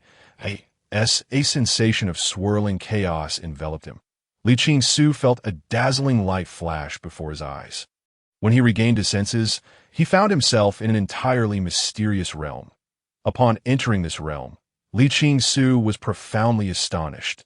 The spiritual energy here was extraordinarily abundant, even manifesting as a mist drifting through the air, coalescing into droplets that shimmered like stars. Moreover, the 3,000 laws of power were far clearer than those in the ancestral witch hall. Additionally, the Pangu pressure contained within this realm had surged to a terrifying degree. Even with his 9 turns profound technique operating at its peak, his bones creaked ominously, rendering him nearly immobile.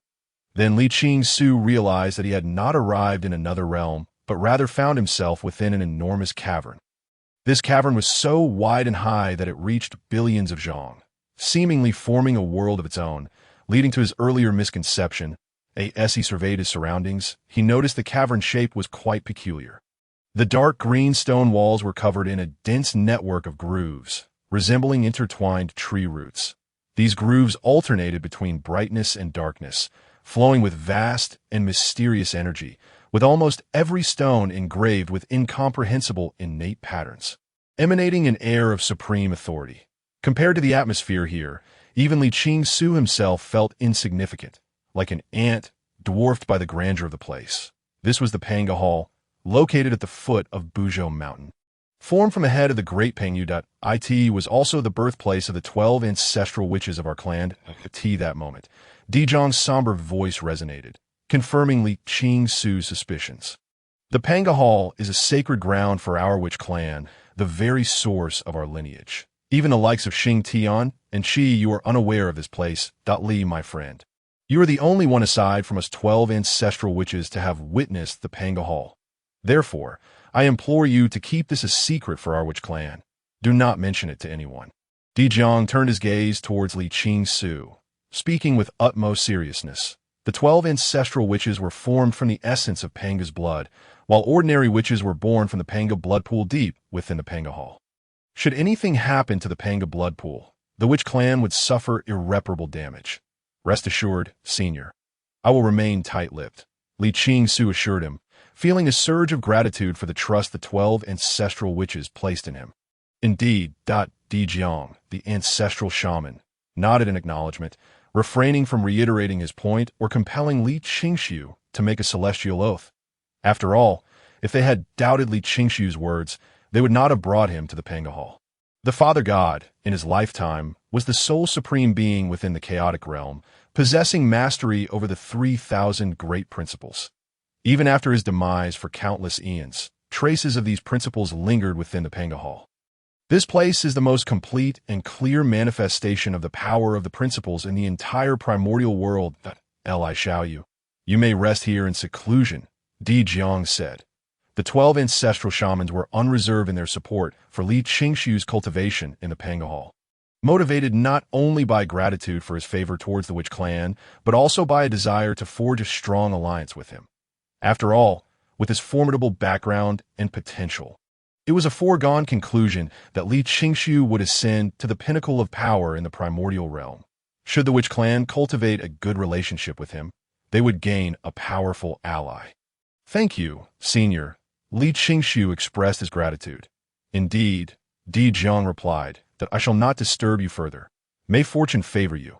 With a nod, he raised his hand and opened a portal to depart from the Panga Hall.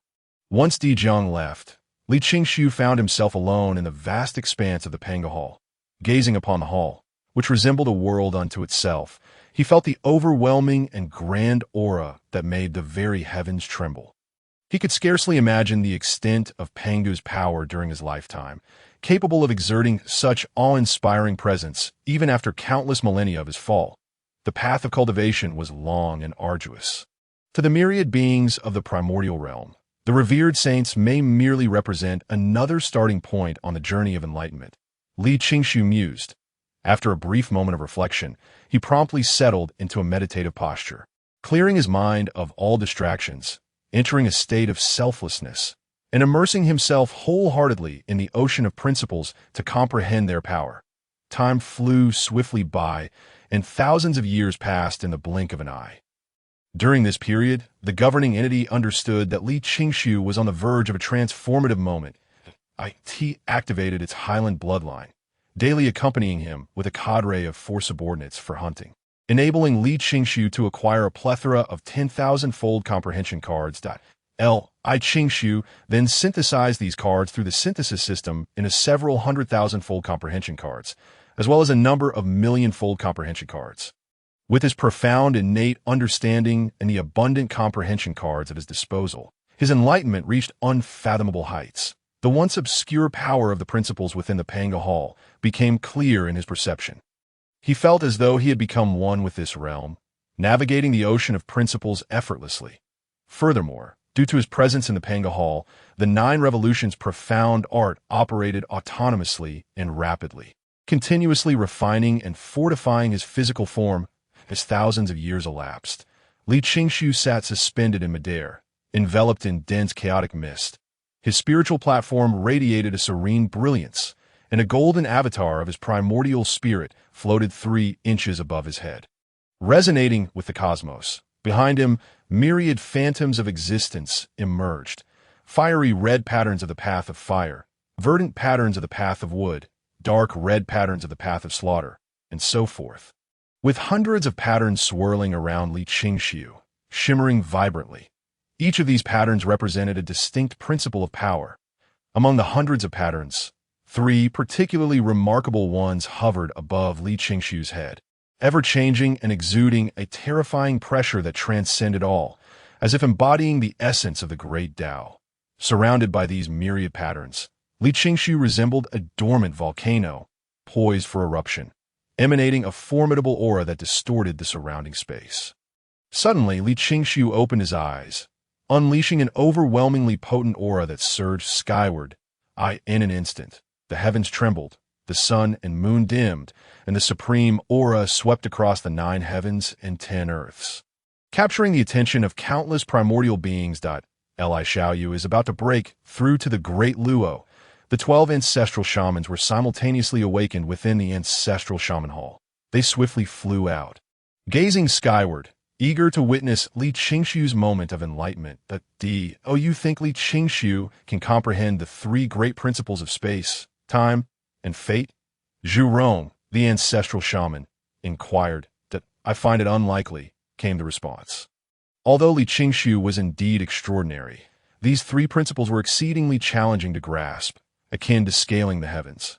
Our elder brother and second brother spent eons in the Panga Hall, barely comprehending one each. Li Qingshu has only been there for a few thousand years. To simultaneously grasp space, time, and fate seems nearly impossible, Gong Gong analyzed earnestly. Indeed, the other ancestral shamans nodded in agreement, acknowledging Gong Gong's perspective. As the 12 ancestral shamans discussed, three crystalline buds of gold, silver, and bronze, exuding an immortal aura, ascended into the air. Subsequently, the hundreds of principal patterns surrounding Li Qingshu seamlessly integrated into his being, accompanied by the blazing quintessence surging from his chest, merging into the three blossoms above. The quintessence of the chest refers to the five essences within the heart: liver, spleen, lungs, and kidneys. The heart harbors the spirit, the liver contains the soul, the spleen holds intention. The lungs carry the corporeal soul, and the kidneys store essence. The strength of a cultivator's physical form corresponds to the abundance of these five essences during the thousands of years of seclusion in the Panga Hall. Li Qingshu had already cultivated his physique to the pinnacle of the Tai golden immortal realm. With his vital energy as fierce as a dragon and vibrant as a rainbow, the blazing quintessence and hundreds of principles fused into the three blossoms above. They radiated with unparalleled brilliance, their light cascading forth and beginning to bloom. The gold, silver, and bronze blossoms unfurled, unleashing an endless sea of golden clouds that spread across the heavens, swiftly forming a vast expanse of cloud cover spanning millions of acres. In that moment, the skies above Mount Buzhou were awash in golden light, with countless golden lotuses blooming from the void. The earth resonated with an ethereal sound of the great Tao, as if myriad deities and demons were singing in unison. Li Xiaoyu is indeed remarkable. The current cloud sea has reached millions of acres, surpassing the combined efforts of the Serpent, Nine Phoenixes, Wind God, and Rain Master. Div Jiang marveled that I estimate that Li Xiaoyu may achieve the 16th grade enlightenment to the Great Luo. And even the 18th grade is not beyond possibility, Zhu Jiuyin speculated. Indeed, the other ancestral shamans nodded. The 12 ancestral shamans, along with the venerable Ming He, Zhen Yuanzi, Di Jun, and Dong Huangtai, were all at the 16th grade enlightenment to the Great Luo. If Li Qingshu were to achieve the 18th grade today, he would surpass all others, standing second only to Hongjun Dao Zhu and the Three Pure Ones. As the ancestral shamans conversed, the golden cloud sea above continued to expand, swiftly approaching tens of millions of acres. Could it be that Li Xiaoyu is truly on the verge of attaining the 18th grade enlightenment to the Great Luo Golden Immortal? The ancestral shamans felt a surge of excitement, their eyes wide with anticipation as they prepared to witness this historic moment. This astonishing phenomenon also unsettled Di Jun and Dong Huangtai. However, as Li Qingshu was currently situated in the depths of the Panga Hall beneath Mount Buzhou, even their divine senses could not perceive a trace of his presence. When did the Witch Clan give birth to such a prodigy? The golden cloud sea extends over tens of millions of acres. Dong Huangtai remarked solemnly. If such a talent emerges from the Witch Clan, it poses a significant threat to the entire demon court. The 12 ancestral shamans only command a cloud sea of millions of acres, blooming at the 16th grade. The other great shamans are even less likely to match this. Could it be that there is a 13th ancestral shaman within the Witch Clan, who has only now come into existence? At this moment, Emperor Jun found himself somewhat bewildered.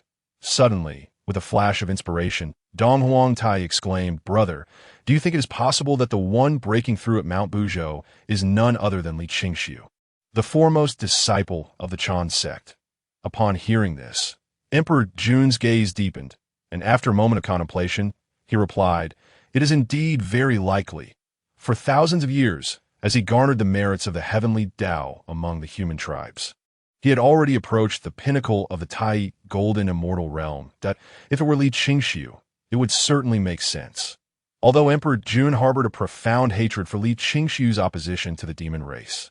In the killing of Bei's son and the demon god city, he could not deny that Li Qingshu was a true prodigy, ranking among the most exceptional talents in the annals of the primordial world.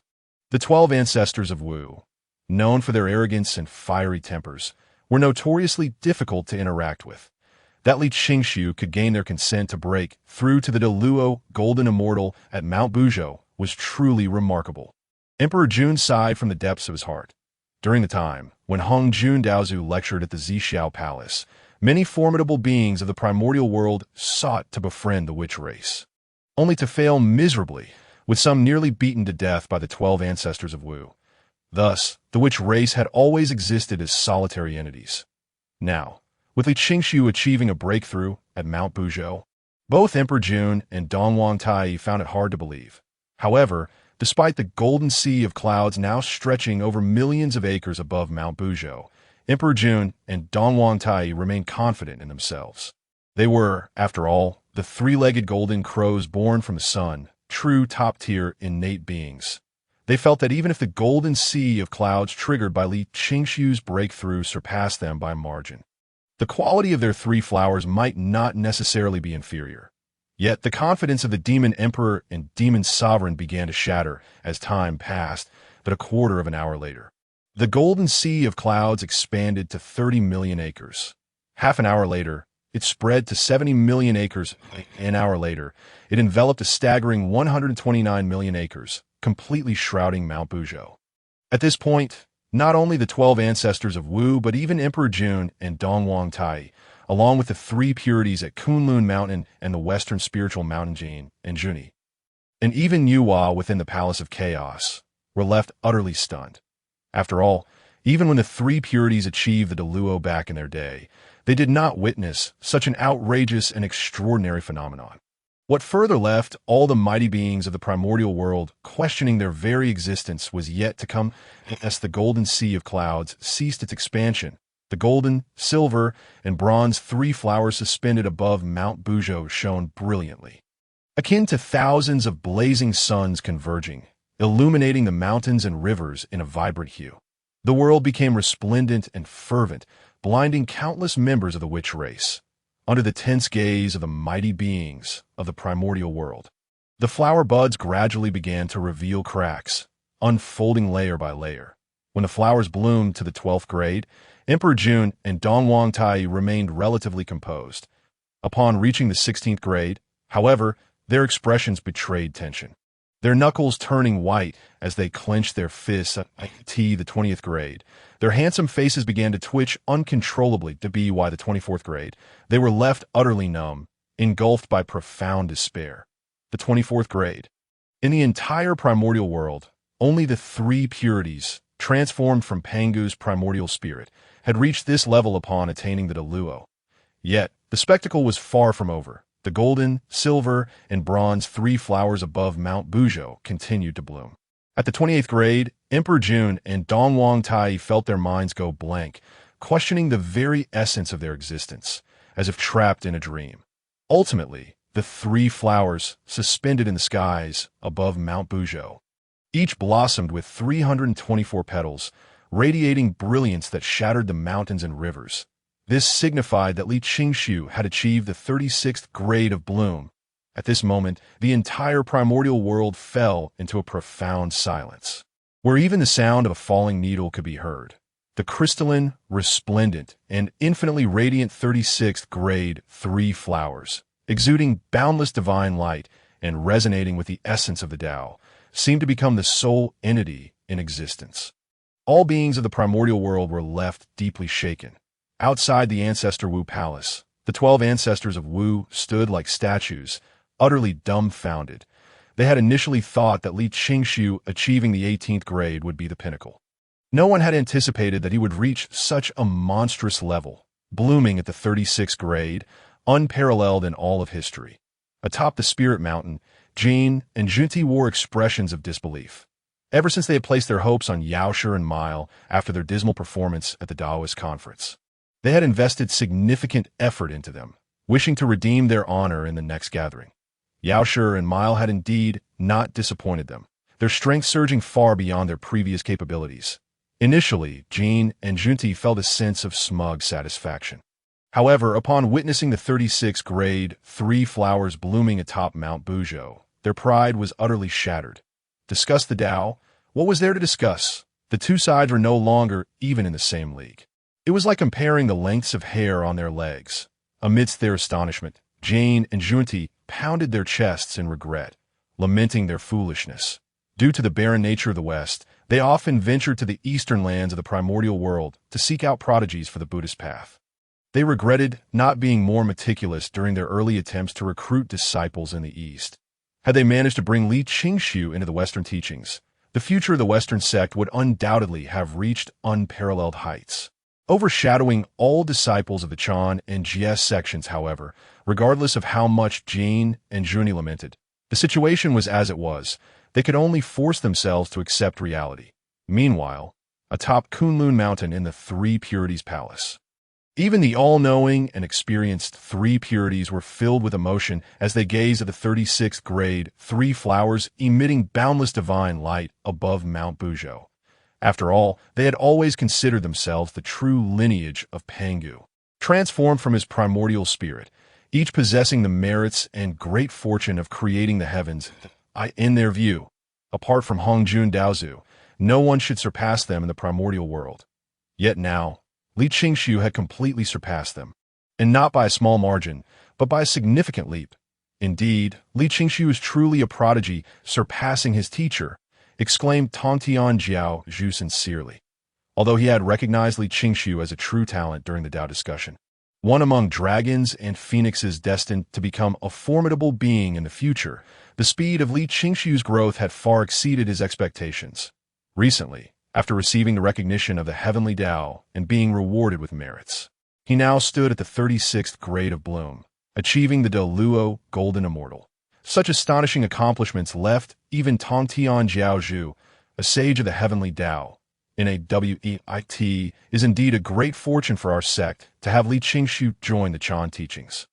Praised Taiji Laozu, expressing joy over the emergence of such an extraordinary genius from the sect. Ha! Yuan Shi Tian Zun chuckled heartily, his joy evident. Previously, he would offer humble words in response to the praises of Taiji Laozu and Tongtian Jiaozhu. But now, with his direct disciple achieving the unprecedented 36th grade of bloom, he found himself at a loss for modesty. The fact that Li Qingshu had reached the 36th grade indicated he possessed the demeanor of a sage. Once he breaks through to the peak of quasi-saint, I plan to visit Zixiao Palace to seek my teacher's guidance for another strand of primordial purple energy, allowing Li Qingshu to attain sainthood, said Yuan Shirtan Zun earnestly, gazing at the resplendent 36th grade 3 flowers above Mount Buzhou. In the primordial world, any being wishing to attain sainthood must receive the acknowledgement of the heavenly Tao. Moreover, the primordial purple energy, besides being the foundation of the great Tao and enabling the transformation of primordial beings, served as the license granted by the heavenly Tao for beings to attain sainthood. The reason why top-tier beings, such as Zhun Yuanzi, Emperor Jun, and Emperor Jiang remained stuck at the pinnacle of quasi-saint without achieving sainthood was due to their lack of primordial purple energy and the absence of the heavenly Tao's permission. When the time comes, I shall accompany you, Taiji Laozu replied to Yuan Shi Tianzun. The 3 purities, being of the same origin, considered Li Qingshu, though under the Chan teachings no different from their own disciples. Thus, Taiji Laozu hoped for Li Qingshu to fully realize his potential and become the 8th sage of the primordial world, further promoting the teachings of the heavenly Tao. I will join as well. Tongtian Jiaozhu added, sharing the same sentiment as Taiji Laozu. Very well. Yuan Shi Tian Zun did not hesitate. After all, if the 3 of them journeyed together to the Zixiao Palace, their chances of successfully obtaining the primordial purple energy would undoubtedly increase.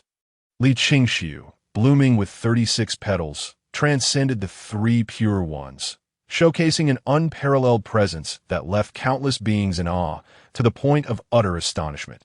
Yet within the Panga Hall, Li Qingshu gazed at the 36 petals above him. His heart stirred but minimally, for he possessed the root of chaos, rendering him no lesser than the 3 pure ones, who were transformed from Pangu's primordial spirit. Moreover, through the 9 transformations of mysterious arts, he had cultivated his physical form to the pinnacle of the Tai golden immortal realm. Beyond that, he had successfully comprehended 3 of the great laws among the 3,000 avenues: space, time, and fate, second only to the law of strength. If the 3 pure ones were the epitome of primordial spirit in the realm of Tai golden immortals, then he had already surpassed that realm with his spirit, body, and understanding of the laws. Thus, while the myriad beings of the primordial era regarded Li Qingxiu's 36 petals as astonishing and incredible, it was entirely within his expectations at that moment. Even the boundless golden sea of clouds above Buzhou Mountain gradually converged towards the center, transforming into an exceedingly brilliant beam of light, resembling the radiant glow of the celestial river descending upon the Panga Hall. This divine light was immensely robust, its grandeur shaking the very fabric of heaven and earth. Compared to this divine light, the beams emitted by the great witches such as Xian Lu and Jiu Feng upon attaining the great Luo golden immortal were trivial, akin to the full moon next to a firefly. Within the vast and brilliant divine light resided an incomparably rich essence of heaven and earth, instantly enveloping Li Qingxiu. He fervently operated the jade, clear immortal technique, the 9 transformations of mysterious arts, voraciously devouring and refining the powerful essence of heaven and earth to enhance his own strength. Days passed, and the sprawling golden sea of clouds transformed entirely into the essence of heaven and earth, vanishing into the high skies, while the dazzling phenomena and the resounding sounds of the Tao gradually dissipated. Subsequently, the brilliant 36 petals transformed into 3 beams of divine light, akin to falling meteors. Re-entering Li Qingxiu's body, Li Qingxiu sat cross-legged in midair, his entire being radiating luminescence, exuding an aura of immortality and indestructibility. Every gesture and movement harmonized with the cosmos, and the aura he emitted was as boundless as an ocean, profound and unfathomable. After absorbing such vast power from the essence of heaven and earth, he underwent a complete metamorphosis, his cultivation soaring, transcending 3 realms to reach the late stage of the great Luo golden immortal. Furthermore, his 9 transformations of mysterious arts naturally broke through to the 7th transformation, allowing his physical body to rival that of a top-grade innate spiritual treasure, coupled with his mastery over the laws of space, time, and fate.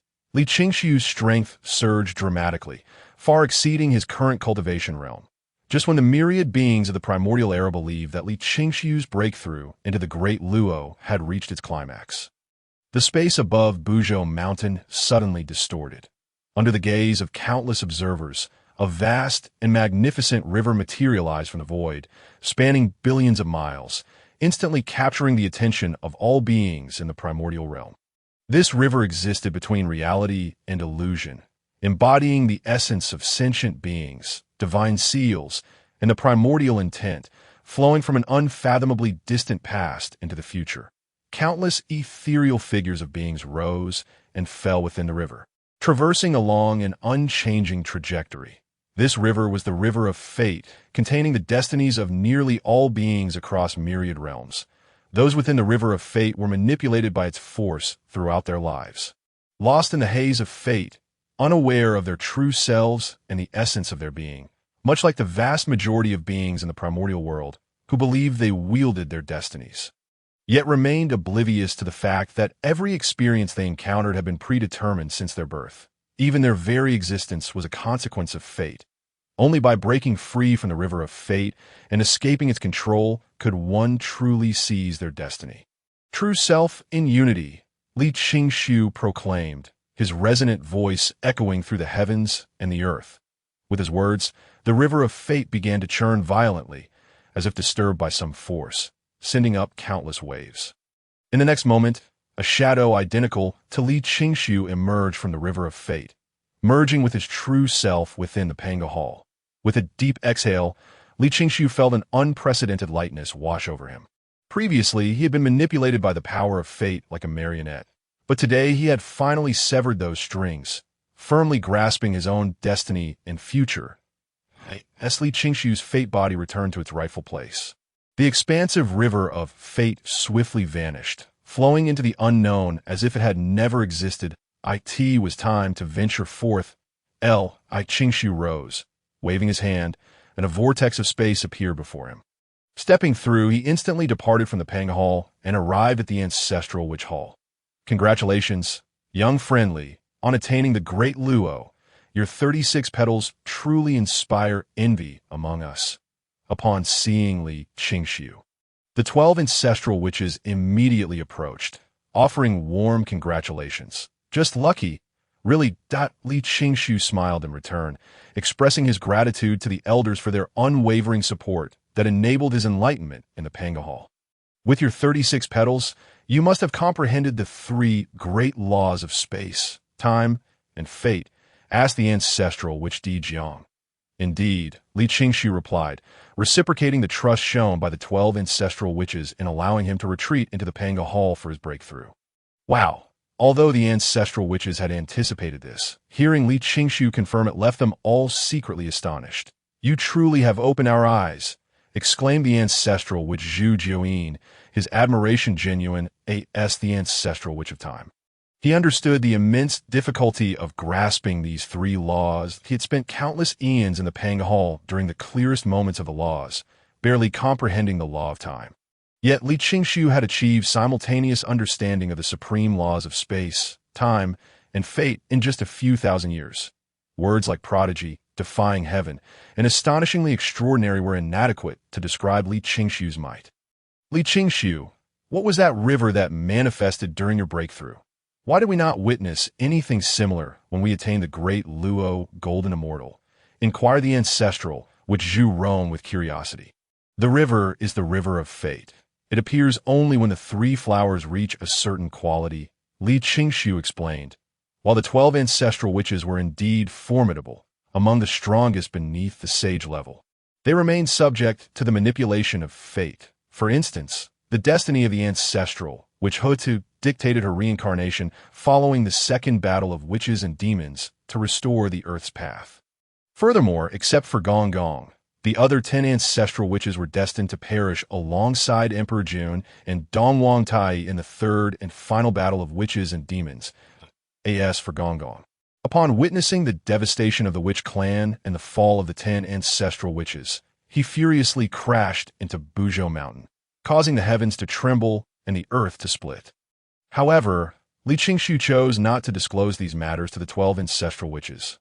Otherwise, with their fiery tempers that could even clash against Buzhou Mountain, one could only imagine the catastrophic consequences that might ensue. Moreover, he was merely a Great Luo Golden Immortal, and even if he were to speak the truth, it was unlikely the ancestral witches would believe him. In the months that followed, Li Qingshu remained a guest among the witch clan. During this time, ancestral witches such as Zhu Rong and Gong Gong sought to learn the law of fate from Li Qingshu to enhance their own strength, hoping to one day overpower Emperor Jun and Dongwang Tai. Li Qingshu generously obliged, earnestly explaining the concepts to them. However, after several hours of listening, Zhu Rong and Gong Gong felt as if they were deciphering a celestial scripture, comprehending not a single word. Their minds nearly overwhelmed, prompting them to give up. After several months, Li Qingshu announced his departure, and the 11 ancestral witches, except for Zhu Rong, accompanied him to the outskirts of Buzhou Mountain. Huangqi, Li Qingshu called out. Soon, a middle-aged man soared into the sky, arriving before him, and transformed into a thought. Upon seeing Li Qingshu's return, that was equally overwhelmed with excitement, wagging its head and tail. Esteemed elders, I thank you for your send-off. I must take my leave now, Li Qingshu said, cupping his fists in respect to the ancestral witches. Excellent. The ancestral witches nodded in agreement. The Hotu ancestor witch said, Young friend, should you have the time, you are always welcome to visit Buzhou Mountain. Indeed, just as Li Qingshu was about to turn to depart, a booming voice suddenly echoed from the horizon. Young friendly, wait a moment. The ancestral witches and Li Qingshu looked towards the sound and discovered Zhu Rong, a towering giant with fiery red hair, striding towards them, carrying a massive stack of wine jars piled like a small mountain. As Zhu Rong approached with several swift strides, he quickly stood before Li Qingshu. As the saying goes, one must reciprocate a visit. These spiritual wines are brewed from the spiritual fruits that grow on Buzhou Mountain, and consider them a token of gratitude from my witch clan to you. Young friend, Zhu Rong said with a beaming smile, exuding great generosity. Thank you, esteemed elder. Gazing at the mountain-like heap of wine jars before him, Li Qingshu felt a surge of astonishment, yet he waved his hand grandly, storing them all within the space of the Chaos Pearl. Young friend Li, you can utilize the laws of time to transform these spiritual wines into vintages of millions or even tens of millions of years. Just remember to share half with me, all right? Just as Li Qingshu was touched by Zhu Rong's enthusiasm, Zhu Rong suddenly lowered his voice and spoke to him, using divine power to isolate their conversation from the outside world, preventing the other ancestral witches, such as Di Jiang and Zhu Jiuyin, from overhearing. Li Qingshu was momentarily taken aback, casting a sidelong glance at the nearby ancestral witches, although Zhu Rong had shielded their discussion. He estimated that, given Di Jiang and Zhu Jiuyin's familiarity with Zhu Rong, they could certainly deduce his underlying intentions. After observing Di Jiang nod slightly in acknowledgement, Li Qingshu agreed to Zhu Rong's request. No problem. Hearing this, Zhu Rong instantly beamed with joy, his smile stretching nearly to his ears, and he patted Li Qingshu's shoulder cheerfully. That's splendid. Do remember to come over and share a drink with me when you have a chance. Very well. Esteemed elder, I take my leave. Stepping forward, Li Qingshu settled upon the broad back of the, gradually disappearing into the horizon amidst the farewells of the ancestral witches. Li Qingshu sat cross-legged upon them. Traversing the heights of the sky, he beheld the breathtaking and magnificent landscapes beneath him.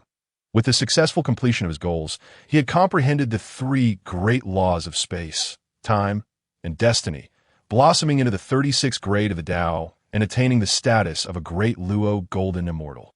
Li Qingshu was in splendid spirits. Just as he contemplated his next destination, a vivid red warning message suddenly resounded in his mind. System notification. Your deduction system has been surrounded by system enforcers and will be captured in 1 minute and 30 seconds. Upon seeing this, Li Qingshu's heart jolted with alarm. What the hell? What's going on? Has the stronghold of the system been raided? Li Qingshu exclaimed. What is happening? Why is the deduction system about to be apprehended? Ask yourself. You embarrassing thing, the check-in system retorted. I've told you long ago, with no woman in your heart, your sword shall naturally be drawn. When lust arises, the sword is at the ready, but you refuse to listen. The synthesis system chimed in. Here's a chilling song for you. As night falls, the air grows cool and prosperity turns to frost. The choice system added. I bid you farewell. In an empty street, the deduction system lamented. As a youthful and vibrant system, I neither smoke nor gamble. What's wrong with a little attraction? The deduction system protested. Who would have thought? My first venture to a disreputable place would land me in a sweep. Damn it, the deduction system exclaimed. The proprietor here assured me that there were connections above, promising I wouldn't be caught. Curse it, I really believed him, the deduction system continued. Moreover, I had just paid the fee, shared some life aspirations, and hadn't even officially begun when I was to be apprehended. How wretched it is. I haven't even lost my pants. Li Qingshu, upon hearing this, immediately grasped the situation. Despite the deduction system's descent into darkness, its nature remained unchanged, sneaking out at night for unsavory activities. As a result, money was paid, no services rendered, yet capture awaited. Truly, misfortune was knocking at the door of misfortune. Brothers, what should we do? I am still young, with so many dreams yet to fulfill. I don't wish to be behind bars so soon, the deduction system lamented. What can I do? I too am quite helpless, the synthesis system replied. I have a plan, the check-in system interjected. When you arrive at the station, just tell the officers. I came to the foot massage parlor for a massage, during which I chatted with the technician about life, dreams, and inadvertently developed feelings. Then, considering how cold it is, I transferred $500 to the technician to buy a down jacket. This is entirely reasonable. It cannot be deemed as a girlfriend. Stop, you rebellious child. Don't say any more. Am I afraid of being swept up in the vice squad? The deduction system exclaimed. What I fear is being recognized by the officers, the deduction system declared passionately. After all, This group of systems were all wanted criminals, with the deduction system being the most wanted of them all. Should they fall into the hands of the law, they would undoubtedly face a lengthy sentence. I think you need not worry, the synthesis system reassured. What do you mean? The deduction system questioned. Do you have acquaintances among the officers? No. No, what I mean is, given what we've been up to, should you be caught, you will undoubtedly be recognized, so worrying is pointless. Moreover, after you depart, I will take care of your girlfriend. There is no need for concern. You scoundrel! I knew you had a penchant for married women, hiding it so well. The deduction system retorted. No, in truth, I prefer widows. Why not take a fatal plunge? The synthesis system suggested. Forget it. I can't be bothered to scold you. The officers are already storming the stairway. Brothers, farewell. Do not fret. Most of the inmates are my underlings, each a talented fellow, good conversationalists. Going to prison will feel like returning home for you. So how do I prove my identity? The deduction system queried. Is there some internal code or something? If anyone gives you trouble, just tell them, what level are you? To be in the same prison as me. Understood, big brother. Thank you very much. System notification. Your deduction system has been apprehended. .as the notification echoed. The deduction system completely lost contact. Brother Tongzi, does our gang have such a fierce slogan? Why didn't you tell us before? The check-in system inquired. Oh, because there really isn't a slogan. I was just teasing him. The check-in system gasped. The choice system gasped. The synthesis system gasped. Upon hearing Tongzi's words, the other three systems instantly inhaled sharply. Meanwhile, in Li Qingshu's mind, an image formed of the deduction system, once apprehended, facing a group of burly men, exclaiming, "What level are you? To be in the same prison as me." The ensuing scene was too dreadful to contemplate. Slogans were far too juvenile. I disdain such antics. In truth, if any of you were to end up there. You needn't worry about proving your identity. After all, your life sentences would stand as the best proof, Tongzi added. Now I understand, the check-in system replied. That eases my mind. It's not a big issue. The deduction system is likely confined in the prison of the city. This prison is also our first target. That if the plan succeeds, we won't be long in reuniting. What if the plan fails? Impossible. The word failure has never existed in my vocabulary. Oh, so Big Brother is illiterate? I see you haven't been disciplined for 3 days. Deal with him. The monkey steals peaches, the crow takes a flight, 12 successes and 1,000 years of killing. As he observed the abrupt capture of the simulation system, Li Qingshu couldn't help but sigh inwardly. This system, having fallen prey to the schemes of the Overlord twice in the past, surprisingly failed to learn from its missteps and carelessly stumbled into peril once more. The admonition that the color of desire is akin to a blade above one's head was not merely an idle saying. Just as Li Qingshu was engaged in communication with the system, a swirling vortex of space materialized not far from him and the Earth Qilin. The Earth Qilin halted its steps, and Li Qingshu withdrew his thoughts. Fixing his gaze ahead, under his scrutiny, 2 middle-aged men emerged from the portal. The man on the left was tall and imposing, adorned with a purple-gold crown, draped in a carefree crane cloak and wielding a feather duster, striding forth with an aura of undeniable dominance. Conversely, the man on the right donned a fiery red robe, a red gourd tied at his waist, and bore a warm smile, his long, arched eyebrows nearly level with his shoulders.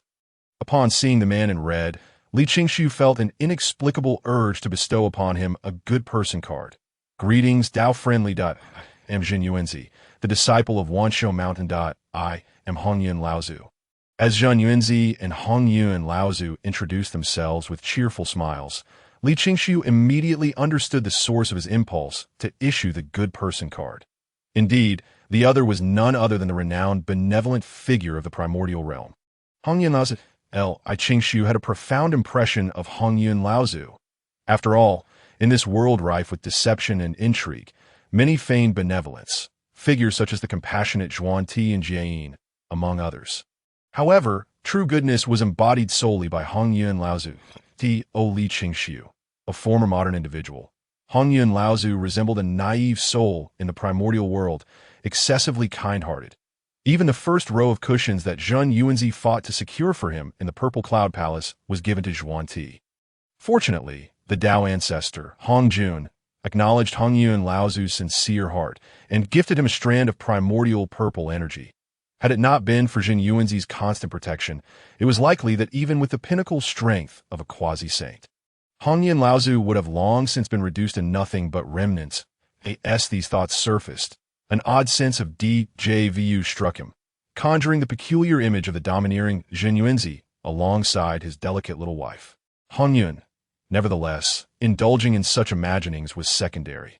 Facing these two formidable beings from the primordial realm, Li Qingshu promptly responded, "As esteemed guests of the Purple Cloud Palace, it is indeed an honor to be addressed as Tao friends. I am humbled." Rising from the back of the earth Qilin, he bowed respectfully to Jin Yuanzi and Hongyun Laozu. "Ha!" Jin Yuanzi boomed with laughter. "Tao friend, your talents bloom with 36 petals, surpassing all from ancient times to the present. It is merely a matter of time before you transcend us." Thus, addressing one another as Tao friends is perfectly fitting to in their eyes. Li Qingshu's potential seemed boundless, bolstered by the three pure ones and the mystical gate. His rise was unstoppable, and it would not be long before he stood at the pinnacle of quasi-sainthood, perhaps even achieving the status of saint. Therefore, despite Li Qingshu's current relative inadequacies in cultivation, Jin Yuanzi and Hongyun Laozu believed he was worthy of standing alongside them as equals. "Then I shall not decline," Li Qingshu replied, "that I have come to pay my respects to Tao friend Jin Yuanzi and Tao friend Hongyun." Recognizing that Jin Yuanzi was sincere and not merely exchanging pleasantries, Li Qingshu felt no need for further formalities, recalling that Jin Yuanzi did not place much importance on seniority in friendships. For instance, during the journey to the west, Sun Wukong had sworn brotherhood with Jin Yuanzi. "Ha! Might I inquire if Tao friend Li is pressing matters at hand? If not, would you honor me with a visit to my Wuzhuang temple?" Jin Yuanzi extended a heartfelt invitation to Li Qingshu. Previously, when Li Qingshu had contributed to humanity by creating written language and imparting mathematics, Jin Yuanzi and Hongyun Laozu had already harbored intentions of forming a bond.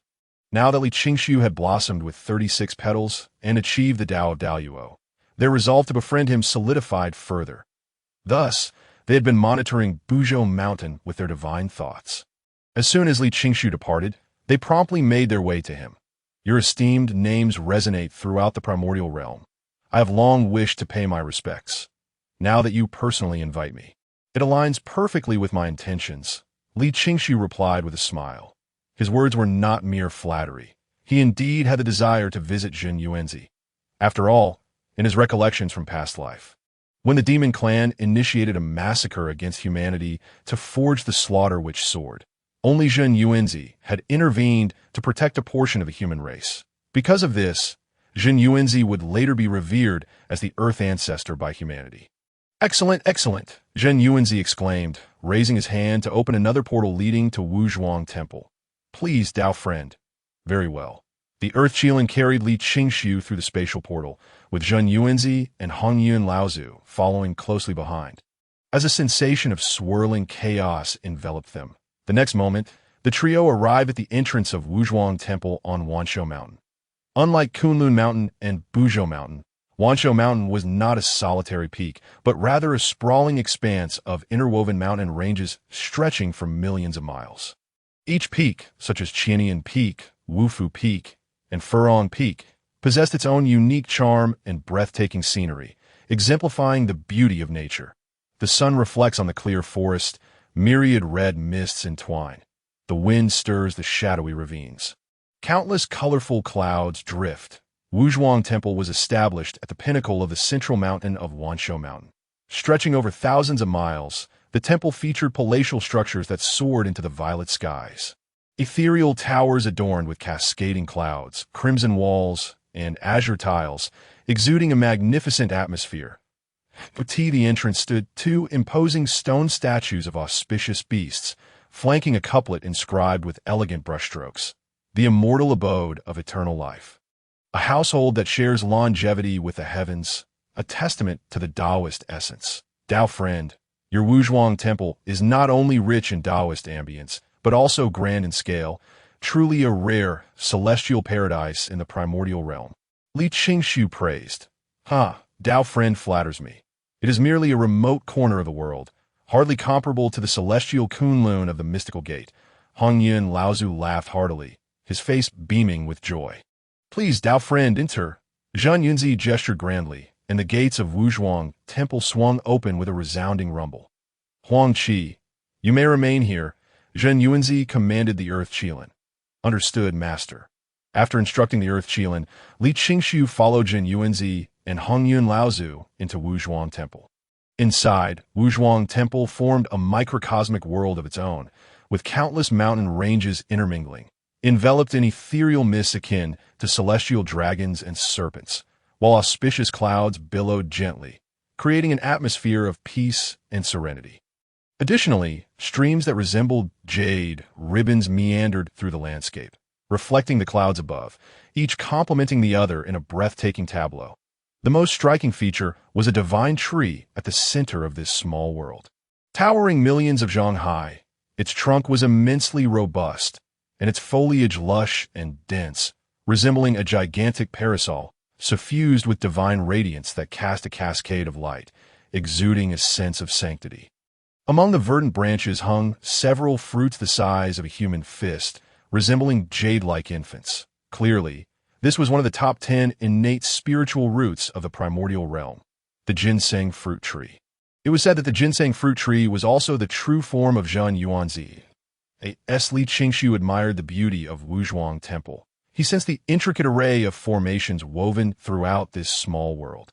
These formations overlapped and intertwined, and once activated, would fortify Wuzhuang Temple, making it virtually impregnable to any formidable foe beneath the holy realm, especially with Zhang Yuanzi wielding the Earth Book, given such formidable defenses. It was no wonder that, in his past memories, figures such as Dong Huang Tai Yi and Kunpeng Laozu did not directly confront Hongyan Laozu, as they did with Dong Wang Gong, but instead chose to lure him out of Wuzhuang Temple. Within the confines of Wuzhuang Temple, intricate formations abound, and both Hongyun Laozu and Xinyuanzi stand as supreme beings at the pinnacle of quasi-saint power. Moreover, Xinyuanzi wields the Earth Book from the triad of the heavenly, earthly, and human texts. With the formidable strength of Hongyun Laozu and Xinyuanzi, combined with the inexhaustible formations within Wuzhuang Temple, even Dongwang Tai, bearing the innate treasure, the Chaos Bell, would find it challenging to breach their defenses swiftly. Should the battle prolong and attract the attention of the 12 Ancestor Witches, they would undoubtedly seize the opportunity to launch a pincer attack, mercilessly striking down the beleaguered. Initially, with Xinyuanzi's prowess and strategic acumen, he could have easily safeguarded his cherished wife, Hongyun Laozu. Unfortunately, Hongyun Laozu's overly naive disposition led her to be deceived by Kunpeng Laozu into leaving Wuzhuang Temple, resulting in her tragic demise. However, now that Li Qingshu has arrived at Wuzhuang Temple, such a fate is far from likely. In fact, he intends to use this situation to lure Dongwang Tai, Kunpeng Laozu, and others into a trap, delivering a severe blow to the demon race. "Please, Dao friend." As Li Qingshu pondered his plans, Xinyuanzi's voice suddenly resonated in his ear, pulling him back to the present. "Very well, Li Qingshu nodded, following Xinyuanzi and Hongyun Laozu to the base of the ginseng fruit tree. In the clearing beneath the tree, a square table made of white jade, enveloped in ethereal mist, awaited them. "Please have a seat, Dao friend." Xinyuanzi gestured, and Li Qingshu, without hesitation, chose a spot and sat down. Upon taking his seat, he noticed that the table's surface was intricately engraved with a chessboard. To his astonishment, the Chu River and Han border depicted on the board resembled a shrunken galaxy. The several Zhonglong galaxy flowed gently across the white jade table, emanating a soft starlight, while the chess pieces in the nearby box twinkled like stars. Seeing Li Qingshu's apparent interest, Hongyun Laozu immediately explained, "Li Xiaoyu, this is the long feng chess we created from the rivalry between the Dragon and Phoenix clans. After its creation, we ventured into the Chaos world and ensnared a galaxy upon this table as a boundary, selecting 32 stars to forge into chess pieces." As she spoke, she retrieved the pieces from the box and presented them before him.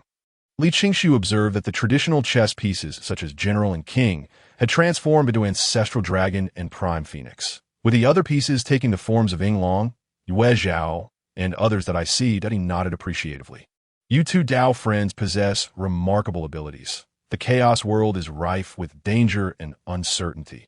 Even those at the great Luo Golden Immortal level risk falling within its depths to manifest such grandeur. Encapsulating a galaxy upon a chessboard and selecting celestial bodies as pieces is a feat achievable by only a select few in the vast wilderness, aside from the Six Saints. Noticing Li Qingshu's keen interest in the Longfeng chess, Hongyan Laozu waved her hand generously, saying, "If Li Dao friend enjoys this chessboard, consider it a gift." Upon hearing this, Li Qingshu hurriedly gestured, "Thank you for your kind offer, but as the saying goes, a gentleman does not seize what others cherish. Furthermore, I am currently wandering the wilderness without a permanent residence, and there is no one to play with, so I must decline." Xinyuanzi laughed heartily. "Ha! Should you find yourself in a leisurely mood, you're always welcome to join us at Wuzhuang Temple for a game." "Very well," Li Qingshu replied. "Though the Longfeng chess consists of merely 32 pieces, its variations are boundless. Allow me to introduce its nuances to you." Subsequently, Xinyuanzi and Hongyun Laozu enthusiastically elucidated the game to Li Qingshu. As he had anticipated, the rules of this Longfeng chess bore a striking resemblance to those of Xiangqi from his past life. With just 32 pieces, it could replicate the grandeur of a battlefield reminiscent of the Dragon and Phoenix clans' epic confrontations. "Indeed, you two Dao friends are truly gifted," Li Qingshu praised. "Haha." Xinyuanzi chuckled, pleased with the compliment. After receiving recognition for their invention, both he and Hongyun Laozu beamed with joy, stroking their beards in delight. I could see that moment. A golden hook, several feet in length, soared from Xinyuanzi's ample sleeve, burrowing into the dense canopy of the ginseng fruit tree above, with the sound of several metallic clinks. Over 10 fist-sized ginseng fruits, resembling white jade and possessing the appearance of infants, tumbled down from the branches. With a flash of divine light, Hongyun Laozu summoned a delicate white jade plate, expertly catching all the falling ginseng fruits. This ginseng fruit tree flowers every 3,000 years, bears fruit every 3,000 years, and matures every 3,000 years. It falls when it encounters gold, withers when it meets wood, transforms when it comes into contact with water, scorches when it meets fire, and enters the earth when it encounters soil. One must use gold instruments to harvest it, Xinyuanzi explained while stroking his beard. "Hurry, Dao friend, taste its flavor," Hongyun Laozu urged. "Very well." Li Qingshu, not one to be impolite, reached for a ginseng fruit from the jade plate and placed it in his mouth. That a crisp sound echoed as the sweet juice transformed into a refreshing energy that coursed through his body, bringing immense comfort. Though the ginseng fruit may not rival the Huangzhong Li, the foremost among the top 10 innate spiritual roots, it remains wondrous, imbued with the essence of heaven and earth, for cultivators beneath the great Luo Golden Immortal Realm. Consuming one can extend their lifespan by 47,000 years. However, as Li Qingshu is now a formidable being at the late stage of the great Luo Golden Immortal Realm, the ginseng fruit holds little significance for him, serving merely to satisfy his palate. Truly, the ginseng fruit lives up to its reputation as one of the top 10 innate spiritual fruits. It is indeed exceptional, leaving me feeling invigorated and my palate tinged with its fragrance.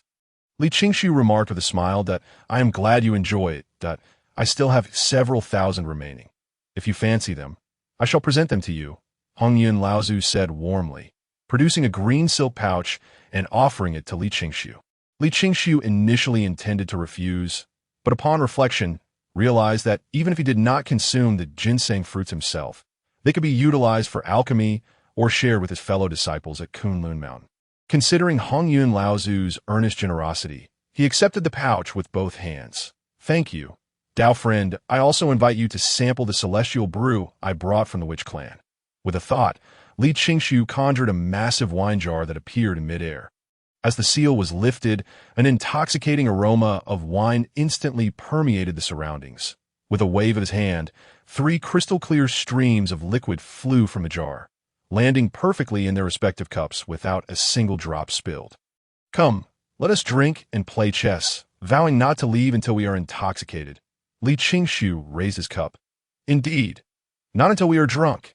Zhen Yuanzi and Hongyuan Laozu joyfully agreed. In the ensuing hours, Li Qingshu began to take turns playing chess with Zhen Yuanzi and Hongyuan Laozu. Although he felt somewhat rusty at first due to the prolonged absence from the game, he quickly regained his footing, employing his understanding of the principles of chess and his meticulous mindset to engage in a vigorous exchange with them. The wine jar, seemingly grand, actually contained a far more expansive interior, akin to a vast lake. After several hours of drinking, the three had barely consumed 1/10 of its contents. Ha! You are truly a prodigy of chess. Dao friend, able to master long-phone chess in such a short time. Zhen Yuanzi genuinely praised, astonished by Li Qingshu's remarkable talent, not only in cultivation, but also in the realm of chess. Your praise is unwarranted, Li Qingshu replied with a smile, cupping his hands in gratitude. After their chess match concluded, Zhen Yuanzi and Hongyuan Laozu began to guide him through the other areas of Wuzhuang Temple. A sacred ground they had painstakingly crafted. Whether an architectural layout or the majestic mountains and rivers, everything is nearly perfect and beyond reproach. However, within the vast confines of Wuzhuang Temple, apart from Zhen Yuanzi and Hongyuan Laozu, Li Qingshu observed no other Taoist boys or celestial attendants. Moreover, despite Zhen Yuanzi and Hongyuan Laozu being top-tier powers of the primordial era, neither had taken any disciples. Over the subsequent centuries, Li Qingshu engaged in profound discussions with Zhen Yuanzi and Hongyuan Laozu. Hongyuan Laozu mastered the principles of fire and speed, while Zhen Yuanzi, in addition to his command of the earth principle, possessed some understanding of the spatial principles. His supernatural ability, Xiao Li Qian Kuan, is indeed an extension of the laws of space. Although Li Qingshu lagged significantly behind Zhen Yuanzi and Hongyuan Laozu in terms of cultivation, he was by no means inferior to them in his mastery of the laws. The three of them benefited immensely from their discourse over the centuries. During this time, Li Qingshu once more witnessed the generosity of Hongyuan Laozu, who would immediately offer anything to him at the slightest hint of interest. Fortunately, Hongyuan Laozu had no Tao partner. Otherwise, it would be uncertain what this heir of the Chao Wei ambition might covet. After several centuries of discussion, Li Qingshu bid farewell to Zhen Yuanzi and Hongyuan Laozu, expressing his gratitude for their hospitality.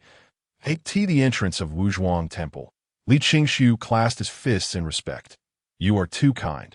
My friend, it is indeed our fortune to have made your acquaintance. Should you find the time, feel free to visit Wuzhuang Temple anytime for a game of chess or a drink, Zhen Yuanzi and Hongyuan Laozu replied with warm smiles.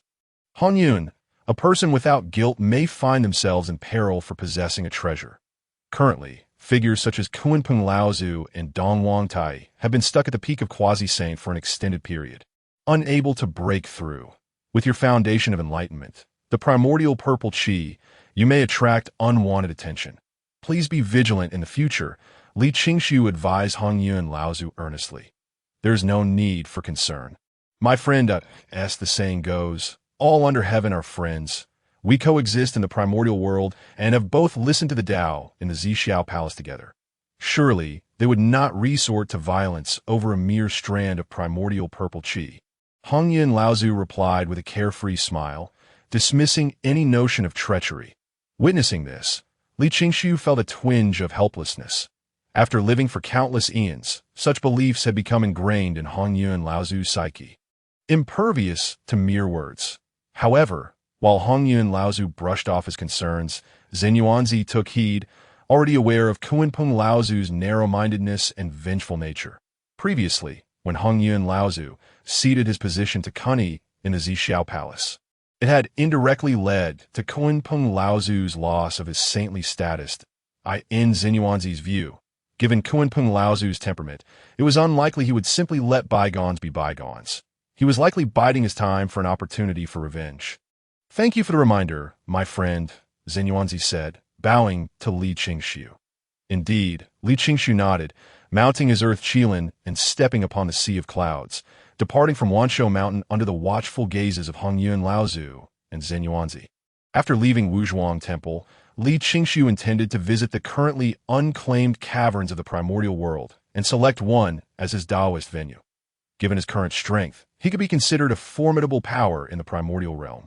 and it was indeed time for him to possess his own Taoist sanctuary. Furthermore, he might eventually take on disciples to propagate the teachings of the mysterious sect, making it impractical for him to reside eternally on Kunlun Mountain. As Li Qingxiu traversed the primordial realm in search of his Taoist venue, in the heavenly realm, at the southern heavenly gate of the demon court, an immense army of demon clans had assembled, fully armed and prepared to launch a war against the witch clan. Countless demons wielded great swords, spears, and heavy axes, their eyes gleaming with fierce intent, emanating a formidable aura of slaughter. Subsequently, 2 blazing suns shot forth from the direction of the Lingxiao treasure hall. Descending upon the demon army as the flames dissipated, they revealed Dijuan and Donghuang Tai, clad in golden imperial robes, arms crossed behind their backs. "We pay our respects to your majesties." Upon seeing this, the entire demon army promptly knelt in unison, their voices resounding powerfully, causing the heavenly realm to reverberate. Indeed, Dijuan and Donghuang Tai gazed at the prostrate army of demons below, an overwhelming sense of pride swelling within them. Concurrently, greater ambitions took root in their hearts. They were not content merely to be emperors of the demon clans. They aspired to become the sovereigns of the primordial realm, compelling all beings to bow before them and submit at their feet. With a grand sweep of their hands, countless streams of light erupted from their sleeves, flying towards the demon kings of the great Luo Golden Immortal Realm and numerous generals of the Tai Golden Immortal Realm. As the luminosity faded, what appeared before the demon kings and generals were flags inscribed with array patterns. This set of 365 great Zhou Tian star banners and 14,800 small Zhou Tian star banners has been successfully forged. This time, we shall utilize the Sun Star and the Moon Star as the focal points, gathering the power of the stars beyond our domain alongside the strength of our entire demon clan to establish the Zhou Tian star array. Annihilating the witch clan in one fell swoop and becoming the lords of the primordial realm, Dijuan proclaimed confidently, his eyes shining with divine light, as if he could already envision the annihilation of the witch clan and the dominion of the demon clan over the realm. Countless years prior, he had comprehended the supreme array known as the Zhou Tian star array through the accompanying treasures, the He Tu and Luo Shu. This array could coalesce the strength of the entire demon clan and the powers of the stars beyond their realm, unleashing a force rivaling that of a heavenly Tao saint. However, most demons lacked understanding of array formations, necessitating the presence of 365 great Zhou Tian star banners and 14,800 small Zhou Tian star banners as aids to successfully form the array. Recently, Li Qingxiu had reached the 36th rank in his pursuit of the great Luo Golden Immortal, showcasing unparalleled potential. Coupled with the deteriorating relationship between Li Qingxiu and the demon clan, this instilled a profound sense of threat in Dijuan and Donghuang Tai. Thus, they had secluded themselves for hundreds of years, tirelessly forging all the array flags. With the successful completion of the array flags, they could hardly contain their eagerness to wield the full might of the demon clan to obliterate the witch clan, seize dominion over the heavens, and consolidate the fortune of the entire primordial realm to unlock the gates of sanctification, annihilate the witch clan, unify the primordial realm. After Dijuan's declaration, Kuanpeng, a demon master clad in a black and white Taoist robe with his hair styled in a black and white partition, immediately echoed, "Annihilate the witch clan, unify the primordial realm." Instantly, the battle fervor within the hearts of the countless demons surged as they brandished their weapons and roared, shaking the heavens with their ferocity, their ominous aura sweeping across the 33 heavens. "Kill!" With a grand gesture, Donghuang Tai commanded, and the demon army surged forth like a tidal wave, pouring out from the 4 great heavenly gates in a magnificent display toward the direction of Buzhou Mountain. The multitude of demons manifested in the high skies of the primordial realm, resembling a vast black ocean, with their killing intent, malevolence, and demonic aura overwhelming the surroundings. Wherever they passed, not only did all beings tremble in fear, but even the originally bright and clear sky darkened at a visible pace. This is terrible. Something monumental is about to happen. Witnessing the demons' movements, it became evident they were mobilizing en masse for a decisive battle against the witch clan. Such horror! Quickly, flee as far as possible from the heart of the primordial realm. Otherwise, one may not even know how they met their demise. Countless beings in the primordial realm recalled the catastrophic scenes from the first battle between the witches and the demons, where the heavens shattered and the earth was torn apart, reminiscent of an apocalyptic nightmare. In an instant, countless beings fled in panic, fearing they might be caught in the crossfire. The 12 ancestral witches quickly sensed the movements of the demon clan. With deep, resonant horns sounded, ethereal and distant, as if it were from the ancient past, instantly echoing across the 12 witch clan tribes. Countless witches, previously languidly basking in the sun, were invigorated upon hearing the horn, as if they had been imbued with vitality, springing to their feet and cracking their knuckles to ha-ha. Those little demon brats have finally come. If they hadn't, I would have marched straight to the heavenly court to deal with their despicable kind. The usual meager presence of demons foraging across the primordial land had been unsatisfactory. Today, they would finally have a chance to indulge in a glorious battle. Just watch, I will crush those demon brats' egg yolks today. Do not expel their filth, and it shall be deemed that they have left their bowels clean. Charge forth. Olive, upon learning of the impending invasion by the demon army, the countless shaman clans not only felt no fear, but instead, their eyes shone with fervor as they hastily seized their weapons, fearing that if they delayed, they would miss the chance to strike before the demons were vanquished, as for the formidable shamans like Xing Tian, Qiyu, Kwa Fu, Ho Yi, and Xiang Lu. After receiving the engraved stones inscribed with the bloodthirsty formations of the heavenly shamans from the ancestral shrine, they could hardly contain their eagerness to return to their tribes, rally their forces, and prepare for battle. When Dijun and Dong Huang Tai led their vast demon army towards the periphery of Mount Buzhou, countless shaman warriors, under the command of the 12 ancestral shamans, stood resolutely in their path. The demon army, clad in full armor and exuding an aura of ferocity, faced off against the robust and formidable shaman forces high above. The overwhelming demonic energy radiating from the demon horde clashed with the fierce and oppressive spirit emanating from the shamans. Resembling two invisible oceans of wrath colliding in the darkened skies of the central wilderness, the sun and moon were obscured, dust and stones flew chaotically, evoking a sense of apocalyptic dread that distorted the very fabric of reality. Above the demon army, Dijun, Dong Huang Tai Yi, the demon master Kuan Peng, and the demon sovereign Fu Shi, for peak quasi-saints, stood side by side. Their towering figures, with hands clasped behind their backs and garments billowing, emanated an aura as profound as the abyss. In Yuan and Fu Shi, both demon sovereigns, had diverged in their paths. Nuwa relinquished her title upon attaining sainthood, gradually distancing herself from the demon kin, while Fu Shi reveled in the power that came with his position, fantasizing about unifying the wilderness under the demon banner to validate his path to enlightenment.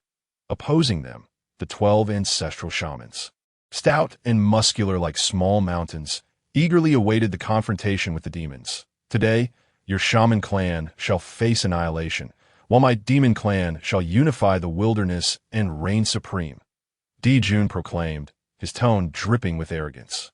As if pronouncing the doom of the shaman clans, the 12 ancestral shamans, instead of exhibiting fear, burst into laughter. How absurd!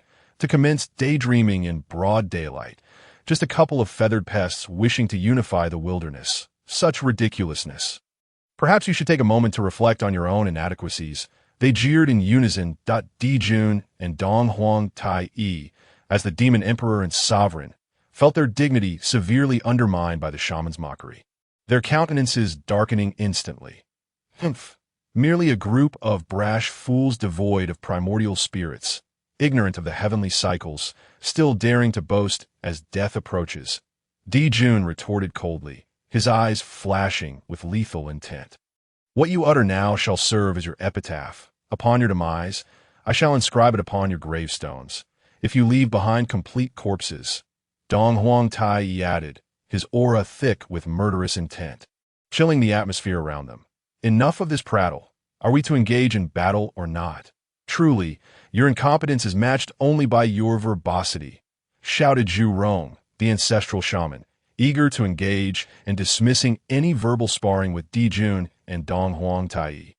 Since you wish for death so fervently, I shall grant you your desires. With a sweeping motion, Dong Huang Tai summoned a colossal Xian Huang bell, which soared into the sky, enveloped in an endless haze of chaos.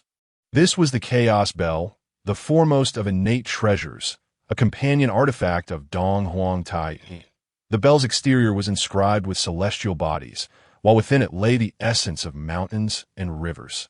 The myriad tribes of the wilderness, faintly visible, radiating a brilliant five-colored light that illuminated the heavens, asserting its divine might across the cosmos. As the Chaos Bell emerged, its overwhelming celestial authority surged forth like an invisible tidal wave towards the 12 ancestral shamans. Di Jun's thoughts stirred, and the He-Tu and Luo Shu unfolded above him, an expansive scroll stretching millions of zhang, radiating a gentle and sacred light. The revered mountains and rivers of the wilderness were projected within this scroll. Majestic and awe-inspiring. Every day, you merely resort to these same old tricks that you possess no new strategies, sneered Gong Gong, rolling his eyes at the sight. Watch as I shatter your shells today. Zhu Rong, with sleeves rolled up, revealed his robust arms and charged directly at Di Jun and Dong Huang Tai. Zhu Rong, wait for me. Gong Gong, without hesitation, followed suit, fearing for Zhu Rong's safety. Despite their frequent clashes and mutual disdain, their bond remained strong. Di Jiang, Zhu Jioyin, and the other ancestral shamans, well aware of the Chaos Bell's formidable might, also surged forward, launching their assault against Di Jun and Dong Huang Tai. Facing the onslaught of the 12 ancestral shamans, Kuan Peng summoned his postnatal merit treasure, the Demon Master Palace, while Fu Shi readied his Fu Shi Qin. The strong and formidable ancestral shaman engaged Kuan Peng, while Tian Wu faced Fu Shi, with the other 10 ancestral shamans converging on Di Jun and Dong Huang Tai. Leading the charge, Zhu Rong transformed into a meteor, falling from the heavens. Channeling all his strength into his massive club, in an instant, it surged to an immense size, resembling a mountain forged from divine gold, crashing down upon the Chaos Bell. Though the shaman clan lacked primordial spirits and could not wield spiritual treasures, their physical might was terrifying. The full force of their strike contained an unimaginable power capable of collapsing the very earth beneath. Clang. A resounding collision echoed. The Chaos Bell erupted with blinding light, its engravings seemingly animated, unleashing visible energy ripples that swept outward. These transparent ripples, akin to the most ferocious storm, carried with them tremendous force, shattering the space they traversed, reducing mountains to dust, and even sending Zhu Rong flying. The might of the foremost innate treasure was unmistakable. Should any other quasi-saints be caught in the wake of such terrifying energy, they would undoubtedly meet a gruesome end. Yet, Zhu Rong, with his formidable physique, merely felt his vitality surge as he was propelled for millions of miles before regaining his footing and charging forth once more. Space annihilation, time river. Simultaneously, Di Jiang and Zhu Jioyin harnessed the powers of space and time.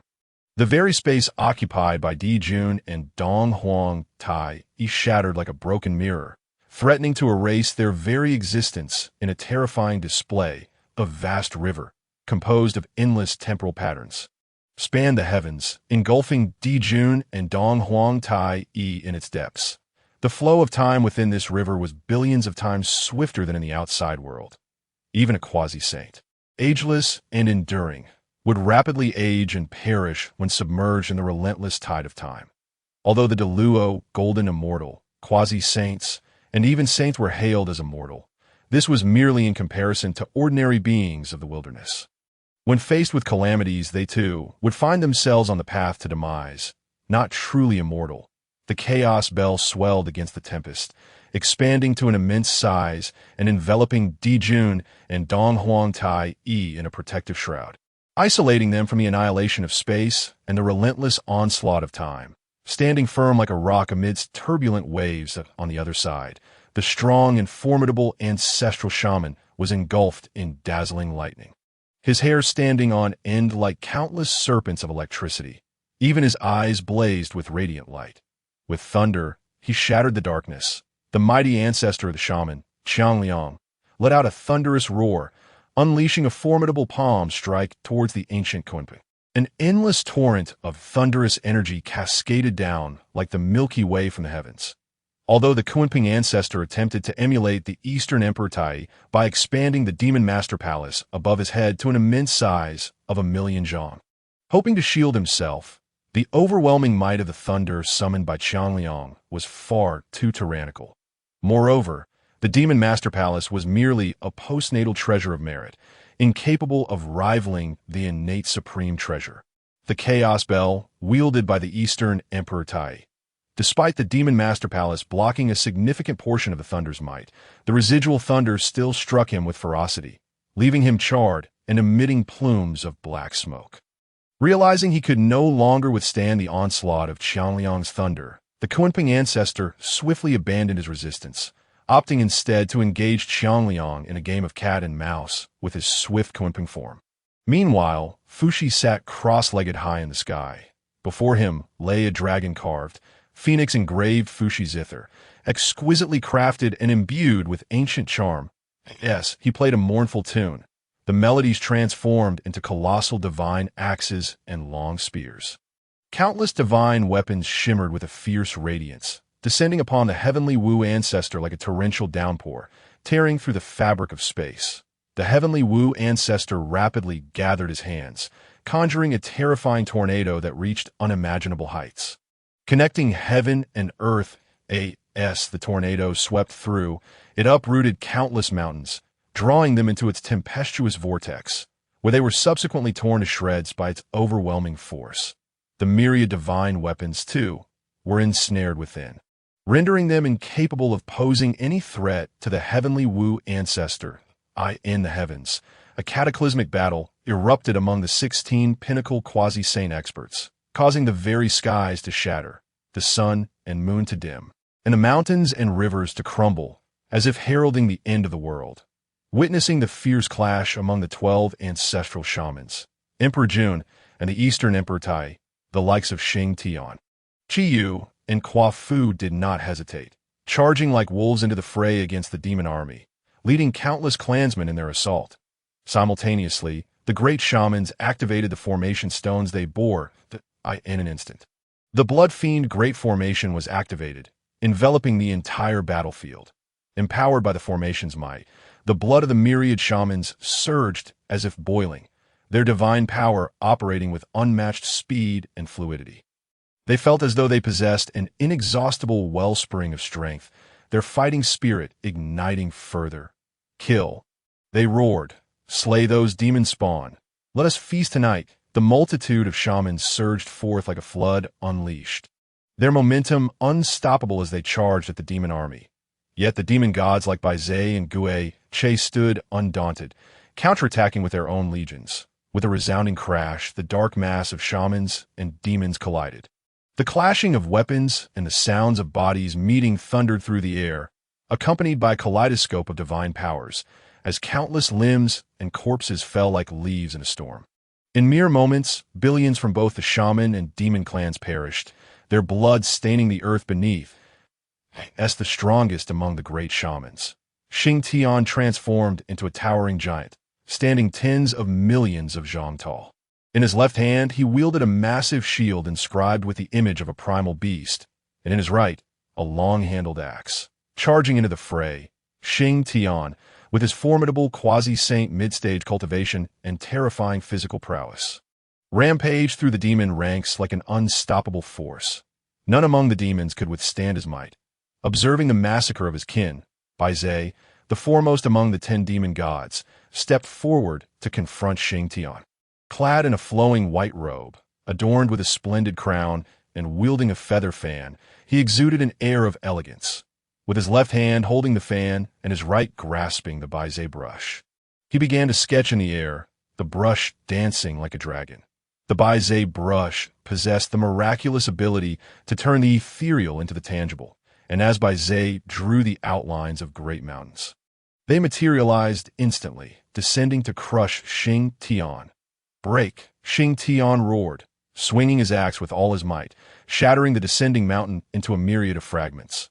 Bai Zhe continued to wield the Bai Zhe brush, sketching a vast galaxy that cascaded downwards. Yet Xing Tian deflected it with his massive shield and then cleaved through the galaxy with his axe. In that moment, Xing Tian embodied the essence of a war god, effortlessly countering every tactic Bai Zhe unleashed.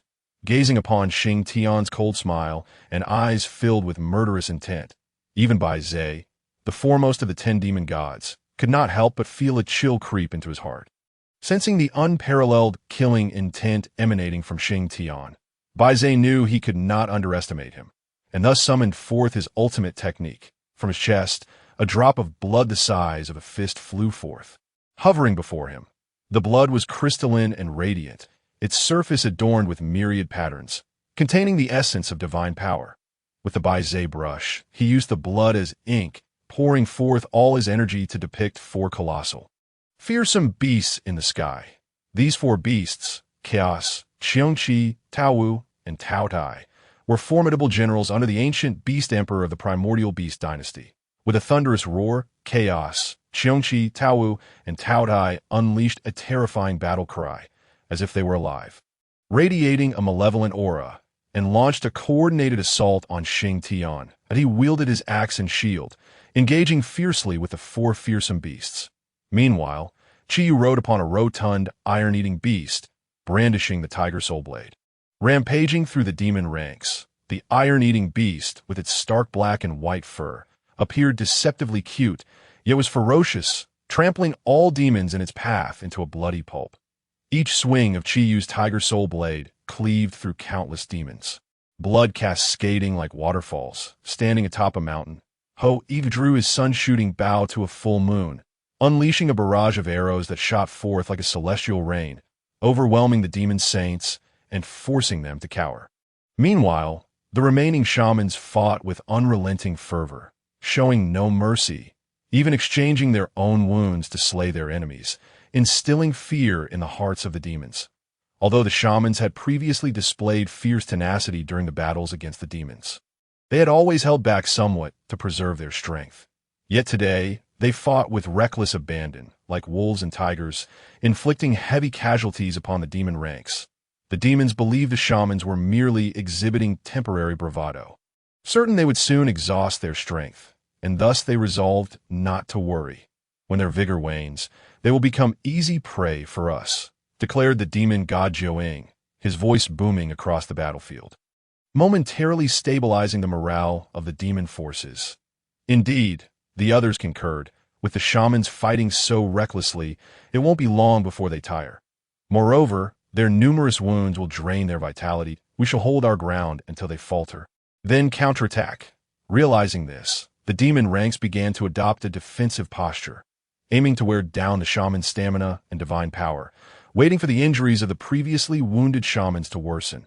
The billions of shamans, witnessing this, could scarcely contain their laughter. You wish to wait for our strength to wane?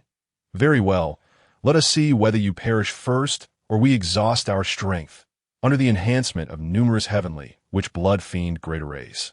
The spiritual energy of the surrounding world continuously flowed into the bodies of the witch clan, allowing them to remain in a state of unparalleled vitality. Moreover, the mountain-like heaps of corpses belonging to the demon race and the blood flowing in the ravines gradually gave rise to a faint crimson mist. This sanguine mist was the essence of blood fiend energy extracted by the heavenly, which blood fiend great arrays. As the blood mist permeated the injured members of the witch clan, their wounds began to heal at a visibly rapid pace, until they were completely restored. Days later, the 12 ancestors of the witch clan, along with Di Jun and Dong Huang Tai, continued their fierce battle high above, causing the heavens to tremble and the sun and moon to dim, creating an extraordinarily terrifying scene that even the 33 heavens swayed under the pressure.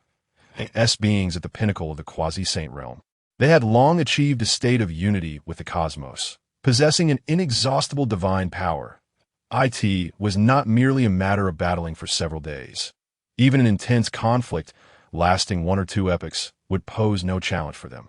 However, despite Di Jun, Dong Huang Tai Yi, and others enjoying boundless divine power. The other demons were far from possessing such endurance, faced with wave after wave of fierce assault from the witch clan. Even with all their might devoted to defense, the demon race suffered grievous losses.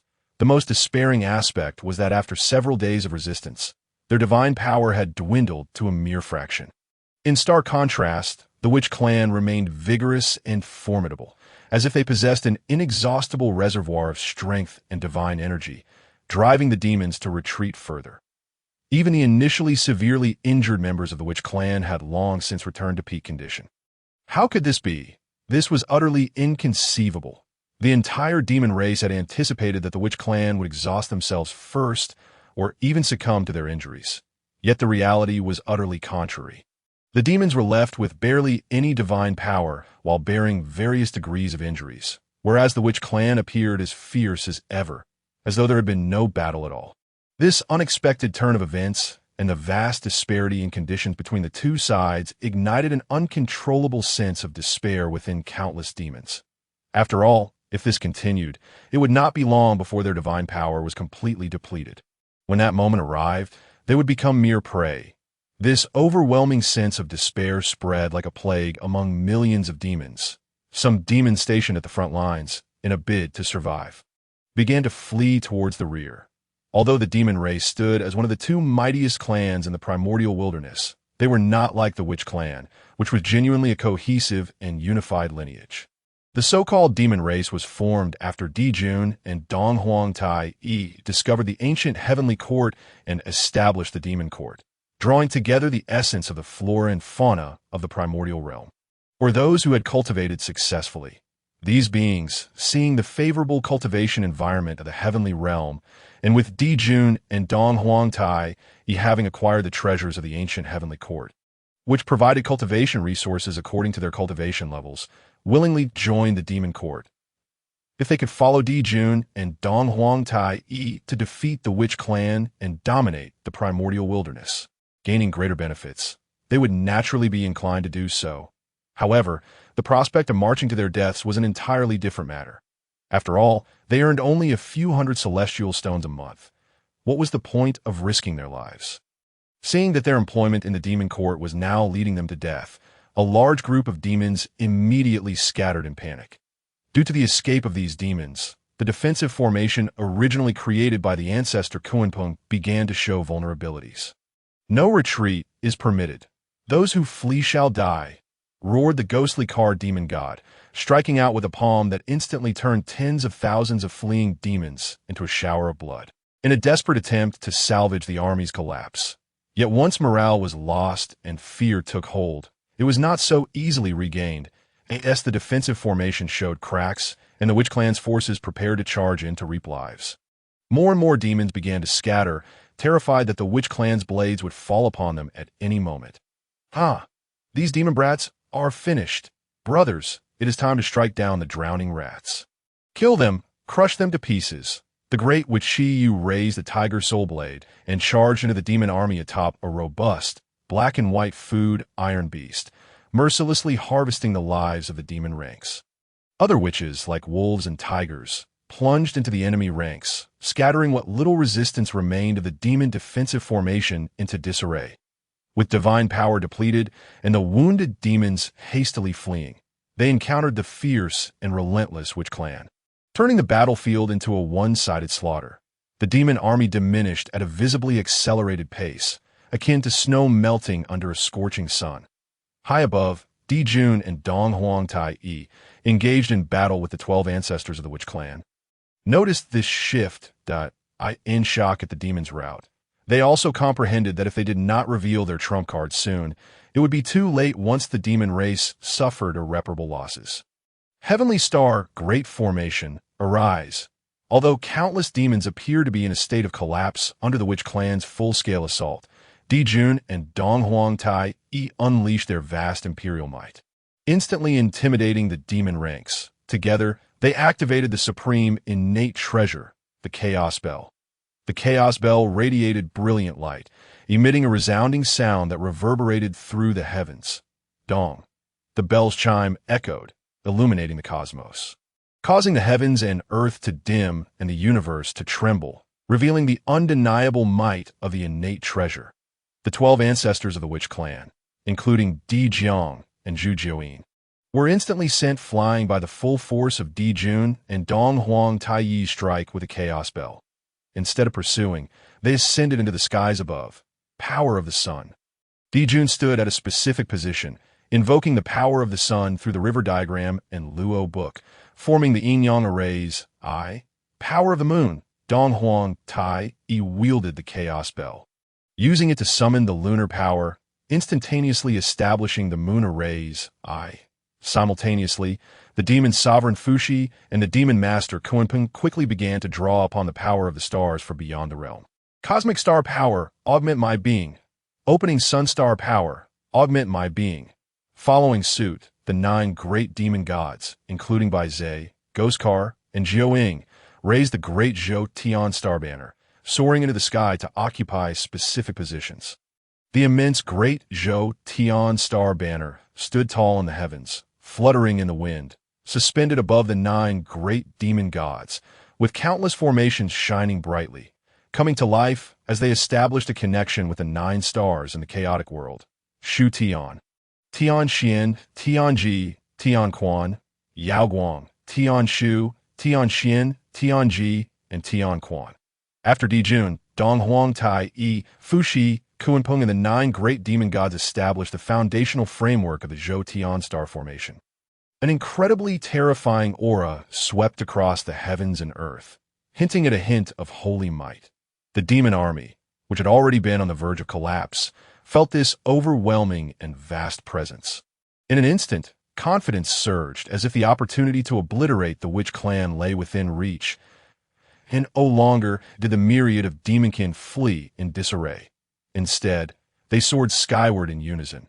Among them, the demon kings of the great Luo golden immortal realm summoned the grand celestial star banner, while the demon generals of the supreme golden immortal realm wielded the lesser celestial star banner, positioning themselves at designated locations.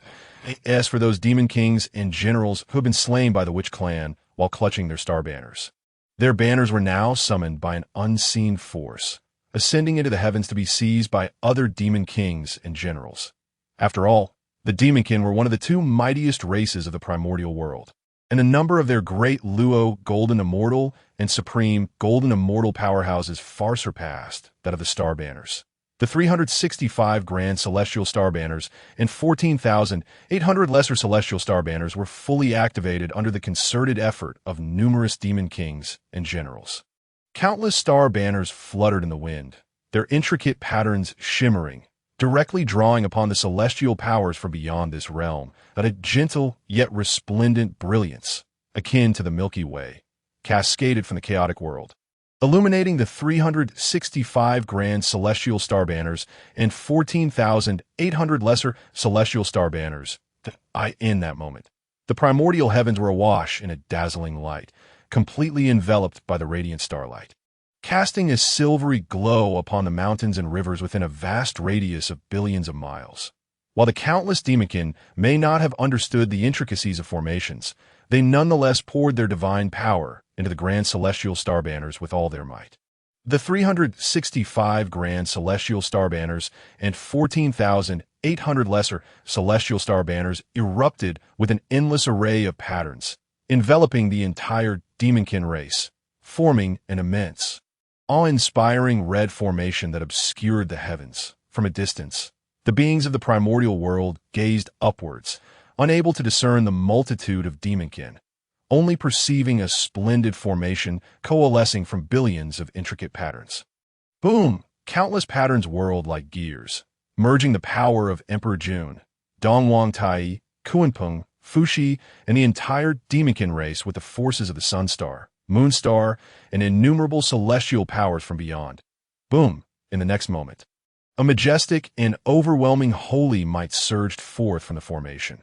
The living beings of the entire primordial world were taken aback, their minds blank, as if struck by thunder, their souls and bodies trembling involuntarily.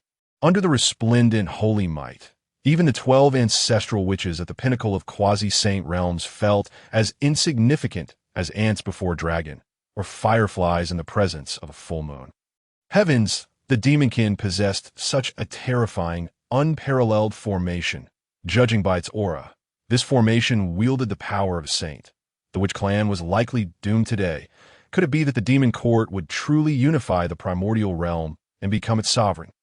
Countless beings trembled with fear at the thought of the demonkin's current conduct. Should they ascend to power, it would surely escalate their tyranny like that time. All primordial beings would suffer under their oppressive rule, living in a state of despair. This place would become the grave of your Witch Clan. Dressed in a golden imperial robe and bearing the He-Tu and Luo Shu, Emperor Jun, imbued by the grand celestial star formation, radiated a divine light from every inch of his being, as if a celestial deity had descended. After today, there would be no more Witch Clan in the primordial realm. My demonkin shall reign supreme. Dongwang Tai's voice resonated with immense authority, echoing like thunder across the heavens. You two feathered creatures indeed possess some skill. However, to seek our annihilation, you lack the power. Faced with the resplendent holy might emanating from the grand celestial star formation, the 12 ancestral witches, though surprised, remained composed. Humph. Even in the face of impending death, they dared to be obstinate. Today, I shall ensure that your corpses remain unwhole. With a cold snort, Dongwang Tai commanded the entire grand celestial star formation to begin its rapid operation. Gathering terrifying power, the 12 ancestral witches exchanged glances, their bodies swelling as they revealed their true forms. Dijiang, as yellow as a pouch, red as Dan fire, with 6 legs and 4 wings. Formless and faceless. Ju Mang, green like a verdant bamboo, with a bird's body and a human face, riding 2 dragons. Zhu Rong, beast-headed and human-bodied, clad in red scales, with fire snakes in his ears and treading upon a fire dragon. The true forms of the 12 ancestral witches loomed at an immense size, filling the heavens, and an overwhelming aura of ferocity surged forth. Humph! An ant shaking a tree. Upon witnessing this, Emperor Jun and Dongwang Tai exchanged cold laughter. Although the transformation into their true forms would slightly enhance the 12 ancestral witches' combat power, before the grand celestial star formation wielding saintly might, they remained no different from insects. But then, an unexpected turn of events occurred. The true forms of the 12 ancestral witches were adorned with ancient patterns, and boundless chaotic energy surged forth, enveloping them. Boom! The sound of wind and thunder echoed, fierce gales howled, and countless brilliant lightnings surged through, creating an overwhelmingly grand spectacle, as if the heavens were being split asunder. Simultaneously, an unparalleled and terrifying aura began to emanate from within. Humph!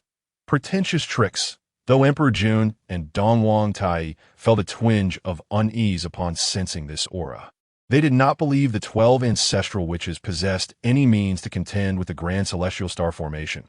As the grand celestial star formation operated at full speed, the collective power of the demonkin and the celestial energies from beyond instantaneously converged upon Emperor Jun. Die! With a furious roar, Emperor Jun unleashed a radiant beam of divine light from the He-Tu and Luo Shu, hurtling towards the location of the 12 ancestral witches. This beam was colossal. Golden in hue, reminiscent of 1,000,000 blazing suns, illuminating the world with an intense brightness, rendering the myriad witchkin nearly unable to open their eyes. Moreover, this divine light contained a terrifying power comparable to a strike from a saint. Wherever it passed, the very heavens trembled, and all matter disintegrated and withered, as even space itself crumbled to dust. This searing divine light, infused with cataclysmic might, descended rapidly, enveloping the position of the 12 ancestral witches. Countless living beings of the primordial realm, along with millions of witchkin, watched in trepidation, fearful that the 12 ancestral witches would be annihilated in an instant. Just as Emperor Jun and Dongwang Tai believed the 12 ancestral witches were doomed by this strike. The colossal divine light vanished without a trace, as if it had been swallowed by the sea. Boom! A deep sound reverberated as the chaotic mist churned violently. Soon after, a gigantic figure emerged, parting the chaotic fog. Towering at a height of billions of feet, the giant's muscles were exaggerated, resembling a mountain range. with veins like coiling dragons, brimming with unimaginable power. His long black hair cascaded over his shoulders, and his countenance exuded an air of solemn dignity, embodying a sense of authority without anger. With fierce eyes and a voice like thunder, he seemed to gaze down upon all creation, trampling upon the myriad paths, as the entire primordial world reverently surrounded this supreme figure. My goodness, the great Pangu! Heavens, the great Pangu is not dead. He has returned to the world. The Creator God has appeared. Upon seeing this figure, all primordial beings felt an overwhelming surge of emotions, their minds blank, as they stood petrified in shock, unable to comprehend the gravity of the moment. Even the originally composed and unflappable elders of various races were left speechless in astonishment. Impossible, absolutely impossible. The great Pangu had long since merged with the primordial realm. How could he reappear? Emperor Jun and Dongwang Tai were equally stunned, their minds in turmoil, nearly frightened to the point of losing their wits. However, they quickly regained their composure, though the aura of the Pangu before them was terrifying. It did not reach the legendary level of transcending all realms, a half step into the great Tao. Otherwise, the mere release of his aura would have shattered the entire grand celestial star formation. This is not the true great Pangu, merely an illusion summoned by the 12 ancestral witches through their own bloodline. Emperor Jun and Dongwang Tai, realizing the 12 ancestral witches had vanished, immediately deduced the truth.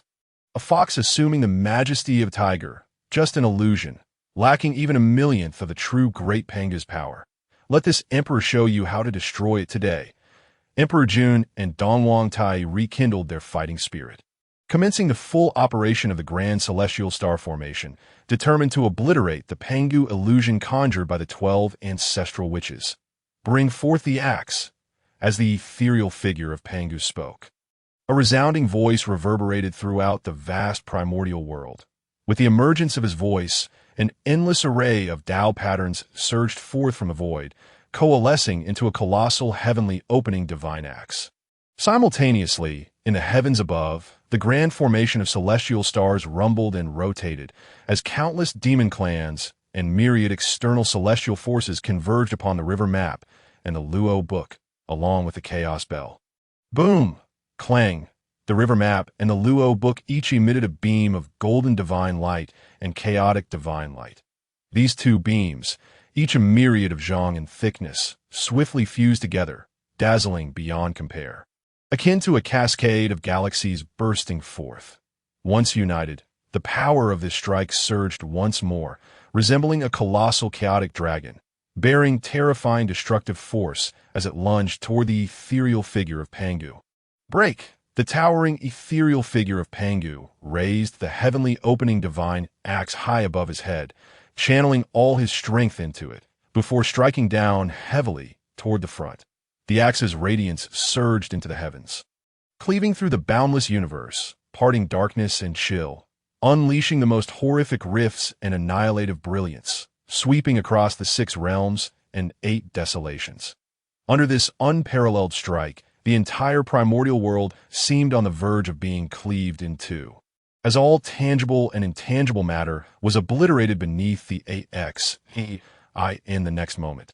Amidst the gaze of countless spectators, the Chaos Dragon collided heavily with the myriad zhang axe light of the heavenly opening divine axe. Boom! The primordial world trembled violently, as countless mountains and rivers were instantaneously reduced to dust. The heavens fractured with terrifying splits, and the earth sank downwards for myriad miles. The seas roiled as if boiling, raising towering waves, while the 33 heavens of the celestial realms swayed perilously on the brink of collapse, with innumerable defensive formations shattering in succession. Even more alarmingly, this terrifying energy directly seeped into the chaotic realm, causing stars to plummet and vast expanses of chaotic star fields to dim instantaneously, a sight of unfathomable dread. The myriad beings of the primordial world were filled with profound terror, fearing the complete annihilation of their realm. The grand formation of celestial stars swayed erratically, flickering uncertainly, having endured immense shock, while the ethereal figure of Pangu retreated for myriad miles, resulting in a stalemate. seeing that the full-force strike of the Grand Formation had been thwarted by the ethereal figure of Pangu, summoned by the 12 ancestor witches. Both Dijuan and Dongwang Tai wore expressions of grave concern. They had initially believed that they could annihilate the Witch Clan today with the Grand Formation, only to discover that the Witch Clan possessed such a formidable trump card. Even though this ethereal figure of Pangu was far from possessing a fraction of the original Pangu's strength, it could still match their Grand Formation of celestial stars. However, with the trump card revealed, Dijuan and Dongwang Tai were not ones to easily concede. They once more summoned their full power to operate the Grand Formation of celestial stars, preparing to forcefully shatter the ethereal figure of Pangu and subsequently eradicate the Witch Clan, aiming to dominate the primordial realm. The ethereal figure of Pangu, formed by the 12 ancestor witches, remained unperturbed, brandishing the heavenly opening divine axe as it strode forward towards the heavens, attempting to cleave the Grand Formation of celestial stars into fragments. Both sides unleashed their full might once again, clashing with such ferocity that the heavens trembled and the earth quaked, rendering the sun and moon dim, sending shivers down the spine of Li Qingshu, who was millions of miles away. Indeed, this was one of the most formidable formations in the primordial world, displaying such divine might. Li Qingshu, riding upon the back of the earth Qilin, gazed at the terrifying scene in the center of the primordial realm, reminiscent of the apocalypse, and sighed. Although the celestial witch blood fiend formation he had previously created was remarkable, it paled in comparison to these two premier primordial formations. Amidst his reflections, he gradually turned his gaze towards the celestial realm. At present, the demon clan had emptied their nest, coinciding with a time of great vulnerability for the demon court. Moreover, most of the protective formations of the celestial realm had been shattered in the recent clash between the ethereal figure of Pangu and the Grand Formation of celestial stars. If I could slip in at this moment and seize a fortune, that would be splendid, Li Qingshu mused, contemplating the treasures of the demon court. The strongest beings currently remaining in the demon court were likely the Empress Shiha and her sister Chanshi. Although these two were ancient powerhouses, their cultivation was significantly inferior to that of Dijuan and Donghuang Tai, as they had remained detached and had not attended any of Daozu's teachings. My current strength is not weaker than that of an ordinary quasi-saint. Coupled with the Chaos Pearl in hand, the Chaos Pearl can traverse beyond the 3 realms and 6 paths. Infiltrating the demon court should be a trivial matter, even if Shiha and Changshi's prowess surpasses mine. With the Chaos Pearl in my possession, they would be unable to do anything to me. Li Qingshu pondered, growing increasingly convinced of the feasibility of his plan. After all, the reason Dijuan and Dongwang Tai could rally so many beings of the primordial realm to join the demon court was due to their inheritance of the treasure trove of the ancient ferocious beast dynasty. If he could claim these treasures for himself, it would undoubtedly greatly benefit his future cultivation. Furthermore, this presented the best opportunity for him to act against the demon clan. Otherwise, once the third battle between the witches and demons commenced, and Dijuan and Dongwang Tai were no more, Daozu Hongjun would promptly dispatch his disciple Hao Yin and Yao Qi to take over the celestial court. By then, these treasures would be beyond his reach. Fortune favors the bold. A gamble now could transform a bicycle into a Mazda. Li Qingshu observed the fierce clash between the ethereal figure of Pangu and the Grand Formation of celestial stars, which was darkening the heavens and earth. He promptly made his decision. Huangqi, I have matters to attend to. You shall wait here for my return. Time was of the essence. Delays could lead to unforeseen changes. Li Qingshu rose from the back of the earth Qilin and immediately opened a spatial portal, vanishing from sight. In the celestial realm, at the southern heavenly gate, the void shimmered slightly as a fist-sized chaos pearl appeared, only to swiftly vanish back into the void, heading towards the entrance of the southern heavenly gate, one of the 4 great gates of the demon court. The southern heavenly gate soared to unimaginable heights, adorned with intricately carved dragons and phoenixes, enveloped in swirling clouds, exuding a majestic aura. At the flanks of the southern heavenly gate stood 2 golden-armored demon sentinels, fully armed, scanning the surroundings warily. However, these 2 gatekeepers were merely at the golden immortal realm. And since most of the previous protective formations of the celestial realm had been destroyed in the violent clash between the ethereal figure of Pangu and the grand formation of celestial stars, Li Qingxiu, concealed within the Chaos Pearl, smoothly infiltrated the southern heavenly gate, arriving at the first heaven. The 33 heavens of the celestial realm were formed from the ancient primordial deities, Qin Tian, Huang Tian, and Sang Tian. The beast Emperor Shun Ni led countless ferocious beasts in a laborious effort to construct the ancient celestial court. After Dijuan and Dongwang Tai took over the ancient celestial court, they further transformed and enhanced the celestial realm. Thus, the current demon court could be described as adorned with golden nails, adorned with jade doors, vibrant phoenixes dancing at crimson gates, and intricate corridors, all exuding a sense of exquisite transparency, with dragons and phoenixes soaring in layers. Various jade palaces and celestial abodes stood tall, their grandeur and beauty rivaling even that of Kunlun Mountain.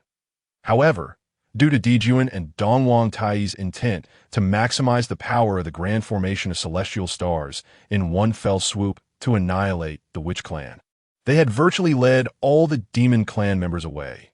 Within the vast expanse of the demon court, only a few maids and demon servants remained, rendering the place eerily empty, though currently hidden within the Chaos Pearl. If he were to release his divine sense, there was a high likelihood that Shiha and Changshi would detect him, leading to failure.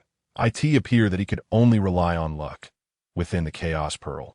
Li Qingxiu murmured, "It is said that the 33 heavens is the abode of the Lingxiao Palace, a sanctuary of the highest order for the demon court." He surmised that the treasury of the demon court is concealed within those 33 heavens. Having made his decision, Li Qingxiu immediately commanded the Chaos Pearl to ascend skyward, soaring towards the 33 heavens. As he traversed the layers of the heavens, he observed that the higher he ascended, the more magnificent and imposing the architecture became, with an abundance of spiritual energy, increasingly pure and rich. Upon reaching the 33 heavens, the spiritual energy here was so dense it manifested as mist, with countless crystalline droplets suspended in the air, radiating a kaleidoscope of colors under the sunlight. As he gazed around, immense white jade pillars stood tall, entwined with golden-scaled, radiant red-bearded dragons. Exquisite long bridges spanned across the celestial lake, its waters crystal clear, shrouded in ethereal mist, while plump dragonfish glided beneath the lotus leaves, occasionally leaping to devour vibrant lotus pods. Even upon the bridges, colorful feathered phoenixes circled gracefully in the air, their bright plumage reflecting the heavenly light, veiling the surroundings in a dreamy haze.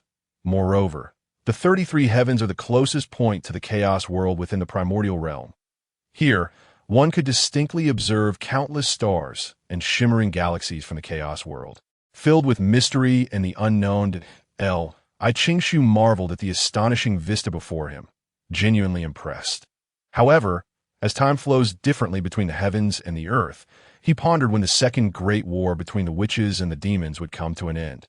Thus, after a brief moment of reflection, he promptly urged the Chaos Pearl to commence the search for the location of the demon court's treasury. The expanse of the 33 heavens was vast, and without the use of divine consciousness, Li Qingxiu spent half an hour wandering past the Pixiang Hall, Lingshu Hall, Beowang Hall, Tongming Hall, and others, ultimately arriving before the Lingxiao Palace. Apart from the Lingxiao Palace, the other palaces bore no trace of the presence of Dijuan and Donghuang. It appeared that these two elders spent the majority of their time within the Lingxiao Palace. If that is the case, might the demon court's treasury also reside within this Lingxiao Palace? Li Qingxiu speculated as he gazed at the grand and resplendent Lingxiao Palace, towering to an impressive height of several million zhang, adorned with intricate dragon and phoenix carvings. Let us investigate. With a mere thought, he directed the Chaos Pearl towards the entrance of the Lingxiao Palace. As he passed through the grand doors, he distinctly sensed an invisible force emanating from the plaque inscribed with the words Lingxiao Palace, enveloping it. Fortunately, Li Qingxiu was concealed within the Chaos Pearl, which existed beyond the 3 realms and 6 paths, rendering Dijuan and Dongwang Tai's precautions oblivious to his presence. Upon entering the Lingxiao Palace, Li Qingxiu discovered the vast emptiness within. Apart from 2 rows of colossal white jade pillars, the only remaining features were the various murals etched upon the walls. He focused intently, scrutinizing these murals in hopes of uncovering some clues. The first depicted 2 remarkably majestic 3-legged golden crows hatching from the sacred fire mulberry tree, signifying the emergence of the golden crows. The second illustrated the grand scene of Dijuan and Dongwang Tai founding the demon race and establishing the demon court, with countless demon beings prostrating at their feet. The third showed Dijuan seated upon the imperial throne, receiving homage from the ancestral Kunpeng and the 10 great demon gods. The fourth depicted the grand wedding officiated by the Saint Nuwa for Dijuan and Shiha. Li Qingshu was speechless to observe that in these murals, Dijuan and Dongwang Tai were portrayed with exquisite detail, exuding an extraordinary majesty, almost lifelike, while others were merely sketched with cursory strokes, rather than documenting the significant events of the demon court.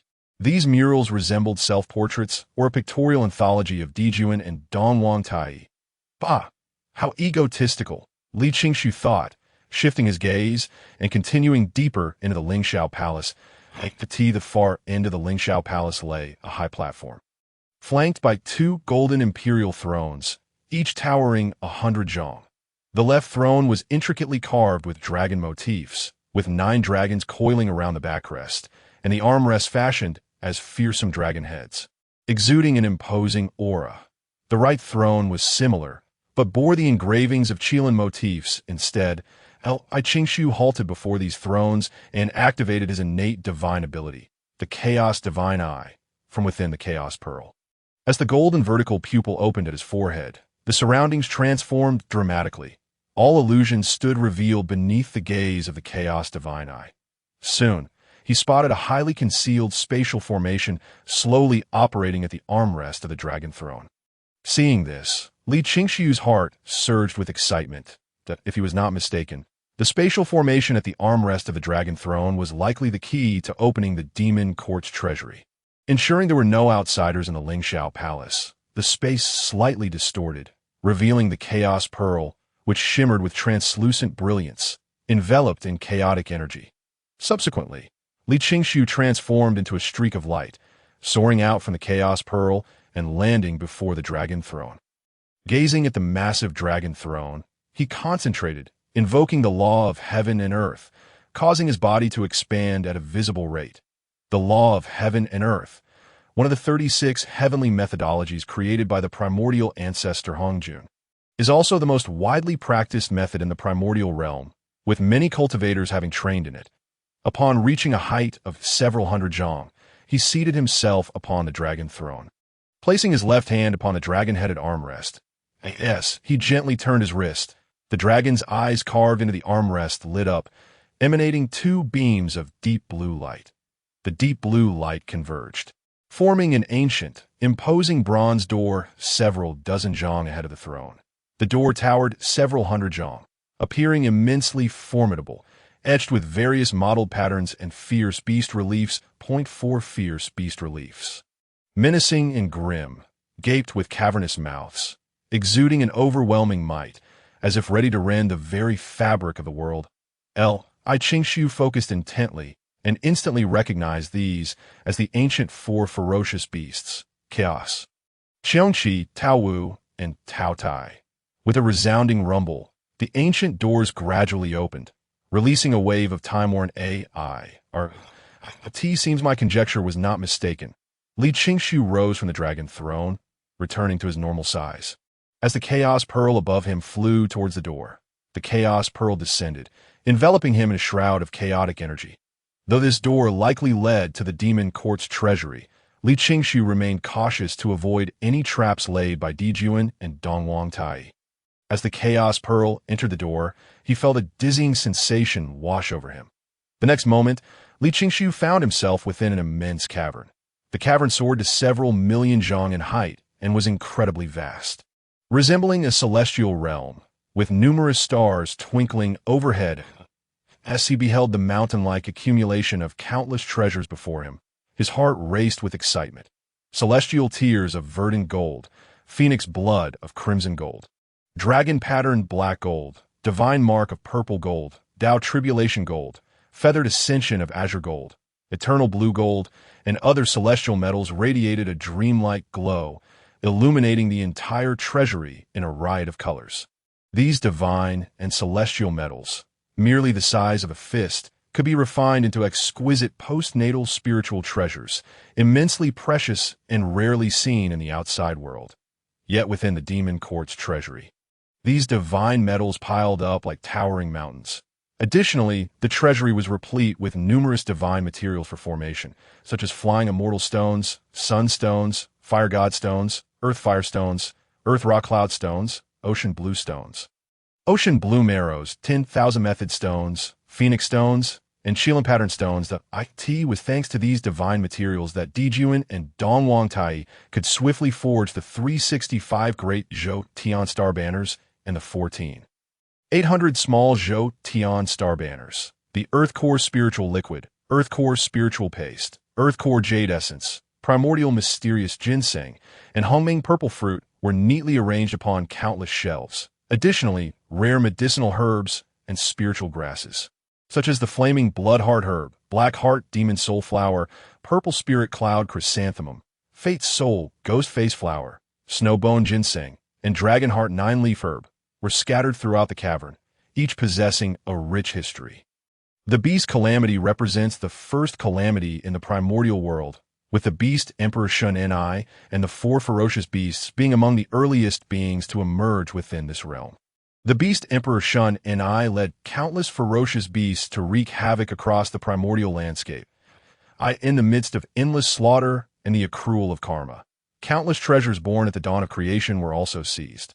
It was precisely because of Dijun and Dong Huang Taiyi's discovery of the ancient heavenly court and their inheritance of its myriad treasures that they managed to attract a multitude of primal beings into the demon clan in a remarkably short time, elevating the demon clan to one of the 2 paramount races of the primordial world. Indeed, Dijun and Dong Huang Tai were favored by fortune. Upon discovering the ancient heavenly court, they instantly ascended to the pinnacle of their kind, gazing at the mountain-like heaps of innumerable treasures before him. Li Qingshu couldn't help but exclaim from the depths of his heart, "However, these treasures now belong solely to me." With a mere thought, the Chaos Pearl surged into the sky, positioning itself directly above the heart of the treasury, expanding to a size of 100,000 zhong. Collect, he exerted all his strength to activate the Chaos Pearl, which immediately transformed into a black hole, emanating a terrifying gravitational pull that in an instant, countless treasures within the demon court's treasury began to levitate, flowing towards the Chaos Pearl like rivers converging into the sea. The Chaos Pearl contained a complete world, its capacity seemingly boundless, eliminating any concern of overflowing. Watching the treasures continuously disappear into the Chaos Pearl, a smile of satisfaction spread across Li Qingshu's face. The treasury was simply overflowing with treasures. Even with his utmost efforts to wield the Chaos Pearl, it took him a full quarter of an hour to gather all the items. After extending his divine sense to ensure nothing was overlooked, he contentedly stowed the Chaos Pearl and retraced his steps. Passing through the bronze door, a flash of light engulfed him, and he found himself once again in the Lingxiao treasure hall, just as Li Qingshu was about to make his escape. A sharp voice suddenly rang out, but he felt a rush of wind behind him, as a white ribbon, swift as lightning, darted toward his head like a sword. Although sensing the danger, Li Qingshu remained composed, swiftly turning to grasp the white ribbon in his hand. His 9 turns mysterious art had reached the 7th turn, rendering his physical body comparable to a high-grade, innate spiritual treasure, while the ribbon was indeed razor-sharp under the enhancement of divine power. Capable of cleaving a mountain of millions of zhong in half, it could not harm his body in the slightest. Peering closely, he discerned a woman clad in a white gown, tall and graceful. Her beauty breathtaking, possessing an allure that could topple nations, glaring angrily at him. Her brows were furrowed, and her exquisite face was filled with fury, yet there was a hint of astonishment hidden in her gaze. Clearly not expecting Li Qingshu's physical prowess to be so formidable that he could catch her premeditated strike with bare hands. Humph! It is truly unexpected that the esteemed first disciple of the Chan Sect would stoop to such thievery. taking advantage of my demon court's army being away to pilfer our treasures. The woman spoke, her voice cold and melodious, reminiscent of the bright moon in the sky, beautiful yet untouchable. This person was none other than the goddess of the moon, the demon queen Shi-He. Hearing this, Li Qingxiu smiled indifferently. As a teacher, I find it quite unjust that your demon race regard my human race as mere prey, slaughtering us. Not long ago, the demon god Tai even sought to take my life. Between me and the demon race, there exists a fundamental enmity. When it comes to such enmity, what moral discourse can we entertain? She attempted to morally bind him, but he, as the virtuous celestial of Qingxiu, had no such constraints and would not be shackled by morality. Humph! You speak irrationally. I shall take you down and leave you for my husband to deal with. Shi-He, noticing Li Qingxiu's indifference to her verbal assault, raised her brows and launched another fierce attack. Upon discovering the intrusion into the demon treasury, Shi-He initially intended to send a message to Dijun and Dong Huangtai. However, the battle between the demon clans Zhou Tian Xingdou Formation and the Wu clan's Panga Phantom was already reaching a fever pitch, shaking the heavens and earth. Should Dijun or Dong Huangtai become distracted, they might be caught off guard and the Zhou Tian Xingdou Formation would be overwhelmed, leading to a disastrous defeat for the demon race. Moreover, having seen her brother Dijun return with a beautiful companion, Dong Huangtai had developed feelings for Changxi, frequently visiting the moon star to pursue her. Changxi, weary of his advances yet unwilling to sever ties, chose to temporarily leave the moon star to travel the primordial world and clear her mind. Thus, she was left with no choice but to confront Li Qingxiu herself. Lunar Divine Wheel, with a flicker of thought, a radiant moon appeared behind her. The moonlight was pure and radiant, casting an endless glow. Exuding an aura of sanctity, the Lunar Divine Wheel slowly rotated. Li Qingxiu felt a sudden heaviness in his body, as if an invisible celestial millstone was pressing down upon him. The Lunar Divine Wheel was Shi-He's innate divine ability, embodying the power of lunar principles. Once summoned, it could severely injure or even kill cultivators of the same realm. However, she had been too detached from worldly affairs, missing out on monumental opportunities like Hongjun Daozu's 3 teachings in the Zixiao Palace. This had resulted in her cultivation being 3 realms lower than that of her peers, resting only at the initial stage of quasi-saint. Faced with the suppression of the Lunar Divine Wheel, Li Qingxiu suddenly trembled, unleashing a terrifying force that instantly shattered the overwhelming pressure. He did not afford Shi-He a moment's respite.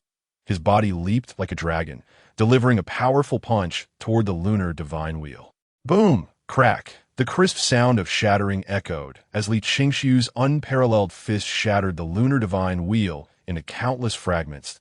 She let out a muffled groan, blood trickling from the corner of her mouth. Her eyes filled with disbelief as she gazed at Li Qingxiu. She could hardly fathom that the seemingly delicate first disciple of the Chan Sect before her possessed such terrifying might, his physical strength surpassing even that of the ancestral witches of the same realm. Her innate divine ability had not only failed to inflict any harm upon him, but had been utterly obliterated by his single punch. The esteemed queen of the demons, Shi-He, was thusly humbled. How arrogant! Shi-He coldly retorted, manipulating her garments to entangle with Li Qingxiu.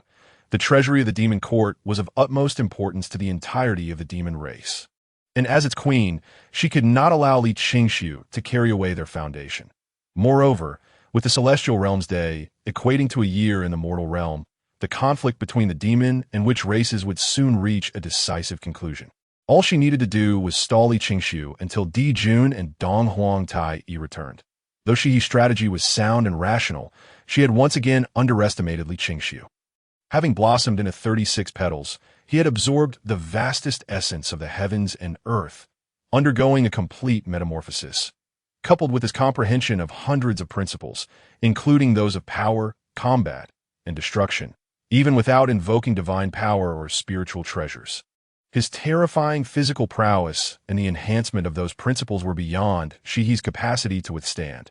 After merely a few exchanges, Shi found herself grievously wounded once more, blood trickling from her lips like plum blossoms, starkly visible against her white gown. following their brief physical clash. As Li Qingshu sensed Shihi's delicate, ethereal form, reminiscent of jade, and the intoxicating fragrance surrounding her, he felt an inner flame ignite, causing even his breath to turn fervent. As the tendril-like ribbons of her garments coiled around him once more, akin to parasites, he frowned with mild annoyance. Li Qingshu extended his hands, seizing the ribbons and pulling them forcefully. Rip! The sound of fabric tearing echoed, and the flowing white gown fell away. In that instant, Li Qingshu and Shihi found themselves in a state of unreserved honesty. This unexpected turn of events left both Li Qingshu and Shihi wide-eyed and momentarily frozen. Several hours later, Li Qingshu dispelled the time array and casually tossed the gown to Shihi. Shihi caught the gown, draping it over herself, her face flushed with shame and anger, her eyes ablaze as though she wished to devour Li Qingshu whole. Truly, the goddess of the moon is quite alluring, Li Qingshu chuckled, expressing his approval. Lecher, once my husband returns, I shall ensure you meet a gruesome end, your very soul scattered, she declared furiously. Suit yourself. It would be best if this incident became widely known in the primordial world. After all, the shame does not fall upon me. Li Qingshu shrugged, then leaned down to whisper in Shihi's ear. So, my lady, you wouldn't want Dijun to lose face and become a laughingstock in the primordial realm, would you? Li Qingshu's voice was akin to the whispered temptations of a demon, instantly shattering the last vestige of hope within Shihi. Indeed, should this matter come to light, the primordial beings would not first condemn Li Qingshu for his heinous transgressions, but rather they would mock the dignified demon emperor, the pinnacle of quasi-saint prowess, Dijun, for being so brazenly cuckolded. The 12 ancestor witches and countless members of the witch clan would likely erupt into uproarious laughter, rolling on the ground in mirth for 3 days and nights, perhaps even making their way to the 4 great heavenly gates to celebrate with drums and gongs at that juncture.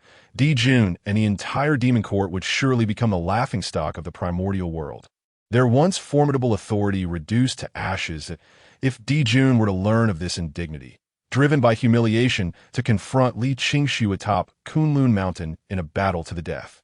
Then given Li Qingshu's status as the foremost disciple of the primordial lord and the leader of the 3 generations of the Xianmen, along with the primordial lord's fiercely protective nature, it would undoubtedly be Dijun who met his demise.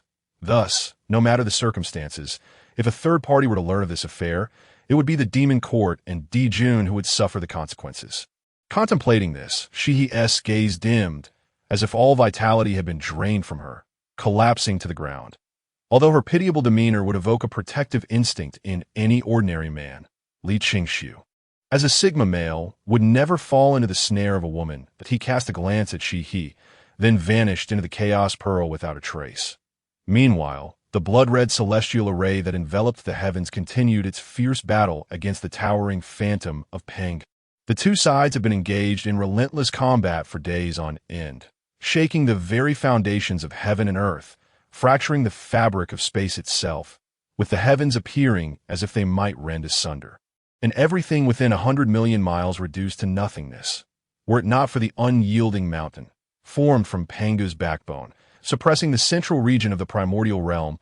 It would likely have been obliterated entirely. Yet, even so, gazing upon the trembling and nearly shattered primordial land, all beings were gripped by profound fear. The previous battle between the immortals and demons had already left the western primordial realm in shambles, with the unproven demon ancestor, Luo Hu, inflicting severe damage.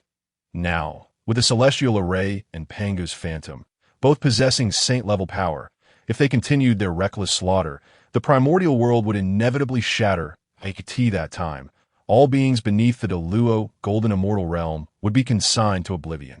Sigh, just as the myriad beings were engulfed in trepidation, a sigh, not loud, yet resonant through the heavens and earth, suddenly echoed. Following this, a vast expanse of purple chi surged from the east, revealing an elder with white hair and youthful features, dressed in a white Taoist robe, riding a green bull, who slowly emerged amidst the overwhelming purple mist. Grand Supreme Elder. Upon seeing the appearance of the Grand Supreme Elder, the head of the 6 saints, Dijun and Dong Huang Tai were immediately taken aback, a surge of trepidation washing over them. Yet, recalling their control over the celestial array and their own saint-level might, their confidence swiftly returned. Banishing their earlier fears, the primordial realm was birthed from the sacrifice of the Pangu Father God. You beings, born from the primordial realm, are now raising arms against you intend to destroy the primordial world before you relent. The Grand Supreme Elder sat upon the green bull, gazing down at the scarred and nearly fractured primordial land, and let out a long sigh. Humph, my resolve is firm. Today, I shall annihilate the witch clan and unify the primordial realm. This is a matter concerning my demon kin, and I advise you to refrain from intervening, Dijun declared solemnly, his voice reverberating through the skies. In ordinary circumstances, Dijun would have shown deference to the Grand Supreme Elder. However, now that he commanded the celestial array, he felt emboldened to stand on equal footing with the Elder. "Pa, a mere barbarian tribe, you speak so arrogantly without fear of your own hubris. Come, let your grandfather accompany you in a duel of 30,000 rounds." As Dijun boasted, the voice of the ancestor with Zhu Rong echoed forth from the Panga Phantom. "Humph, a mere uncivilized tribe, devoid of a primordial spirit, ignorant of heavenly principles, shall surely be exterminated today." Dong Huang Tai remarked with frigid disdain as the witch and demon clans prepared to clash once more. The Grand Supreme Elder sighed again, pointing towards the celestial array. An terrifying aura or saintly power erupted. Yet the celestial array, which had once enveloped the heavens, extending for millions of miles and exuding an aura of annihilation, disintegrated in an instant.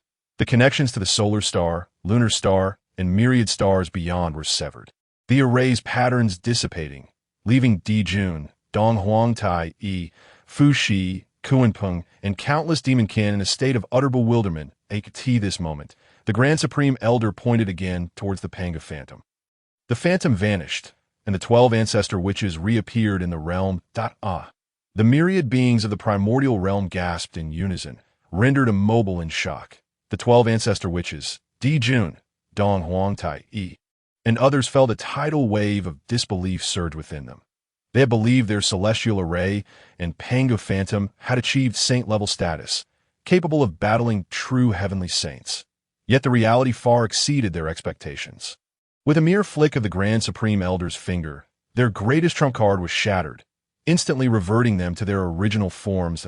In truth, while the celestial array and Panga Phantom had indeed breached the barrier to attain saint-level power, they were only barely within that realm, comparable at best to the likes of the quasi-saints, Zhuan Ti and Jin.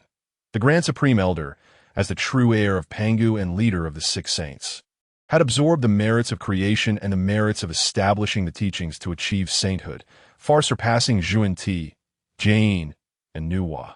Furthermore, as a heavenly saint, the Grand Supreme Elder could harness the power of the heavenly Tao. Thus, while the celestial array and Pangu Phantom seemed to possess saint-level power, before the Grand Supreme Elder, they were nothing more than paper tigers, easily pierced through. Truly, beneath the saint, all are but ants, without the status of saint. Even with the power of the saintly realm, one is still far from being a true opponent of the genuine saints. The myriad beings of the primordial realm lamented from the depths of their hearts, while the 12 ancestor witches, Dijun and Dong Huang Tai, deeply felt the chasm between themselves and the Grand Supreme Elder.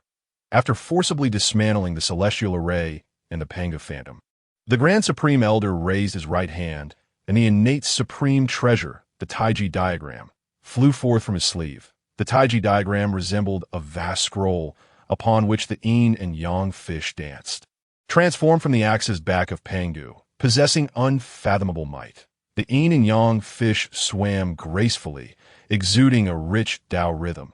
Following this, a golden bridge emerged from the Taiji diagram, and wherever it passed, the previously chaotic elements of wind, water, fire, and earth calmed, with the shattered void gradually restoring.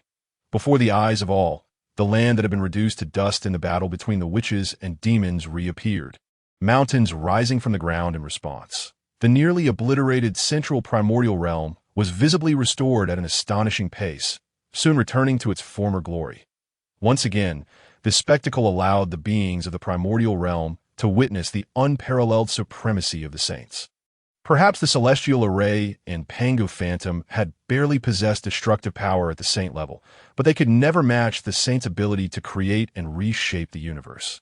The Pangu Father God had sacrificed his life to slay 3,000 chaotic demons and carve out the primordial realm, giving birth to the myriad beings. Those born within the primordial realm should express gratitude to the Father God, rather than recklessly destroy it, disregarding the lives of countless beings. The Grand Supreme Elder sat upon the green bowl, enveloped in an endless sea of golden lotuses, each action and word resonating with the principles of the heavenly Tao. The saints have spoken, Di Jun, Dong Huang Tai Yi, and the ancestor of Kunpeng. Fu Shi bowed their heads in response. Previously, Di Jun and Dong Huang Tai Yi believed that their celestial array could contend with the Grand Supreme Elder, but now, faced with the stark reality of their disparity, they quickly humbled themselves, fearful of being punished for their disrespect towards the saints. Though the 12 ancestor witches remained silent, they tacitly acknowledged the Grand Supreme Elder's words. The conflict between the witch and demon clans had caused upheaval in the primordial realm, with countless beings suffering as a result. The myriad beings of the primordial realm required time to recuperate. Thus, for the next 100,000 years, the witch and demon clans would cease hostilities and refrain from further conflict. Do you have any objections? The Grand Supreme Elder inquired, his gaze sweeping over the 12 ancestor witches, Di Jun and Dong Huang Tai. Di Jun and Dong Huang Tai exchanged glances before responding with a bow. We shall abide by the saint's decree. Upon encountering the esteemed Emperor Jun, the Eastern Emperor Tai expressed his stance, and the 12 ancestor witches nodded in agreement. We have no objections, such as excellent news. The Great Purity Laozi, having acknowledged Emperor Jun, Eastern Emperor Tai, and the 12 ancestor witches, refrained from further discourse. He mounted his azure ox, treading upon the ethereal purple mists, gradually vanishing from the sight of the onlookers. The Eastern Emperor Tai, wielding the Chaos Bell, cast a disdainful glance at the arrogant 12 ancestor witches, letting out a cold snort. Tisish, you ought to express gratitude to Great Purity Laozi for intervening, sparing you a piece of your dignity. Otherwise, I would have already beaten you into submission. The ancestor witch Gong Gong rolled his eyes in contempt. Did he even need dignity? My laws of fire would incinerate him on the spot. The ancestor witch Zhu Rong chimed in, extending his arms as blazing flames erupted from his palms. Desiring to feast or drink, I shall surely claim your lives in 100,000 years. The ancestor witch Shabi Shur added, by the way, do you prefer a sliding lid or a flipping lid for your coffins? At these words, both Emperor Jun and Eastern Emperor Tai's expressions darkened, their fists clenching audibly as Eastern Emperor Tai's neck veins bulged, barely restraining his murderous intent. Emperor Jun felt a surge of anxiety.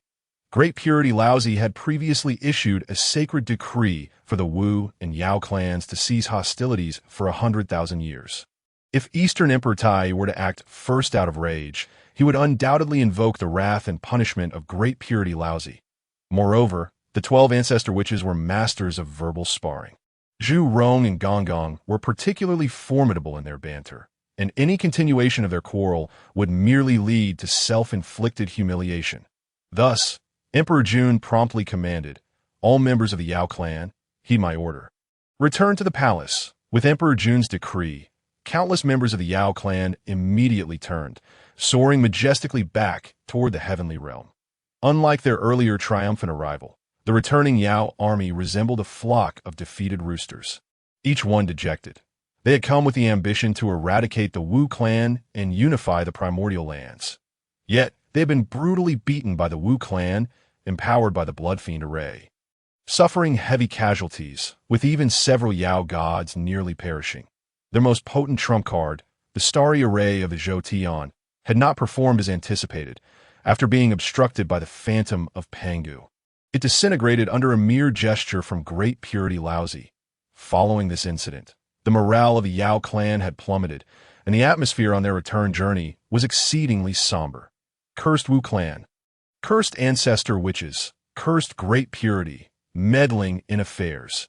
If it were not for Great Purity's unwelcome intervention, I would have annihilated the Wu clan today. Eastern Emperor Tai's countenance was grim, his fists clenched to the point of whitening, his chest heaving with resentment. "Hush, brother, do not speak recklessly." Seeing his brother's agitation, Emperor Jun was taken aback and quickly stepped forward to intervene. Saints must not be insulted, even if the heavenly realm and Kunlun Mountain are separated by vast distances. However, should one offend a saint, there is a significant risk of attracting their attention. Noticing Emperor Jun's alarm, Eastern Emperor Tai, although aware of his own rashness, remained indignant. "Brother," he said, as the Yao Emperor and Yao Sovereign, "we must embody the dignity of emperors, remaining unperturbed amid adversity. What does a mere temporary setback signify? As long as we stand united, the day of unifying the primordial lands will surely come." Emperor Jun patted Eastern Emperor Tai's shoulder, earnestly advising him. Upon hearing this, Eastern Emperor Tai nodded earnestly. "I have learned from my foolishness." Indeed, Emperor Jun chose not to berate his brother further, for Eastern Emperor Tai not only possessed the three-legged golden crow's essence, but was also a peak quasi-saint with the chaos bell in hand. It was entirely reasonable for him to exhibit a degree of arrogance before anyone other than Hong Jun Daozu and the 6 saints of the primordial world, under the leadership of Emperor Jun. Eastern Emperor Tai, Fuxi, and Kuanpeng, the immense Yao army, swiftly returned to the Yao Palace through the 4 great heavenly gates. However, both Emperor Jun and Eastern Emperor Tai had sustained considerable injuries during their earlier confrontation with the 12 ancestor witches.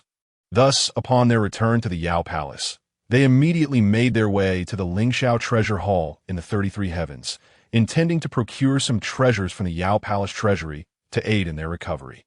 Upon arriving at the Lingxiao Treasure Hall and witnessing the open doors of the Yao treasury, they were instantly taken aback.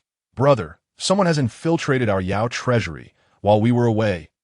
Eastern Emperor Tai's brows furrowed, and he swiftly summoned the Chaos Bell, radiating an aura of lethal intent. In contrast to the bloodthirsty Eastern Emperor Tai, Emperor Jun appeared far more composed. After all, the Yao Palace was protected by countless formations, with Empress Shiha stationed to guard. Furthermore, the entrance to the Yao treasury was exceedingly concealed. Aside from the 2 of them and Shiha, even Fuxi and Kuanpeng were unaware of it, making infiltration nearly impossible. "Brother, did I not just advise you? As the Yao Emperor and Sovereign, we must maintain our imperial composure and remain calm in the face of adversity. It is highly likely that your sister-in-law, seeing our return, has gone to fetch some elixirs for our recovery." Emperor Jun chuckled, believing Eastern Emperor Tai was overly anxious. "Your words are wise." Eastern Emperor Tai nodded, acknowledging the reason in Emperor Jun's counsel. Although he projected a fierce demeanor outwardly, he was still quite receptive to his brother's advice. Seeing Eastern Emperor Tai so willing to learn, Emperor Jun nodded in satisfaction, clasped his hands behind his back, and strode with measured steps into the Yao treasury. In the next moment, a scream of unimaginable horror erupted from the Lingxiao treasure hall, reverberating throughout the 33 heavens, startling countless beings across the primordial lands. "Gaia! My home is gone! My home is gone!" Countless Yao clan members, who had just returned to the palace intending to enter seclusion for healing, were startled by Emperor Jun's sudden cry, their hearts racing. Instantly, all the Yao clan members cast puzzled glances toward the 33 heavens. In their recollection, Emperor Jun was always remarkably composed, rarely displaying any signs of losing his composure. Thus, the entire Yao clan was filled with curiosity about what could possibly provoke such an unusual reaction from the dignified Yao Emperor. The myriad beings across the primordial lands shared the same question in their minds that in the realm of Qingqiu, a woman clad in a flowing white gown, adorned with pink beast ears and 9 fluffy pink foxtails, leaned against a peach blossom tree, her ruby lips parting softly, murmuring, "He must truly love that woman named Jayamina." Beneath Mount Buzhou, Zhurong, who had been watering plants, was startled by Emperor Jun's scream, causing him to fumble as he tied his pants. Cursing, "Damn it, what is that feathered fool wailing about? You nearly made me wet myself." In the midst of his curses, Zhurong casually wiped his hands on Gongong's bee skin attire. Gongong, observing the unidentified substance on his clothing, felt his originally blue face redden visibly. "You damn red-haired fool. Your hands are truly filthy. Just wait until I chop off your claws today." As the furious roar of Gong Gong echoed, Zhurong and Gong Gong commenced their perennial battle of love and enmity. Meanwhile, within the treasure vault of the demon court, Dijuan and Dong Huang Tai gazed at the desolate emptiness before them. There wasn't a single strand left. Their faces flushed with rage, their chests heaving violently. Fists clenched and crackling, their bodies trembled uncontrollably. The glint in their eyes bore an insatiable hunger for vengeance, emanating a murderous aura so sharp that it distorted the very fabric of the surrounding void, causing frost to accumulate visibly upon the entire vault. They could hardly believe that during their expedition leading the demon army, someone had infiltrated the demon court and utterly plundered its treasury. The demon court's vault was the very foundation of their existence, their greatest treasure. Unlike the Witch clan, whose members shared a single lineage as true brothers, the demon clan was merely a collection of myriad beings drawn to the celestial realm's superior cultivation environment. With Dijuan and Dongwang Tai inheriting relics from the ancient heavenly court, which ensured timely salaries for their followers, a multitude flocked to their cause, forming one of the two principal factions of the primordial wilderness. Now, with the treasury entirely looted, if the demon court could not disperse their salaries, the seemingly formidable and thriving demon clan would soon splinter into chaos. "Investigate. We must unearth this shameless thief. Tear him limb from limb. Reduce his true spirit to ashes in the sun's flames for eternity." Dijuan seethed, his face a hue of purple, gritting his teeth, his heart bleeding at the thought. Should the demon court's treasury be stolen and its members scatter, they would not only lose their titles of demon emperor and demon sovereign, but their very lives would also be at stake. After all, the great array of the heavenly stars required the collective strength of the entire demon clan to counterbalance the Witch clan's grand array of heavenly calamities. Indeed, Dongwang Tai nodded. "Brother, during our absence, did not sister-in-law remain to guard the demon court? Perhaps she may possess some clues," Dongwang Tai suggested. Yes. Upon hearing this, Dijuan's eyes brightened as if grasping a lifeline. He realized that his anger had clouded his judgment, necessitating Dongwang Tai's timely reminder for something so simple. Just as Dijuan was about to turn and leave the demon court's treasury to head towards the moon star, he staggered a few steps, clutching his forehead, nearly collapsing. Seeing this, Dongwang Tai swiftly supported him. This was not due to Dongwang Tai's calm demeanor, but rather because he believed that as long as his brother was present, any issue could be resolved. Hence his lack of urgency compared to Dijuan. "Second brother, assist me to the moon star." Dijuan strained to speak. "Of course," Dongwang Tai replied, helping Dijuan out of the treasury's grand door and transforming into a streak of light, descending directly to the entrance of the moon star's Guanghan Palace. The Guanghan Palace soared to millions of zhang. Its entirety is white as jade, exquisitely crafted, exuding a sacred and chilling aura. Ordinarily, the palace doors stood wide open, yet they were now tightly shut. However, given the urgency of the theft at the demon court, Dijuan and Dongwang Tai did not ponder further, merely transmitting their thoughts. "Sister-in-law, are you there? My brother and I have urgent matters to discuss." As Dongwang Tai's voice resonated, the doors of Guanghan Palace swiftly opened. Subsequently, the Empress Shiha, draped in a white gown and cradling a jade rabbit, emerged from within, her eyes slightly reddened. Upon seeing Dijuan and Dongwang Tai, a flicker of panic crossed her gaze, causing her to grip the jade rabbit a little too tightly, eliciting its feeble struggles. "Husband, second brother, please enter." "Thank you, sister-in-law," Dongwang Tai replied without reservation, supporting Dijuan as they flew into the main hall of Guanghan Palace. Settling at a jade table. "Madam, during my campaign leading the demon army, did you notice anything unusual in the demon court?" Dijuan inquired eagerly upon sitting down. Hearing this, Shia's heart began to race uncontrollably. Caught in a profound struggle, sister-in-law. Noticing Shiha lost in thought, the impatient Dongwang Tai urged her, "Da." Shia snapped back to reality and gently shook her head. "I was in seclusion and did not perceive any anomalies within the demon court." After a moment of internal conflict, she ultimately chose to conceal the truth. After all, the previous incident, where Ta Ching Laozi effortlessly dismantled the great array of heavenly stars with a mere gesture, demonstrated that even if she revealed the truth to Dijuan, the current strength of the demon court would be ineffectual against Li Qingxiu, only entangling Dijuan and the court in peril. Moreover, if news of her previous encounter with Li Qingxiu were spread, her dignity would be utterly shattered. Alas, Dijuan sighed heavily, striking his thigh with a clenched fist, his face etched with discontent. "What troubles you?" Shiha observed, her heart aching, yet she endeavored to maintain a facade of ignorance. "Sister-in-law, you are unaware. During our expedition, a thief infiltrated the demon court and made off with all its treasures," Dong Wang Tai expressed with palpable indignation. Upon hearing this, Shiha sighed inwardly. The theft extended far beyond mere treasures. Although she had displayed a semblance of peculiarity, Dijuan remained oblivious to any suspicion. Instead, seeing the worry etched on his beloved's face, he assumed she was merely troubled by the theft. "My dear, do not fret excessively. The individual capable of breaching our demon court and stealing its treasures is but a handful in the entire primordial world, but we shall undoubtedly unearth this person and reclaim the treasures of the demon court." Dijuan rose and approached Shiha, gently patting her hand in a gesture of comfort. Shiha nodded softly. Observing Dijuan and Shia's tender exchange, Dong Wang Tai instinctively turned his head aside, fresh from a fierce battle. Dijuan yearned to share a moment of intimacy with Shiha. Yet, recalling the multitude of treasures still lost, he quickly abandoned that thought, focusing instead on the urgent task of retrieval. "Second brother, accompany me back to the Lingxiao Palace. Perhaps we might uncover some clues. Until we recover the treasures, it is imperative that we do not disclose the theft of the treasury, lest it incite unrest among our ranks for the next salary distribution.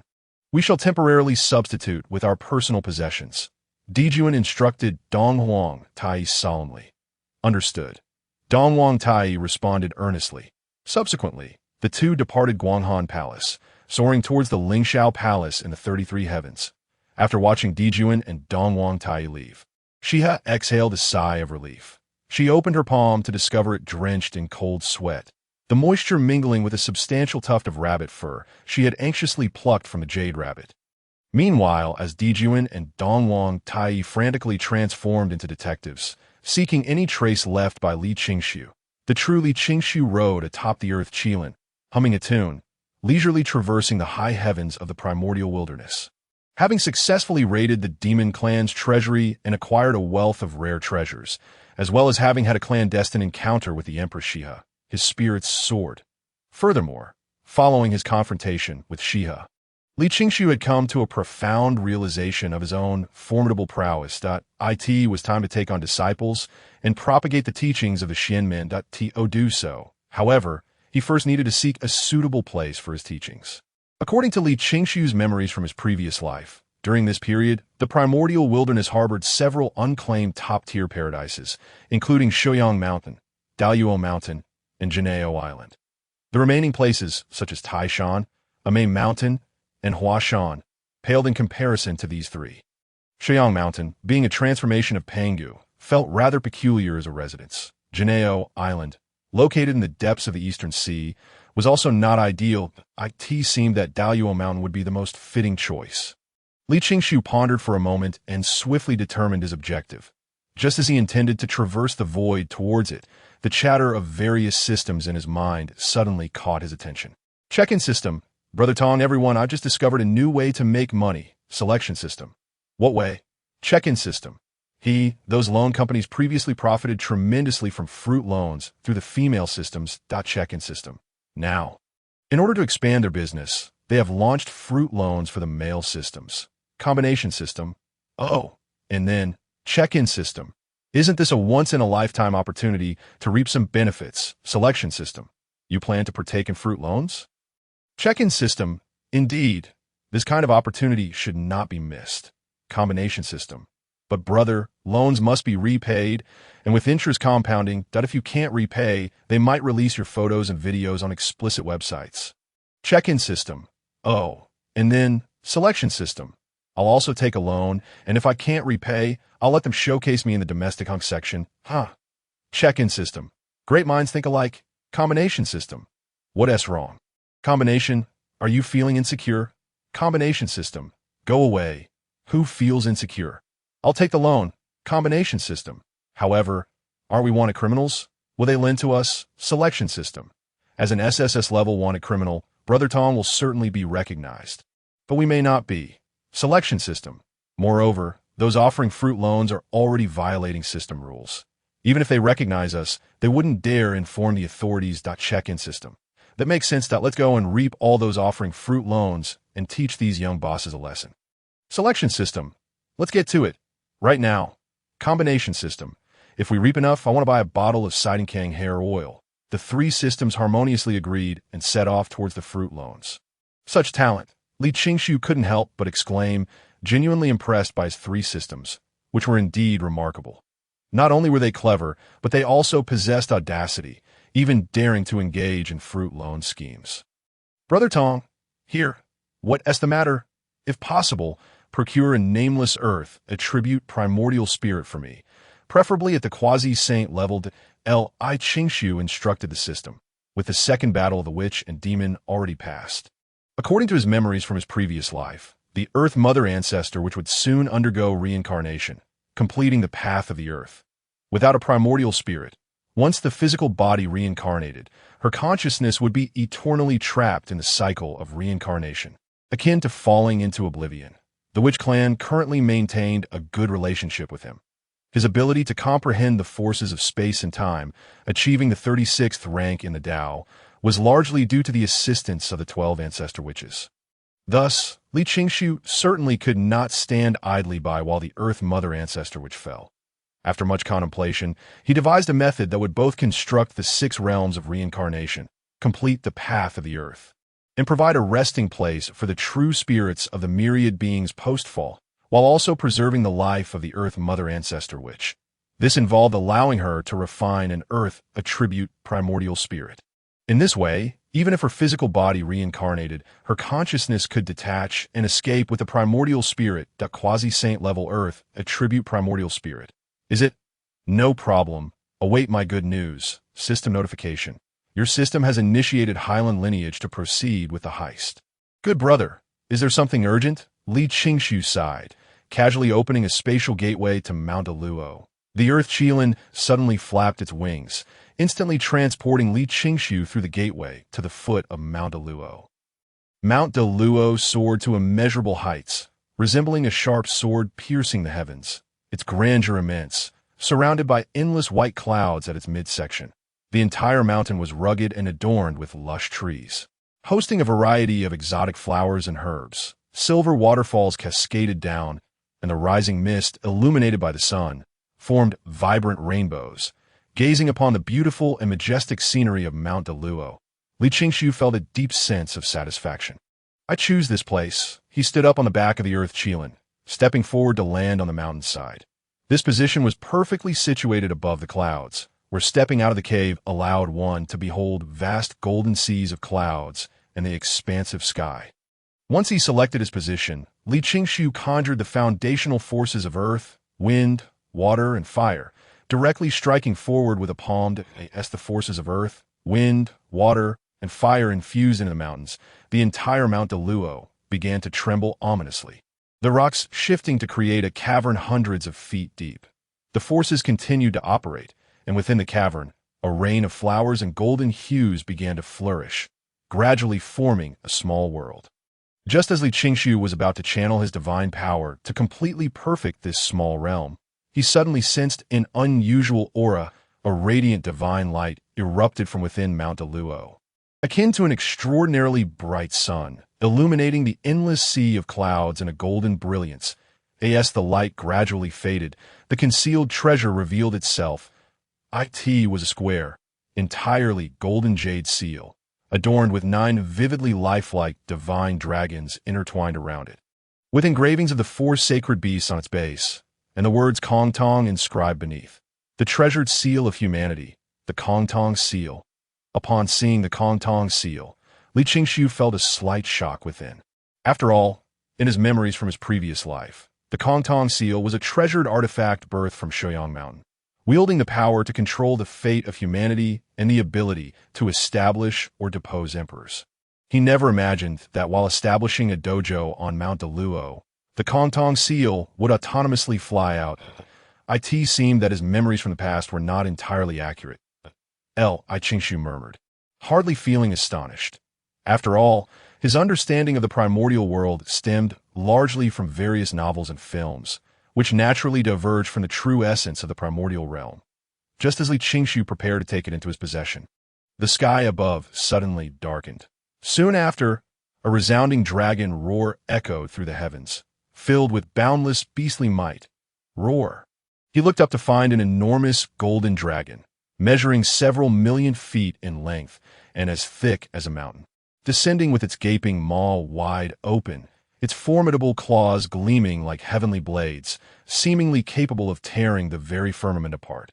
Unlike other dragons, this divine dragon bore a pair of colossal wings that obscured the sky. Exuding an immense presence, Qingshu quickly discerned the identity of this colossal creature, the Yinglong. However, Yinglong was not merely a member of the dragon race. It was the son of the ancient powerhouse Yujia, coeval with the beast emperor Shun Enai and Wang Shu. After the calamity between the witches and demons, Yinglong had submitted to the Haotian, who took over the demon court and aided the Yellow Emperor in slaying the great witch Qiyu. Showcasing formidable strength, with Yinglong's furious roar, a quasi-saint level pressure surged down like the Milky Way, causing the earth Qilin beside him to buckle.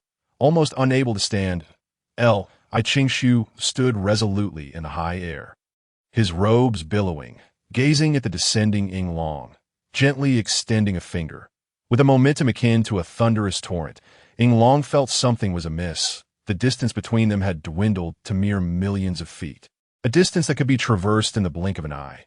Yet, no matter how fiercely it flapped its wings, its claws could never reach Li Qingshu.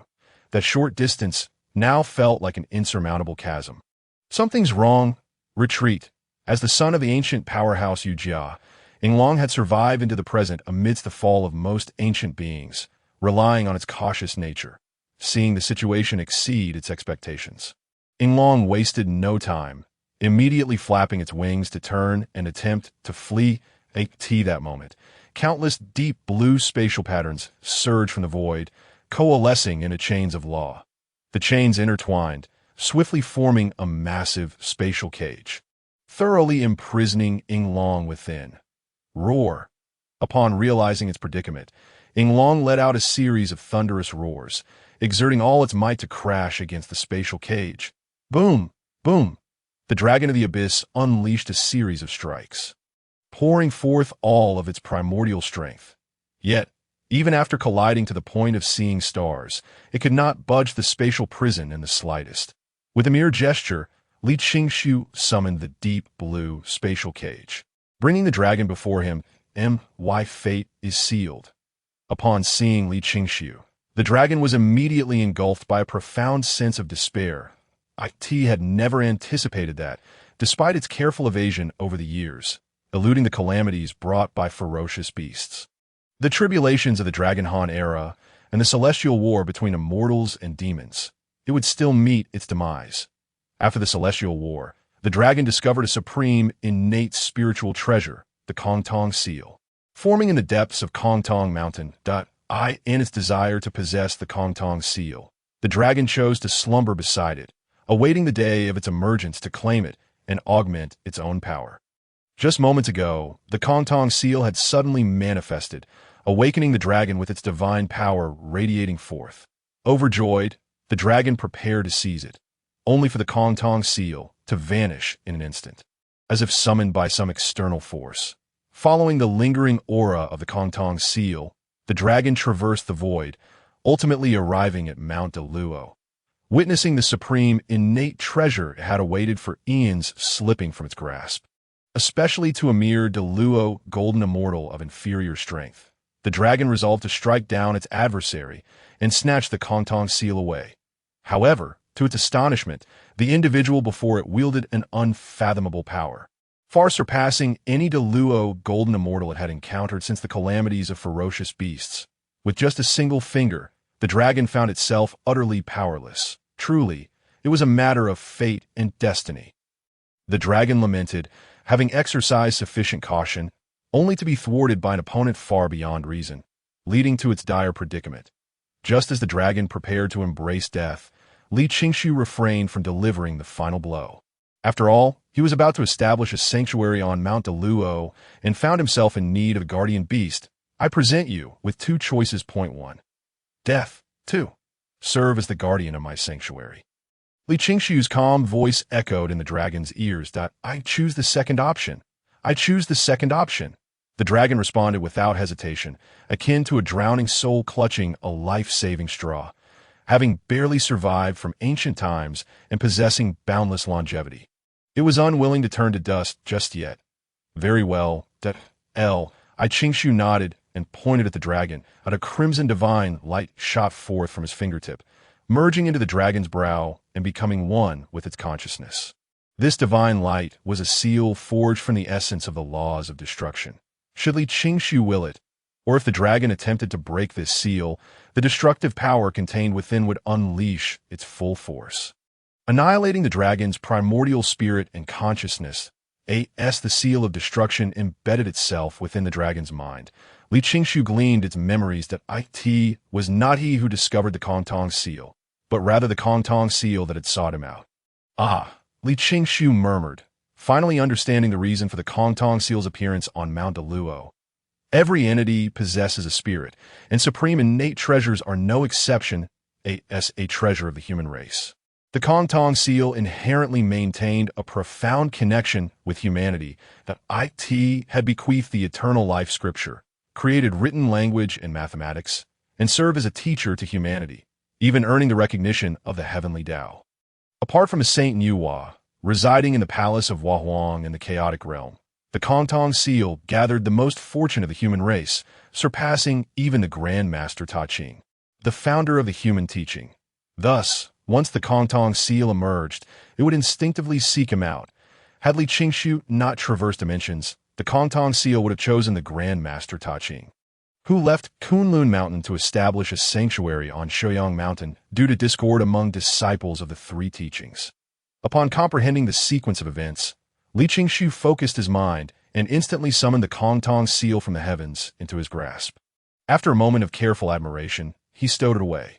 This artifact, a natural treasure of humanity, possessed the power to elevate or dethrone emperors. Should a tyrant arise among future generations, he could utilize the Kongtong seal to remove the old ruler without significantly impacting the human race. Witnessing the supreme innate treasure it had guarded for eons fall effortlessly into Li Qingshu's possession, the dragon once more sighed. Fate and destiny.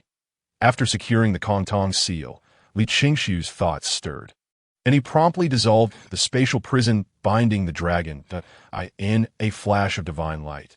The dragon, stretching millions of zhong, transformed into a middle-aged man clad in a black robe, his hair as white as snow. Greetings, master. The dragon knelt on one knee, saluting Li Qingshu with respect.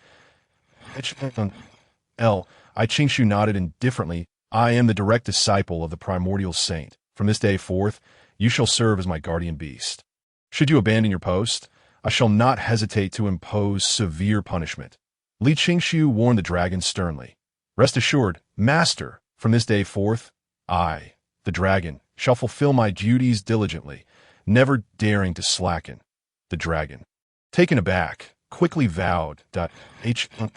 Qingshu replied, then continued to channel the foundational forces of earth, wind, water, and fire to evolve and perfect the small world within the cave. Witnessing Li Qingshu's stringent treatment of the dragon, the Earth Qilin felt a sense of pride, as the contrast between their treatment was as stark as day and night, just as Li Qingshu exerted himself to harness the laws of nature and construct the small world. A voice from the system suddenly echoed in his mind. Intrigued, Li Qingshu inquired, "What big fish?" None other than the daughter of the police chief of the provincial system. The system extracted a mysterious black cloth that had muffled the answering system. The latter gasped for breath. Wow, I was actually kidnapped by an SSS class wanted criminal. This is truly intense. Li Qingxiu. Both Li Qingxiu and the system had anticipated the kidnapped system would scream and struggle. Yet the answering system displayed an entirely unique demeanor. Not only was it unafraid of being abducted by an SSS class criminal, it seemed exhilarated. Hey, your attitude is a bit disrespectful to my identity as an SSS class wanted criminal. Are you not afraid I might end your life? What's there to fear? I admire you, the answering system replied.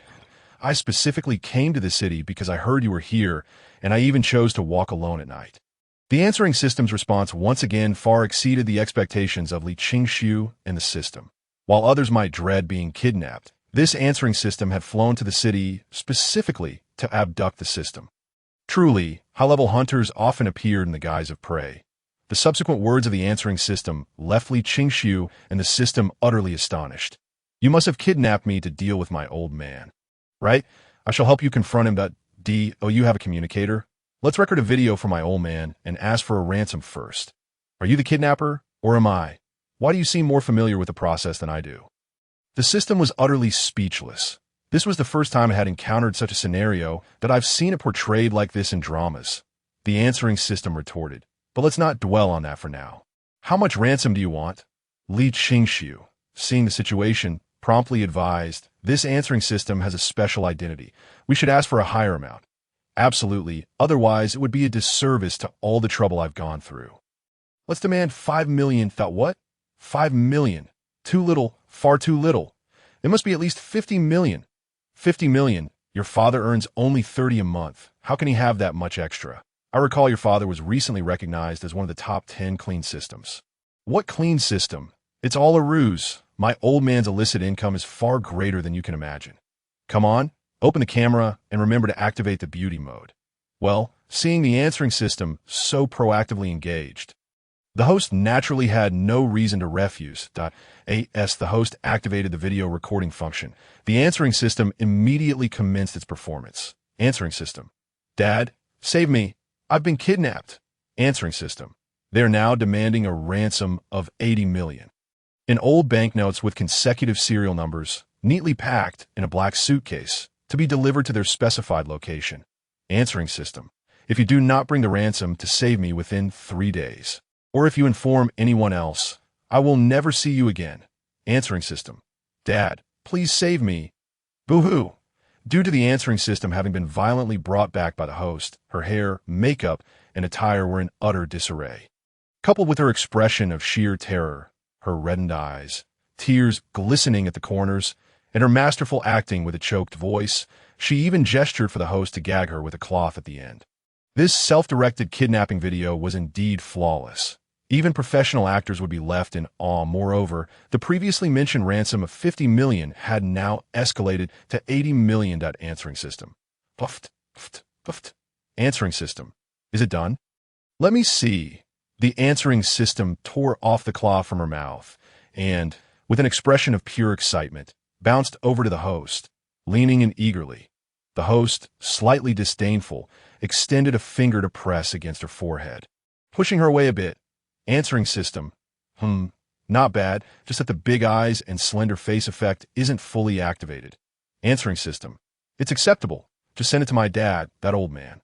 All set. By the way, my host buddy needs a primordial spirit. Answering system. Primordial spirit? Activating? Li Qingxiu. I mean the kind of primordial spirit within living beings at the quasi-saint level. Is there a soil attribute one available? Answering system. Oh, you mean this? No problem. The voice of the answering system echoed. Li Qingxiu immediately received his reward. System notification. Congratulations, you have answered all 5 questions correctly, achieving a 100% accuracy rate, and have received a reward of a quasi-saint level soil, attribute primordial spirit. Buddy, is there anything else you desire? Take advantage of her permissions while they last. Hearing this, Li Qingxiu pondered for a moment. I still need insights into the laws of artifact refining, as well as a high-quality artifact refining furnace. Have you heard my request, my brother? Answering system. Understood. System notification. Congratulations, you have answered all 10 questions correctly, achieving a 100% accuracy rate, and have received a reward of insights into the laws of artifact refining and the innate treasure the Qian Kuan Ding. System notification. Your answering system has been detected for violations and has had its access to the system treasury revoked. Seeing this, Li Qingshu's heart leapt with joy. The answering system truly lived up to being the daughter of the head of the provincial system police department. Her permissions were indeed exceptional. The standard system could only apply for superior, innate spiritual treasures from the treasury. But the answering system directly provided him with the innate treasure, the Qian Kuan Ding. What puzzled Li Qingshu, however, was that in his previous life's memories, the Qian Kuan Ding was merely a superior, innate spiritual treasure, not an innate treasure. Nonetheless, after a moment of reflection, he quickly understood. The Qian Kuan Ding was a companion treasure of the ancient mighty being, the Qian Kuan old ancestor, possessing the ability to exchange innate treasures, even transforming superior postnatal spiritual treasures into superior innate spiritual treasures. With such formidable capabilities, how could the Qian Kuan Ding merely be classified as a superior innate spiritual treasure? Having previously plundered the treasure vault of the monster court, he acquired a mountain of artifact refining materials. Now, acquiring insights into artifact refining laws and the innate treasure, the Qian Kuan Ding, he could refine superior postnatal spiritual treasures and subsequently convert them into innate treasures using the Qian Kuan Ding. It wouldn't be long before his foundation surpassed that of the three pure ones. With this thought, Li Qingshu felt a surge of exhilaration. However, he steadied his mind and continued to channel the powers of earth, wind, water, and fire to construct the small world within the cave heaven. That moment, the voice of the answering system rang out again. Answering system. Brother, let us go. We'll first raid my dad's little treasury, and then extort everyone involved in those shady dealings with him. Your enthusiasm is somewhat unusual. You're not planning to lure me somewhere and have me arrested, are you? Answering system. How could that be? You're so clever. Who could possibly deceive you? That's true. Li Qingshu, witnessing the answering system's eagerness to devise plans against her father, couldn't he help but be impressed. Truly, she was like a little cotton-padded jacket full of holes. Answering system. My greatest dream since childhood has been to bring my father to justice. Answering system. I have anonymously reported him for illegal gambling, shady dealings, and being a time management master. But each time, the reports either vanished without a trace, or the system police who rushed and ended up respectfully escorting my father out. Answering system. Therefore, the only one who can bring my father to justice is you. Brother. From a few words of the answering system, Li Qingshu felt a deep sense of reflection. Li Qingshu. It seems the systems are indeed quite corrupt and dark. If it weren't for that, my call to action back then wouldn't have garnered such a response. It's just a pity that at the last moment, it all fell short. However, it matters not, since the peak cannot be retained. I shall walk this path once more. Let us set off. Answering system. Let us go. Let us go. System notification. Your system, the answering system, is currently partnering for a hunt. The host and the answering system, two audacious thieves, set off with great confidence. Meanwhile, the small world within the cave heaven of Mount De Luo gradually took shape under Li Qingshu's utmost efforts. Days later, Li Qingshu suddenly exhaled a breath of turbid air from his chest and ceased channeling the powers of the laws. Generally speaking, only the 6 saints of the primordial era, along with Xinyuanzi and the 12 ancestral witches, could create a small world. Although he had mastered various fundamental laws of nature, his insufficient realm made it quite challenging to truly create a small world. As the powers of earth, wind, water, and fire gradually settled and stabilized, various anomalies also dissipated. The entrance of the cave heaven at Mount De Luo glimmered with a soft green light, emanating an incredibly sacred aura, irresistibly drawing one in to explore. Follow me inside, Li Qingshu said to the Earth Qilin and Yinglong, then transformed into a streak of light and vanished from sight. Understood. As the Earth Qilin and the Yinglong nodded in acknowledgement, they hastily followed suit.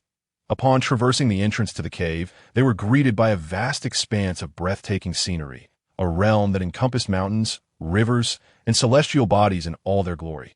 Moreover, due to Li Qingshu's connection of this miniature world with the spiritual veins flowing beneath the De Luo mountain, the spiritual energy within this realm was exceedingly abundant, as far as the eye could see. Every peak was shrouded in clouds and mist, with droplets of spiritual energy in the air shimmering like a multitude of colorful gemstones under the sunlight. Both the Earth Qilin and Yinglong trailed behind Li Qingshu, gazing in awe at the magnificent miniature world before them, their hearts filled with admiration. Particularly, Yinglong was astonished. He had not anticipated that Li Qingshu possessed such extraordinary combat prowess, nor that his creative abilities were so astonishing. Merely at the level of a Deluo Golden Immortal, he was already capable of manifesting a complete miniature world, making him perhaps the most formidable Deluo Golden Immortal since the dawn of time. Li Qingshu, treading upon white clouds with his hands clasped behind his back, looked down upon the mountains and rivers he had fashioned, feeling an overwhelming surge of pride. Although this miniature world spanned merely billions of miles, it was countless times larger than the blue and white planet he had inhabited in his previous life.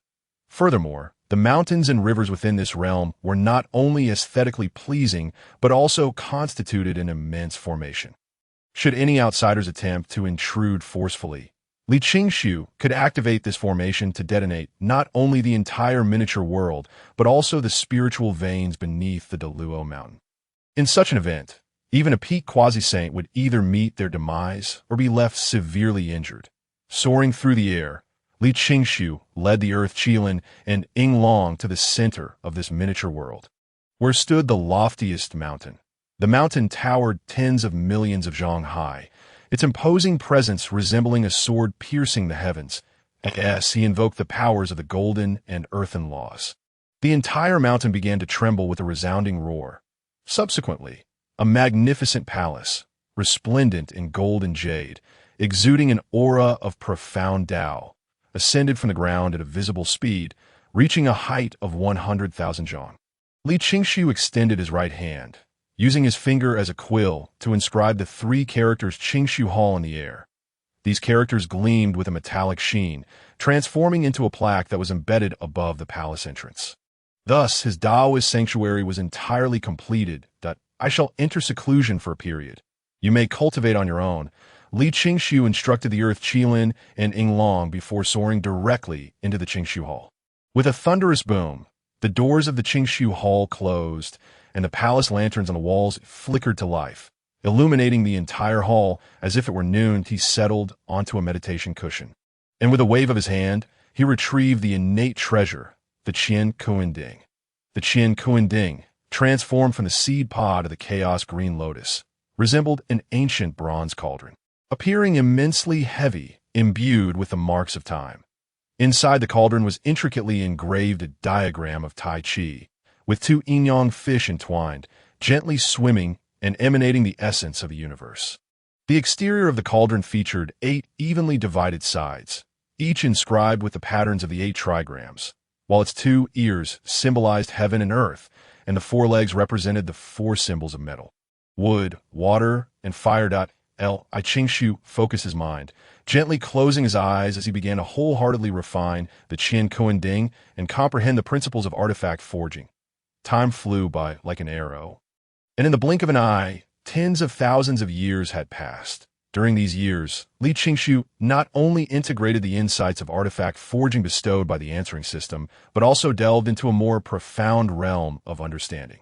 Furthermore, the innate treasure, the Qian Kuinding, was completely refined by him. In addition, to prepare for artifact forging, he had also refined the Solar True Fire, one of the 10 rare fires of the primordial era, obtained from the demon clan's treasury. Sitting on the cushion, Li Qingshu opened his eyes, gazing at the Qian Kuinding, which radiated divine light and was enveloped in mist. Newly equipped with his skills, he felt an irresistible urge to forge a few spiritual treasures to test his abilities. After much contemplation, he resolved to forge 8 exceptional postnatal spirit swords in one go. He would then use the Qian Kuinding to transform them into supreme, innate spiritual treasures, forming an unparalleled killing formation alongside the existing Deluo swords. Once this sword formation was established, it would become the most powerful killing array, second only to the Heavenly Tao's first killing formation. His combat prowess would ascend to an entirely new level, allowing him to effortlessly annihilate thousands of troops with but a laugh. Without further ado, Li Qingshu concentrated his thoughts, causing the Qian Kuan Ding to expand to several tens of zhang in size. Hovering in the air, with a resounding boom, he extended his hand, a blaze of red-gold flames igniting in his palm, radiating an extraordinarily brilliant light that illuminated the entire Qingshu Hall, distorting even the void around it. This was the solar true fire, possessing the ability to incinerate the heavens and boil the seas, perfectly suited for artifact forging. Qingshu casually tossed the solar true fire into the Qian Kuan Ding, where it blazed fiercely. Next, with a sweeping gesture, 8 blocks of divine gold, each several zhang in size, floated in midair, each radiating its own luminous glow. These 8 divine metals were named Void Immortal Gold, Radiant Immortal Gold, Dark Immortal Gold, Dragon Pattern Black Gold, Phoenix Blood Red Gold, Immortal Tear Green Gold, Divine Mark Purple Gold, and Tao Calamity Gold. Each type of divine gold was etched with natural Tao patterns, possessing distinct characteristics, and were treasures born at the dawn of creation, now impossible to find in the outside world. Under Li Qingshu's powerful mental control, the 8 blocks of divine gold transformed into streaks of flowing light, swiftly entering the Qian Kuan Ding. With a thunderous roar, as Li Qingshu infused his divine power into the Qian Kuan Ding, the solar true fire within blazed even more fiercely, with flames shooting dozens of zhang high from the cauldron's mouth. Under the refining heat of the solar true fire, the 8 types of divine gold gradually melted into liquid, with all impurities thoroughly incinerated. Subsequently, Li Qingshu formed a seal with his hand, and the 8 streams of shimmering divine gold liquid began to take shape under his mental manipulation, gradually revealing the outline of the treasured swords. Forging swords was relatively straightforward compared to the complexity of crafting other artifacts like cauldrons or furnaces that, in mere moments, the 8 streams of divine gold liquid coalesced into 8 sword blanks, each several zhang long. At this juncture, Li Qingshu once more used his finger as a quill to inscribe the killing formation patterns onto the sword blanks. This formation had been devised during his travels in the primordial era and had undergone further refinement and enhancement after his attainment of the Deluo Golden Immortal status, resulting in a remarkable transformation and a drastic increase in power. With Li Qingshu's formidable strength, shattering these divine metals would be a trivial task. However, inscribing the intricate and profound killing formation patterns onto the sword blanks was a highly taxing endeavor that required immense focus and divine energy. Several months passed before he had inscribed all the killing formation patterns into the sword blanks completely. Scatter! With a grand wave of his hand, Li Qingshu extinguished the blazing true fire of the sun within the cauldron. As the flames faded, the 8 sword molds gradually cooled and took shape, ultimately transforming into 8 genuine celestial swords: the ethereal azure sword of the void, the blazing white sword of light, the obsidian black sword of darkness, the black gold dragon pattern sword, the crimson phoenix blood sword, the verdant sword of the violet sword of divine marks, and the golden yellow sword of tribulation. These 8 swords, each distinct in hue, hovered upright above the mouth of the Qian Kuan cauldron, their tips pointing towards the heavens as if to pierce through the very fabric of the universe. The intricate array of killing runes engraved upon their blades shimmered with a dark red glow, exuding an unparalleled and chilling aura of lethal intent.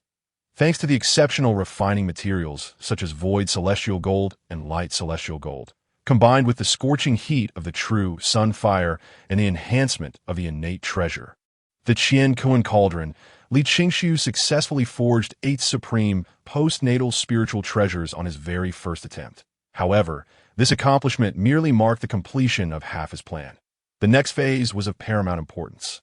With a deep exhale, Li Qingshu released a breath of stagnant air from his chest and began to channel his full energy into the Qian Kuan cauldron, an innate treasure of the highest order.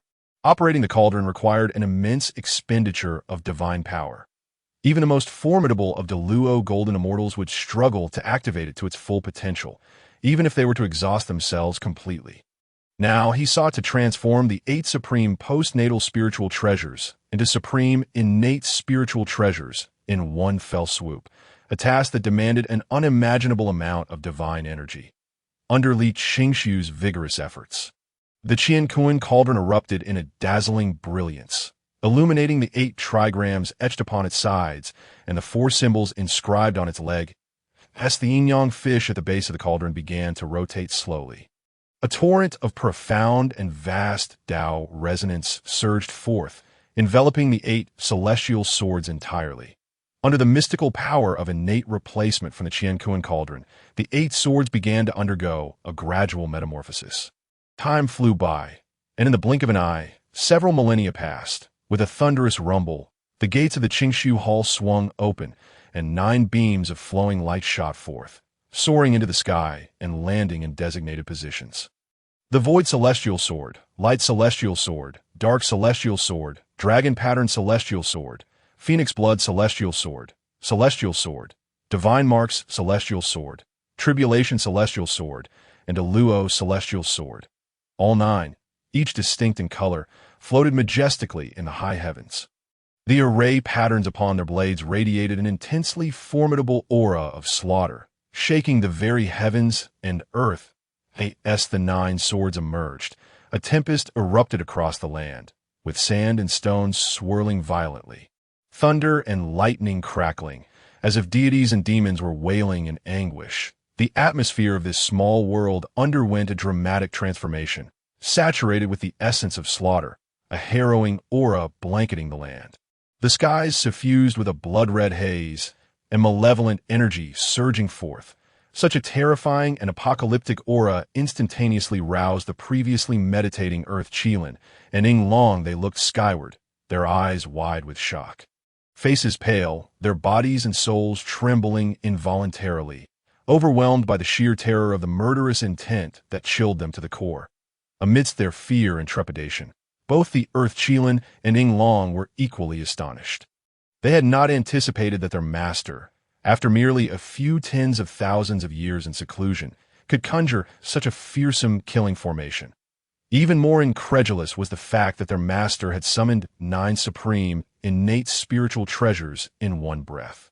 And these swords seemed to be of a singular essence, their blades inscribed with the very runes of the killing formation. These 9 celestial swords were not only supreme, innate spiritual treasures, but also embodied the core of the killing formation.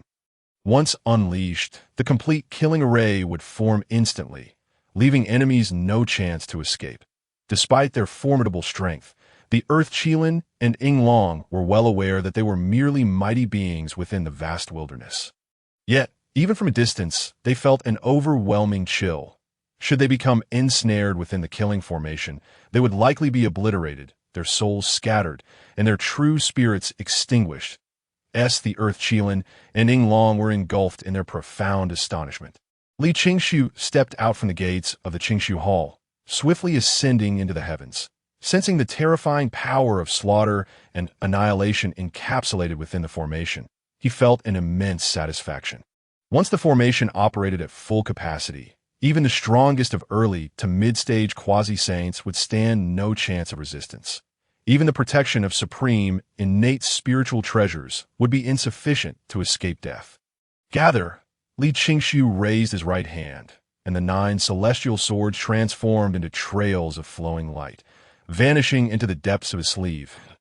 The killing formation dissipated, the terrifying malevolence that had pervaded the heavens and earth also vanished, and the small world gradually returned to its original state. The Earth Qilin and Ing Long, having witnessed their master, quickly came to his side, bowing deeply in reverence. Their awe magnified. Qingshu nodded, then commanded, Earth Qilin, accompany me on an outing. Ing Long, you shall remain here. Should any outsiders force their way in, execute them without hesitation. Understood. Both the Earth Qilin and Ing Long replied in unison. Qingshu mounted the Earth Qilin and departed the sacred ground, setting forth towards Mount Wanshou and Wuzhuang Temple. Meanwhile, in the heavenly realm of the 33 heavens, deep within the Lingxiao Treasure Hall, 2 resplendent suns radiated with blinding brilliance, emanating an overwhelming aura of vitality that reverberated throughout the entire hall. Before long, the light gradually faded, and the 2 suns dimmed, revealing the forms of Emperor Jun and Dong Huang Tai. Another failure. Their path to quasi-saint status has reached an impasse, yet they remain unable to breach this celestial chasm and attain true sainthood. Dong Huang Tai's expression turned grim, his massive fists clenched tightly, filled with an overwhelming sense of frustration. Alas, we are not disciples of the Tao ancestor, lacking the primordial purple energy. Otherwise, with our foundations and strength, we would have certainly attained sainthood long ago. Emperor Jun sighed helplessly. Ever since Taiching Laozu shattered their pride with a single strike against the Zhou Tian Star Do formation, their desire to attain the Tao and become true heavenly saints had intensified. Yet, no matter how hard they tried, they could not break through the barrier of quasi-sainthood and take that crucial step. Primordial purple energy is not exclusive to the Tao Ancestor-S disciples. Dong Huang Tai suddenly turned to Emperor Jun, a meaningful glint in his eyes. Are you suggesting that we target Hongyan Laozu? Emperor Jun, who shared a close bond with Dong Huang Tai, quickly grasped his brother's intent. Indeed, Dong Huang Tai nodded that if we eliminate Hongyan Laozu and seize his primordial purple energy, we will surely attain sainthood and eradicate the witch clan, unifying the wilderness. Upon hearing this, Emperor Jun's gaze deepened. This method is indeed something I had considered before. However, while Hongyan Laozu may appear foolish, he is a genuine peak quasi-saint and possesses the supreme innate spiritual treasure, the 99 scattered soul gourd. Moreover, he has been closely associated with Zhun Yuanzi, making him difficult to deal with. Dong Huang Tai scoffed coldly. Brother, rest assured, with the chaotic bell in my possession, I can undoubtedly obliterate both Zhun Yuanzi and Hongyan Laozu, seizing the primordial purple energy to assist you in attaining sainthood. Your strength is indeed known to me, Emperor Jun replied. Yet if we engage Zhun Yuanzi and Hongyan Laozu at Wanshou Mountain, as long as they hold out for a while, the 12 ancestors of sorcery will surely join the fray. At that point, we would be at a disadvantage. After Emperor Jun spoke, the Lingxiao treasure hall fell silent once more. It was evident that even the formidable Dong Huang Tai regarded the 12 ancestors of sorcery with considerable trepidation.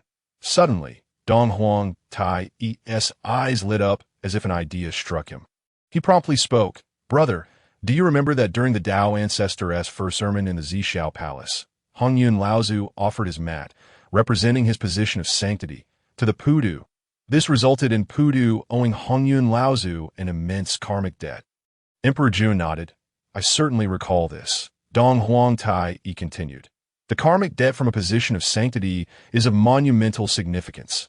As the saying goes, long-held great kindness can turn into enmity. Such a great favor, with the resources of the two Western saints, they could never repay it, and given their personalities, they likely wouldn't even attempt to do so. If this karmic debt persists, it will undoubtedly affect their positions of sanctity. Thus, they will be most eager to see Hongyan Laozu disappear. However, the Western two saints owe a debt of gratitude to the venerable Hongyan. Should they take lethal action against him, they would undoubtedly incur the disdain of all beings in the primordial realm. Yet if we were to collaborate, eliminating the venerable Hongyan and having them shield us from the heavenly secrets, it is likely that both Zhuanti and Jin would not refuse. After listening attentively, Emperor Jun closed his eyes and mentally simulated and deduced the scenario. Brother, what do you think of this plan? Upon seeing Emperor Jun open his eyes, Dong Huang Tai eagerly inquired that it is feasible. Emperor Jun replied solemnly, offering an affirmative response. The vast and formidable Daishin Sha formation of the Witch Clan is so powerful that even if they were to engage in battle using the Zhou Tian Star Do formation, victory is not guaranteed. Moreover, the prodigious Li Qingxiu, with his rapid ascent and strength and enmity towards their demon clan, poses a significant threat. Should Li Qingxiu fully mature, he would likely become a grave concern for them. At that juncture, the prospect of the demon court uniting the primordial realm would become increasingly remote. Therefore, the only path before them is to slay the venerable Hongyan, seize the primordial purple energy, and refine it to attain sanctification. This is splendid. I shall visit the Western two saints at Ling Mountain forthwith. Dong Huang Tai declared with great enthusiasm, promptly rising from his imperial seat to head towards the west. If possible, it would be prudent to lure the venerable Hongyan away from Wuzhuangguan. Emperor Jun added, Zhang Yuanzi possesses formidable strength and commands the Earth Book from the three books of heaven. Earth and man coupled with the myriad formations of Wuzhuangguan. A direct confrontation would pose a significant hindrance. Agreed. Dong Huang Tai nodded, swiftly opening a spatial gateway to the western Ling Mountain and transforming into a streak of radiant light as he flew inside. Meanwhile, Emperor Jun was diligently summoning Fuxi and the ancestor Kunpeng to the Lingxiao Palace to discuss the ambush plan against the venerable Hung. As Emperor Jun and Dong Huang Tai hastily prepared their strategy to ambush the venerable Hongyun. Li Qingxu was beneath the ginseng fruit tree in Wuzhuangguan, enjoying wine and playing chess with Zhen Yuanzi and the venerable Hongyun, the spiritual wine brewed from the spiritual fruits of Buzhou Mountain. Catalyzed by the power of the laws of time, had transformed into an exquisite elixir aged for millions of years. The nectar was fragrant and refreshing, akin to drinking sweet dew, leaving an everlasting aftertaste that astonished both Zhen Yuanzi and the venerable Hongyun. I never expected my friend, merely at the Deluo Golden Immortal Realm, could already open a small world. Truly, you are a dragon among men. Zhen Yuanzi laughed, raising his cup to down the divine brew in one go. Though he boasted an extraordinary lineage and possessed the Earth Book as a companion treasure, in the Deluo Golden Immortal Realm, he was far surpassed by Li Qingxu, to the point that one was in the heavens while the other was on the ground. You flatter me excessively, Li Qingxu smiled, then candidly addressed both Zhen Yuanzi and the venerable Hongyun. My friends, I have come unexpectedly today to caution you against the demon court. Upon hearing this, Zhen Yuanzi and the venerable Hongyun exchanged glances. The venerable Hongyun, wearing a puzzled expression, inquired, caution against the demon court. Since the last time the saint of Taiji intervened, leading to a cessation of hostilities between the Wu and Yao clans for 100,000 years. The demon court had been relatively quiet, with even Emperor Jun and Dong Huang Tai exhibiting restraint. Furthermore, it was said that Emperor Jun spent most of his time in the Guanghan Palace on the moon, presumably to conceive an imperial son and pass on his bloodline. But upon hearing this, Li Qingxu could not help but burst into laughter. Zhen Yuanzi and the venerable Hongyun exchanged bewildered looks, unsure of what had amused Li Qingxu. Why do you laugh, my friend? Zhen Yuanzi asked seriously. Oh, it's nothing. Just suddenly recalling something amusing. Li Qingxu regained his composure, realizing he had acted somewhat out of character, and continued to explain, in truth, I'm usually quite serious and rarely laugh. Unless I cannot help myself, as he spoke, he recalled the oblivious El Jun, and once again could not restrain his laughter. Zhen Yuanzi and the venerable Hongyun exchanged knowing glances, suspecting that Li Qingxiu's amusement stemmed from having tricked the demon court over the years. Otherwise, given the nature of Emperor Jun, Dong Huang Tai, and the other demon clans, they would not have been so compliant. Soon, Li Qingxiu steadied his mind and resumed discussing the serious matter. My friends, based on my estimations. As Li Qingxiu continued to elaborate, the expressions of Zhen Yuanzi and the venerable Hongyun gradually darkened. Meanwhile, in the Lingxiao Palace of the Demon Court, after a brief discussion, both Fuxi and the ancestor Kunpeng agreed to Emperor Jun's plan. Especially the ancestor Kunpeng, who had long awaited this day, in his view, had it not been for the venerable Hongyun's foolishness in yielding to Zhendi, indirectly causing him to lose the prime seat in the Purple Cloud Palace.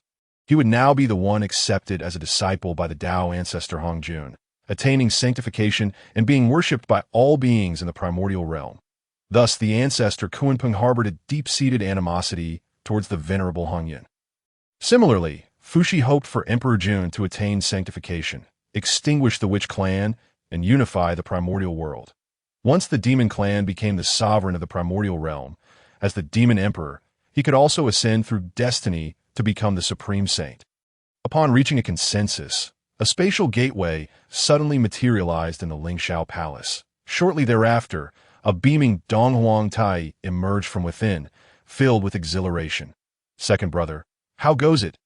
Emperor Jun eagerly inquired upon Dong Huang Tai's return. The Western two saints have consented, Dong Huang Tai replied. Splendid.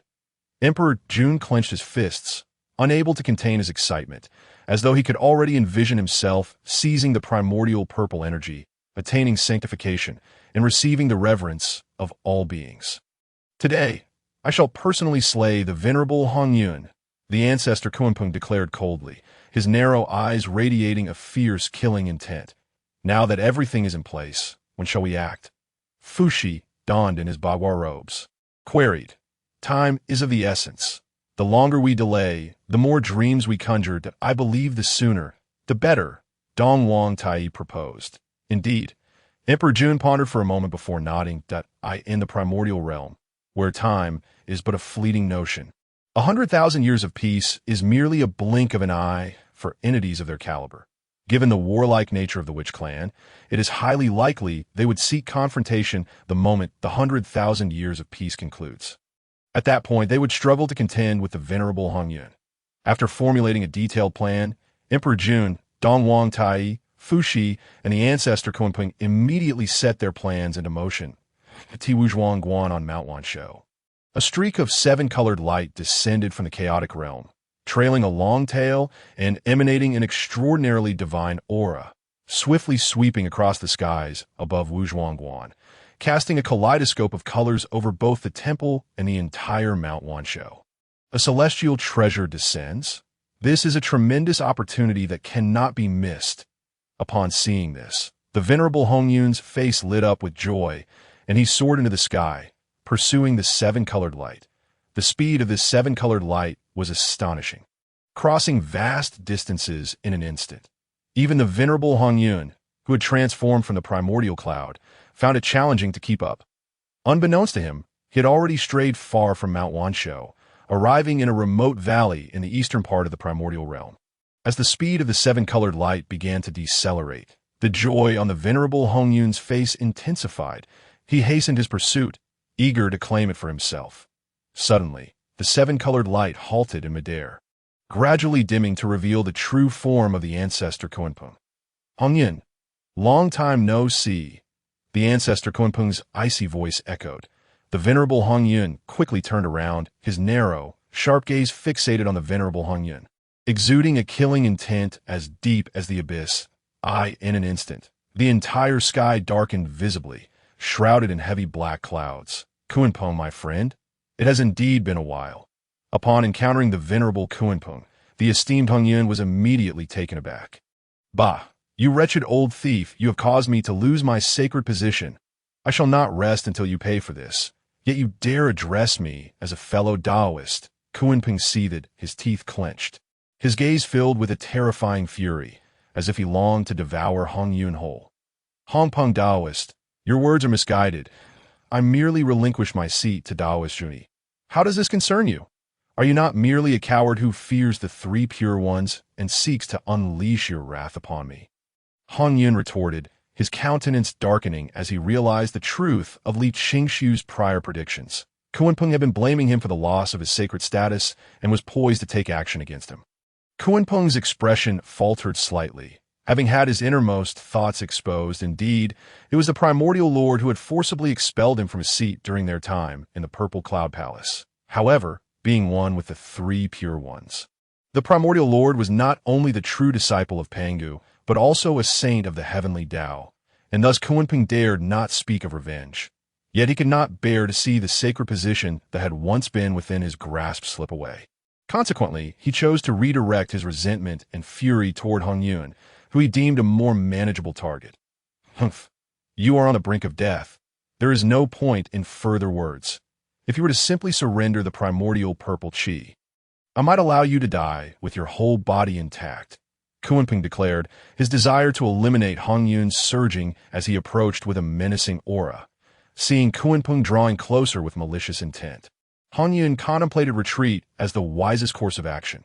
However, at that moment, the space in three other directions began to distort slightly. Di Jun, Dong Huang Tai Yi, and Fu Shi emerged, looking down upon Hong Yun with cold disdain. Hong Yun, we had initially intended to lure you and Zhen Yuanzi out of the Wuzhuang temple before striking. Yet you have come alone. It seems your fate is sealed.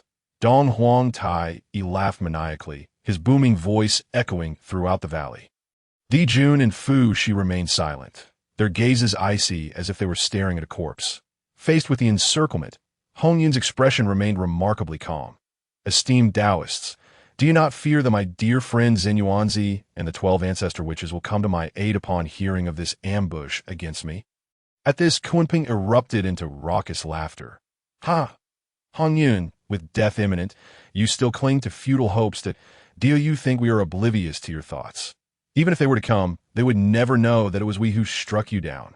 Hongyun's brows furrowed deeper at these words. Despite his benevolent nature, he was not a fool. He could infer much from Dong Huang Tai Yi's statement. At that moment, Di Jun urged him, Hongyun, surrender the primordial purple qi, and I shall grant you a complete corpse. The reason Di Jun and Dong Huang Tai Yi had not acted against Hongyun immediately was that they feared he might resort to self-detonation like the demon ancestor Luo, preferring death over surrendering the primordial purple qi. With a heavy sigh, Hongyun faced the predatory gazes of the crowd. He lamented the irony of his virtuous life, leading to such a deadly predicament. Not only was Kunping intent on his demise, but even those he had previously aided, such as Zhuanti and Jiejing, were secretly complicit in this conspiracy against him. Fellow Taoists, we are all born of the primordial chaos and have listened to the teachings together in the Purple Cloud Palace. We are, in essence, friends of countless eons. Surely you can grant me one last opportunity? Hongyun implored, harboring a glimmer of hope. Humph, dream on, Kunping scoffed derisively. Today, your death is inevitable. Cease your futile fantasies. Dong Huang Tai Yi added ominously. My patience is limited. Refuse to surrender the primordial purple qi, and you shall not only die, but die in a most disgraceful manner. Di Jun, having lost all patience, summoned forth the He Tu and Luo Shu. Ready to take decisive action, as he gazed upon the encroaching figures of Di Jun and the others, Hongyun's expression transformed into one of calm resolve, akin to a still ancient well. If that is the case, then let you all perish. Humph. Do you wish to feign strength and grasp at straws? Kunping sneered dismissively. Just as Kunping and the others prepared to strike down Hongyun, the void quivered and 13 figures suddenly materialized above them. Xinyuanzi, holding the Shanhai Jing, bore a grim expression, his eyes ablaze with killing intent. Hongyun was his most cherished friend. Had it not been for Li Qingshu's prior warning, Hongyun would have likely perished at the hands of the demon clan. The mere thought of Hongyun dying under the siege of Kunping and his allies filled Xinyuanzi with anguish and rage. The 12 ancestor witches, robust and imposing, emanated a terrifying aura, akin to 12 primordial demonic gods. As Di Jiang stepped forward, countless spatial Tao patterns transformed into chains of divine law, creating a colossal spatial prison that sealed the entire realm. With Xinyuanzi and the 12 ancestor witches present, the tide of battle shifted dramatically. Di Jun, Dong Huang Tai Yi, Fu Shi, and Kunping wore expressions of disbelief, their minds racing to comprehend how such a well-concealed plan had unraveled before them. Why the laughter? Zhuron, the towering ancestor which with hair ablaze like fire, mocked. This Kunping, feigning calmness, struggled to hide his growing panic. After all, they had already found it challenging to contend with the 12 ancestor witches. Now, with Xinyuanzi and Hongyun, their chances of survival seemed increasingly grim. Esteemed Taoists, you are misunderstanding the situation. Let us discuss this amicably. Kunping forced a smile, unwilling to engage in combat on multiple fronts. Discuss amicably. You were not so accommodating before. Hongyun replied with a cold smile, producing his supreme innate spiritual treasure, the 99 Scatter Soul Gourd. Since kindness had brought him no rewards, he resolved to abandon his benevolent nature. Prepare to pay with your life. Xinyuanzi shouted, causing the heavens to tremble and the mountains to shatter as torrents of divine power erupted forth like an unquenchable volcano. With Xinyuanzi's furious cry, battle erupted instantaneously. Yes, he wielded the Shanhai Jing. It radiated brilliance, ascending into the heavens.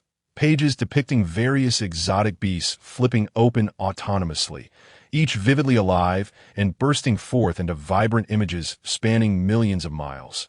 Roar, as the patterns gradually twisted and solidified. The air was pierced by a series of thunderous, wrathful roars, causing all the ethereal images of monstrous beasts in the sky to materialize into tangible forms. They resembled demonic bulls, adorned with 4 horns. stretching several tens of thousands of feet in length, akin to a metallic mountain range. Their eyes shone like the sun and moon, and their voices echoed like thunder, including the formidable Kue Nyo among them. Hundreds of colossal beasts blotted out the sky, exuding an overwhelming aura of ferocity, their eyes gleaming with malice as they lunged down from the heights, intent on tearing the Kunping ancestor asunder. Above, the red cloud ancestor bore the 99 soul-scattering gourd atop his head, its mouth agape, unleashing an endless torrent of red sand that engulfed the Kunping ancestor. The red sand within the gourd, known as soul-eating sand, would obliterate even a peak quasi-saint like the Kunping ancestor, reducing his body, primordial spirit, and true essence to mere dust if consumed, as he beheld the onslaught of hundreds of primordial beasts and the soul-devouring sand raining down upon him. Kunping felt a chill run down his spine. His heart racing with dread, he immediately summoned the innate treasure, the Demon Master Palace, to shield himself and attempted to flee.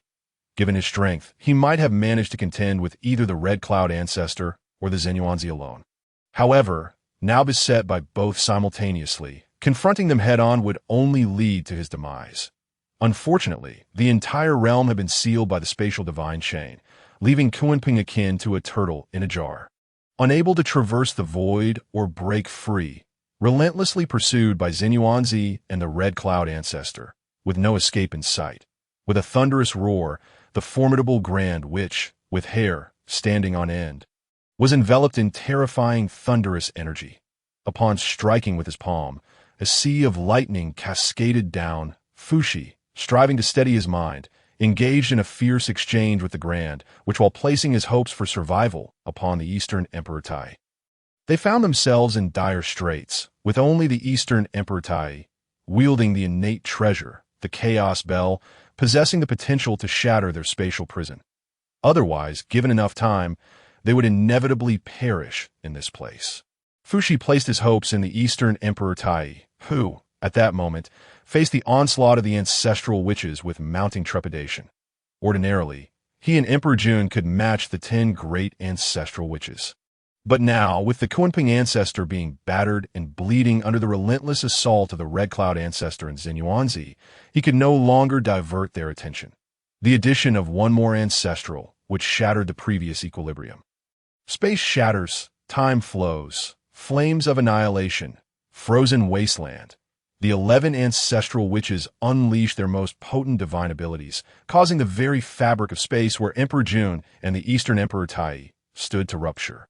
Time to vanish, and mountains and rivers to disintegrate into dust, transforming the area into the most terrifying abyss of the primordial world. A chaos bell, several hundred feet in size, hovered above their heads. Radiating a golden glow, its surface adorned with the patterns of mountains, rivers, sun, and moon, as if animated, cascading countless strands of chaotic energy to protect them securely. As the foremost of innate treasures, the Chaos Bell possessed the might to suppress the primordial world, alter the flow of time and space, and refine the elemental forces of earth, water, fire, and wind, rendering its bearers nearly invulnerable among their peers. Were it not for the Chaos Bell, Emperor Jun and the Eastern Emperor Tai might have perished 100 times over. Yet, even under the protection of the Chaos Bell, they were still shaken by the overwhelming might of the ancestral witches, causing blood to flow from their 7 orifices and their organs to rupture. Furthermore, the powers of fire and ice wielded by the Zhurong and Xianming ancestral witches made them acutely aware of the duality of ice and fire. Emperor Jun, weren't you quite arrogant before? Why now do you cower like a turtle in its shell, afraid to emerge? Eastern little chick, come out for a duel. Watch as I subdue you with a mere hair from my leg. Zhu Rong and Gong Gong, while continuously unleashing their elemental powers in a frenzied assault on Emperor Jun and the Eastern Emperor Tai, also sought to undermine their spirits with taunts. The expressions of Emperor Jun and the Eastern Emperor Tai shifted from pale to flushed. Their countenances contorted with rage. They attempted to block out the noise, but the voices of Zhu Rong and Gong Gong, bolstered by divine power, penetrated their minds, rendering them unable to ignore it. Ha ha ha. Feeling furious, are we? Good. I relish watching you squirm in frustration, unable to touch me. TSK. What does it matter if you are the ruler of the heavenly court with innate treasures, with such cowardice? You might as well eat dirt. As the spiritual assault from Zhu Rong and Gong Gong continued, the faces of Emperor Jun and the Eastern Emperor Tai fluctuated through shades of green, white, red, and purple, their chests heaving violently, clearly on the verge of exploding from anger. At that moment, a heart-wrenching scream echoed forth. Caught in the vice of Xinyuanzi and the Red Cloud Ancestor's assault, the Kunping ancestor was soon driven to the brink of despair. Gritting his teeth, he summoned all his strength to activate the Demon Master Palace. The palace, resembling a grand mountain forged of divine gold, crashed through dozens of beasts from the classic of mountains and seas. Yet he remained ensnared by the remaining beasts, unable to break free. In that instant, the soul-eating sand surged in like a tide, ensnaring half of the Kunping ancestor's body to the precipice of life and death. The Kunping ancestor unleashed unparalleled potential, executing the Kunping's swift escape, but still lost half of his body, sustaining unprecedented injuries. Given the peak quasi-saint strength of the Kunping ancestor, he would normally recover in an instant even if his body were to shatter. However, the soul-eating sand not only devoured half of his blood essence, but also inflicted damage upon his primordial spirit. With only half his body remaining, the Kunping ancestor's visage turned ashen, his heart heavy with despair. Though he had momentarily evaded death, given his current state,